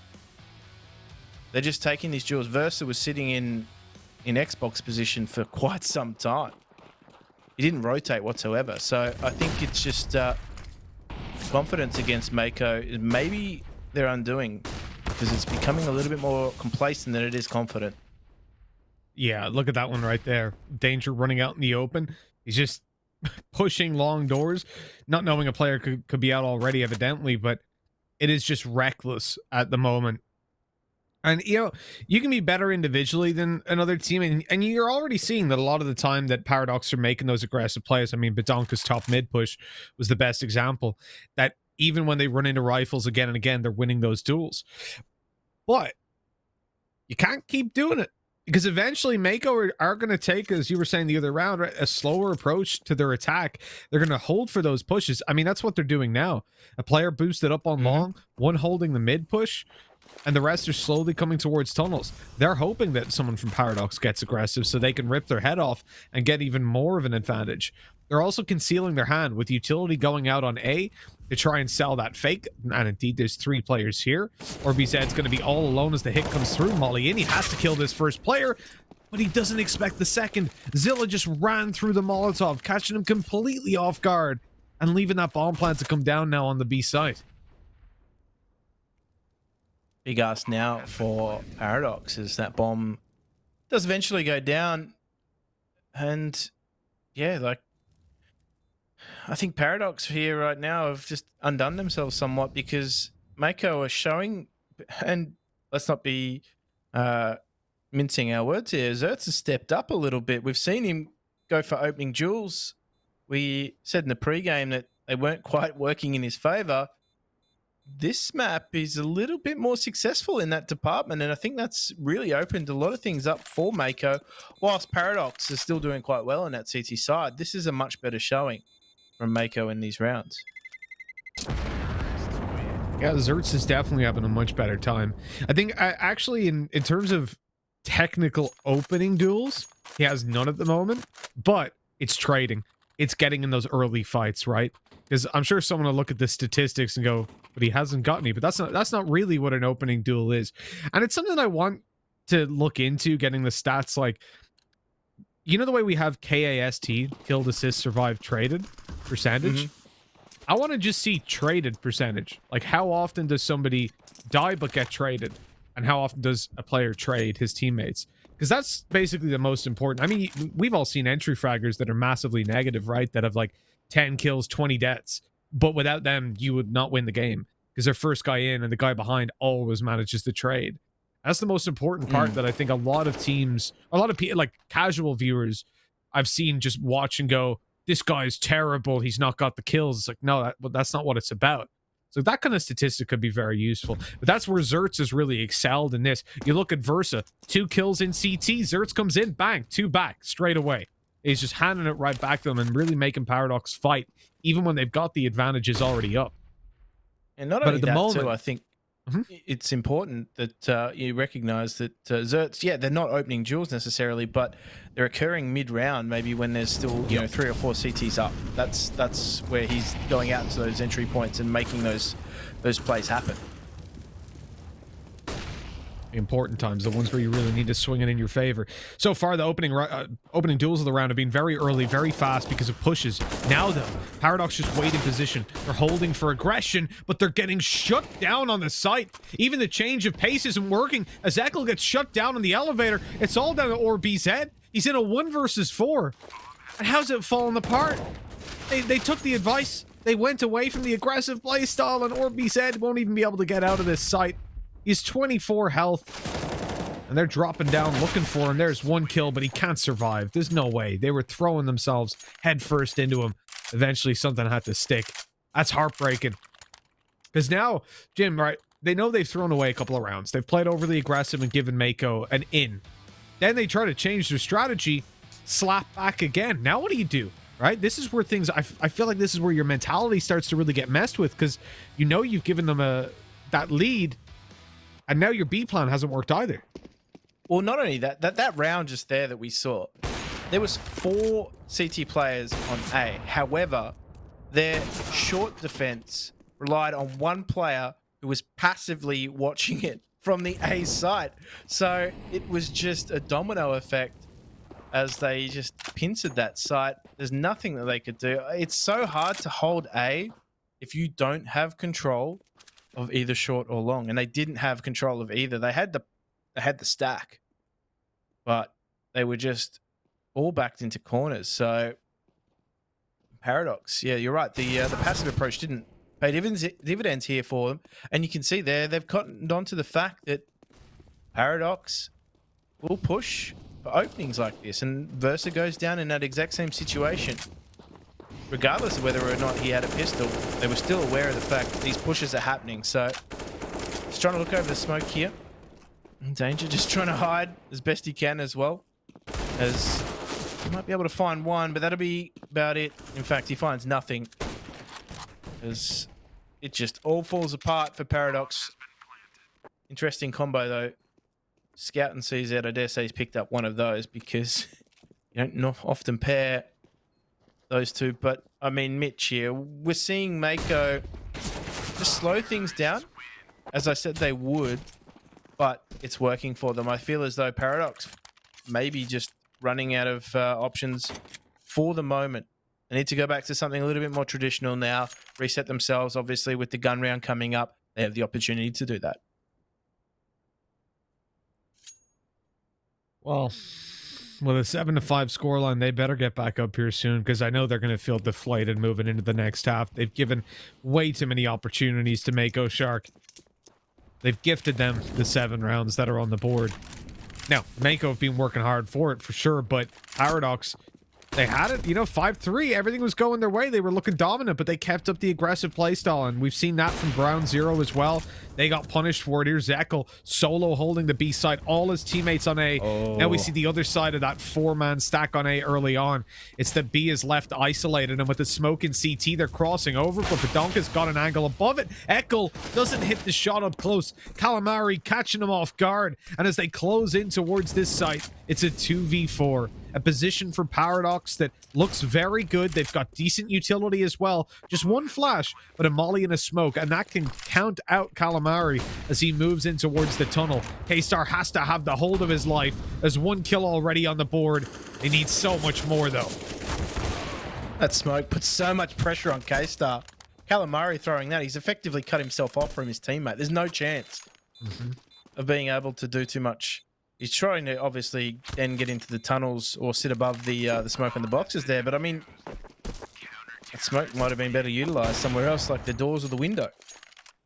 Yeah, 100% agree. I saw him throw it. I'm just thinking, what? Like, what is the purpose of that? Now, he did get an angle above it to at least catch 1 kill, but you're so isolated at that point that I feel like, yeah, definitely you're better off cutting your opponents off as they come through. Like, look, he had to push around on that angle. And that leaves him watching the window. He had 1 door, but as soon as he lets them out, as soon as they just dive out the window, you're done. I also do rate the decision from Paradox, though, to execute on that quickly and take... Well, here we go. Jimmy again out long. Let's see whether or not he can get around that smoke. Zilla's supporting him quite nicely as they do make the trades work, but Jimmy finally finds his target. Needs to be careful, though, because I feel as though that smoke, as it fades, he's going to land himself in trouble. Doesn't convert the frag, but Zertz is there. The support network is working out for them, and they do have control of A if they wish to take it. Trading back, one at a time, keeping themselves alive in this one. You got to say, all in all, this has been a very good showing from Mako Shark. Definitely the best that they've looked so far in this tournament. The previous game versus Chiefs was underwhelming, to say the least. For the moment, I think everything that we saw and wanted to see in the Chiefs game is showing up. Look at the kill distribution as well. Everybody is between 8 and 11 kills coming into this round. I think you're definitely right in saying this is their best performance, and it's not just any individuals, it's the team. It's the team lifting when needed, and I think not having as deep a map pool as a team like Chiefs really hurt them last night, whereas at least with Paradox, yes, they've got a map pool that's relatively decent, but the Vetoes have let them have a map slip through that obviously Mako are also quite confident on. We will see whether or not that translates into rounds for them on the CT side, but for the moment, they've got the upper hand. At least they've been able to get the advantage going into the second half with that 8 scoreline. But Verse is going to be key for them here. He's got a lot of information. He's just keeping those 2 CTs over towards the A bomb site. So the problem is there will be a 4v2 if they do choose to go A. At 5-4, at 5-5, I'm happy to sell the narrative of Paradox are throwing it away. But at this point, it's hard to deny that Mako Shark are just playing damn good, as well as Paradox making the initial mistakes, but they've tightened up the ship.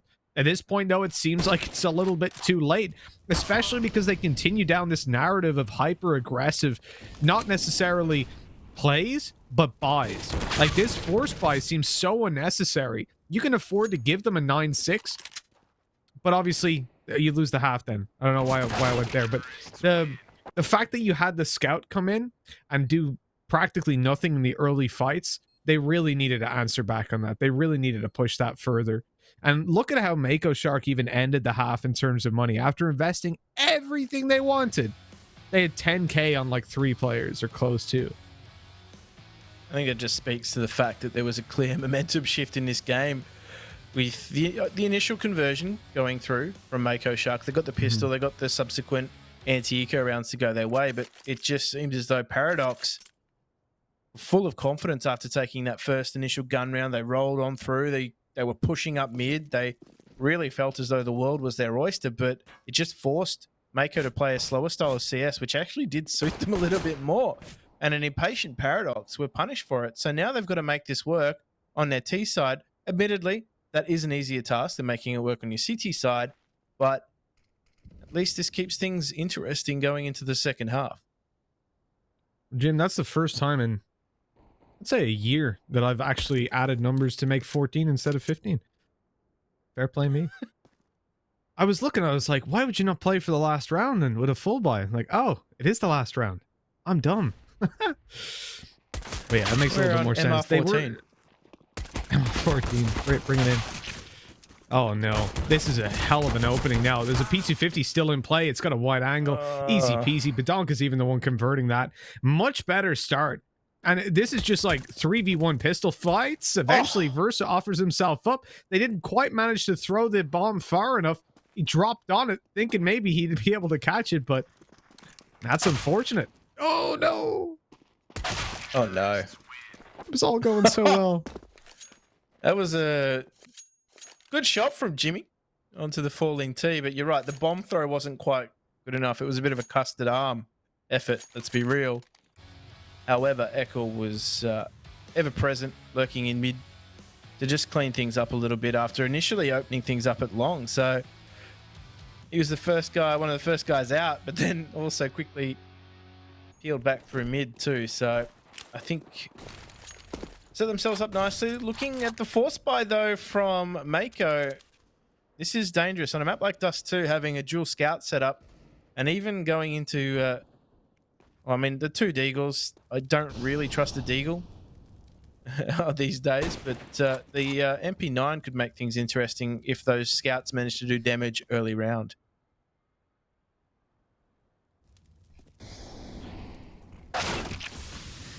So, oh, wow. Good shot by K-Star. You're looking at the T side here for Paradox. Very slow at the moment anyways. Versus this force buy, they're taking it very seriously, but that little bit of a shift out mid has completely caught them off guard. They've ended up in a spot where, obviously losing a player, they have no map control, and so it's going to be this very funneled attack towards A. They've got long control. They're getting it uncontested. Crossing to the site. Oh, if Zilla gets here in time, he might just get a shot off. He jump peeks it with his knife. Now here comes the swing. Players seen down below. He's just going to cross back. Can't afford to keep this fight. They should be able to smoke this. Oh, they've only got one smoke. No, they don't. They have the second. Was already thrown. Excuse me. So they've got over to the site. Zilla not connecting those shots on the crossover, but Jimmy's here for serious damage. Eckel went to 21 health on that cross as well. This is not looking that healthy for Paradox here. I mean, even if the CT side just trade out, the fact that they have some utility to work with, those smokes might be able to get them a little bit closer to the bomb site here. Danger does a great job. Holds control of long. Super important for that to happen. And Herbs just leaves K-Star now to try and pick up the pieces.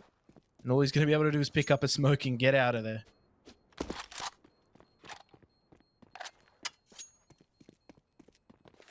I'm the biggity bail. Get on out of there. They're only exiting towards long, and even then it's a safe exit, which is definitely the right call considering the buy you're up against. It's always possible that one of these players is just sneaky around a corner waiting for an SMG kill and an upgrade. Considering they've got AKs and a Galil, that's not the position you go hunting those kind of weapons with. But a scout is a valuable saved weapon, Jim. You know, they're going to be able to do some decent damage with it.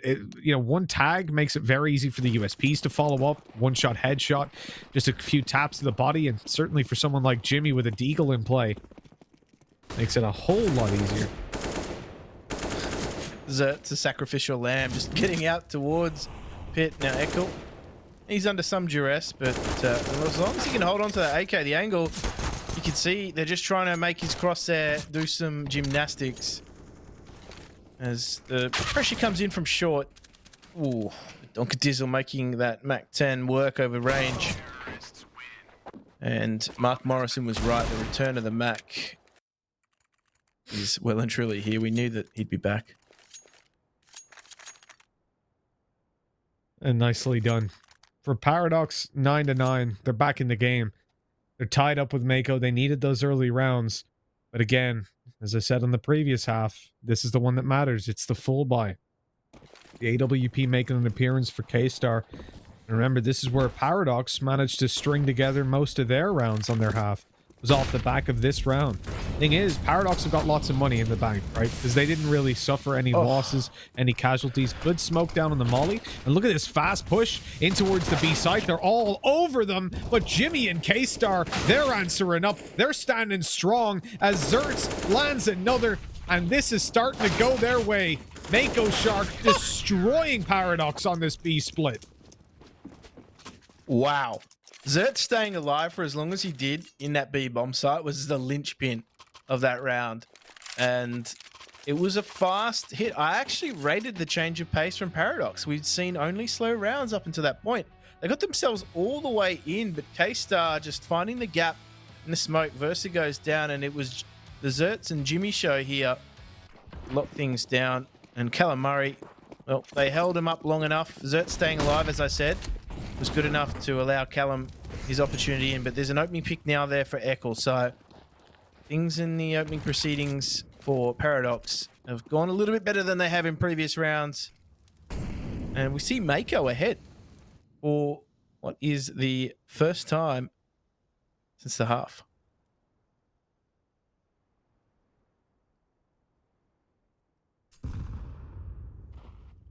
See the respect. Like, you can actually see it now versus those initial 7 rounds or so of the game. Paradox have massively slowed the pace. They know now that it's not a matter of just going and taking map control. They need to fight for it. They need to be careful of, well, an Opera just sat in the corner, for example. As Bedonka actually got pushed, he got the angle through the doors and took him down. With that now, the man advantage is traded back. It's a full short push by the Paradox side. The smoke in play doesn't give Zilla a massive angle to play off of, but K-Star is picking them off on the cross. The jump up by Danger nets him a kill. The molly's a little deep, I think. It might give an angle for Zertz to push up, and it does indeed. Ooh. He catches one because of it. A big gap in the defense, or the offense as it were, and Zertz is just shutting them down. The spray for the third, and an 11th round for Mako Shark. Really well handled. I tell you what, this match has been somewhat of a resurgence for Zertz because, I mean, statistically, you look at his rating, probably not one of the better players in the server, but he's performing in key rounds for them, exerting himself on that A bomb site, and they're now starting to wrestle ahead. And I think it's really important to note that Paradox is struggling to get into the bomb sites, let alone plant, and it's not even coming into the post-plant situations. They're not even getting there. They're being locked out before they can even get in. It's getting dangerously close to Mako Shark kind of running away with this half, isn't it? Like, with just Deagles in play, what do you expect from Paradox in this round? A couple kills at most, but the round wins almost out of the question. At that point, 12-9, that's perfectly workable for a Mako Shark that will then have some fiscal security. If they can survive this with all 5 players, even better. Scary times for Paradox. They start out as clear favorites in the series. Confidence was brewing. Shots were being hit. They were winning all the fights, and is that going to extend? I think he's safe. Shouldn't. It seems like shouldn't. It. You never know what Molly's in this game, though. Well, I mean, it should be a known quantity, right? Because depending on which direction you are facing, when you throw it, it spreads in that initial direction, even if it bounces off the wall. I saw recently there's like a small bit of RNG, though, in the... if you throw the same molly multiple times, that's crazy. Like, how is that a thing? Unreasonable. At least the flash came out here as they do try and hit this A bomb side. It is a shooting gallery, though, for K-Star. He's been knocked off his podium, though. There's Danger, who has found some valuable contributions in rounds for Paradox. And he has allowed them to get into the bomb site by opening things up as the retake will come in. The timing is good, though, for Mako, and they do just clean up. As we said, very difficult for anyone to hold the A bomb site if they don't have anywhere to anchor, like your long, like your short, and that extends to the T side. So, good round for Mako Shark. Important round for Paradox, though, because that bomb plant allows them a few more options in this round. And you can see their money's a little bit healthier now, and I'm interested to see. Yep, Eckel does take up that AWP, so he has had that purchase for him, and they've got themselves a really healthy chance now to make a run with the next couple rounds at least. This will be so huge if Paradox can get back into it now. You know, because they can capitalize on the lack of money for K-Star and Calamari. Oh no, Versa, he got away with murder. Badonka was blind but kept spraying the corner. Versa in with another, and Long is open for business. It's as free as can be. Completely smoked off as well. An aggressive flash. Jimmy gets blinded by it though, so he can't answer back immediately. And with that, K-Star's all alone. This time, the clear-cut aggression works out. The Op are holding mid. They both miss. Trading shots, but not blows. The K-Star eventually able to take one. He's just going to be overwhelmed though. There was literally no way he could kill all of those players. A situation like that, I call it a time crisis because you've got multiple enemies popping up all over, and you just got to be careful that you don't hit a hostage instead. But Paradox find their way. These are one of those rounds where it's over in the first 10 seconds. The three collapsing on Long, that's it, you're done. The two CTs, there's no way into that round. They find themselves on the back foot immediately, and that's the reply that Paradox wanted, because you can see the CT economy, other than Jimmy on that Nova. As if. There's no real investment. There's As if he's bought a Nova. K-Star. He's going to be playing off the back of K-Star, though, I dare say. Yeah, it looks like it. It's been a long... I don't think I've ever seen a Nova to hold short like that. Oh my god, Zilla. That's a strategy, all right. Just run at him with a Zeus. But it ain't working out. You love it when it does, though. You hear that little tss. Yeah. Ah! It's the best feeling. It's not when you receive it, though. Let's be real. Well, true. Being on the receiving end of a Zeus frag is about as BM as it gets. I don't know, man. I don't know whether I'd rather be Zeus or Novid. I don't know which is worse. I think the issue is, in that sort of situation, Versa took that duel, and the amount of times that I have been in Versa's position and copped a rogue dink from a shotgun at that range, it really makes you think. As Paradox find their way a little bit closer now to Mako, and yeah, we are seeing another buy coming in from Mako Shark, so they are going to have to make sure that they convert this round here, because otherwise they're going to only be on pistols at best in the next. So Paradox have done a good job of actually building their own economy too. So we've seen this though. These two teams, they've traded blows in terms of momentum shifts. So the question is, how long will this next momentum shift last for Paradox? And can Mako Shark put a stop to it quickly? Yeah, you look at the at K-Star at the moment as well. He's 4 for 0 in opening duels. Zilla grabs another, but he falls. And they know that Calamari is right down below because, well, someone had to boost him up. Else he's got the turbo jump. The Mario double jump. Oh, the angle being held by Eccles, but there it is. K-Star with another duel going his way. Eccles shut down. And Eccles been really struggling in those early rounds to get those frags on the board. You said the Battle of the Oppers. Well, it definitely has felt like it's going towards K-Star at the moment. And now they're in a man advantage on the retake because of it. Ooh, certainly two AWPers spurred on my confidence here, and this is going to be a tough retake.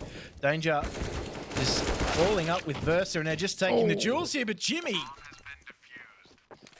he's enabled his teammate to sneak that defuse, and Mako Shark find a very important 13th round. They're taking a lot of losses though on that CT side, so the problem is if they do happen to lose one of the next rounds, they're going to find it tough to have all the tools that they need to maybe even close this map out as we see those last few frags come through. So yeah, look, they're spending up big, these CTs. There's a lot of money being just put to waste by Paradox, as we do see a faster approach coming out now from Badonkadizzle. No supporting utility, so to speak of, but I think Zilla's aware to the fact that there may be some presence lurking out mid. You know, those weaker weapons, the FAMAS in play, not going to be helpful for Mako Shark, even with all that investment that they've made. But look at this flank. It's so huge, perfectly timed. Calamari in there from behind with 2. And Paradox again, they get off to a good start and it falls apart. All down to Versa. He's had some huge rounds so far, some big multi-kills. The bomb's down in the open and those players are rallying around it. He's got to find the first towards CT, but it's K-Star holding it with the op. And again, he comes in with the kills. 14-11. And Paradox might just be losing the first map up against this Mako Shark lineup in the history of their lineups butting heads. I mean, what a time to find that breakthrough victory as well for Mako. I mean, we're talking, you know, this is all hyperbole at the moment, but they need to get the job done. The money from Paradox is still enabling them to buy, at least put the right tools in Eccles' hands for the moment. He does get that tag onto Zilla, but he is going to be forced out by that Molotov and the grenade that comes through and supports. Only just chars his toes somewhat as he plays around the edge of that Molotov. Now that smoke is just going to try and split the atom as they do get out. Long bomb. Or the long area, but there's a good trade coming out from K-Star. We've said he's been instrumental for them, and he's been able to find the follow-up trading frags as well as win some opening duels. So I think he's been a real key player for them. We said, well, I said the map pool yesterday wasn't really conducive to his skills with the AWP, and I think you know, if they go on to Nuke next, we'll probably see that case in point. But here on Dust 2, he's had a much easier time. Vidonga also just gave him a massive opening. It had a deagle and he just swung wide on long around the smoke. Not really getting where that one was coming from. I guess wanting to capitalize off the momentum and catch the players on the retreat, not counting on the op already being in position. Calamari goes down. K-Star's already dropped. They've got clearance to just plant that bomb now. As they go up around the molly, there goes the plant. And the jump, it's going to come through the Kukli with the M4. One player caught up behind as Versa looked to pursue him. And Jimmy's got to be mauling after that one. Oh, there was no way. There was no way. I actually don't think he even saw his opponent. He was going for Zerts. He was trying to jump and prevent that plant from going down. So I think it might have been a pre-fire on the next jump. I genuinely think he was pre-firing the guy to jump again and just sprayed a guy through the smoke. Hey, look, if they fall your way, you'll take frags like that. And we will see Mako just try and save this M4 and AWP out. Should be able to do so. I don't... Ooh.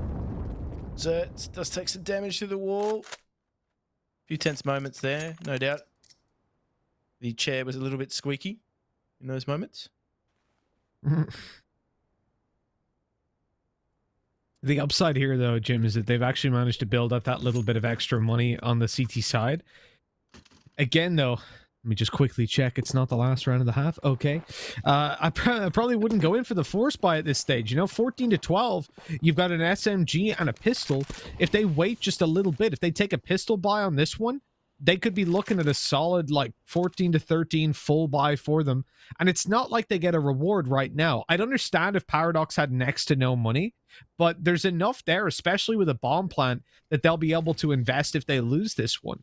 So the force buying in this exact moment isn't necessary, as they'd still face a full buy for their final round. I don't know. I feel like they've kind of made it more difficult for themselves in a way. Yeah, I think they've sold themselves short a little bit too, because by then the loss bonus is starting to really tick over and assist them a little bit more in that department. And now, danger again, just taking control of long, but look at this concentration from Mako, more towards short and mid. They are just now getting that information, the sound cues coming out. So K-Star, task ahead of him is going to be somewhat difficult, and he's not taking a very aggressive angle. I think he's just going to try and see what's on offer from a somewhat passive line. And we know that Paradox do like to use that wall as a bit of a line here, and here we go. He's just going to be forced out of position here. He's never looked comfortable in this round, and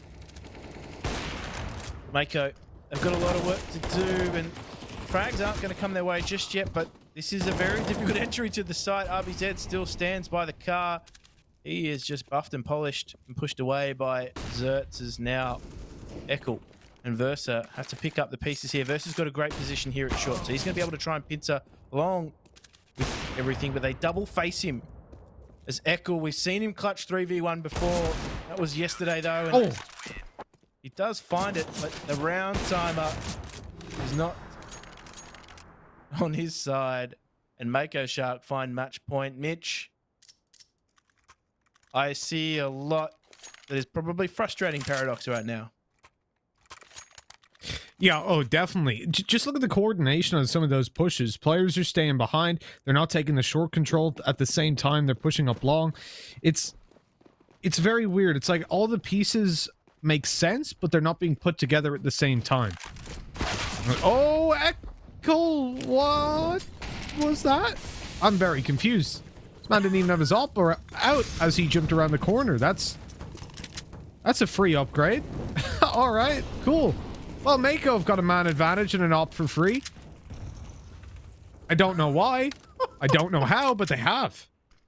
The double burst short. I don't think Ekel was expecting that, but also you don't expect an AWP player to push short so quickly either. You normally put an AK in those hands, and I mean, that's, as we were talking about before, just going to go on and continue to frustrate Paradox somewhat. So he's already taken himself out of the equation now and has to rely on the 4 remaining members of Paradox to try and salvage match point and try and force OT. And we know Mako have been quite decent at holding down these bomb sites, but the scout on the back of the platform is actually going to be effective as K-Star holds things down and finds the final frag. Paradox just implode in those final rounds, and Mako Shark find their first victory here at POL. Yeah, well, you look concerned. That happened. That was a game that happened and ended in a way that it ended. Let's bring in Blend Tom and ask them how, why, what, where. We know when, at least. We have one of those things answered. I don't know. I don't know what happened there. Like 5-3. I'm as confused as you guys are, because 5-3. Tom, I mean, you were watching the same game we were. 5-3 up. They were looking good. They were looking confident. And then there was at one moment where they were aggressing a little bit too much. And Make a Shark, I think they kind of woke up. They're like, you know what? We're done with this. We just had enough of you guys just not giving us respect. And then they just started to hit their stuff. And also, looking at the kill spread as well, I think Jimmy pointed out earlier as well, if you look at the kill spread that Mako Shark had at the end of the first half, it was very equal. Everyone was stepping up, everyone was putting in the work. And then even at the end there from Paradox, if you ask me, Tom, like Ekel, like what was it doing that final round? Even the previous round, 10 seconds remaining, there's no way you're going to win this round. You have an AWP save. Why are you fighting? Luckily for him, he didn't get taken down, but it wasn't worth it. Some strange decisions being made, Tom. Yeah, I think the thing for me is more just like, as you kind of said, like the initial lack of disrespect, but then I'm fine with that. Like it worked for them, the 5 rounds in a row where they go, okay, we're going to be very aggressive. We're going to take these fights. We're going to work on an individual basis. The problem is, as with many teams on Dust 2, they didn't have a backup plan. Like a lot of the time, even towards the end of the game when we were looking at them stealing a round or two, like there was a round where Versa just basically managed to rush through long and get like a double kill. Like that's not something that's sustainable. That's not something I go, oh yeah, this is even just good trading or synergy. A lot of the time it came down to like one player being able to drag them through a round, or well, maybe a silly mistake or two coming in from Mako Shark. I'll be honest, that wasn't the best game of Counter-Strike I've ever watched. Like it was kind of grindy. It was both teams like sort of seeing who would make the least mistakes, and it was a scrappy match, I think is probably the best way to put it. I'm looking at the scoreboard over here, Mitch. I mean, Jimmy, K-Star, again, the kill spread, just the lowest, the bottom fragger, Zilla on 16. And on the other hand, you have the top fraggers in the form of K-Star and Jimmy sitting on 21. So just a difference of 4 frags between all 5 of them. It's a pretty impressive team showing. I do agree with Tom that it was a messy affair, all things considered, but they were less messier compared to what Paradox showed for us. Yeah, I feel like Paradox maybe got a little bit too confident. We saw in those first couple of rounds, they were pushing like absolute mad lads. Then they come up against an eco and it continued. They just wouldn't stop. And that works until it doesn't. And at that point, you've got to stop. But they took a little bit too long to wind that down. I agree 100% though. This was a messy game of Counter-Strike. It felt like there were so many moments where there was no spacing between the players, that they were just kind of running out and taking their own fights, some executes on site. They had their utility down. They definitely put their time into obviously learning their nades and knowing their smokes, but you've got to move a level past that. You've got to be pushing things at the right time, not just, I know how to smoke this, let's see what happens. And I mean, like, we do have the MVP as well. Just talk about that. And I think it's going to be a toss up between, I guess it might be Jimmy. Yeah, it is going to be Jimmy indeed. And I love that smile of his. He's looking pretty happy. And again, this is the first map that this lineup, or this variation of this lineup, has won over Paradox in all the times they've played so far in their, well, short careers, because they're both a pretty new lineup, so to speak, Jim. But now heading into Nuke, I just want to touch upon this. Both the teams lost on Nuke in their opening matchups, and it was the same score. 16-8 against Chiefs for Mako, I think, and it was 16-8 for Paradox as well against Order. And it's a map for Paradox. It's a more tactical map compared to a Dust 2, but do you think anything's going to change? Like, if Dust 2 is going to be this messy, do you think Paradox, being their map pick, they have the right protocols and the right approach, the right mentality to kind of win on their map pick, at least a little convincingly, and to take us to map number 3? Yeah, I think it's going to come on the back of a good CT side, which we saw the beginnings of with Paradox. It's just that they forced Mako to play a style of CS, which was slower, which was a little bit more cautious, given they knew what Paradox were doing. And I think on the CT side of Nuke, for example, you really have to be coordinated with your pushes. We saw Ground Zero try the exact same thing earlier in today's matches, and they weren't coordinated. They got punished for it. They tried and tried again, and it was just frustrating. So this could play out the same way if we're not seeing that cohesion on the CT side. So I think, if anything, we take away from today's matches is probably that the CT sides for teams are really what is letting them down in a lot of these instances.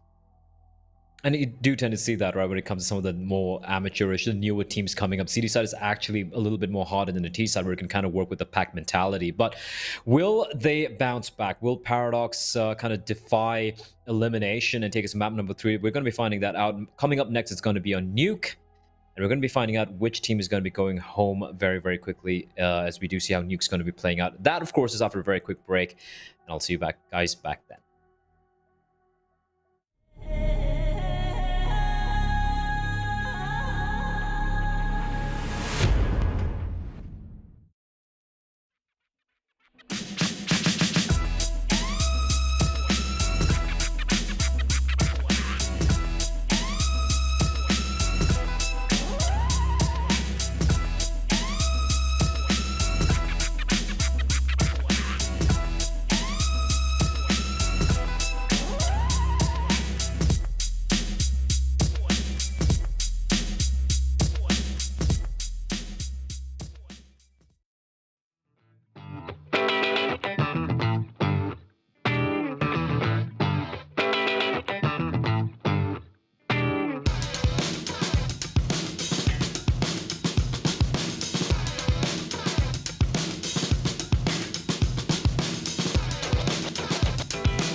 And it's time to go one more time as we take a look at map number 2 between Mako Sharks and Paradox. We've just seen Dust 2 unfold before our eyes, and it wasn't the cleanest Counter-Strike we've ever seen.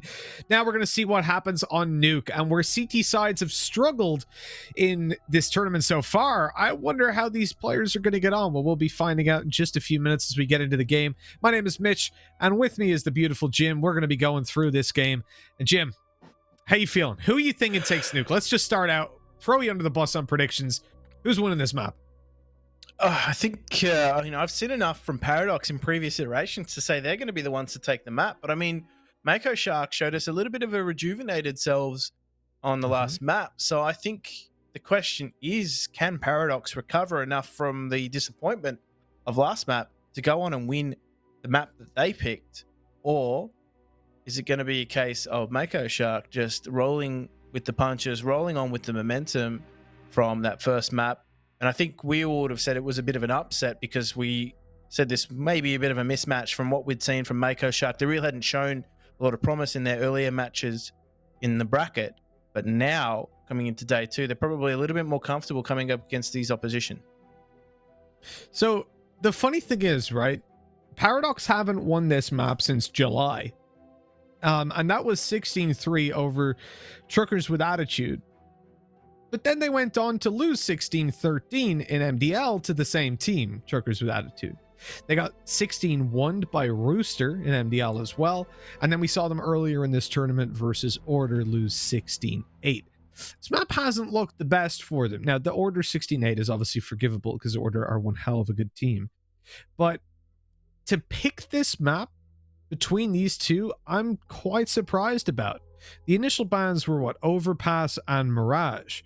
And I feel like when you've got Overpass and Mirage taken out of the pool, there was definitely, obviously you wouldn't want to pick Train necessarily because Mako don't play it, but Paradox ain't too good at it either.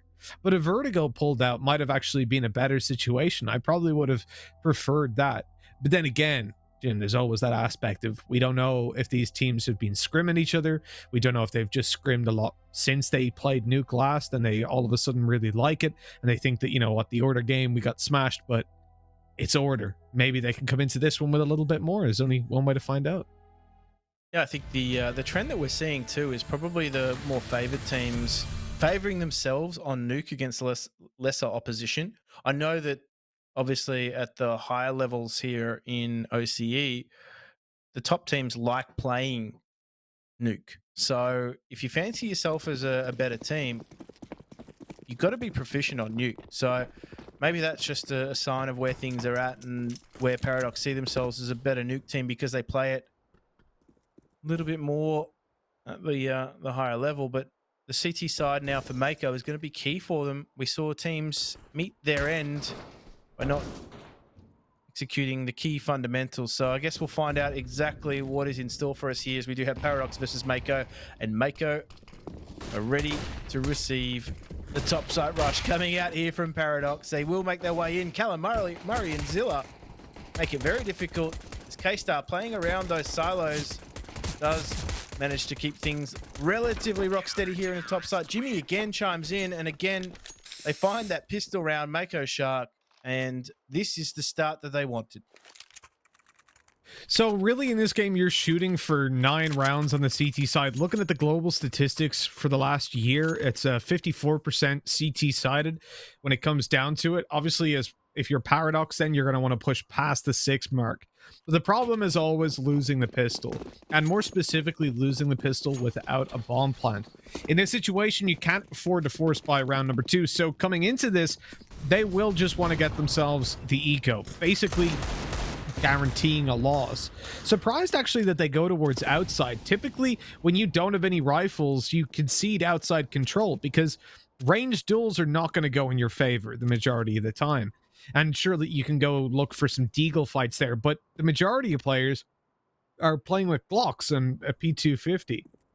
It's only Eckel who actually has the deagle in his hands. Which is so interesting, given that he's the Oppa. He should be saving that money. You would imagine so, right? But I think it's just a case of it is very difficult for Oppas to get going on this map. So I don't think we're going to see either of these two players in K-Star and Echo pick that up. But these clocks can do damage if they're left unchecked. As we see Badonkadizzle managed to take one. And apologies as I did cut you off. You were making, no doubt, a scintillating point here. But Badonkadizzle, he's just going to try and meet his grisly end. Maybe take one or two with him. Or not. It's all Gucci. All Gucci, Jim. I noticed, obviously, we're on slightly opposite sides of the planet, and there's always a latency between us. So I think a couple of times it's like we both start talking where normally we'd stop, but then by the time we hear each other already in, it's awkward.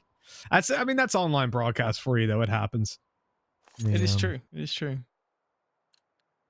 It's unfortunate. It's interesting because I started casting online, and my duo partner, we actually used to webcam each other. Oh yes, you could see. We could see each other. We could tap in on points. It made things a little bit easier, but obviously, we're very experienced casters now. We can just ride on intuition. ZB is going to have to ride dirty in Squeaky Room. He can't hold on. The UMPs. It's a flashback to 2016 as they do all the damage. And the SMG buy coming out from Mako Shark a little bit early too, might I add. Buying up early and catching their opposition off guard.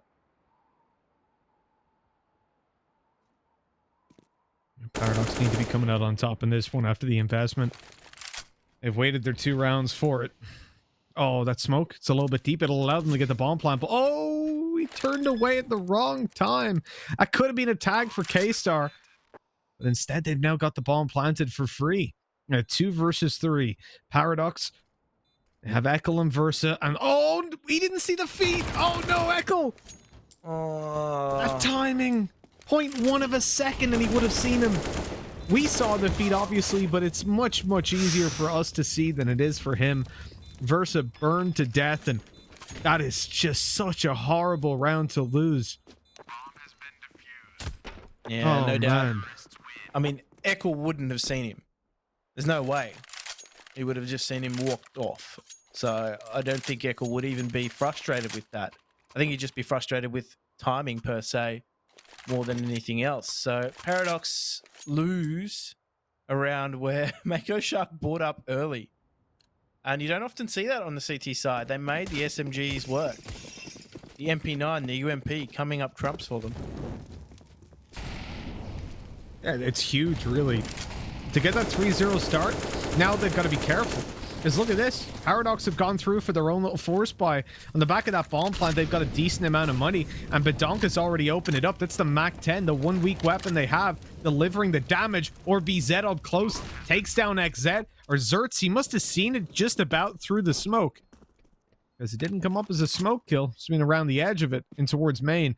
And with that, a 5v3 where Mako are sat with their hands up going, hey, we don't want to touch this, bro. You take the round. I'm just going to bail. Yeah. It's not a tenable round, I'll tell you that. But it was just a change of pace from Paradox. Now, Mako had all the utility to deal with that. They just didn't expect it. The Molotov, for example, they threw outside early on, expecting a smoke wall to come out. Perhaps just an earlier read on what Paradox liked to do, but it never did come out. They were focusing entirely on the outside bomb site, and they didn't have the utility directed in the right spots to deal with it.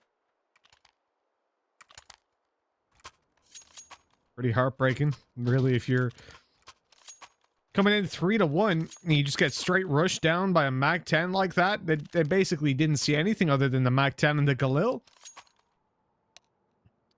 Yes, it's a Mac down. That's what it is. That it is. Now, pause even comes through. This being a technical, I believe, but I'm sure there'll be a little bit of conversation around what they want to do even still. Naughty, not allowed. No talking during tech pauses. There's no way to enforce that online, though, so they just chat. Yeah. Unfortunately not. Now... I was going to say, I remember being at a LAN where, oh, who was it? There was a tech pause anyways, and I saw one of the coaches talking, and I just started shouting, like, someone stop that man! Someone stop him! You make him sound like a petty thief. People diving on the stage, like, get him! No, it's a far cry from the environment that I was raised in terms of competitive Counter-Strike, where dead talk wasn't allowed. As soon as your screen went to fade to black, you couldn't say anything. You couldn't press your keyboard. So long gone are those days.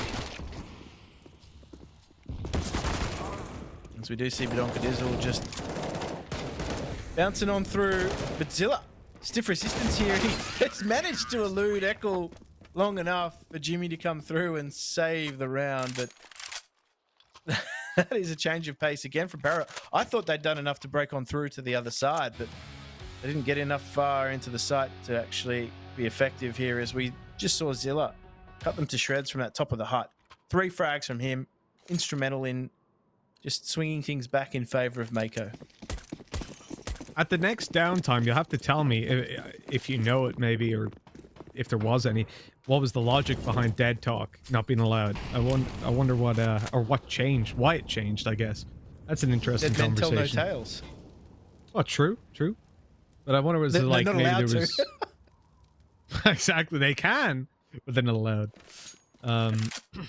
Yeah, we can talk about that in a bit. This is a very important buy round, though. This can be the swing round for either team.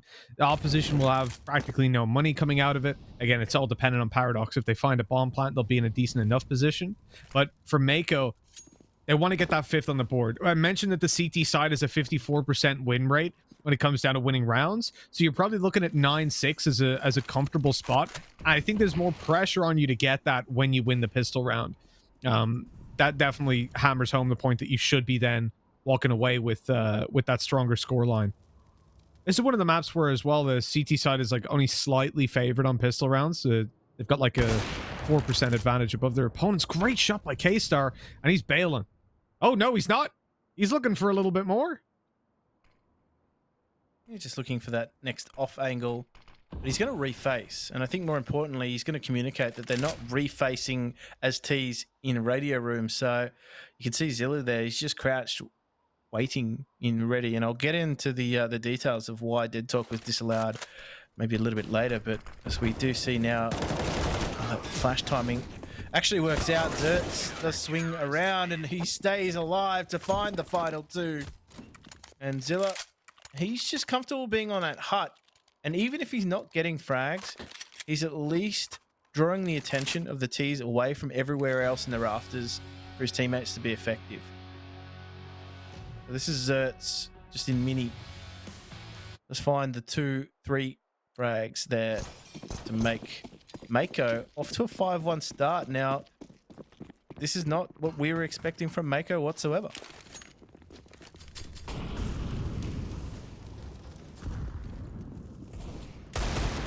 Yeah, and oh no, the Deagle's got up close. He's grabbed himself one. It looks like that's all that's going to be allowed, though. So at what is essentially 6-1 at this point, or should be, I'll give you an interesting stat that when a team goes up 6-1 on the CT side, they end up winning the game 72% of the time. It's a pretty big figure, really. Like, you can see the advantage that these early rounds have already brought Mako in that sense. That your opponents are now below a 30% probability of closing out the game. Below a 25% even. Doesn't hurt any less for Ground Zero fans. True. If anything, because they were 9-1 up, right? On the opposite side as well. The probability of winning... Oh, did they start T-side?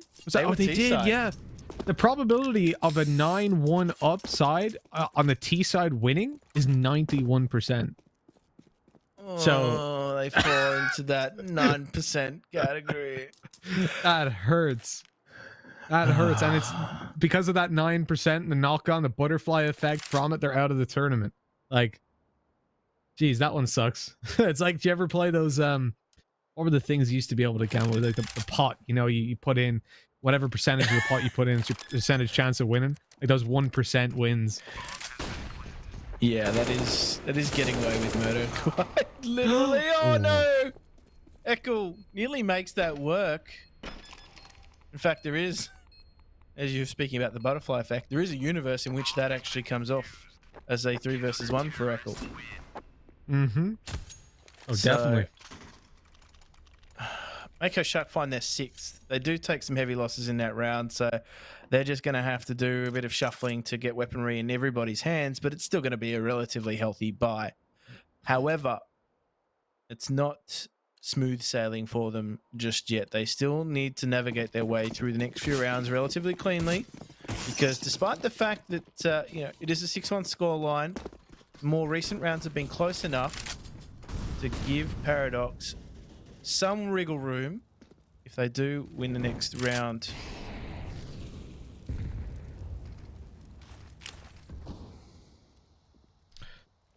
Yeah, 328 times this year, 6-1 has gone up for the CT side, and 72% of those times the CTs have won the game. We'll see if Mako Shark are going to be able to follow through on that and increase the stats that little bit more. A flash up, but Donka dodges it, and now close to red. He knows exactly where this player is, but the nades, oh, they're forcing him forward. He is completely stuck. The floor is lava, and he's on the one spot where he won't get burned. But unfortunately, Zertz is there to shut him down. Calamari from above with a spicy kill and a 5v2. Paradox miles behind in this round. It's all left up to Eckel. He needs an ace clutch. He's being flanked. He's aware of it, though. His spidey sense is starting to tingle. Will the timing be there? He moves back. He's not checking it just yet. This should come to bite him now. In comes K-Star. Holding onto the shot, not getting the chance. This player's absolutely everywhere. At least he's got one kill. Oh, we got the no-scope headshot there as well. Gorgeous. So at least in that sense, he gets something out of the round. It was 2 frags. He takes 2 guns out of the CT economy. Will there be a knock-on effect later on down the line? We'll find out after this round. But this is, again, we're seeing a Mac 10 coming out from Badonkadizzle. Now, I'm not sure if that was actually dropped for him. I'm curious as to whether or not that was dropped for him, because if he at least would have had the money to get himself into Lil. So he's going to get himself into ramp territory. I think they're aware, yep, the rest of the team is coming through. So Jimmy's just dropped on to the other side of the map now. He's made a nuisance of himself, but he doesn't convert. How often have we seen that? Players getting up in the face of their opposition and just being swatted. Oh, no. That hurt me as a player, as a human being, to watch that. Poor guy. Those are some of the hardest shots to hit, really, when the panic sets in. Or BZ just destroying them. My God, this is not okay. It's just not okay. Paradox answering back. They're not happy with the position they're in right now, and they are showing it. As Mako Shark will lose this round. They're going out for a save now, 7-2. And that brings the probability of winning from 78% to 74%. Still not bad. Mako Shark, miles ahead. Not a huge swing. Not a huge swing. However, they need to save these weapons. So I think the only one in danger of potentially losing it is Zilla, and he holds on. So at least now they're going to be able to shuffle those around if anybody's short on change. But I mean, at that point, it's a little bit deathmatchy in the way that things work. But RBZ, Herbs, whatever you choose to call him, is definitely enjoying himself a little bit more on this map, I dare say, than Dust 2. He's been a little bit quiet in POL in general, to be fair. And he's normally one of the more consistent performers for Paradox. So let's just see what they have in mind here. Zertz almost immediately has gone for that position above the ghetto stairs. So he has maybe some information to give. There's nobody actually following up on those smokes outside. So again, this topside rush is going to be called into action. And they were already all over Zilla. They knew where he plays. He plays on top of that hut. So they have control of upper bomb site here, Mitch. This is going to be a tough retake for the CTs. I think they've already made early considerations to call it a day, unless an early pick here now goes their way.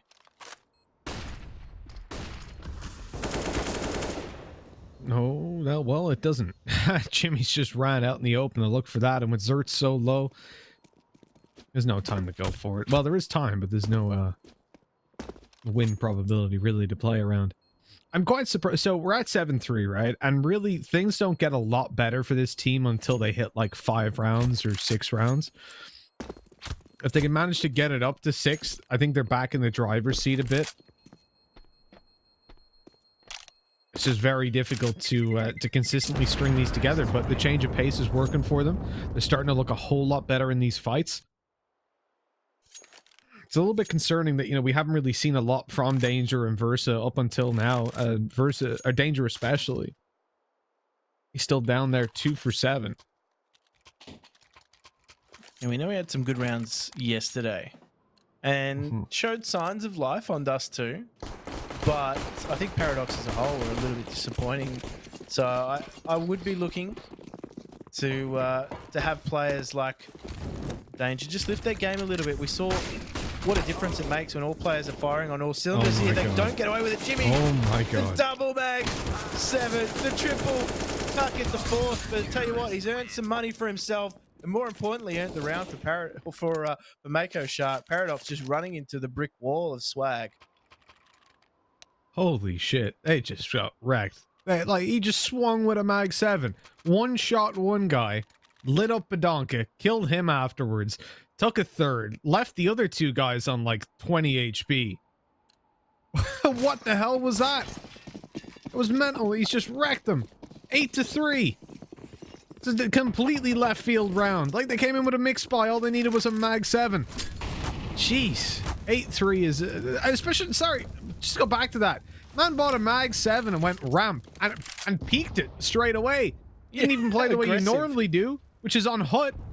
With a shotgun, not the mag, you go with the XM.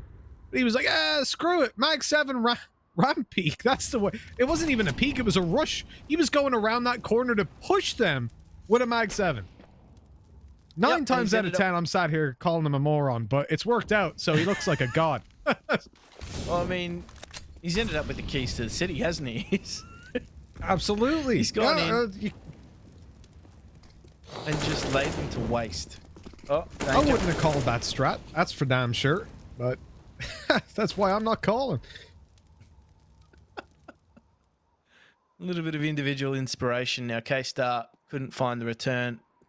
Danger's just going to walk unknowingly into the crosshair here. The rest of the team, they're going to try and encroach, but that Molotov just stems their flow into the ghetto. And, oh, Zilla's found 1 for his trouble. But this is breaking down for Paradox right now. They have control of outside, but that's not a bomb site. That's very insightful, Jim. Thank you. Someone should tell them that. It was around on a map. Oh, well, it looks like they will get the... Oh no, there's 5 seconds left. They've lost it. They ran out of time. It's but Donkey was so close.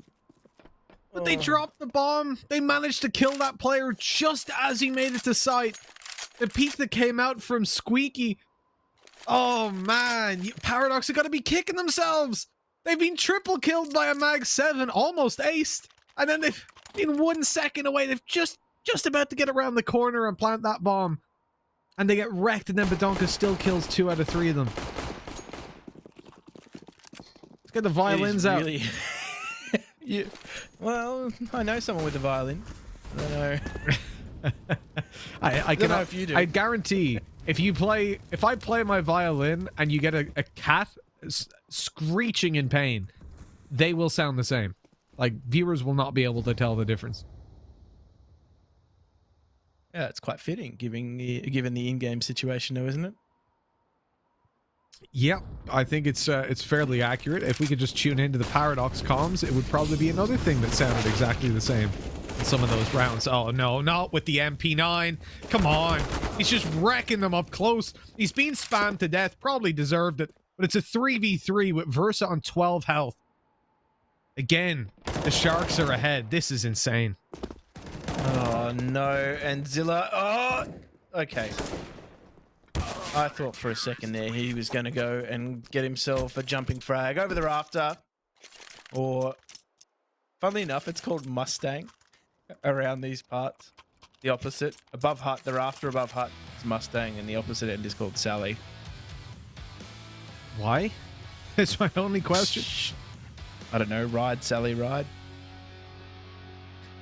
But all right. I won't pretend I understand, but okay. I take your word for it. anyway, here's Wonderwall. your get out of jail free card. That's my segue out of everything.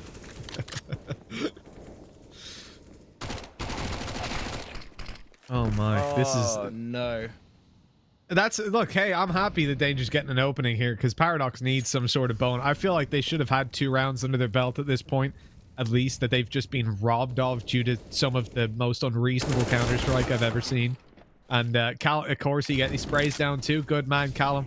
Just wrecking them. They're back in the man advantage. Why wouldn't they be? Jimmy's picking up one on Danger. That's down below clear. They know he's there, though. They know he's behind the site. So Jimmy's in a little bit of danger. He's like Ralph on the bus. He knows that he's in danger. He's chuckling away, waiting for his friends to come. But turns out he ain't got any friends. They're not here. They're imaginary. Eventually, though, they come through to reality. They're coming up here like you're multiplying them by eye. And it looks like that... Oh, they've caught them off guard, of course.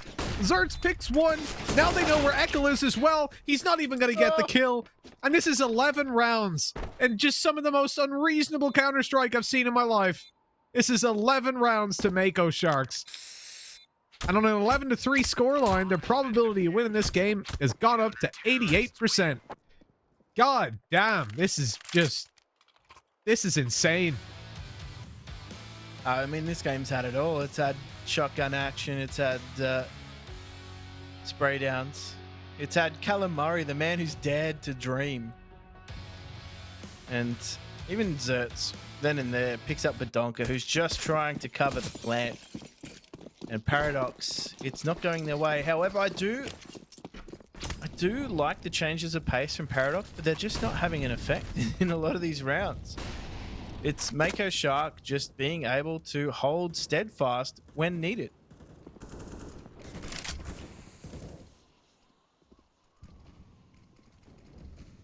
Oh, man. I don't know if you're Paradox right now. I can't imagine the roller coaster of emotions that they've been on as players. Oh my god. Oh, it's just not getting any better. How does he get 3 in that position? Jimmy's just walked through a smoke. So K-Star flashed for him. I'm all down for that. First kill he finds off raw aim. 2 players are then blind. And he just rips them to shreds. That's ridiculous. Paradox, they literally are the unluckiest team. They have their whole team outside. And they all get blind and killed. Oh my goodness. Where was this Mako on day 1? This looks so different. This team is so much better than what we saw. Like, honestly, Mako were the worst team in the tournament on the first day, 100%. And now all of a sudden they're playing like gods. Do you know what's happened? They've taken Tom's advice and had an extreme makeover. They're completely different people. Completely different players. And Zertz is again just sleuthed his way through and been able to flank them as they made their way up the ladder. And from heaven, they just found hell. And a 12-3 scoreline for Mako Shark is not something I thought I'd see on the second map. But here we are, Mitch. Here we are.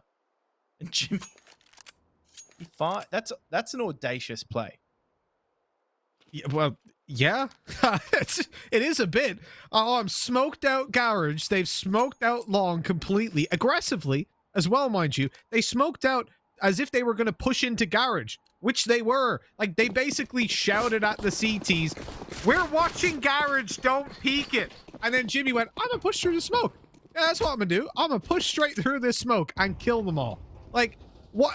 That's so unreasonable. You can never expect that to happen if you're Paradox. Like, what kind of a lunatic would just run at you like that? Jimmy, that's who, and he's going to kill 3 in the process. Now they're being torn apart, though. It's a good start for Paradox. They've got a round that's going their way. They found it at last. They even finished it with a Kobe. Great. 12-4. Yes. Here's the comeback. I want to believe. I want to believe for their sake. Yeah, this is for the sake of player sanity, isn't it? At this For stage. my sanity. This is for everyone's sanity. This is crazy. Yeah. I mean, like, look, I'm not even trying to be mean to them, but Mako versus Chiefs looked like trash. Like, they really did not play well. Chiefs played really well, definitely. And Chiefs played a lot better than I thought they would. But Mako played terribly. And, like, this is just... They must have done some serious homework since that game. They must have woken up massively. Oh, they are just running into the meat grinder. That's a good round for the Coffers. Paradox find themselves much needed round, but in comes the buy round. So let's just see what Paradox hold on to. And they're just going to go for the full bonus round. They're just holding on to those SMGs. Do you want to know the worst part, Jim? I've just watched that round back on the stream, and the flash, although technically it got the assist on all 3 kills when Jimmy ran through that smoke, didn't blind anyone properly. They could all see him, and he just killed 3. Like, that's just made that a million times worse. It's one thing if they just hit a really good flash, but it's another if you get wrecked. Just as Calamari got wrecked.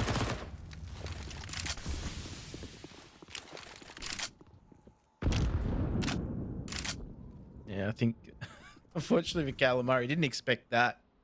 Didn't expect to be pushed through Hut with an MP9. I think he might have inked himself. Just a little bit inked himself. Haven't heard that in a while. He's a squid now, is he? Is it a squid or an octopus? What makes ink? Calamari. An octopus? I don't know. I'm not very good with animals. Well, either way. Calamari is... He's squid. Must be.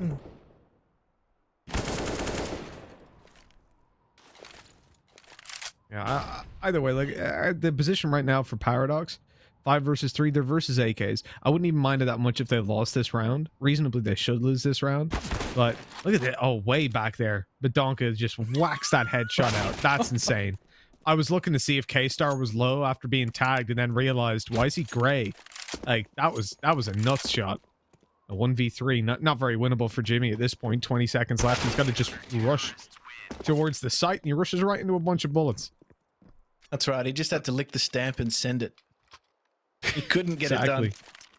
The upside there is that they killed him in heaven and didn't allow him down because he had an AK, and that could have been retrieved by one of the other 2 players who had just an MP9 and an MP5, so they would have liked the AK. The other thing is, too, that's the bomb right there. It's taken down. K-Star drops the bomb in spawn, trying to take that fight. Probably didn't need to lose the bomb then. They just lost some precious time. Mako. But they're going to try and make these pistols work here. Zilla just going to try and up the ante. But Paradox have repositioned themselves quite well for this here. Echo does take some damage, down to 7 HP. But he does manage to get the player that he was intending. And Zertz is just trying to see if he can find the scraps out of that. And I think Echo is well aware of this. He's not going to peek. He's got the cover of teammates for the moment, so just making sure he doesn't lose his weapon. As there still are some members of Paradox who have kept those SMGs, so he's one of the few players that have got a rifle in their hands. So paramount that they do try and keep that up at least keep it out of the waiting arms of the T side. But Jimmy, aware of the fact that RBZ was going to be sitting there and can't find the second, he's swung on by Versa. K-Star now just a Glock and a Dream, and we know Dreams and Glocks are free if you're a T. So they do lose what is a 7th round, but Mitch, we're going to need to see something now come the gun round from Mako Shark. We're going to need to see something a little bit more inspired on that T side. We know the CT side actually wasn't half bad. We said CT sides have let a lot of teams down, but I think it's safe to say if Paradox are going to win this map, it's going to be on the back of a CT site.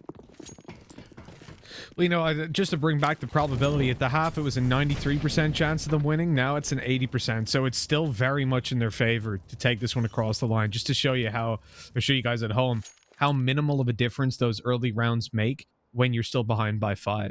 Because it is a serious uphill battle. But obviously, the thing that's going for them is all that money. The amount of cash they've got, the ability to buy back-to-back can really bring them back into this game.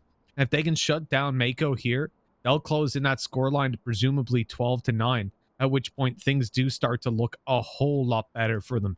They close in on that 50% chance of winning and really recover on what was a terrible first half for them.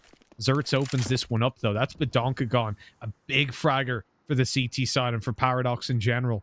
And a massive scalp to take straight off the bat. They need to find some recovery back into this round. And remember, they've got 2 SMGs, so it's not as if it's very easy to do either. And a lot of the duels they're going to take, they're not favored. And with their top fragger already down, you probably look to Eckle with that op to make the difference.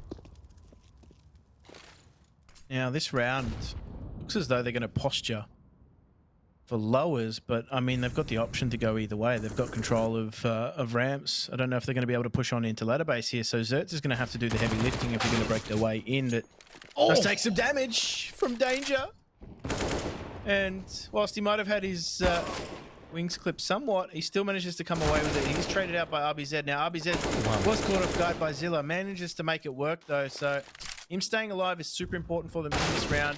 He's going to break through with that grenade as Versa finds a huge impact frag onto Calamari, and this just compresses the T's into the bomb site here. They don't have anyone on the extremities. They don't have anyone in the window room or in any of those doors. So this is going to be on the back of K-Star, making it work.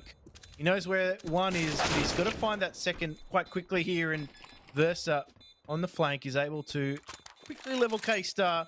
And Paradox is starting to work their way back into this.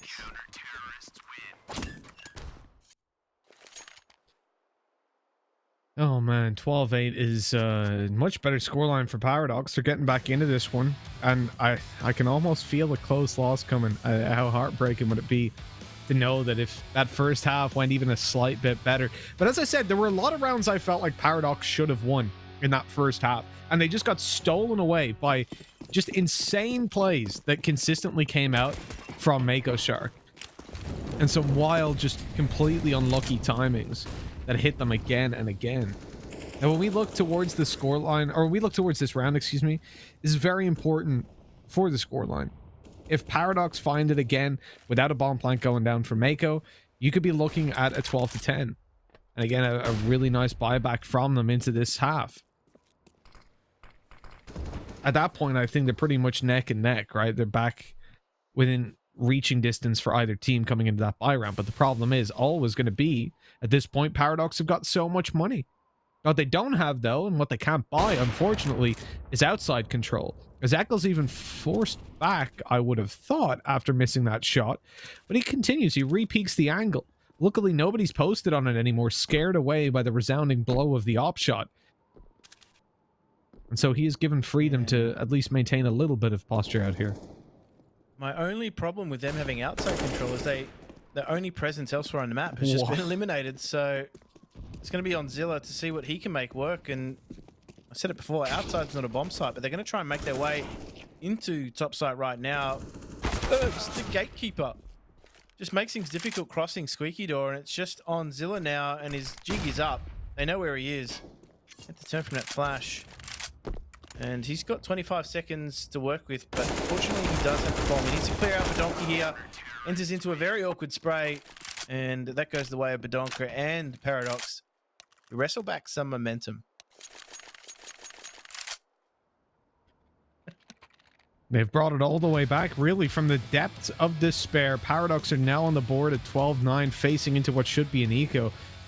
And a huge hold. They actually hit a shot onto Echo, a one-tap from outside all the way to hell when he was holding the angle with an op. So it was really nicely done. But RBZ is the player that pulled that round completely back. Without him in position to take that double as they crossed over, that was done and dusted. So fair play to him for hitting those shots and keeping the dream alive for Paradox. As they look for their 10th round, they're up against pistols and presumably quite a fast play. And they're just going to explode onto this top site. Versa, he's holding strong, but he eventually does go down, and so does the bomb. So that's just going to chew up valuable time that they do have to try and get that bomb down. And Badonkadizzle and Ekel combine to just deny any sort of economic stimulation for Mako Shark. Regardless, they are still going to buy. And I need to find some inspiration. We haven't seen a tactical timeout, though, Mitch. And I think that might actually harm Mako Shark right now. That they're looking more and more like an endangered species as these rounds start to tick by. And the lack of tactical timeouts is something we touched on, obviously, in one of our earlier games, Jim. And it's sticking true, isn't it? When you've lost so many rounds in a row, I'm surprised teams don't default towards that.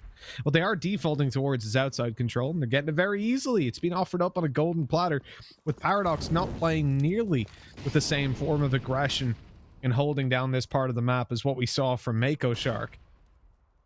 But there's no difference in success levels, as obviously they've just caught them as they push into sites or try to even get near them. At the moment, this kind of tight turtle style is working very well, but it is dangerous. If they manage to find one or two opening duels, they have an immediate bomb plant, and that's always a little bit scary, and you're leaving yourself in a position where you can't properly stack up a site. They've even given up ramp control after just a small fight from danger. A whiffed shot and he's gone. And with that, Mako have got pretty much everywhere on lockdown. Thing is, Ekel's fallen very passively into the spawn, and he's just holding that outside push with the op. As Orby-Z goes down, he should be able to... Yeah, there's one. Catches him off guard, and now those players are pretty much stuck. Badonka comes in to clean up, and they're regaining control of Hell. This is such an unconventional hold from Paradox, and it's working for them because Mako are just not sure what to expect. His angles are... They're giving a lot of freedom away to Mako, but Callum has to find 3 frags. He cannot find anything more than what was presented. And that is interesting to me that, Paradox, they're not even contesting outside. They're just sending Versus straight down the vent and taking control. To be honest, I think it's a little bit more spawn-based than anything else. They're just sending someone down, taking control of the vents. They're not letting Mako Shark, even if they wanted to, have an easy option into the vents. You've seen a lot of T-side take control of vents early on and at least try and get someone in there to be that splinter cell to make things happen. And we talked about him a lot in the first couple series yesterday, Badonka, and he was a bit quiet in that first map, but he's starting to have a little bit of resurgence as well. So I think, a key player for them, obviously calling the shots for them too, is going to be needed in every aspect right now. But I mean, CT side, you can always say that IGLs have a little bit more of a break on that CT side. They can just focus on their own game, but I don't think that's always the case. As Paradox just edge closer to leveling things out with Mako Shark. Again, Mako Shark just going for that outside control. I'd love to see something maybe split between Mini, take control of Squeaky, send someone down those vents. That would make their job a little bit easier. Well, this has just swung back over in favor now. They've just hit 40% win probability for Mako Shark with that previous round going their way. So this is a huge milestone for Paradox, having come right back up into the lead. I know they're not ahead in scoreline, but in win probability at least. Good shot by Danger. That's a worthwhile trade. He's overextending, though. He's going out for a little bit more. Calamari trying to catch the rotates, coming down through the vents. But he's just going to keep the control they have in secret. They realize that there's no push down here. Not from those angles, at least. As all the players are coming in from ramp. All 4 barreling through these 2 choke points. Utility still in play for Mako. They could molly off one of the sides that they want to, but Zerts is down, so never mind that whole plan as the CTs just overwhelm the site. K-Star and Jimmy answering up with kills of their own. Jimmy trapped down below, though. His teammates can't help him, and they're, maybe they can. Through the smoke, K-Star is able to help out, and Calamari swings on the double doors. 13-11, and we are getting a really tight game, because with that, We've just gone back to 50-50 on win probability. It's over a large sample size. I really want, actually, I don't know if you've ever watched Dota, Jim. I know nothing about Dota, just to make this immensely clear, and League of Legends. I know literally zero about them. What I have seen, though, is that they have like a live win probability bar on the game, on the spectator. Right. Which like okay, so a little bit like changes poker. over the thing. Yeah, exactly. It's like a, you know, a tug of war kind of bar that goes left and right, and it shows you. And like, it's sick when you see a team like they've got a 3% win probability, and then you see it slowly come back. That'd be pretty cool for us to have in a CS broadcast. I realize we're working with PGL, so PGL, that'd be pretty cool for us to have in a broadcast, if that's possible. That's the one thing I've always wanted. All your Christmases may have come at once here as all the T's just going to try and swarm into this upper site. Jimmy again. 1-2. Can he find a third? And no, Eckel somehow holds on to things. And Badonka Dizzle chimes in as well, but this tug of war, it continues to rage between these two teams. Now, the money on the T side, they're going to have to make a call. Do they prioritize some utility here? I dare say they're going to err on the side of a light buy, but Eckel. That's disgusting. How does he hold that down? How does he hold that down? It really is the battle of the Orpers. That was complete and utter filth. Down to just pistols. We're likely looking at 13-13. And again, Paradox come right back into the game. They're not letting Mako get back up into a position where they're comfortable.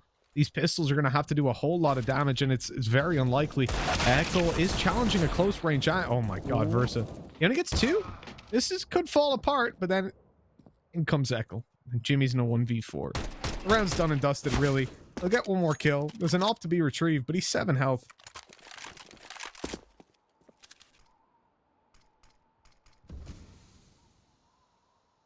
Not going to expect the positioning of Badonka. That's one thing to note. So he might be able to nab another kill here, but I think they realize that he may have... okay, he's just going to chuck it away. Probably not a bad option, to be honest, but I mean, Eckel's got enough money to buy himself an AWP quite comfortably into the next round anyway. So the CT economy is going to continue to flourish, but on the Mako Shark side of things, they are going to be fully investing into this round. The AWP comes out, so they're going to throw that the way of K-Star to hope that he can just level his opposite number in Eckel. And, well, this is it. This is 13-13. Mitch, your tug-of-war stats have... I don't know. The stats seem to be lying to us a little bit. The faster approach coming here from Mako outside. They haven't really acted too quickly on the smokes, but I think they're just trying to work their way around him here. Zertz seeing if he can find a trade. No, he's completely sent to the Shadow Realm by Badonka, and Versa chimes in again. So this is falling apart so quickly for Mako. Well, Murray, just a sprinkling of good news for them, but if anything, he's just stopped the push coming through T mid. So there's a lot of work to be done in this 4 versus 2. It's going to require some heavy lifting. They do have K-Star with the AWP, but it was mentioned in earlier casts on Nuke. It's difficult to get going on the T side with that AWP. CT side, it gives you a lot of options, but on T side, you're relying on CTs to make mistakes in their positioning and taking duels that they don't necessarily need to. This has been a weird day, Jim. It's game after game that seems to already have a conclusion that just flips on its head. And we said Paradox would win this series over. Oh my god, what's happening? What? Round after round being flipped on its head, apparently. Callum Murray looking for a beautiful little ace to close this one out. The bomb is down. He doesn't know where these players are, though. He came damn close. His teammates not able to do the heavy lifting. On 14-13, Paradox find themselves ahead in this map for what is the first time since we started out on Nuke. They were at, literally, there was a point where they were at halftime. There was a 90-30% chance that they lost this game. And now they're in a position where it seems insanely likely that they close this out. What has happened? Absolute. I believe this is described as absolute scenes. Right now, these teams, I think you got to be shaking your head if you Mako Shark. This was their chance to push Paradox out of this bracket and find themselves some redemption. If anything, they've shown that they can play on maps like Dust too. But I mean, they had a commanding lead right now on Nuke, and they find themselves having to claw themselves back into the match. So probably not a position they wanted to find themselves in, I dare say. But RBZ, that angle is punished. And Jimmy, he has been rock solid for them entering into this upper site, and it's not an easy site to enter into, might I add. So it gives them a glimmer of hope. Can they bring this back to 14-14? And Paradox are weighing up whether or not they go for it.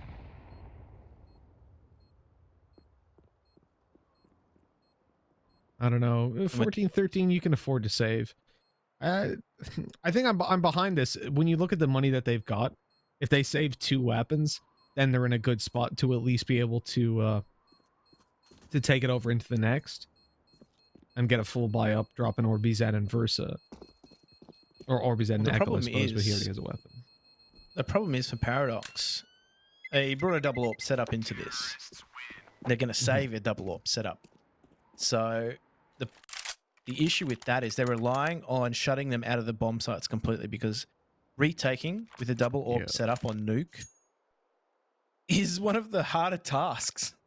So I think if they don't get the opening picks with these double AWPs and try and do something a little bit funky with them, they can find themselves in a bit of trouble.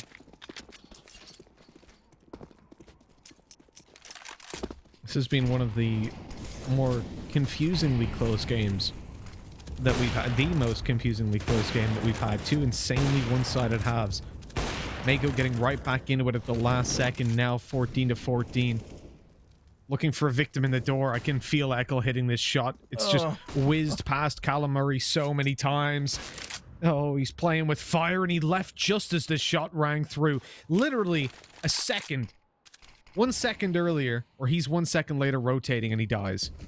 But Echo doesn't hit the shot. And so Mako will maintain their 5v5 situation. They're moving towards the ramp, looking to pressure Danger. We said he's had a rough game, a rough couple series, and look, 7 for 17. It hasn't really picked up.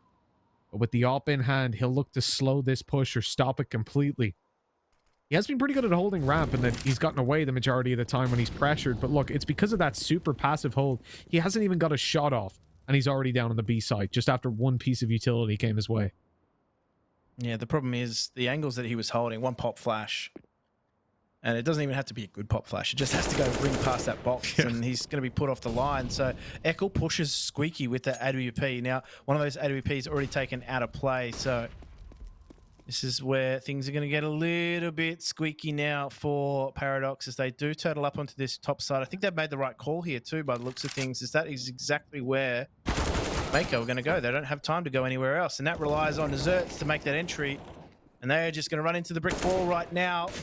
Jimmy, he's been great at entering here, but he's going to have to clutch this out. 8 seconds left. You can see the members of Paradox were already running away, and they bring up match point. They were not going to lose that. And Mako Shark, they've got to make do now with what they've got. K-Star immediately buys in with the AWP, so you're not going to be expecting a faster approach with the T-side AWP. At least immediately anyway. The only instance I've seen of that is if they do send them up towards Silo quite quickly, or Marshmallow, to try and make a difference outside, but difficult to make work. He's going straight for Squeaky, in fact. And he's got it. Look at that, swinging the door open on an opening duel. As Eccles gone, Mako back up in a 5v4, but the push by Zerts. But Donka's got such a good angle. He's close to 30 kills now. This has been a huge series for him. I single-handedly keeping Paradox alive in a lot of scenarios and most of these rounds. And at the moment, to have pulled that back still leaves them in a disadvantage, right? They're at a spot where they can't exactly cover all their angles. Certainly not towards outside. And Ramp might be pressured in a second. Danger in the same angle he's been holding so passively so many times. A flash is to come around, and that doesn't force him back. It does eventually. He's a little bit late on the fall down, but it looks like he'll make it away with his mini knife. As we go into the 4v4, losing ramp control, losing outside. This looks like it's going to be a B hit, at least if I'm Paradox, that's what I'm calling. Yeah, what is that? That's a letter opener. It's not even a knife. Navaja knife, I think. Something like that. Trash is what it is. Now, Badonka Dizzle, he's got control of Hell or ladder base. If you were from the old school. Now, Zilla's done a great job of opening up B for his team. So he's got them in at least now, and this is going to be maybe a potential overtime here. If the post-plant positioning is good from Mako, they can lock Paradox out. And in fact, they're going to try and put all their eggs into one basket. That basket is going to be the ramp, but there's only one player watching it at the moment. But as soon as that is called into action, they're going to turn around, pivot on a dime, and try and make these things work in their favor. The trades are not favorable for Paradox whatsoever, and they are just holding strong here. Mako to force the overtime. It's all on Badonka Dizzle. He has been fantastic, but he's going to be called on one last time to try and take the match, and he cannot. We see overtime now between Mako Shark and Paradox, and it is going down to the line. I think Mako Shark have made a bit of a meal of this because they were in a commanding position come the turn of the half, but we find ourselves in overtime. Yes, we do, Jim. It has been one hell of a journey. There's a point where one team, Mako Shark, had a 93% by the general statistics of Nuke chance of winning this map. That's over 134 games sampled. And yet, here we are. We are in an overtime. Large sample size. Again, I feel as though your sample size and your sheet, you need an oceanic column. Yeah, genuinely, Jim, I do. Apparently, this is sheer madness. That's only looking at like a high level of play across the last 12 months. It's not even overall Nuke statistics since this map came out. But it's like, even if you discard those, you can see how convincing a 12-3 scoreline is, right? It's pretty damn good. And to then turn around and be in a spot where they very nearly lost the game, and now they've got to fight in overtime, they're back on even footing. It's insane. And Badonka dropped 30 kills. Now, I hate being that guy, Jim. I really, really do. But Danger has had such a bad game. And secondary opping as well, holding ramp. I think he did his job very well holding ramp, just to be clear. And if anything, I want to commend the fact that he didn't play aggressive ramp opping to try and get more kills. He just played on the ropes and dropped down as soon as he got any contact, because his job was to make sure they don't push that. And if they do, make sure they've got the info. And he did that. So I think a lot of players, myself included, would have been peeking that with the op to try and get the kills. But he realized, I'm not hitting my shots. So let's play a different strategy. Let's help my team out. Certainly has been enough to help them out, because again, they were down by so much. And on the flip side of things, you got to highlight Jimmy. He's been just sent, a man on a mission into that top side, and he's been making it work. The problem is, he's been doing it, and all he's been doing is squaring the ledger. He hasn't been giving them a numbers advantage. Unfortunately, the frags weren't falling their way, as Versa does find Callum in the door. So they got themselves into a good position. Now, Callum didn't need to go down that early. If he could have just stuck around maybe while his teammates took some positioning in the lower bomb site, he can be a real thorn in the side of rotation, because he does prevent CT sides from rotating through.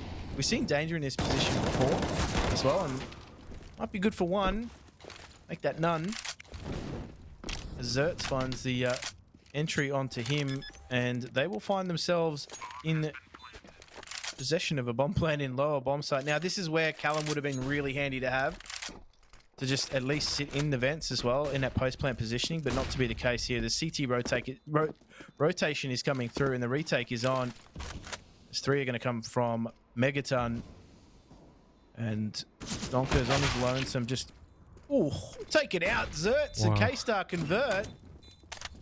And Versa with a poorly timed reload as he peeks the doors, and he's just going to get locked out.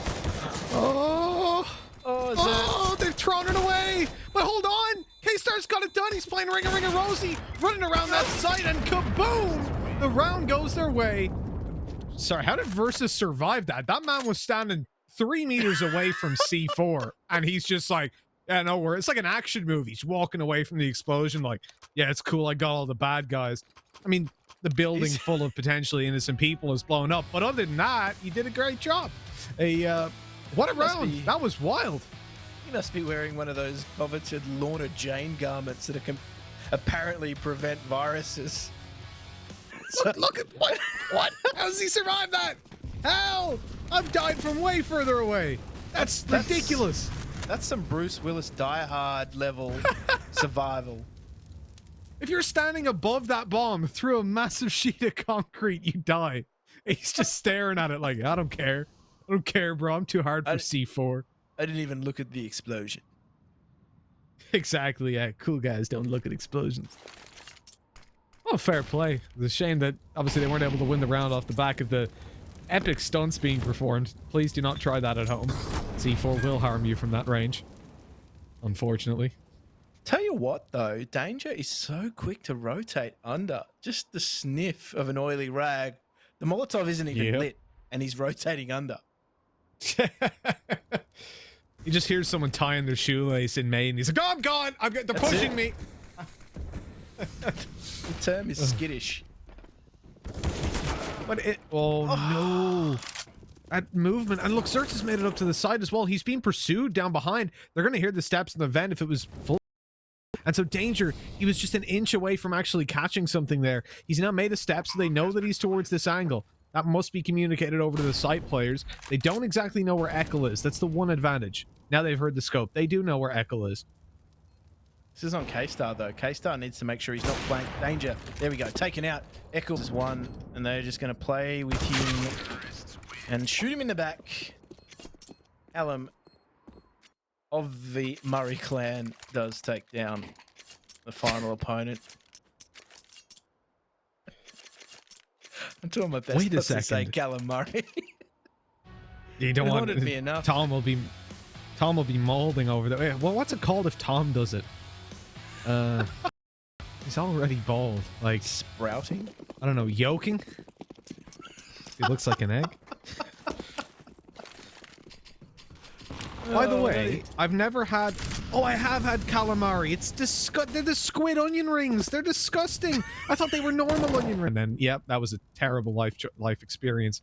But I just realized the joke you made earlier, Jim, about inking himself, and his name's calamari. That's great. Nice. I don't eat that kind of food. I just eat pizza. That's why I'm so fat. I thought all that was available in Ireland was potatoes, but speaking of potatoes, this potato topside hold has been dismantled, and they are looking slightly French fried.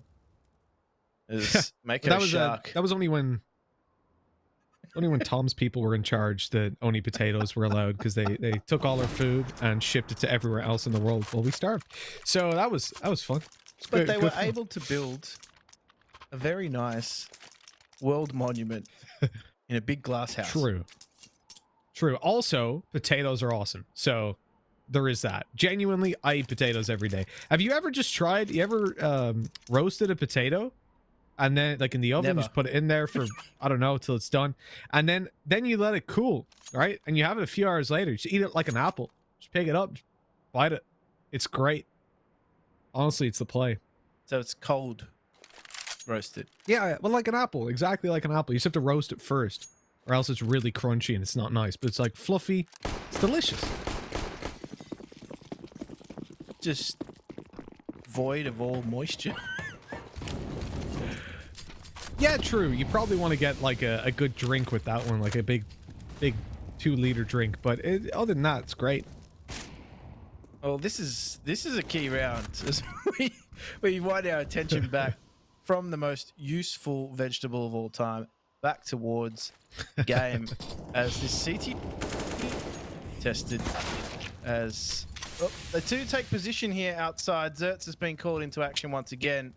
And he's held strong, so the number advantage stays the way of Mako for the moment. If they hold on to this round, they knock Paradox out of the Perfect World Oceanic League. keep that in mind. That is key context here. Is Zerts again strikes, and they're making it work. They're making it work in their favor. RBZ, he's the last one left, and K-Star finds him, and they, in Mako Shark, have knocked Paradox out in the lower bracket. Mitch, this is not a turn of events we were predicting. Nobody predicted this, a 2-0 to Mako Shark, but they've performed an extreme makeover and they found themselves a very key victory and, of course, earned themselves a higher prize pool. Well, exactly. Guaranteed $2,000 extra and the opportunity to face off against another high-level team. It's going to be the loser of Renegades versus Downfall, and that's a game that they could genuinely win. Hell, if they play the way they did today, they could definitely win it. That was an insane performance by Mako. They kept themselves in it. They showed mental fortitude. They showed individual ability. I'm impressed versus what we saw the other days, and I know two other people that are going to be impressed by that as well. Let's bring in Tom and Blah. Boys, what did you make of that? I mean, the Sharks, they were out for blood. Took them a while to get there, but they got there in the end. I'm just happy that Mako and Paradox just kind of took a dump all over your math, Mitch. Like with all of your I have odds, some like math. 71%, 82% win rate. They don't care. Well, you know what? You know what, Blah? I said they had a 93% chance of winning at the half. They won the game. So I don't know what you're talking about. Shut up. Sounds I like was they're gonna talking say, smack. If Listen, you almost this get round- aced by a Mag 7, you have a 0% chance of winning the map. Okay, so here's the thing. Mako, first half, spectacular. That was incredible. Like, just unreasonable rounds. And I felt like Paradox at one point, nothing was going their way. The gods weren't even smiling down on them. It was just looking pretty bad. Then they wake up, they shut it down. And for Mako, it's more like they didn't know what to do on the T side. And also, again, taking nothing away from Paradox, they had a turtle setup, right, on both the bomb sites, but it was working out. And somehow they take it to overtime, and then Mako's like, oh, all right, suddenly we've figured out how to play the T side of Nuke. And they win all three. I don't know. I don't know what happened, Tom. Yeah, no, neither do I. I don't really know how you go from being so dominant in that first half to then like losing 8 rounds in a row and 11 out of 12 rounds. And then the only reason they stayed in the match was because they managed to get a couple of rounds towards the end. It really, if anything, I feel like Paradox maybe even got to the point where they were back in the match, so maybe it got to them a little bit, because you could see at points it seemed like they were playing like there was absolutely nothing to lose. Like sheer aggressive plays, like Badonka just absolutely destroying anybody who came near him. And then it got to the last few rounds, and I guess you could say maybe they finally like realized a few things, a few tendencies. Obviously for the CT side of Paradox, they didn't go for too much outside of the sites in the early stages, so there was definitely space available. But even still, like both teams on their T sides really struggling to get anything done. And the worry for me is in these sort of matchups, again, we talk about how you can get away with things. If you come up against one of the top 3, top 4 in the region, that ain't gonna work. All right, and Jim, I mean, just looking at the scoreline over here, the one thing that stands out again for Mako is again the kill spread looking very good. Yes, they struggled a bit to close it out, but you know, in the end they did. And if you look at the kill spread, Jimmy obviously having just a bonkers of a game. Zerts was fantastic as well towards the upper bomb side. On the side of Paradox, Badonka, yep, stepping up, 30 bomb for him, you know, in overtime. Everyone doing a great job. But Danger, look, he was even quiet yesterday. Yes, it was a beatdown yesterday, but even here today, on Nuke, I feel like his responsibility is playing towards the ramp area, holding on to the lower bomb side. And I felt like, especially when it came down to overtime, that I hate pointing out one player, but he seems to be kind of like the weak link for this lineup. Yeah, I think it's always a tough ask to be solo holding ramps, and it didn't take much to make him rotate towards lower. We were saying the smell of an oily rag, and he was just almost instantly dropping down Megaton straight into that lower bomb site. Even when he did have an AWP, he could have taken maybe a more aggressive angle to get some information. He didn't even opt to do that in a lot of instances. But interesting to note too, Badonka, 30 frags in regulation, didn't put up a single frag once it went into OT. So I think that's important to note too, that come the the more important rounds, I dare say, in that match, the key performers didn't perform. Key performance didn't perform, but a player who did perform is, of course, going to be joining us. We do, of course, have a particular player from the winning side of Mako Shark who's going to be joining us here for a very quick winners interview. And I do believe it's going to be Calamari, Tom's favorite player. Calamari. Callum, congratulations. That was a pretty hard-fought victory in the end there, but Nuke, that got very scary in that second half. What really went wrong there? I'm going to say the nerves got to us just a little bit, but I don't know. We take those dubs, all right? We got there in the end. Okay. All right, Tom, I'm sure you have a couple of questions. Well, I just want to more talk about, like, obviously today it seemed like you fixed some problems, at least. Like yesterday, what was wrong with the team? Because you came into, obviously, Vertigo. It really didn't go well. You kind of got smashed out of the server. Do you think that was more like Chiefs coming in better than you expected? Or just more on your end that you didn't quite manage to match up?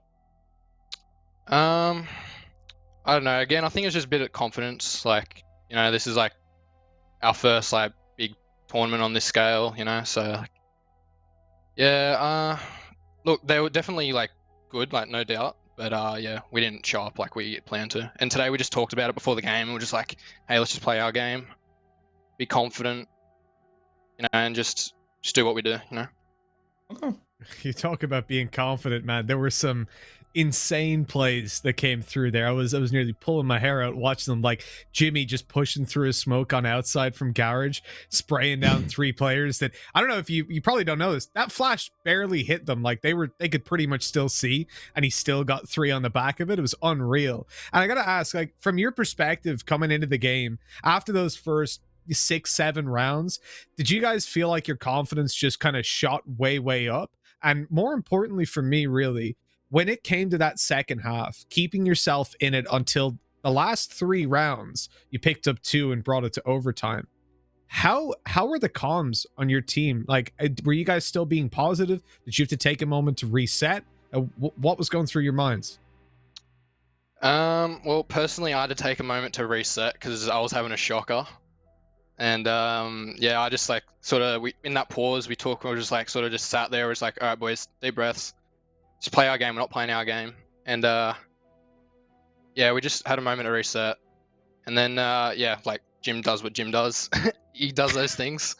Jim magic. Look, everyone else just stepped up today. Like especially Kobe, like Zertz, high impact frags. He for sure stepped up. Yeah, everyone had their moments. But yeah. We just had to come with some confidence. That's what we did. And yeah, the building the momentum definitely helps us. I'm a big fan of Jimmy. It kind of reminds me a little bit of myself as a player. So I think not just carrying on the namesake in that instance, but I've just got to ask the question. Calamari, you've seen the Dare ad. Is that a little bit inspired by that or entirely inspired by that?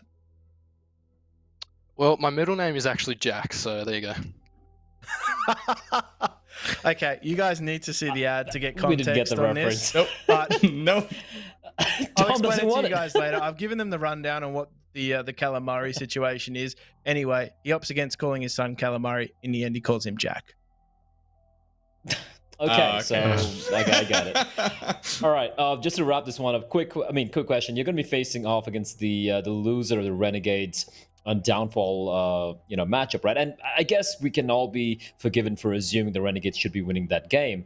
What's your mentality now going into this matchup? Let's be real. You guys are one of the bigger underdogs coming to this event, and then you're facing off against Downfall, who did take down Ground Zero today. So for you guys, is it kind of like a learning experience? Because it's going to be very hard to really qualify because you guys didn't play the previous Road to Rio. So what's kind of like your end goal when it comes to this particular tournament? Well, we didn't have a goal to begin with. We just said, let's just play it. We're happy we're here. Like, let's just play it how it comes. And then, I don't know. Look, the other side of the bracket, I reckon, got an upset as well. So Downfall, they definitely upset Ground Zero. Mm-hmm. So my bet is we'll probably be playing them. At that point, we're just going to keep our confidence, treat it like it's a scrim, really.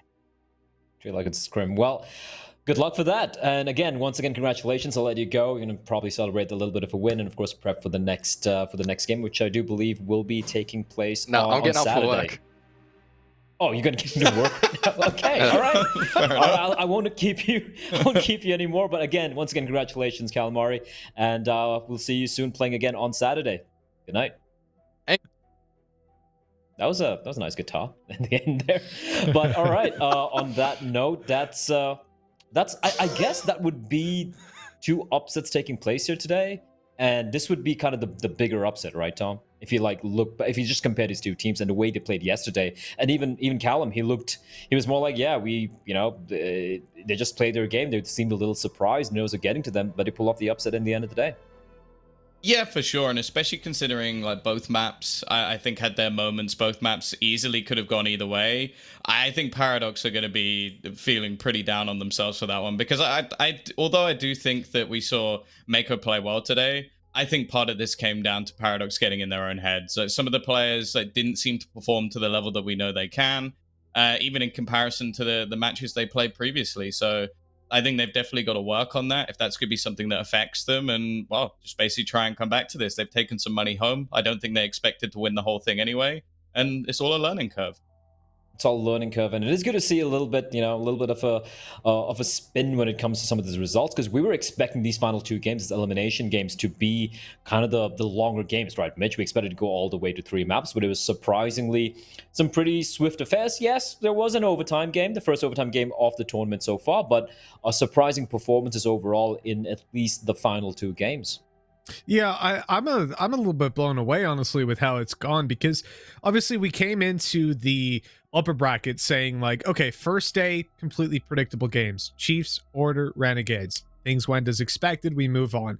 But we always gave that caveat, right? Things will fall apart. They'll start going crazy.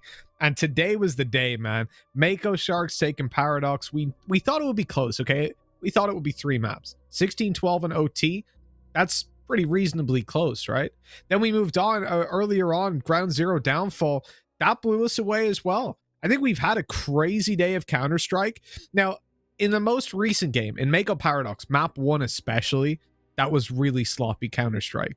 They both cleaned up their act coming onto Nuke, that's for sure, although there were definitely flaws on both teams. Ground Zero Downfall, though, was a really interesting game from start to finish, because I feel like both of those teams actually brought a higher level of Counter-Strike than I expected. Indeed, and if you just take a look at the brackets as well, it just kind of clearly shows how these past 2 days have played out. We saw Chiefs, Order, and Renegades win very convincingly. Ground Zero with the upset loss against Downfall, then they got knocked out by Rooster, who are now waiting for their opponents, which is going to be found out later on, because tomorrow we have some games. We do have Chiefs, Order, Renegades, Downfall in that upper bracket. Mako and Rooster have survived so far in the lower bracket, Mako being a little bit of a surprise there. And now, I do believe we have a schedule lineup for you guys tomorrow, which should hopefully be coming up in the next couple of seconds. And the schedule tomorrow is going to be the upper bracket matchups. And we're talking about Chiefs versus Order, Jim. We have Renegades and Downfall. Now, Renegades Downfall, that might be, favoring Renegades a little bit, but Chiefs and Order, I think it's going to be close. A little bit. Yeah, look. Yeah. Trying to be nice. I'm trying to be nice, guys. I think you're definitely trying to be nice in that instance. I think it's going to be one of those games where, if there's an upset earlier on in the bracket, there's always going to be maybe a match that fizzles a little bit later on as things pan out. And I think that might be the match that does so. But Chiefs versus Order, this is the first time we're seeing this Chiefs roster with their full lineup come against, an Order that have, by the sounds of it, a few tricks up their sleeve as well. So I'm really keen to see how that actually plays out, because they've got some big names on both these rosters. It's not exactly, an unknown Chiefs roster. There's some known quantities in there. There's some hugely experienced heads. I'm keen to see how they play against the known quantity in Order, who have been doing really well recently, and they're probably hungry for some of that success as well. They want to make that deep run in the bracket. They want to see themselves against Renegades later on. The Downfall Renegades game, I don't think it's going to deliver any curveballs for us. That's probably one that we'll see Downfall gain some valuable experience. They said it themselves when they won the match. They were just here to see how they went, test the mettle a little bit against some of the best. And as Mook put it, there's no better way to learn than playing the best in a comp situation. Mm-hmm. We did all say 2-0 to Paradox. I'm just putting it out there. Yeah. But Mitch, go on. Yeah, Tom's been terrible on predictions today. I think we should have realized something was going on when he sided with us. But I want to mention as well, just with the Order Chiefs, remember we interviewed Alistair, and he said that they're actually their scrim partners as well. So that's a pretty interesting game, because it's not only that this is the first time we're seeing the full Chiefs against them and all that, it's that they play against each other regularly. We know they practice against each other, but I've said it before. I know a lot of teams that have came to me and said, oh man, just watch this tournament, watch this qualifier. We've been scrimming against all these tier 2 teams and beating them in scrims. We're sick. And then they just don't make it through an open qualifier because teams don't play scrims the way they do actual games. That's the sad reality. That is indeed the truth. Like, you can't really expect them to give their A all, especially when it comes to scrims. But you know what? We've said goodbye to a couple of teams today here. I think a couple of surprises. I guess we wouldn't have expected to see Ground Zero and Paradox leaving the tournament so early, but unfortunately, they will be the first 2 teams to get knocked out. Of course, they do get a little bit of consolation prize money, but 0 RMR points. And I guess it's kind of a learning experience with both these teams. But we do want to take a look very quickly at tomorrow's schedule for you guys. We do, of course, have 2 banger games to open things up with. Chiefs versus Order. That's going to be the first game of the day. That should be sick game. And then, of course, followed by Renegades versus Downfall. And then it is going to be a matchup. Rooster. Again, I do believe another elimination game. It is going to be the loser of, let me see here. Rooster game, right? versus... Is it though? Chiefs and Is it Order. Chiefs versus Order? Yeah. It is going to be the loser of Chiefs and Order against the Rooster. So I feel like all these games can be very interesting, Jim, if you ask me, because obviously Rooster have shown that they can take down an Avant, they can take down an Order, and they can even take a map of Renegades. So for Chiefs and Order, the losing team, it's not going to be an easy ride in the lower bracket, right? No, it's definitely not going to be. And I think, from here on out, it only gets harder for a lot of these teams and players. And we spoke to Rooster themselves. They don't really want to get into arguments about who's 4th, 5th, 6th best in the region. They just want their results to do the talking. And I think this is a chance for them to maybe knock a big heavyweight out of the competition. And I think if they don't take that chance, then maybe they'll be beside themselves a little bit. But I mean, in terms of what they've shown so far, they really do have a mastery of that brawling style of Counter-Strike. But that being said, though, the caliber of teams that are now left in the competition are of a much more difficult tier. So they're going to have a few more strings in their bow than maybe what they've been expected, or maybe what they've been running into in the competition thus far. Well, on that note, I guess it's time to bid everyone adieu. Again, it was a great day, some Counter-Strike action, some surprising results coming out as well. But again, gentlemen, thank you so much for joining me. It is the end of day 2. We still have three more days remaining to decide who's going to be crowned the kings, the champions of the POL, the Perfect World Oceanic League 2020. And on that note, I'm going to bid you guys farewell and see you guys tomorrow bright and early, where we have some banger games lined up for you, gentlemen and ladies, of course.